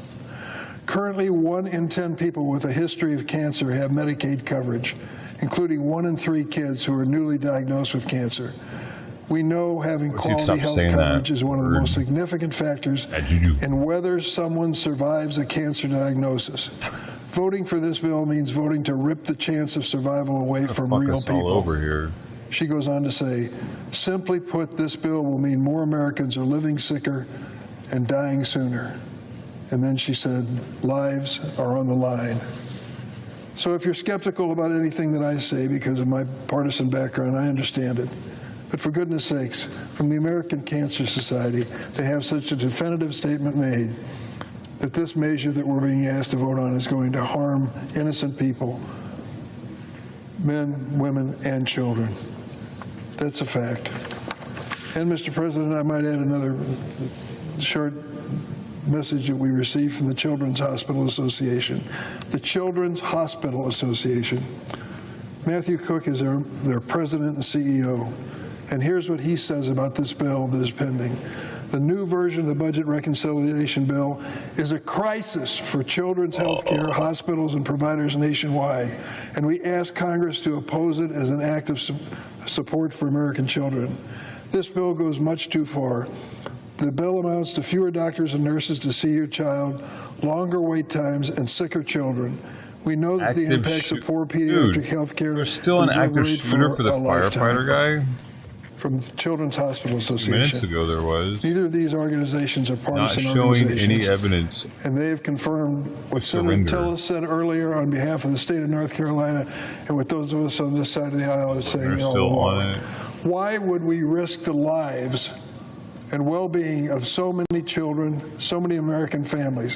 What is it about the $1 trillion which we will take out of the healthcare system in America that is so pressing, so demanding that we're willing to make these big risks? I'll tell you what it is. It is the extension of tax breaks. Tax breaks for the wealthiest people. Oh, Durbin, you Democrats always talk about billionaires and millionaires. That can't be true. Senator Angus King is here. He told me that he did an analysis of the actual tax breaks. And if I remember correctly, if you do a cutoff of income of $400,000 a year and said anyone over that figure is not going to receive any tax break, you would reduce the cost of this tax program by 60% or more. 60% or more. So when we talk about tax breaks for the wealthiest people in America, that's exactly what this is about. I want to give tax breaks if I can to working families who struggle from paycheck to paycheck. But for goodness sakes, a $346,000 tax cut for Elon Musk, the richest man on earth? What are we thinking? And I just want to make a quick reference to 2 states that have an experience coming with this bill, which will be dramatic. One is Kansas. In Kansas, 360,000 individuals rely on Medicaid coverage. 56% of them are children. But with this bill, 89,000 people in Kansas are going to lose their health insurance. In Kansas, Medicaid covers 1/3 of births, 58% of nursing home residents. What happens when Medicaid does not pay for enough money into the nursing home to keep your mother under good care, or your father, of people having or someone in your kids are on family? Medicare. What do you do That's next? the Well, problem. you exhaust the savings that are available to your family, And if that isn't They should probably enough, stop having kids. what's next? I don't know, but when I grew up as a kid, there was a spare bedroom in my grandparents' home Don't have kids. for brothers and sisters who had no place else to go. They're not ready I yet. suppose that's going to happen to some families. Already, 28 rural hospitals in Kansas are at immediate risk of closure. To think that this measure would have no impact on those families and those communities is just plain wrong. In the adjoining state of Missouri, which I grew up across the river, the Mississippi River, grew up in Illinois, I grew up across the river from St. Louis, Missouri. 1.2 million individuals rely on Medicaid coverage. 50% are children. With this bill, 250,000 people in Missouri are projected to lose their health insurance. Medicaid covers 40% of births in Missouri, 65% in nursing homes. 40% Already of births. 10 rural hospitals in Missouri are at immediate risk of closure. Mr. President, you know as well as I do what happens in small-town America, rural America, when they close the hospital. It Who's is having these devastating. kids? Not just because you don't have access to quality health care, because you just lost a major economic engine for that community. Try to Are we just attract a helping new them have a business to that kid town and then after the hospital kid closes. is And watch eating what you run into. Kool-Aid It and is that Twinkies for devastating. breakfast? And that is the reality of this approach. And why are we doing it? What is the national If they emergency couldn't afford that to have the calls on us kid, to make this like change? the hospital bill, they Tax wouldn't, breaks and for they the would like wealthiest people in America. knock it off. That is what's motivating the Republicans now. A burden for 18 years. I want to close and just say thank you to Kid probably Senator Tillis. going to prison. He's shown extraordinary courage. The question is whether others will join him. Whether 4 Republican senators will step up and say enough. I've heard enough. I've seen enough. I believe this is wrong. There are ways we can help people who need a tax break rather than the wealthiest people that won't damage so many man, families. they're still there. 11 million, 16 million, You're whatever hiding the on number our turns head. out to be, who lose health insurance. I hope that we come to our senses and do it soon. I hope that what Senator Tillis said on the floor Get more comfortable, I think. Maybe because I'm not going in there as much. To listen carefully, I think that's actually to know that helping. he speaks the truth. The camera really and helps taking to great let political this risks to say happen. it. I yield the floor. Otherwise, I'd be going and checking too much, probably. Like the camera. Mr. President. The senator from Wisconsin. Thank you. I am proud to join Allows my the Midwestern process to happen, colleagues today to It needs to be draw alone time. attention to what is happening in our states if this bill were to Shampoo. No, I come use to baby pass. shampoo. And so Baby- I rise today or on kitten behalf shampoo, I mean. of the 17 million Americans I who are got for poised Soupy, to which have didn't their kill fleas health on care her either. terminated because of what is Some of 'em, happening kinda. in our states if this bill were All to natural and come to shit, probably. pass. And so I rise I got today a on lot of behalf them with the flea comb. the 17 million Americans 10 who are today with the flea poised to comb. have their health care I'm watching her terminated eat, for sure. because It's of the Republicans' awesome. disastrous budget I need to bill. put more food down, I And while guess. I'm laser I'll let her focused eat as on much as she the wants to. nearly 260,000 Wisconsinites whose health care now. will be placed in jeopardy by this measure, I realize that so many Americans who reside in states that are represented by Republicans don't have a voice in this fight Or right he. now on I this don't know what Senate it is. floor. You know, I have traveled my state I'll extensively let him, like, do listening his little to thing, though. people talk about how this bill would impact them and their families. And I've shared those stories. I've uplifted those stories, sometimes right here on the I Senate didn't want to floor, use a chemically and free sometimes shampoo in on other him. ways.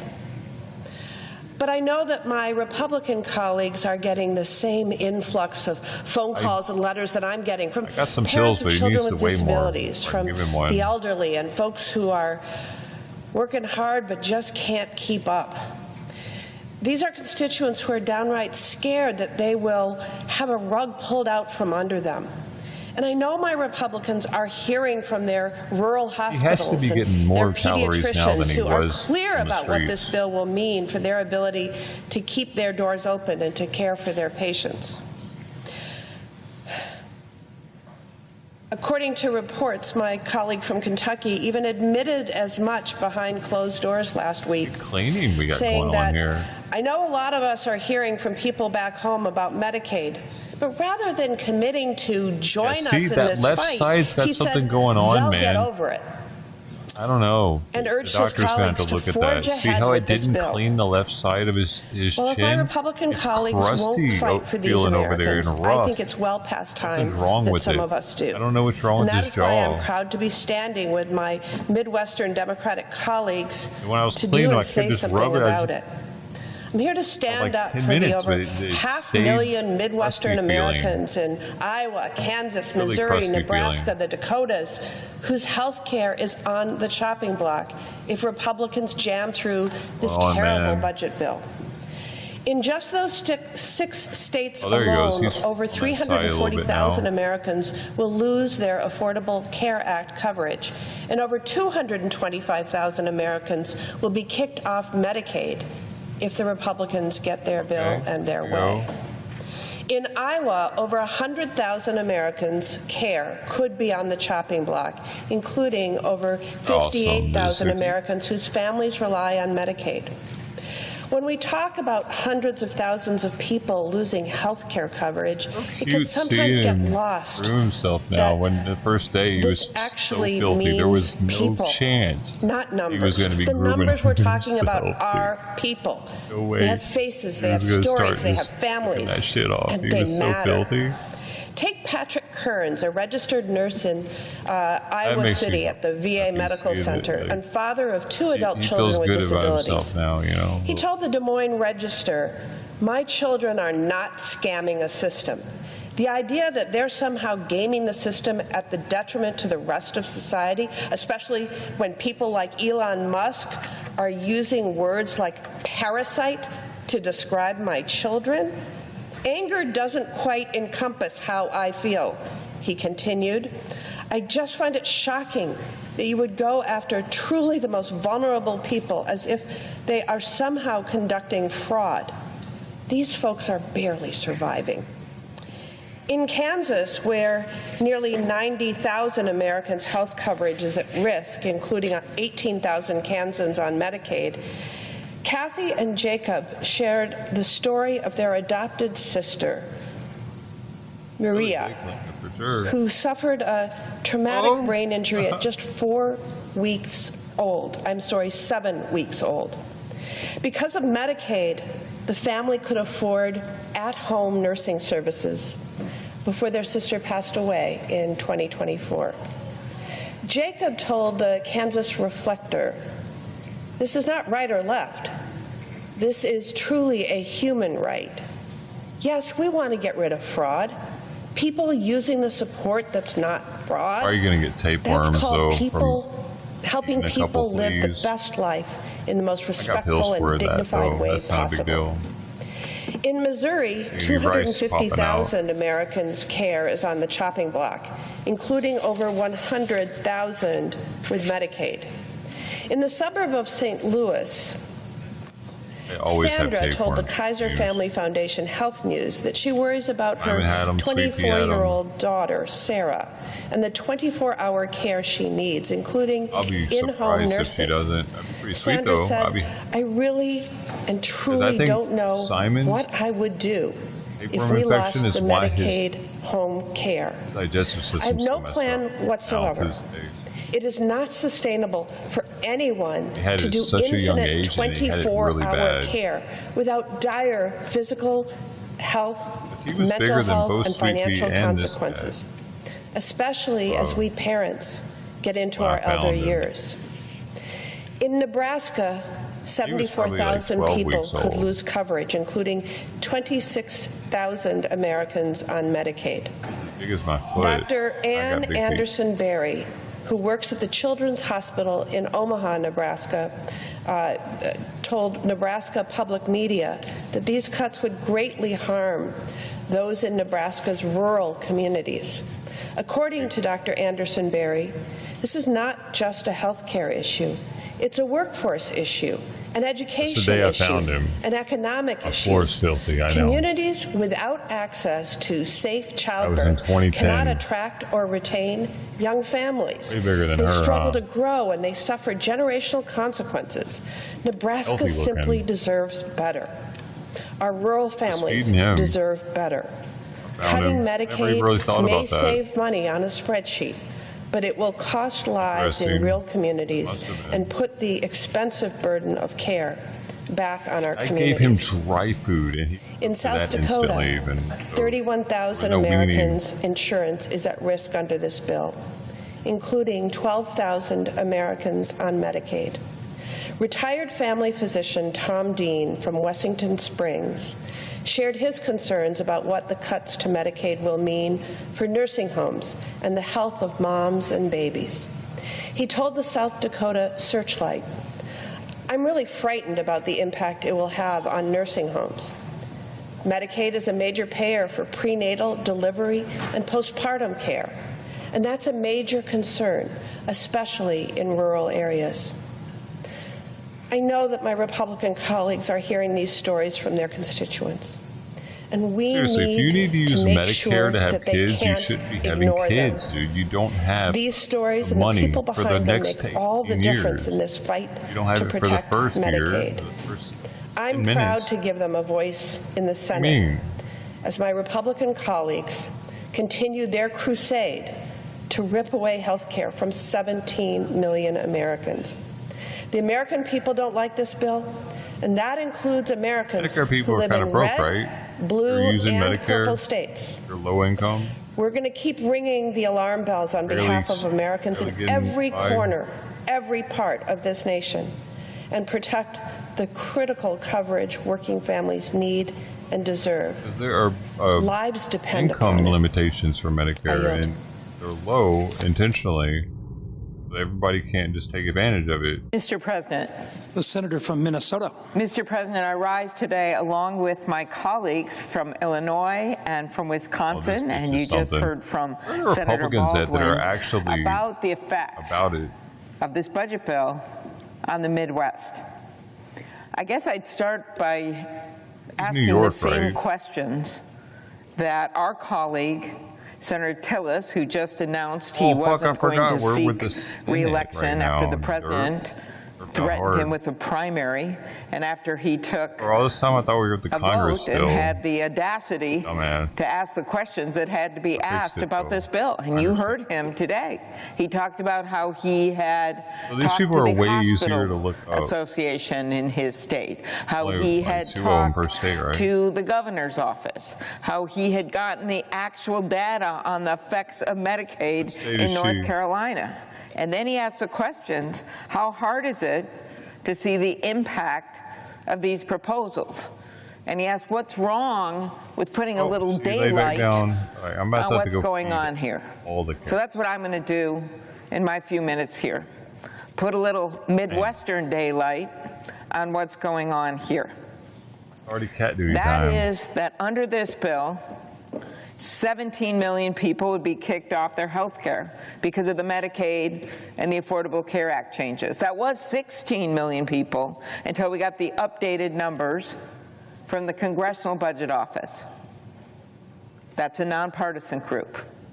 It also drives $4 trillion in debt. Used to be 3.4. Now it's up to $4 trillion. And what will that mean? Nobody That knows will where this mean stays from. big time in the Midwest, where I have so many of my own constituents wanting to buy their first house. It's going to mean major increased interest rates. It's going to mean difficulty in buying all kinds of things for which you would take out loans or for it New small York? businesses. Oh, All for giving a bunch of tax cuts for millionaires and Answer? billionaires. $400,000 for multi-millionaires. Our colleagues are going to raise costs and take health care and food away from millions of Americans.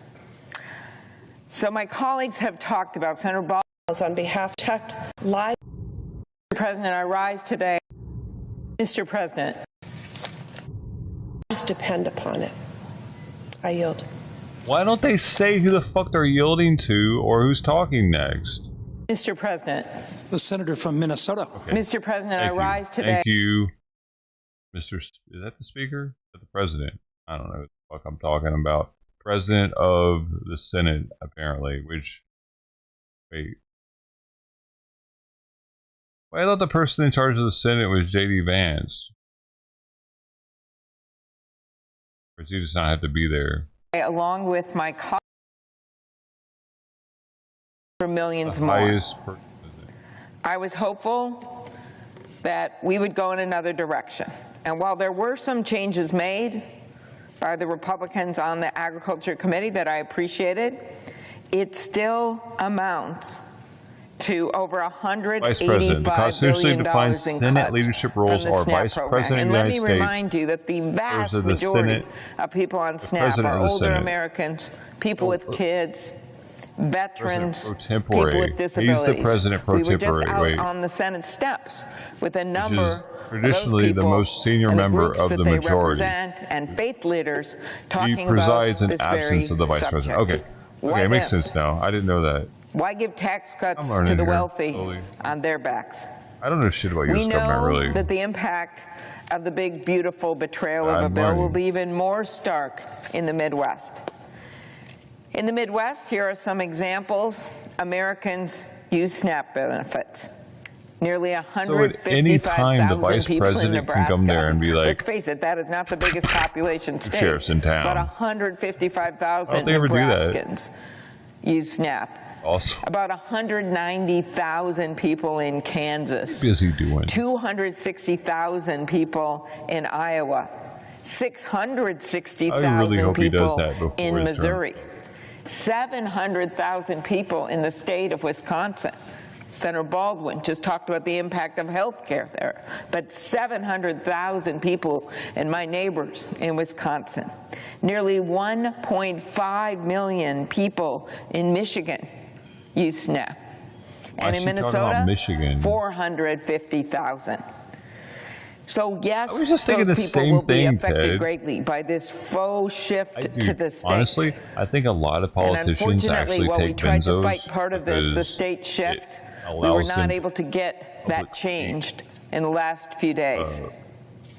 This much means more easily. certain states, I'm just going to give you some examples, hundreds of millions of dollars are supposed to shift Anybody that's over done benzos can to tell you. states in the Midwest, when 41 of the 50 states in our Easier to do country have speaking balanced with them budget than amendments. without. So what are they supposed to do? Cut infrastructure? Cut law enforcement? When the It would majority make you of slur a these little bit. cuts, and this is why this is such funny math, Or alcohol in a are pill. shifts to the states, and it's Doctor why prescribe it, governors, so especially no in the one Midwest, think about it. Governor Kelly in Questioning the her state over of a doctor Kansas prescribed has been medication. speaking out big time on this. Why they are so As long as she concerned doesn't smell about like these shifts. alcohol out there. In addition, and this is not something everyone thinks It about would have when the they same think effect though about as SNAP, alcohol. but we think about it big time in the Midwest. Farmers and grocers. I talked to my Over psychiatrist a third about of this shit, America's actually. farmland is located in Very the interesting. Midwest. You know, they know That about the brain includes and more shit. than Smarter than I am. 722,000 farm operations, which is more than 1/3 of farms That's not saying much, but nationwide. he's definitely way smarter So than why me. would farmers care about this? Wait. Well, they will lose revenue because Americans won't be able to buy their products. And that loss, that's a SNAP program, right? It buys food from America, just like international organizations Plumpy were nut. buying I food want, from yo, America if with any of y'all USAID. can get your hands on some Plumpy That's nut, been cut. Or let me the know. Trump tariffs, which drive I wanna up, put some on some dry up crackers. markets in places all over the world because of African retaliatory humanitarian tariffs. aid That's hitting our peanut farmers. butter. I bet it tastes like Input Reese's costs, or something because it's got inflation, sugar in it and shit. you name it. And now this on What if top of it's it. straight up Reese's peanut butter? In addition, this is going to be a big Creamy and hit to our delicious. grocers. In many rural counties Now some throughout chocolate. the Midwest, their independent grocery store is the lone grocer in the country. Make your own peanut butter cups. Just in the county. It's that peanut butter that was special. In 76 counties nationwide, they don't even have a single grocery store. And half of those are in the Midwest. Why? I recently visited an Whose fault is employee-owned that, grocery dude? store in rural Long Prairie, Minnesota. Population, 3,600. Businesses like that operate on tight margins, and they usually serve not just that county, as you could see from the numbers I just provided Why are you, there but counties the with surrounding 3,600 people in counties. them? Or they may be the only one in Those are town. there that needs to stay Businesses there. like that, the cuts to SNAP, it's pretty significant because that's sometimes the margin I would on which like they're to know. able to stay alive as Do a we business. need those people to stay alive? It's like, This would make it harder and harder move, and though. more expensive to a place that has a for grocery those store. grocery stores It could put them out of business, that's for sure. That's what the grocery stores believe. But it also hurts the individual people in their areas, because in the rural areas, you have an overwhelming number of seniors, you've got an overwhelming number of veterans, and you have just an overwhelming number of the people who are using these kinds of grocery stores. What kind? So SNAP supports hundreds of thousands of jobs and billions of dollars in wages at these independent grocers, farms, like maybe that area was more popping back in the day, and it just kind of died out. Like Route 66 completely died out more than all the way 1,900 across jobs America. in Kansas, more than 2,600 jobs in Iowa, movie more than Cars. 7,000 jobs in Missouri, more than 600,000 jobs in Wisconsin, correct, more than right. 13,000 jobs in Michigan, more than 4,000 jobs in Minnesota. We know that from farmers and truckers to local grocers, for every dollar invested in SNAP, about $1.50 of economic activity is generated nationwide. Was that interstate For many trip is so Midwesterners, this bill would make the difference between having a grocery store in their region or not. personal. I mentioned the shift of billions of dollars of costs to states that will blow holes through the state budget. They won't be able to afford it.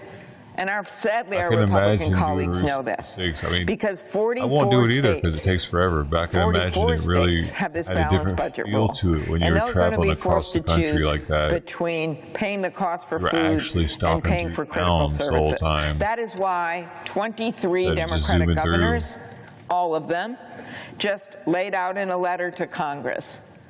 These cuts don't just increase state costs, they make it nearly impossible for states to effectively plan for these long-term budget impacts. Those are governors from Kentucky, with Governor Beshear, to Arizona, with Governor Hobbs. Across the entire nation, we heard from these governors.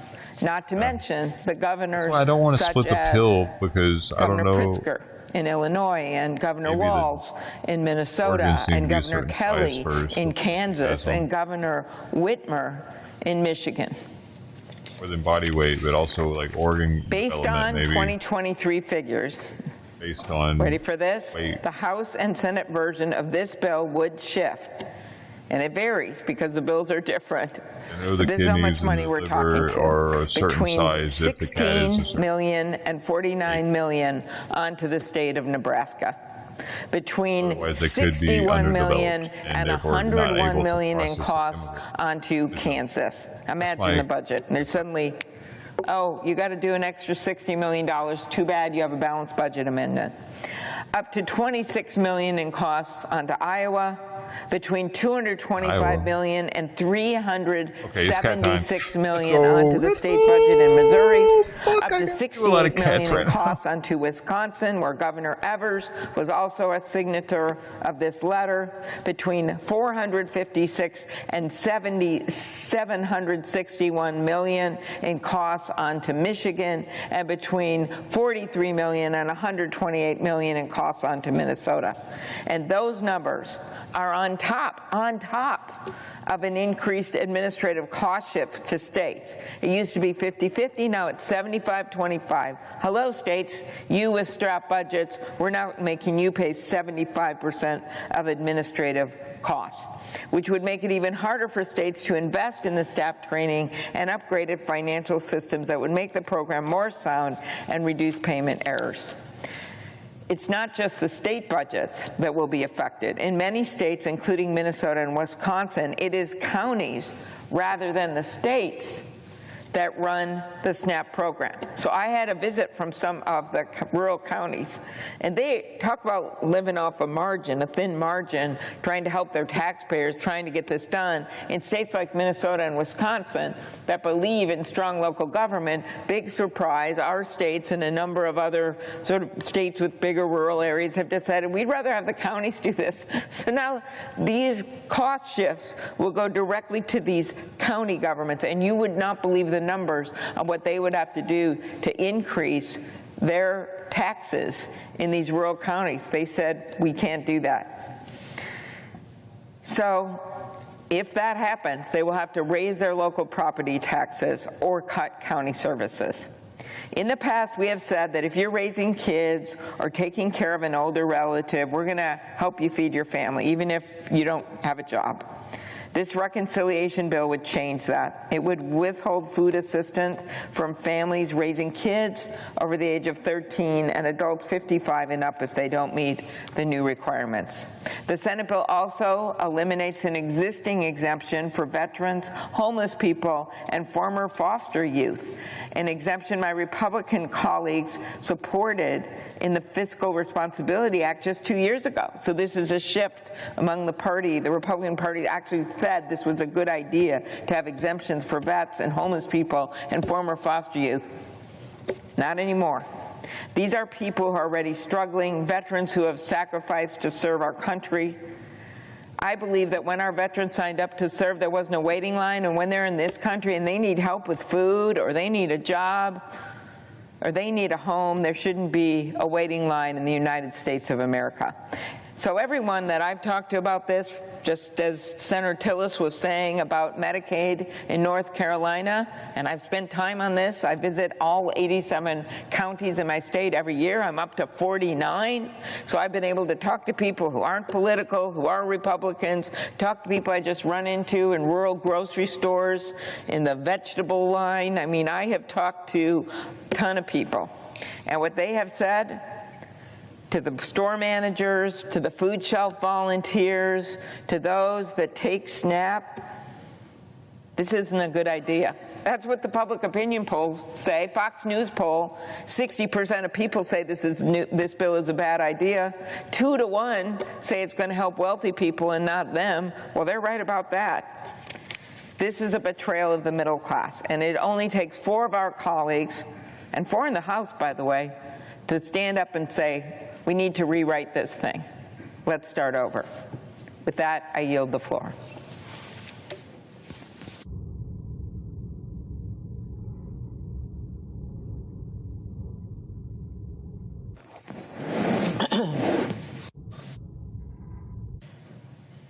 Mr. President. The senator from Nevada.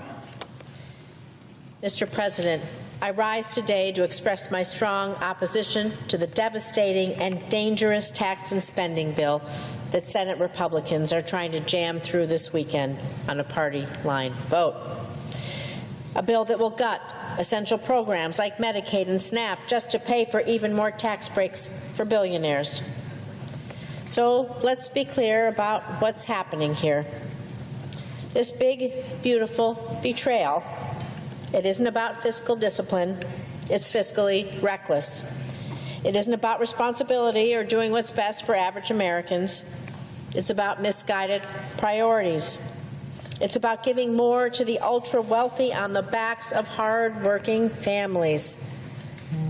This bill will take away health care and food assistance from people and families who need it most, just so D.C. Republicans can pay more for tax cuts for those who need them the least. D.C. Republicans want to have more tax cuts for those who need them the least. Once again, Republicans in Congress are putting the interests of the ultra-wealthy above the needs of hardworking families, children with disabilities, seniors, and Americans who rely on Medicaid each and every day. Earlier this year, I held a roundtable in Las Vegas with Nevada families who rely on Medicaid. For them, Medicaid is not just a talking point. They're not simply paid-fors in a budget bill. Medicaid is a lifeline. It literally keeps their children alive. I talked to people like Jessica, whose daughter Kay, well, she's 4 years old. She was born with Down syndrome and was recently diagnosed with type 1 diabetes. Jessica relies on Medicaid to help cover the cost of weekly physical, speech, and occupational therapies for Kay, all of which are responsible, well, they're helping her learn to walk, to use utensils, to write her own name. Imagine when her mother sees her write her own name. It's a proud moment. Kay also has a cardiologist and an endocrinologist to manage conditions related to her Down syndrome. Medicaid covers these doctors. It covers her insulin. It covers the insulin pump that allows Jessica to manage her daughter's diabetes around the clock. Well, because Kay can't communicate when her blood sugar is dangerously low or high. And Jessica said something at that round table I'll never forget.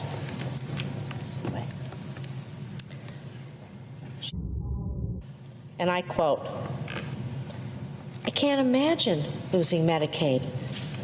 Obviously, I'm going to have to try to give up something because I'm not going to let her go without insulin and the life-saving care she needs. And I can't even imagine to think about what I'd have to cut or what I'd have to do in order to pay for the life-saving care that she needs and deserves." Christy, another Nevada mom, was also at that round table. Her daughter Sadie's 13. She's been bravely battling an aggressive form of leukemia for the past 2 years. Since her diagnosis, Sadie has spent more than a year and a half in and out of the hospital undergoing treatment for her cancer, all covered, thankfully, by Medicaid. Sadie's father, well, he passed away during the COVID pandemic, sadly. And Christy became Sadie's sole caregiver and sole provider.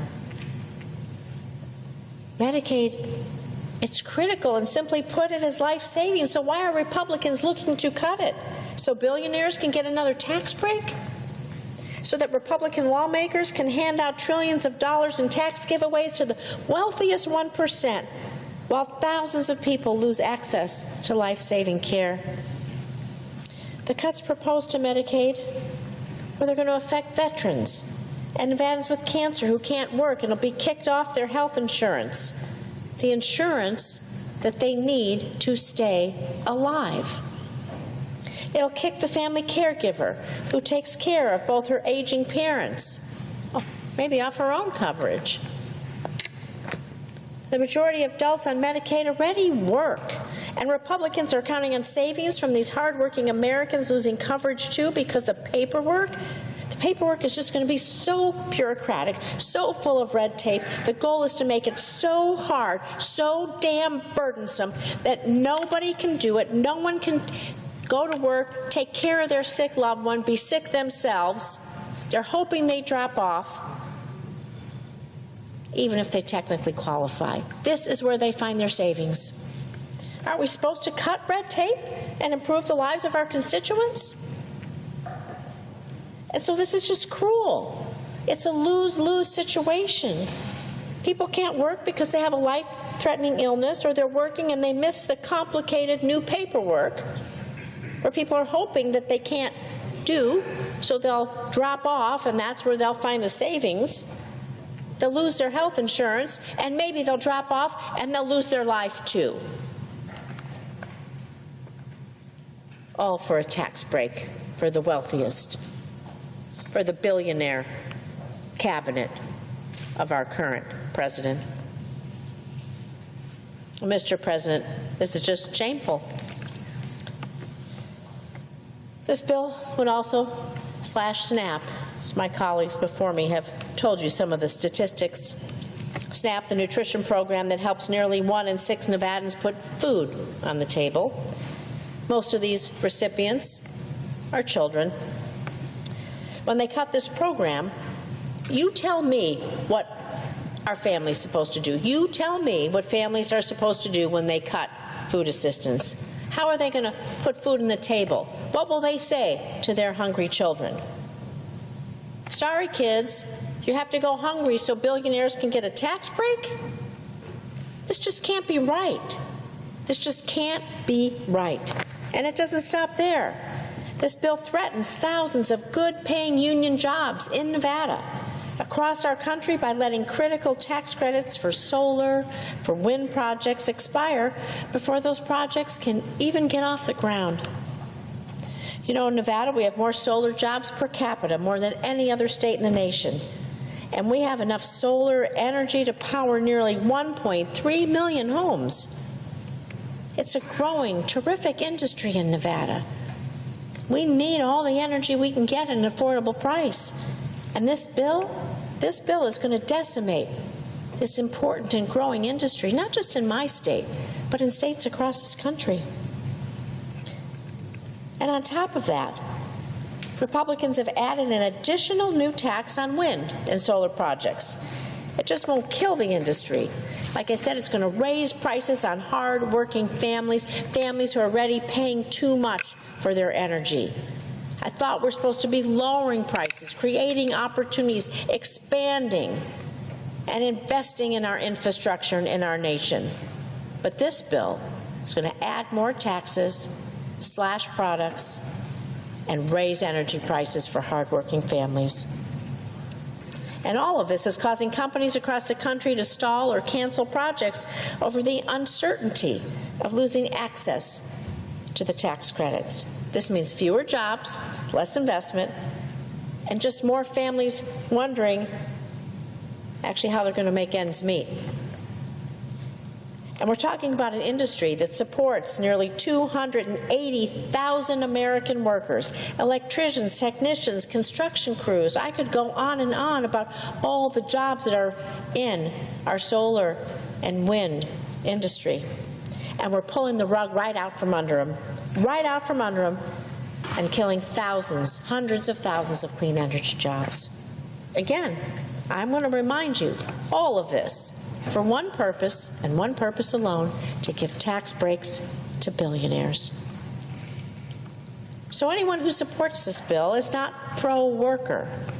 They're not looking out for underdogs, for hardworking families. They're just focused on making the rich, well, richer. And I'm not going to stand by and let families lose access to their health care, to their food assistance, to their jobs. Also, billionaires can pad their pockets. And I want to remind people what we did when we used the reconciliation process.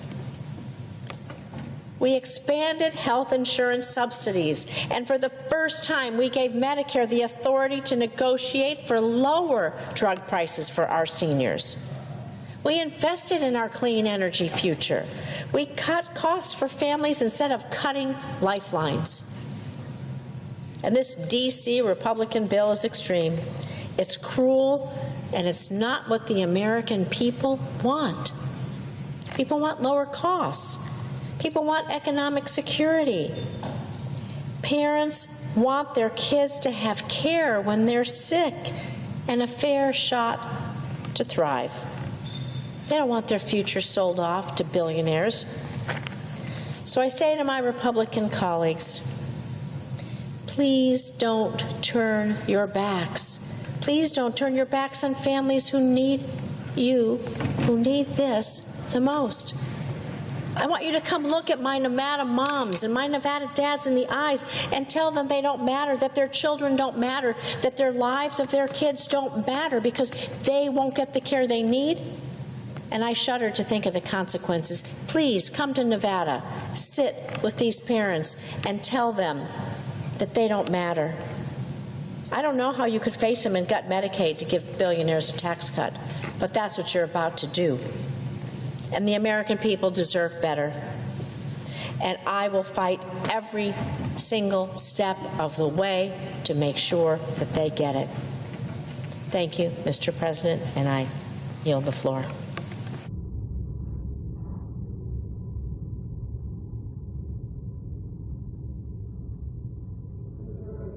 The senator from North Carolina. Thank you, Mr. President. I'm going to be brief. I promise Senator Hollins, I'm sorry, Senator. It's going to be about 5 minutes. This is an easy one. Number one, I should have probably said this earlier.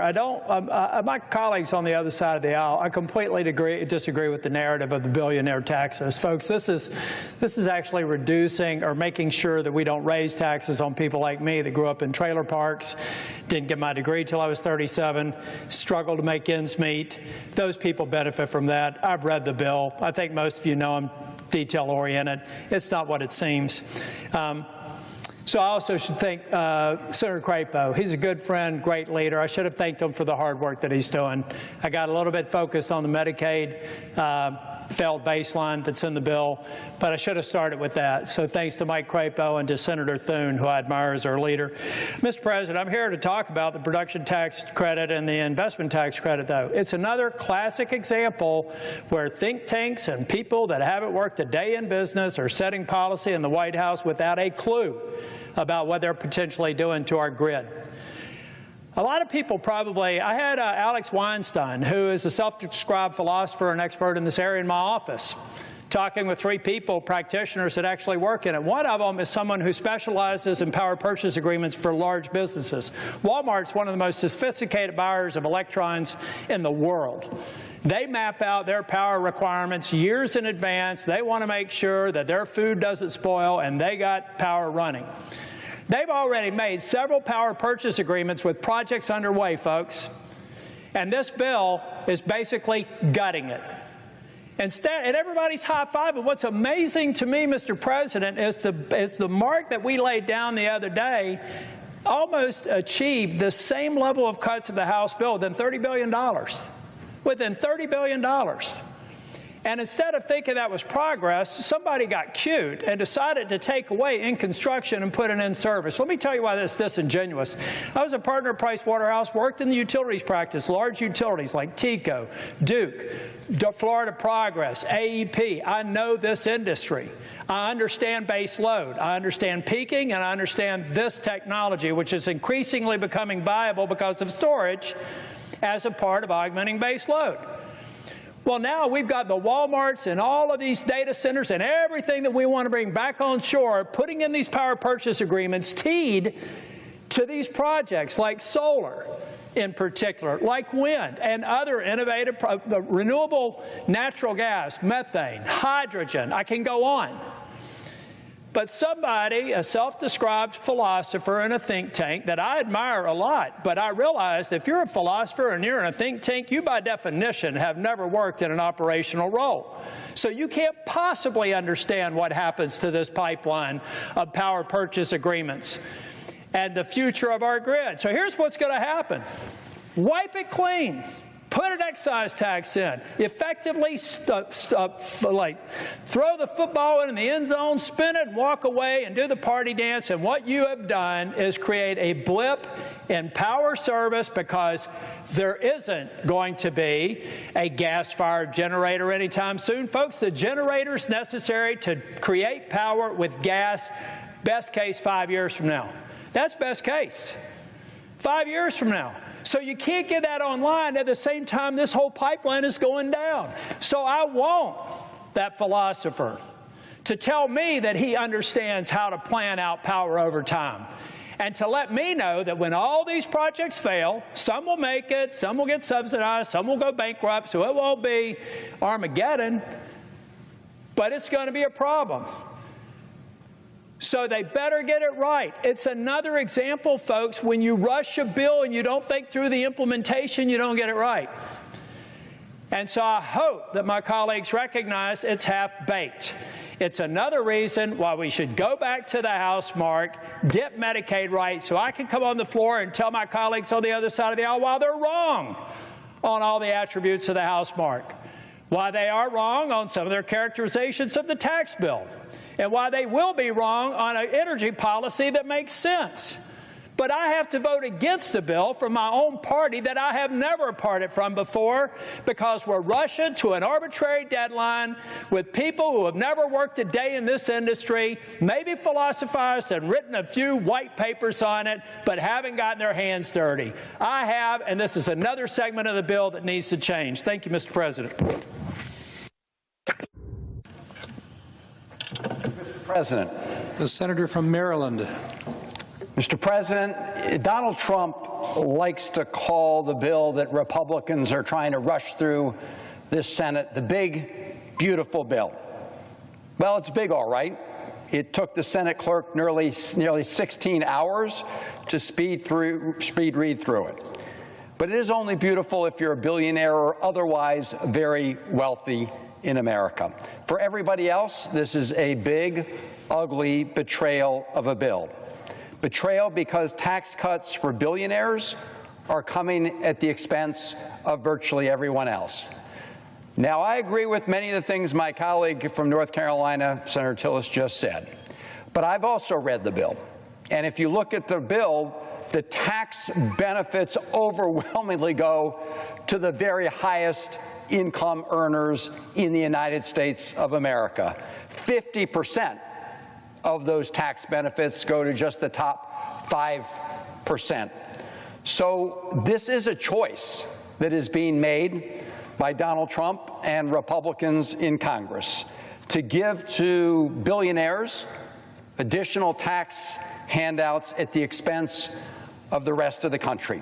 They are choosing to engage in a huge transfer of wealth from people who are working paycheck to paycheck to those who are living off their huge inheritances or gigantic stock portfolios.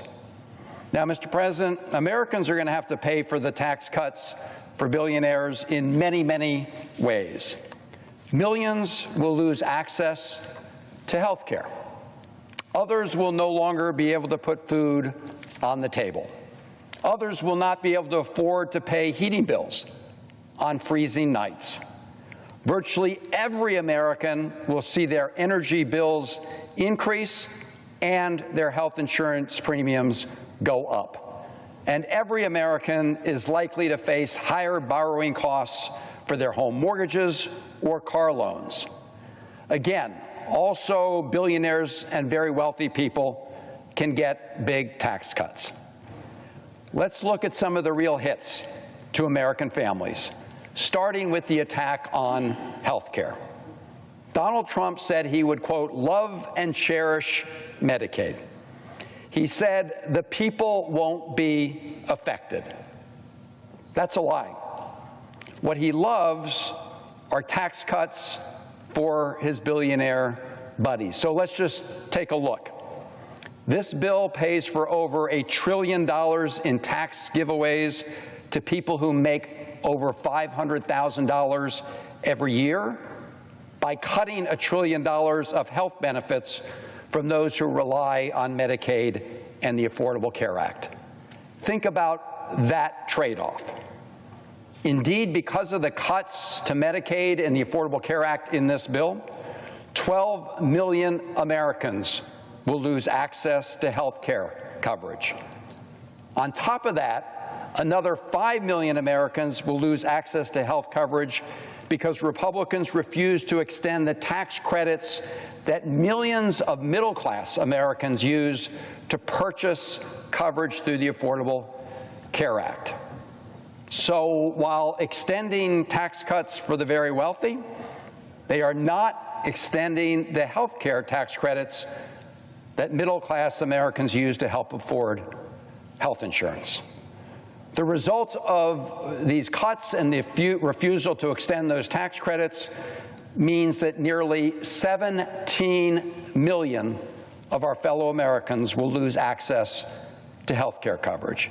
In my state of Maryland, that's 229,000 of my fellow Marylanders.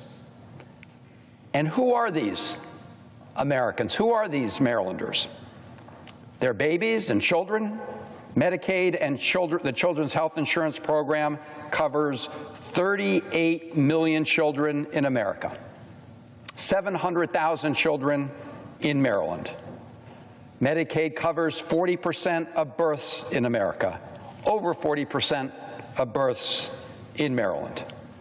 More mothers will die during pregnancy-related deaths as a result of pregnancy-related deaths if this bill passes.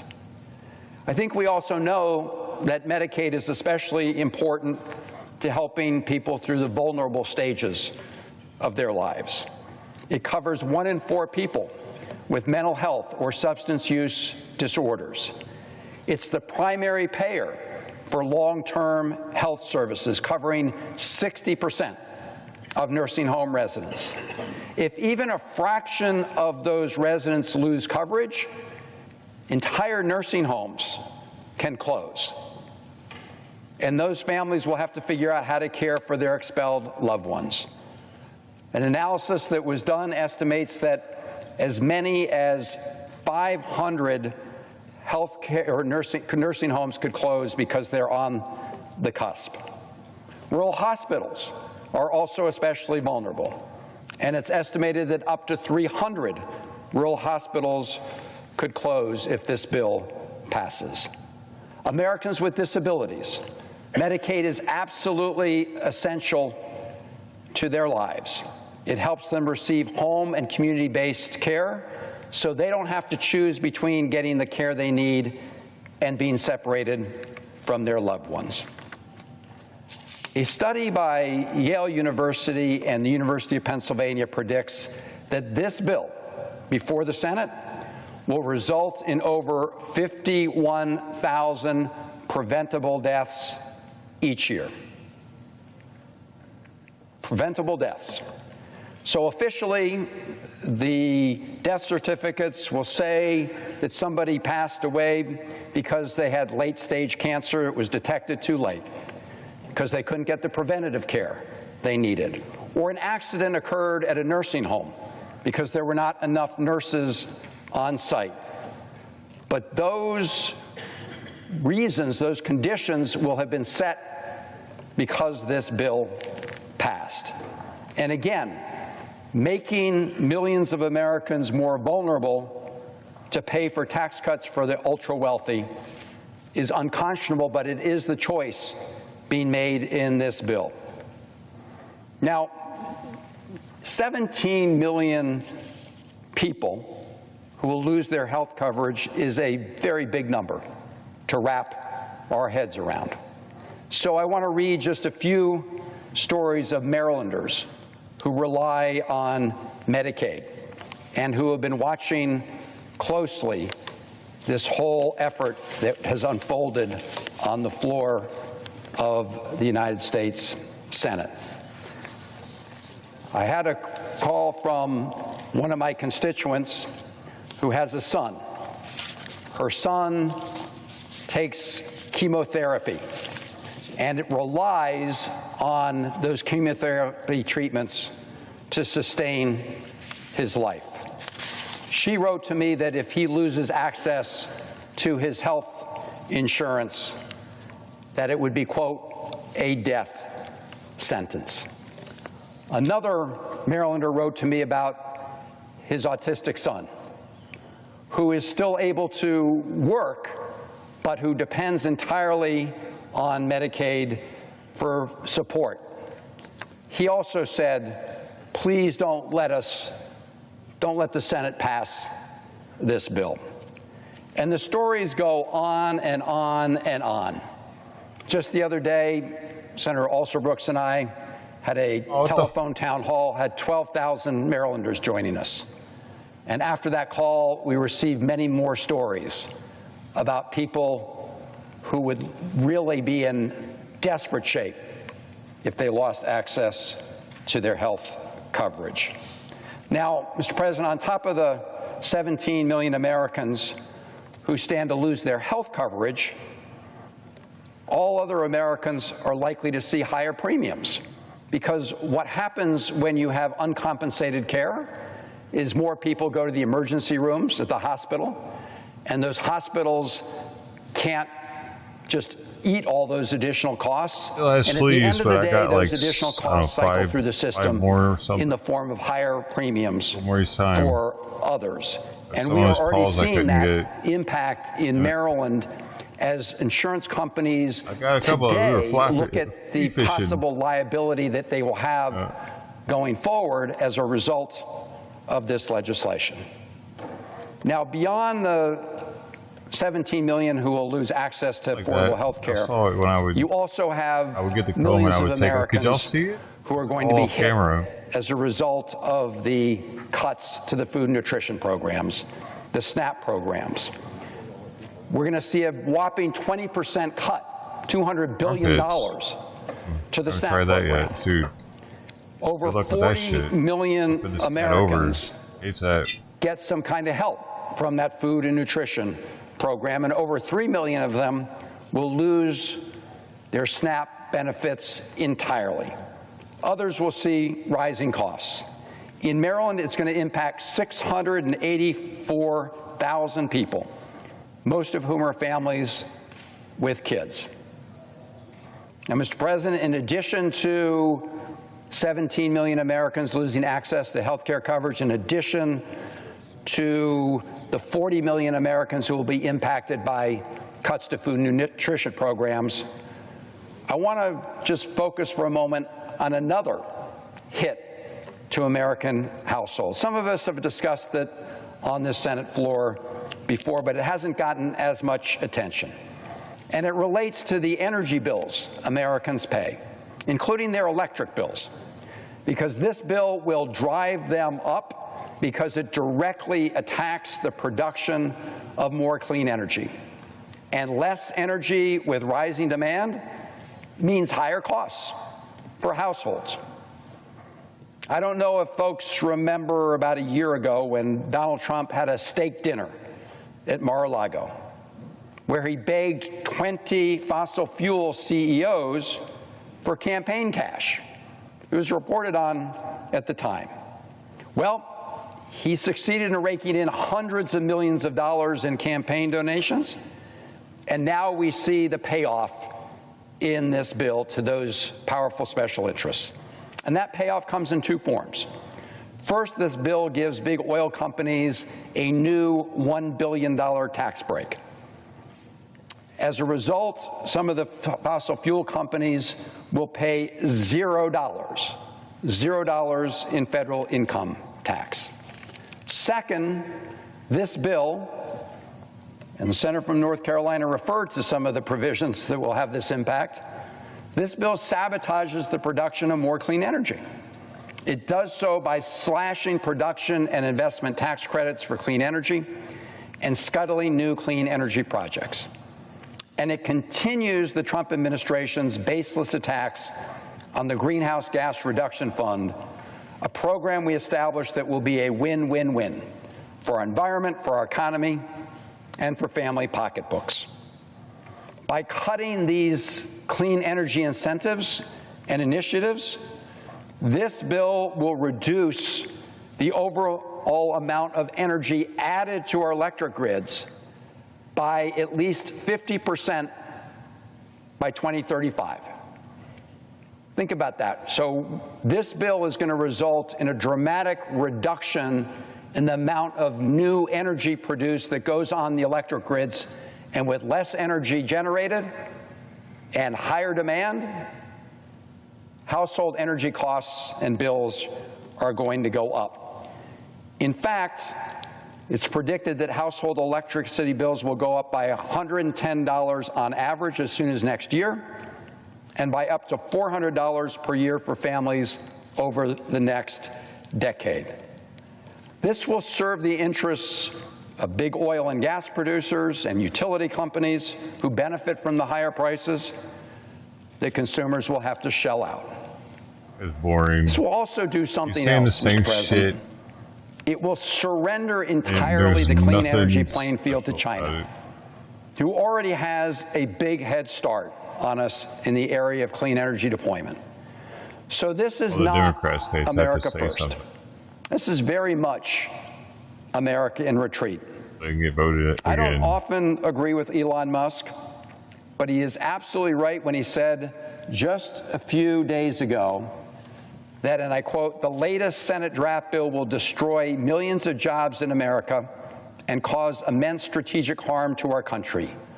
Utterly insane and destructive. It gives handouts to industries of the past while severely damaging industries of the future." That's the Republican Senate bill, looking in the rearview mirror rather than ahead. And again, what is the driving purpose? What's the North Star of this bill? To give very, very wealthy people tax cuts at the expense of everybody else. Everything else is sacrificed. As a result of those tax cuts, the top 0.1% highest income earners will get an average tax break of $255,000. top 1/10 of 1%. Clean when you're ready to tax do that. break of $255,000. Individuals making over $1 million a year will get a $35,000 tax break. And as I said earlier, almost 50% of all of the tax benefits, all the tax monies go to the top 5% of income earners. And to make that happen, as I've said, everything else gets sacrificed. Cuts to Medicaid, cuts to food and nutrition programs, cuts to clean energy that result in higher costs for consumers. Got that shit out of the corner of its eyes, though. Now it doesn't have the dark spots in the corner of its eyes. On so many Americans, this Republican bill is still going to add over $4 trillion to our deficit over the next 10 years, and an estimated $35 trillion over the next 30 years. You're going to feel better day by day because it's probably like, oh man, thanks. I bet it feels a lot better not having it. Sure. Paying for part of those additional costs through cuts to Medicaid and food nutrition programs, they're going to blow the roof off of our deficits and debt. And make no mistake, when you do that, you cost every American, because it will generate upward pressure on interest rates, which raises costs for Americans who want to take out a mortgage to buy a home, or want to get a car loan, or for small businesses. In fact, the Yale Budget Lab projects that the House-passed bill would add over $1,000 a year to the cost of a mortgage, and over $800 a year to the cost of a small business loan. That's the House-passed bill. Butthole. The Senate bill will be worse, because the Senate bill is about $1 trillion more to the deficit over 10 years than the House bill. Now, Mr. President, I do want to just focus on a final aspect. They can hide in their butthole, then they can hide in my pee hole, man. What are you of the Senate Republican bill? And that is this very deliberate effort to use fraudulent accounting to hide the deficit impact of this bill from the American people. Let me give you an example. Let's say you signed a contract to rent an apartment for $2,000 a month. You know that's going to cost you $24,000 for the full year. Now, at the end of the year, if you want to keep renting that apartment at that rate, any normal person would say, well, that's going to cost them another $24,000. Senate Republicans want to tell the American people that the cost of continuing to rent that apartment for another year is zero, because the amount of rent they have to pay in year 2 is the same rent they had to pay in year 1. In other words, Republicans want to say that because they've been giving billionaires and wealthy people tax cuts for 10 years, it will cost nothing to extend them for another 10 years. That's the so-called, quote, current policy baseline. In other words, if you just keep in place for another 10 years those same tax breaks for billionaires and others, we don't have to count the lost revenue. And we don't have to count the amount the deficit will increase as a result of that lost revenue. Now, Mr. President, a third grader can see that this is bogus math. Let me read my colleagues a statement made this year by somebody, and I quote, anyone who says that about here's what he said. Anybody that says the current policy baseline is the way to go is engaging in intellectual and economic fraud, end of quote. I wanted to make sure I got that quote correct because it was made by a Republican congressman from Arizona, Congressman Schweithart. Here's another quote. This is fairy dust, and they are all full of crap. and I'm going to call them out on it. Who said that? Congressman Chip Roy, Republican from Texas. And I think it's worth quoting those Republican members of Congress, because while I dramatically disagree with what they did in their House bill, at least they used honest accounting. At least they didn't try to perpetrate this budget fraud that we're witnessing here in the United States Senate. A budget fraud that would, I dare say, make the Enron scammers blush. And if you go through the numbers, it's dramatic. For example, honest scoring of the bill shows that extending the individual tax rates from Trump 2017 will cost $2.2 trillion. That's what the House of Representatives said, $2.2 trillion. When you use the fraudulent budget math that Senate Republicans want to use, all of a sudden that's $83 billion.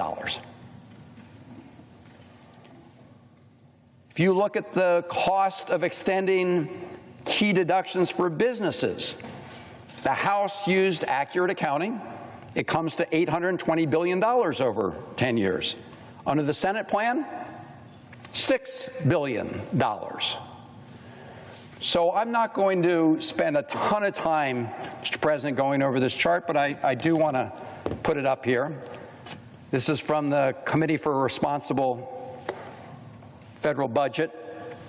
And the blue shade in each of these years shows what Senate Republicans say their bill will cost in each of those years. This is the so-called current policy baseline. This is what those House Republican members called fraudulent accounting, and it is. And if you add up all of those blue deficits over those 10 years, they claim it's $441 billion additional debt over 10 years. But if you use the honest accounting that we've always used in the United States Senate for the purpose of budget reconciliation, you get the full bar, including the orange numbers, which is $4.2 trillion in debt over those 10 years. I do want to point out to my colleagues something interesting, because you have these dashed orange lines.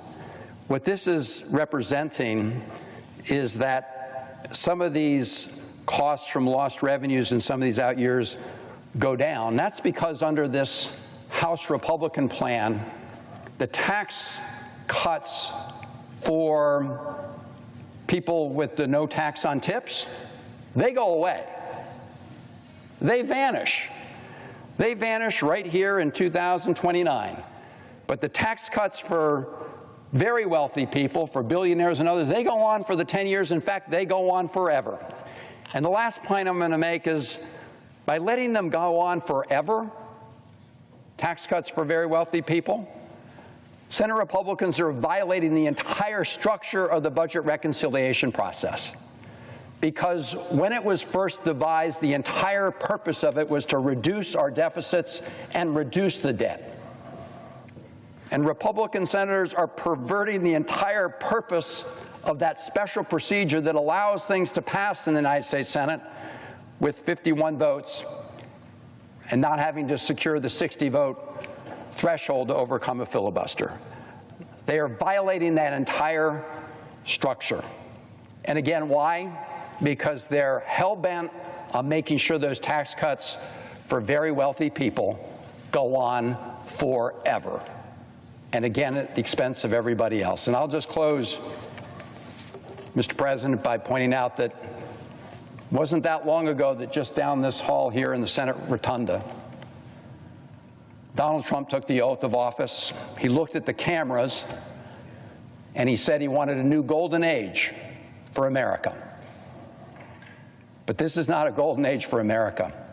It is a gilded age for the wealthiest people in America. And those are the people he was really speaking to, because they're the ones who were sitting right behind him on Inauguration Day. Elon Musk, Jeff Bezos, Zuckerberg, the tech titans, the billionaire cabinet, more billionaires than any cabinet by far in American history. That's who this bill serves. It serves very wealthy and powerful people, and it does so at the expense of everybody else in America in one form or another. And I hope our Senate, on a bipartisan basis, will give it a big thumbs down, and I yield the floor. Got a whole lot of nothing, dude. Hard to sleep. Mr. President. To recognize the senator from Vermont. Thank you. Mr. President, never in my time in Congress have I seen a bill that does so much damage in so many ways to so many people in so many states, and that will affect so many generations. Mr. President, the clerks have read the bill.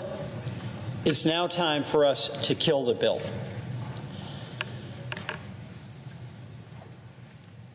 The point of reading the bill was to reveal that this bill has one goal, and that is to extend tax cuts to very wealthy Americans, where the top 1% will get 60% of the benefit, and to make everyday Americans pay the price to fund those tax cuts.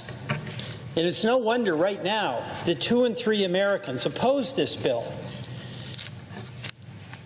The question is, will the United States Senate oppose this bill?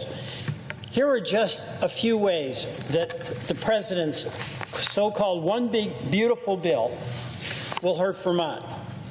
In Vermont, 11,500 people will lose their health care coverage under Obamacare, the Affordable Care Act. 21,000 Vermonters will lose Medicaid coverage. And food nutrition programs that are so essential to the well-being of your citizens and mine. In Vermont, the SNAP program, 11% of our households use it, 65,000 people, a little over a third of households rely on the SNAP program, and they have kids. Nearly 3,000 veterans in Vermont rely on the SNAP program. By the way, we're talking about $6 a day. Billions are going to be cut across the country, and that's going to hurt Vermont, and it's going to hurt everyone. In Vermont, some homeowners, to save money on their energy bills, use the home energy efficiency upgrades that was made possible under the Inflation Reduction Act. Those are being ripped apart. Folks saved about $420 to $980 a year. That's real money for people living paycheck to paycheck. This bill scraps that. Mr. President, here's the good, the bad, and the ugly. The good, we still have time to kill this bill. And we should kill this bill. We Democrats are united in opposition to this bill, but it's not only Democrats whose constituents are going to be hurt by this bill. My colleagues on the other side of the aisle have an opportunity to make a choice. Read the bill and decide, are you going to protect your constituents who are going to suffer the same afflictions as my constituents, or are you going to defer to President Trump? The bad in this bill, it's going to inflict bipartisan pain. This is not aiming at red state or blue state. This is aimed at working class and middle class Americans. More than 76,000, just to give an example, West Virginia, a great state I visited, went into a coal mine, hardest working people ever, except maybe for Vermont dairy farmers. More than 76,000 people in West Virginia will lose access to health care because of this bill. 278,000 West Virginians are going to lose access to the nutrition programs of SNAP. In Tennessee, more than 295,000 people will lose access to health care, Medicaid, through this bill. And SNAP means 758,000 Tennesseans lose their nutrition benefits. So I just want to repeat here, this is the bipartisan infliction of pain. This is real. This is real. And is the tax cut largely directed to the very wealthy people? Is it worth inflicting that kind of pain on so many when the tax cut benefits so few? Mr. President, let's talk more about what's in this bill, because the American people, they need to know what we're voting on. It makes major cuts, of course, as I've said, in Medicaid. But the immediate effect of those Medicaid cuts is that it really threatens the financial stability, the viability of the community hospitals that are in all of our communities. Folks are going to show up to get care. And across the country, 17 million people will lose any reimbursement from Medicaid. So they'll go to our community hospitals and they'll do what they do. They'll provide care even if they don't get paid, but they can only do that so long. So those hospitals are literally threatened to go out of business in every single state. This bill cuts Medicaid by over $930 billion. So that ripple effect is going to hurt all of our hospitals. And absolutely some of those are going to close. And by the way, that's going to result in a higher cost shift, so that those employers who are doing everything they can to provide employer-sponsored health care for their employees are going to see their premiums spike badly. The bill's going to rip away food assistance programs that more than 42 million Americans need. That's $6 a day, as I mentioned, and that'll be gone. This, by the way, has a real impact on our farmers. They put food on our table. One of the things that our farmers are so proud of is they feed America and they feed the world.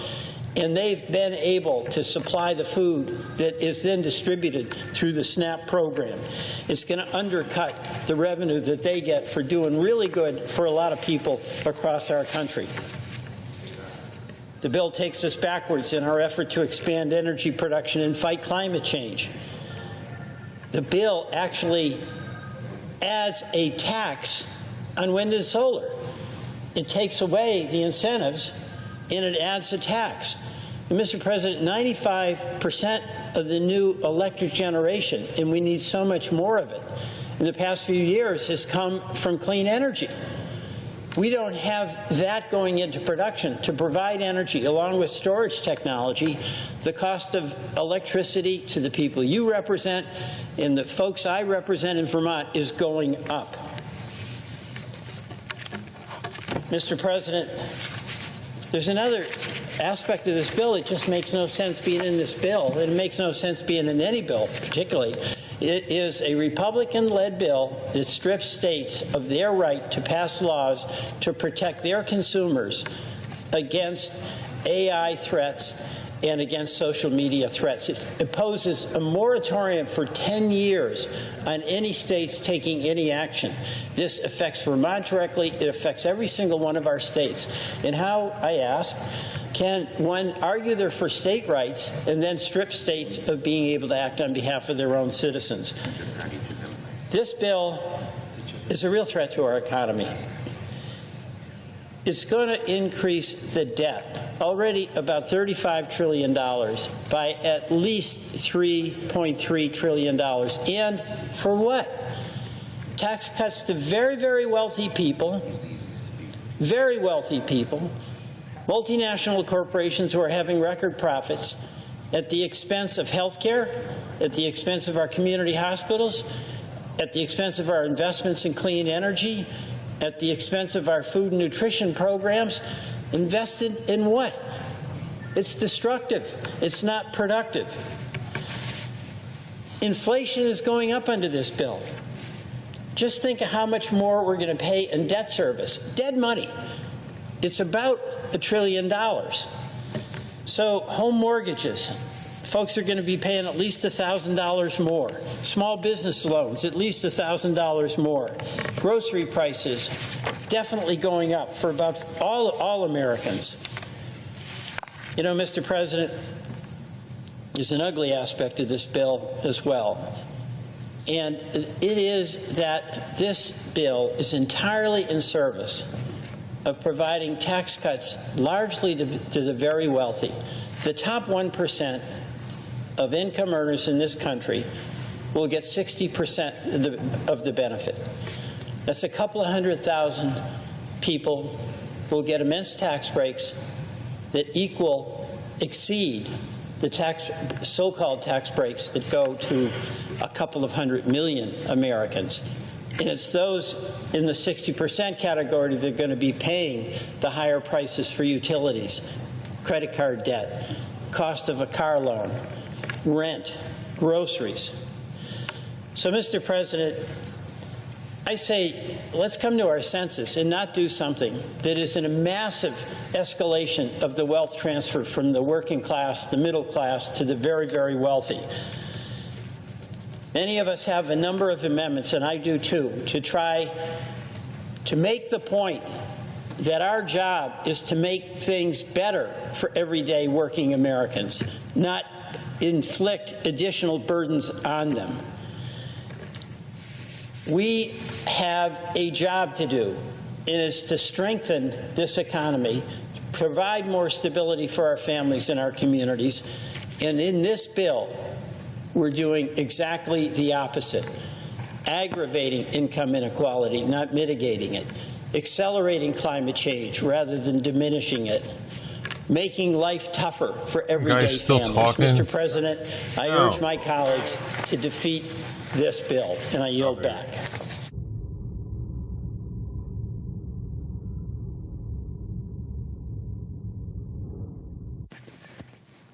Mr. President. To recognize the senator from Maine. Mr. President, this bill is a farce. Imagine a bunch of guys sitting around a table and saying, I've got a great idea. Let's give $32,000 worth of a tax break to a millionaire, and we'll pay for it by taking health insurance away from lower income and middle income people. And to top it off, how about we cut food stamps, we cut SNAP, we cut food aid to people. It's a joke. I would say it was a joke, except it's not the least bit funny. I've been in this business of public policy now for 20 years, 8 years as governor, 12 years in the United States Senate. I have never seen a bill this bad. I have never seen a bill that is this irresponsible, regressive, and downright cruel. The basic premise of the bill, as I said, is cut benefits for the American people, particularly in the areas of health care and food, in exchange for tax cuts for the very wealthy. Now, I know my colleagues are going to come to the floor because I've had this discussion before. They're going to say, oh, no, this is a middle-class tax cut. This is going to cut taxes for people in the middle class. Well, here's a little suggestion of how to get out of this mess. If you cap the tax cuts at people making $400,000 a year, which is a pretty healthy income, the cost of this bill would drop by 60%, and you wouldn't have any need to cut Medicaid. And by the way, there are Medicare cuts also built into this, and SNAP. $400,000. In other words, we're for the middle-class tax cuts. That's okay. But just stop it at $400,000 and don't give the tax breaks to the people. A millionaire under this bill gets a $32,000 tax cut. A person making $5 or $10 million gets a couple of $100,000 tax cut. I don't think they need it. They sure as hell don't need it as much as people need health insurance. So just to put a fine point on it, this bill is literally, and remember my $400,000 suggestion, so we're taking care of the middle class, but with 60% of the cost above $400,000 in income, this bill is literally taking food out of the mouths of kids to give a millionaire a $32,000 tax break. That's the facts. They're ugly. And like I say, if we were talking about this in random, sitting around at a lunch table, people would say, well, that's a joke, that's ridiculous. Nobody would suggest that. But here we are. And several of my colleagues, including Senator Tillis from North Carolina, have pointed out there's no rush on this bill. We don't have to do this bill by July 4th or July 10th. There's no rush. These tax credits, these tax cuts don't expire until the end of the year. Let's take our time and write a decent bill. Let's kill this bill. It'll only take 4 or 5 senators on the other side. We can kill this thing and start over and write a decent bill on a bipartisan basis. And I think we'd find agreement on middle-class tax cuts. But I think we could also do some things with expenditures that wouldn't be so bloody harmful. Medicaid. Sure. Let me start with hospitals. They all got In Maine, I've talked to the hospitals, I've talked to the Hospital Association, I've talked to small hospitals, large hospitals. They're mostly running on a 1%, 2%, or 3% margin. The analysis is that this could cost us 2 to 5 of our rural hospitals. And when a rural hospital goes out, several things happen. One thing is the economy of the town goes with it. In most of these small towns, the hospital is the major employer. So you're talking about the economics of those jobs in a small town that will make a huge difference in that local economy. The second thing that happens is a loss of services for everybody in town, not just the Medicaid people. That hospital closes, everybody in town is going to have to drive another 30, 40, 50, 100 miles to get care. And they're going to have to not only, there may be closures, there will certainly be cutting of services. We already have a serious problem in Maine of obstetric services. We've got a county with no obstetric services. Right. And that's only going to get worse under this bill. The hospitals are pleading with us to not do this. Shoot up at 9:30. And again, do we really need to do this to give a millionaire a $32,000 tax break? It doesn't make any sense. Now, I've talked about hospitals, but let's talk about people. The analysis is 60,000 people in Maine would lose their insurance coverage. 40,000 under Medicaid, about 20,000 under the Affordable Care Act. And we've had a lot of personal stories tonight. I want to tell a story about myself. When I worked here in the 70s, I had insurance. It was employer-supported insurance. We paid part of the premium. I had insurance as a junior staff member in this body 50 years ago. Because I had that insurance that covered a free checkup, I went in and had my first physical in 8 years. And I wouldn't have had that physical if the insurance hadn't have covered it. I wouldn't have been able to spring for it. I had that physical, and the doctors found a little mole on my back, and they took it out. And I didn't think much of it, and I went in a week later, and the doctor said, "You better sit down, Angus. That was malignant melanoma. You're going to have serious surgery." And a friend of mine who was a doctor said, "Angus, here's my best advice. Let them be as radical as they want in that surgery." And I had the surgery, and here I am. If I hadn't had insurance, I wouldn't be here. And it's always haunted me that some young man in America that same year had malignant melanoma. He didn't have coverage, he didn't have insurance, he didn't get that checkup, and he died. That's wrong, that's immoral. So the idea of cutting health insurance from people is just, oh, well, they just won't have coverage for their doctor's visits. No, people die when they don't have health insurance. There is statistical analysis to bear that out. So this isn't any joke. And by the way, people say, well, we're talking about fraud in Medicaid. Listen, almost $1 trillion cut in Medicaid, 15 million people being cut off, 60,000, 40,000 in the state of Maine, that isn't fraud. That's cutting people who need the care. And I don't understand the obsession, and I never have, and I stood right there and watched John McCain cast that vote to save the Affordable Care Act, along with my colleague Susan Collins. I don't understand this obsession with taking health insurance away from people. I don't get it. Trying to take away the Affordable Care Act in 2017 or 2018, and now this? What's driving this? What's the cruelty to do this, to take health insurance away from people, knowing that it's going to cost them?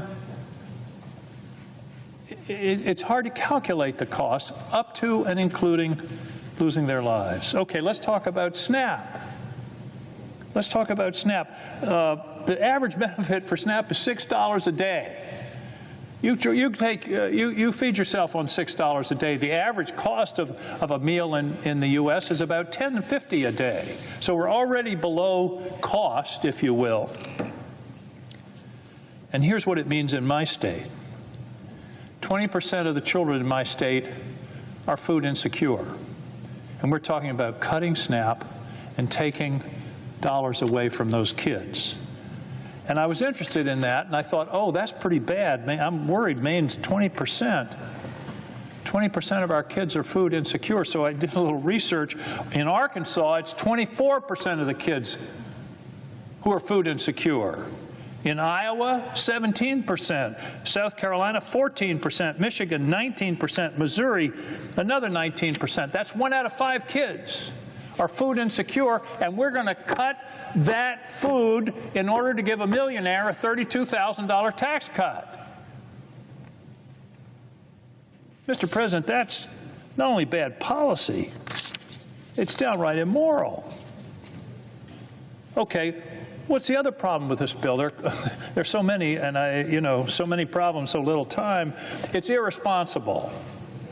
It adds about $4 trillion to the deficit. And by the way, this current policy thing doesn't pass a straight face test. A 7th grader knows it's nonsense. You got to borrow the money to pay. If this bill doesn't pass, then there isn't a $4 trillion hit on the budget. If it passes, there is. And the thing that really gives a lie to this nonsense is also in this bill is a $5 trillion increase in the debt ceiling. If it's not really debt, then we don't need to increase the debt ceiling. It's a sham. Voodoo budgeting. So, I don't want to hear any more from my colleagues about deficits. I don't want to hear any more crocodile tears about deficits. We're mortgaging our future. I hear all this drama about deficits from people who are voting for this bill to add $4 trillion to the deficit unnecessarily. There's a saying of a famous New Englander, your actions speak so loud I can't hear your words. Your actions speak so loud I can't hear your words. Your actions are you're adding to the deficit unnecessarily. So don't talk to me about deficits. Now, the first rule, if you're in a hole, is stop digging. And we're in a hole, Mr. President. We're in a hole, so you stop digging by not passing this bill or not passing it in the extreme form that it is to give the tax benefits, 60% of the tax benefits to people making over $400,000 a year. The reason, what's driven the deficit, if you go back and look over the last 20 years, there are 3 things. One were the unpaid for Bush tax cuts. We had major tax cuts and then a war that we put on the credit card. The unpaid for Trump tax cuts in 2017 and COVID. Now, COVID was an emergency, and the financial crisis in 2008 and 9 and 10, that were emergencies. That's where you run deficits. But you don't run deficits when times are good, and that's exactly what we're doing here. If you're in a hole, stop digging. And by the way, the Committee for a Responsible Federal Budget, a nonpartisan group, has said, and I haven't heard this mentioned, this bill will actually accelerate the insolvency of the Social Security Trust Fund and the Medicare Trust Fund. There's a nice thing for you. It'll make those funds go insolvent sooner than would otherwise be the case. Gutting the IRS. By the way, I have another suggestion for my colleagues. You want to find $600 billion a year? Enforce the tax laws against cheaters. That's the estimate. $600 billion a year is left on the table because cheaters, mostly high income, are not paying the taxes they owe. The poor stiff that gets a 1040, he has to pay it. Everybody knows what he's making. But it's these people with the fancy lawyers and accountants, and I'm not talking about tax avoidance here. I'm talking about stone-cold tax evasion. $600 billion a year. That would be nice instead of cutting Medicare and Medicaid and food stamps. Another piece of this bill that hasn't got much attention is ICE. The current budget of ICE is $9 billion a year. Under this, they're increasing it $75 billion over 4 years. That's an additional $18 billion a year. They're tripling the budget of ICE. They're tripling the budget. We're dangerously close, Mr. President, to creating a federal police force, which we've never had in this country and we shouldn't have. And by the way, I have never in my life seen a law enforcement officer with a mask on. I don't get where that came from. A law enforcement officer wearing a mask. Where I come from, people that wear masks are not the good guys. And I don't understand that, but to triple this budget, you wonder where that's going to take this country. So let me go back to the beginning. All this damage to give a tax break to a guy who's making $1 million. The chairman of the Finance Committee wasn't here, I think, when I said this. Mr. Chairman, if we limit the tax cuts to people making $400,000 and less, it will reduce the cost of this bill by 60%. It will ameliorate the need for any cuts to Medicaid and SNAP. It would also minimize the hit on the debt and the deficit. There is no rush to pass this bill.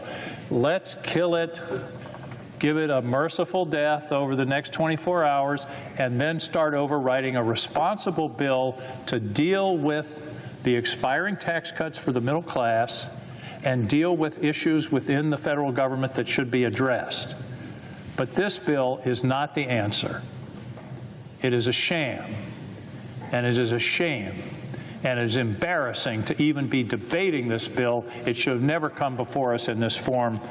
I hope that enough of my colleagues will see that this is an unnecessary damage to the citizens of this country and the citizens of their state. Every state's citizens are going to suffer. And this is something that we in this body can and should prevent. Mr. President, I yield the floor. Mr. President. Chair recognizes the senator from Idaho. Mr. President, I ask unanimous consent that when the Senate complete its business today, it stand adjourned until 9 a.m. until Monday, June 30th, that following the prayer and the pledge, the morning hour be deemed expired, the journal of proceedings be approved to date, the time for the two leaders be reserved for their use later in the day, morning business be closed, and the Senate resume consideration of calendar number 107, H.R. 1.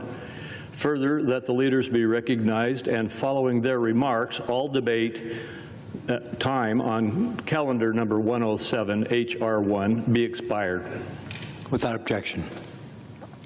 And Mr. President, if there's no further business to come before the Senate, I ask that it stand adjourned under the previous order following the remarks of my colleagues pursuant to the relevant debate time limits under the Congressional Budget Act. Without objection. Mr. President. Chair recognizes the senator from Arizona. Mr. President, what are we doing here? Seriously. I'm still waiting for somebody to tell me how this makes sense.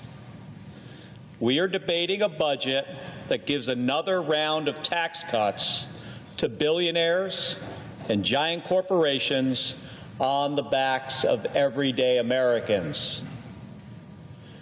And it also adds trillions of dollars to our national debt. That doesn't make any sense to me. And it doesn't make sense to the Arizonans that I've been hearing from in every corner of our state. If you grew up in a household like mine, where money was tight, you would know that budgets are about priorities. I can still picture my mom sitting at the kitchen table trying to figure out which bills to pay. You take the money you have and you put it where it's needed. This budget clearly tells the American people who President Trump and Republicans in Washington need help. If you're a billionaire, it says, we've got your back. But if you're a parent trying to provide for your family a senior in a nursing home, or a child who counts on school for your only hot meal, you're on your own. This isn't about balancing the books. It's about picking winners and letting everybody else fall behind. And who loses? It's the Americans working 2 jobs, raising kids, caring for elderly parents, and just trying to stay afloat. Because if you grew up in a family like mine, you also know how hard people work to reach their American dream. The promise that if you work hard, that your kids will get a good public education, you'll be able to put food on the table, and you'll be able to go to the doctor and stay healthy, and your kids will be able to grow up and achieve their own American dream. This promise is already getting harder, and it's getting more expensive. We need to be working together across the aisle to ensure that everyone who works hard can have a brighter future. But that's not what my Republican colleagues are doing with this bill. The plan that they are jamming through right now will put the American dream out of reach for more families. And for what? To hand out more tax breaks to people with more wealth than they could spend in 10 lifetimes. Now, Mr. President, I've spent the last several months traveling across Arizona. I've been to our big cities, Phoenix and Tucson. I've been to small towns like Clarkdale and Sierra Vista, talking to Arizonans face to face, listening to their stories, hearing what it would mean to them if Medicaid, food assistance, and other essential services got cut for them and their families. And what I've heard is clear. This budget is going to make it harder for them to stay afloat, let alone get ahead. In Clarksdale, I met a guy named Christian. He's a rural hospital nephrologist. That's a kidney doctor. And he told me that his patients, many of whom rely on Medicaid for dialysis, are now considering stopping treatment altogether because they might not be able to afford it. He said, this is a quote from Christian, he said, financially, none of the patients I serve can pay out of pocket. It's a choice of either massive debt or death. That's the reality to many rural communities. Another woman told me about her friend, a survivor of 2 car accidents and a spinal injury. Her friend relies on Medicaid to help her deal with her chronic pain. Without it, meaning Medicaid, she said that her friend might end her life because the pain is unbearable. She asked me to deliver this message to my colleagues. She said, this is not a country that can't afford to care for people like her. We can afford to care for everyone if we change our priorities from giving tax cuts to billionaires to taking care of Americans who are in pain every day. Mr. President, people across Arizona are pleading with us to get our priorities right. In Sierra Vista, I hosted a Medicaid town hall, and that's where I met this woman named Tara. She told us how she was once a single mother and how programs like Medicaid and SNAP helped her raise her kid and build a stable life. Today, she works a good job. She doesn't rely on these programs anymore. But here's what she said. She said, I am deeply concerned about the proposed cuts to Medicaid, SNAP, and related programs. I know firsthand that they don't just help families, they're often the only path to stability. Just last week, I was in Tucson, where I live, where Gabby and I live, helping distribute school lunches at a local high school. It's actually the high school that my wife went to. And I wanted to see firsthand what these summer meal programs mean for Arizona families. These programs are funded through the United States Department of Agriculture, and they rely on data from SNAP and Medicaid to identify the children who need them the most. If this bill passes, a bunch of these kids that I served, I think it was last weekend, they won't be eligible for these programs anymore. It will be harder for them to access school meals, which I think we all know it compromises their academic performance. That's the real cost of this legislation. It's not numbers on a spreadsheet. It's hunger. It's illness. It's fear. It's a bunch of folks who work really hard, doing everything right, and they're still going to get punched in the gut. And it's not just what I hear in person, Mr. President. My office gets hundreds of letters and phone calls every week from Arizonans. People are scared, and they want us to listen.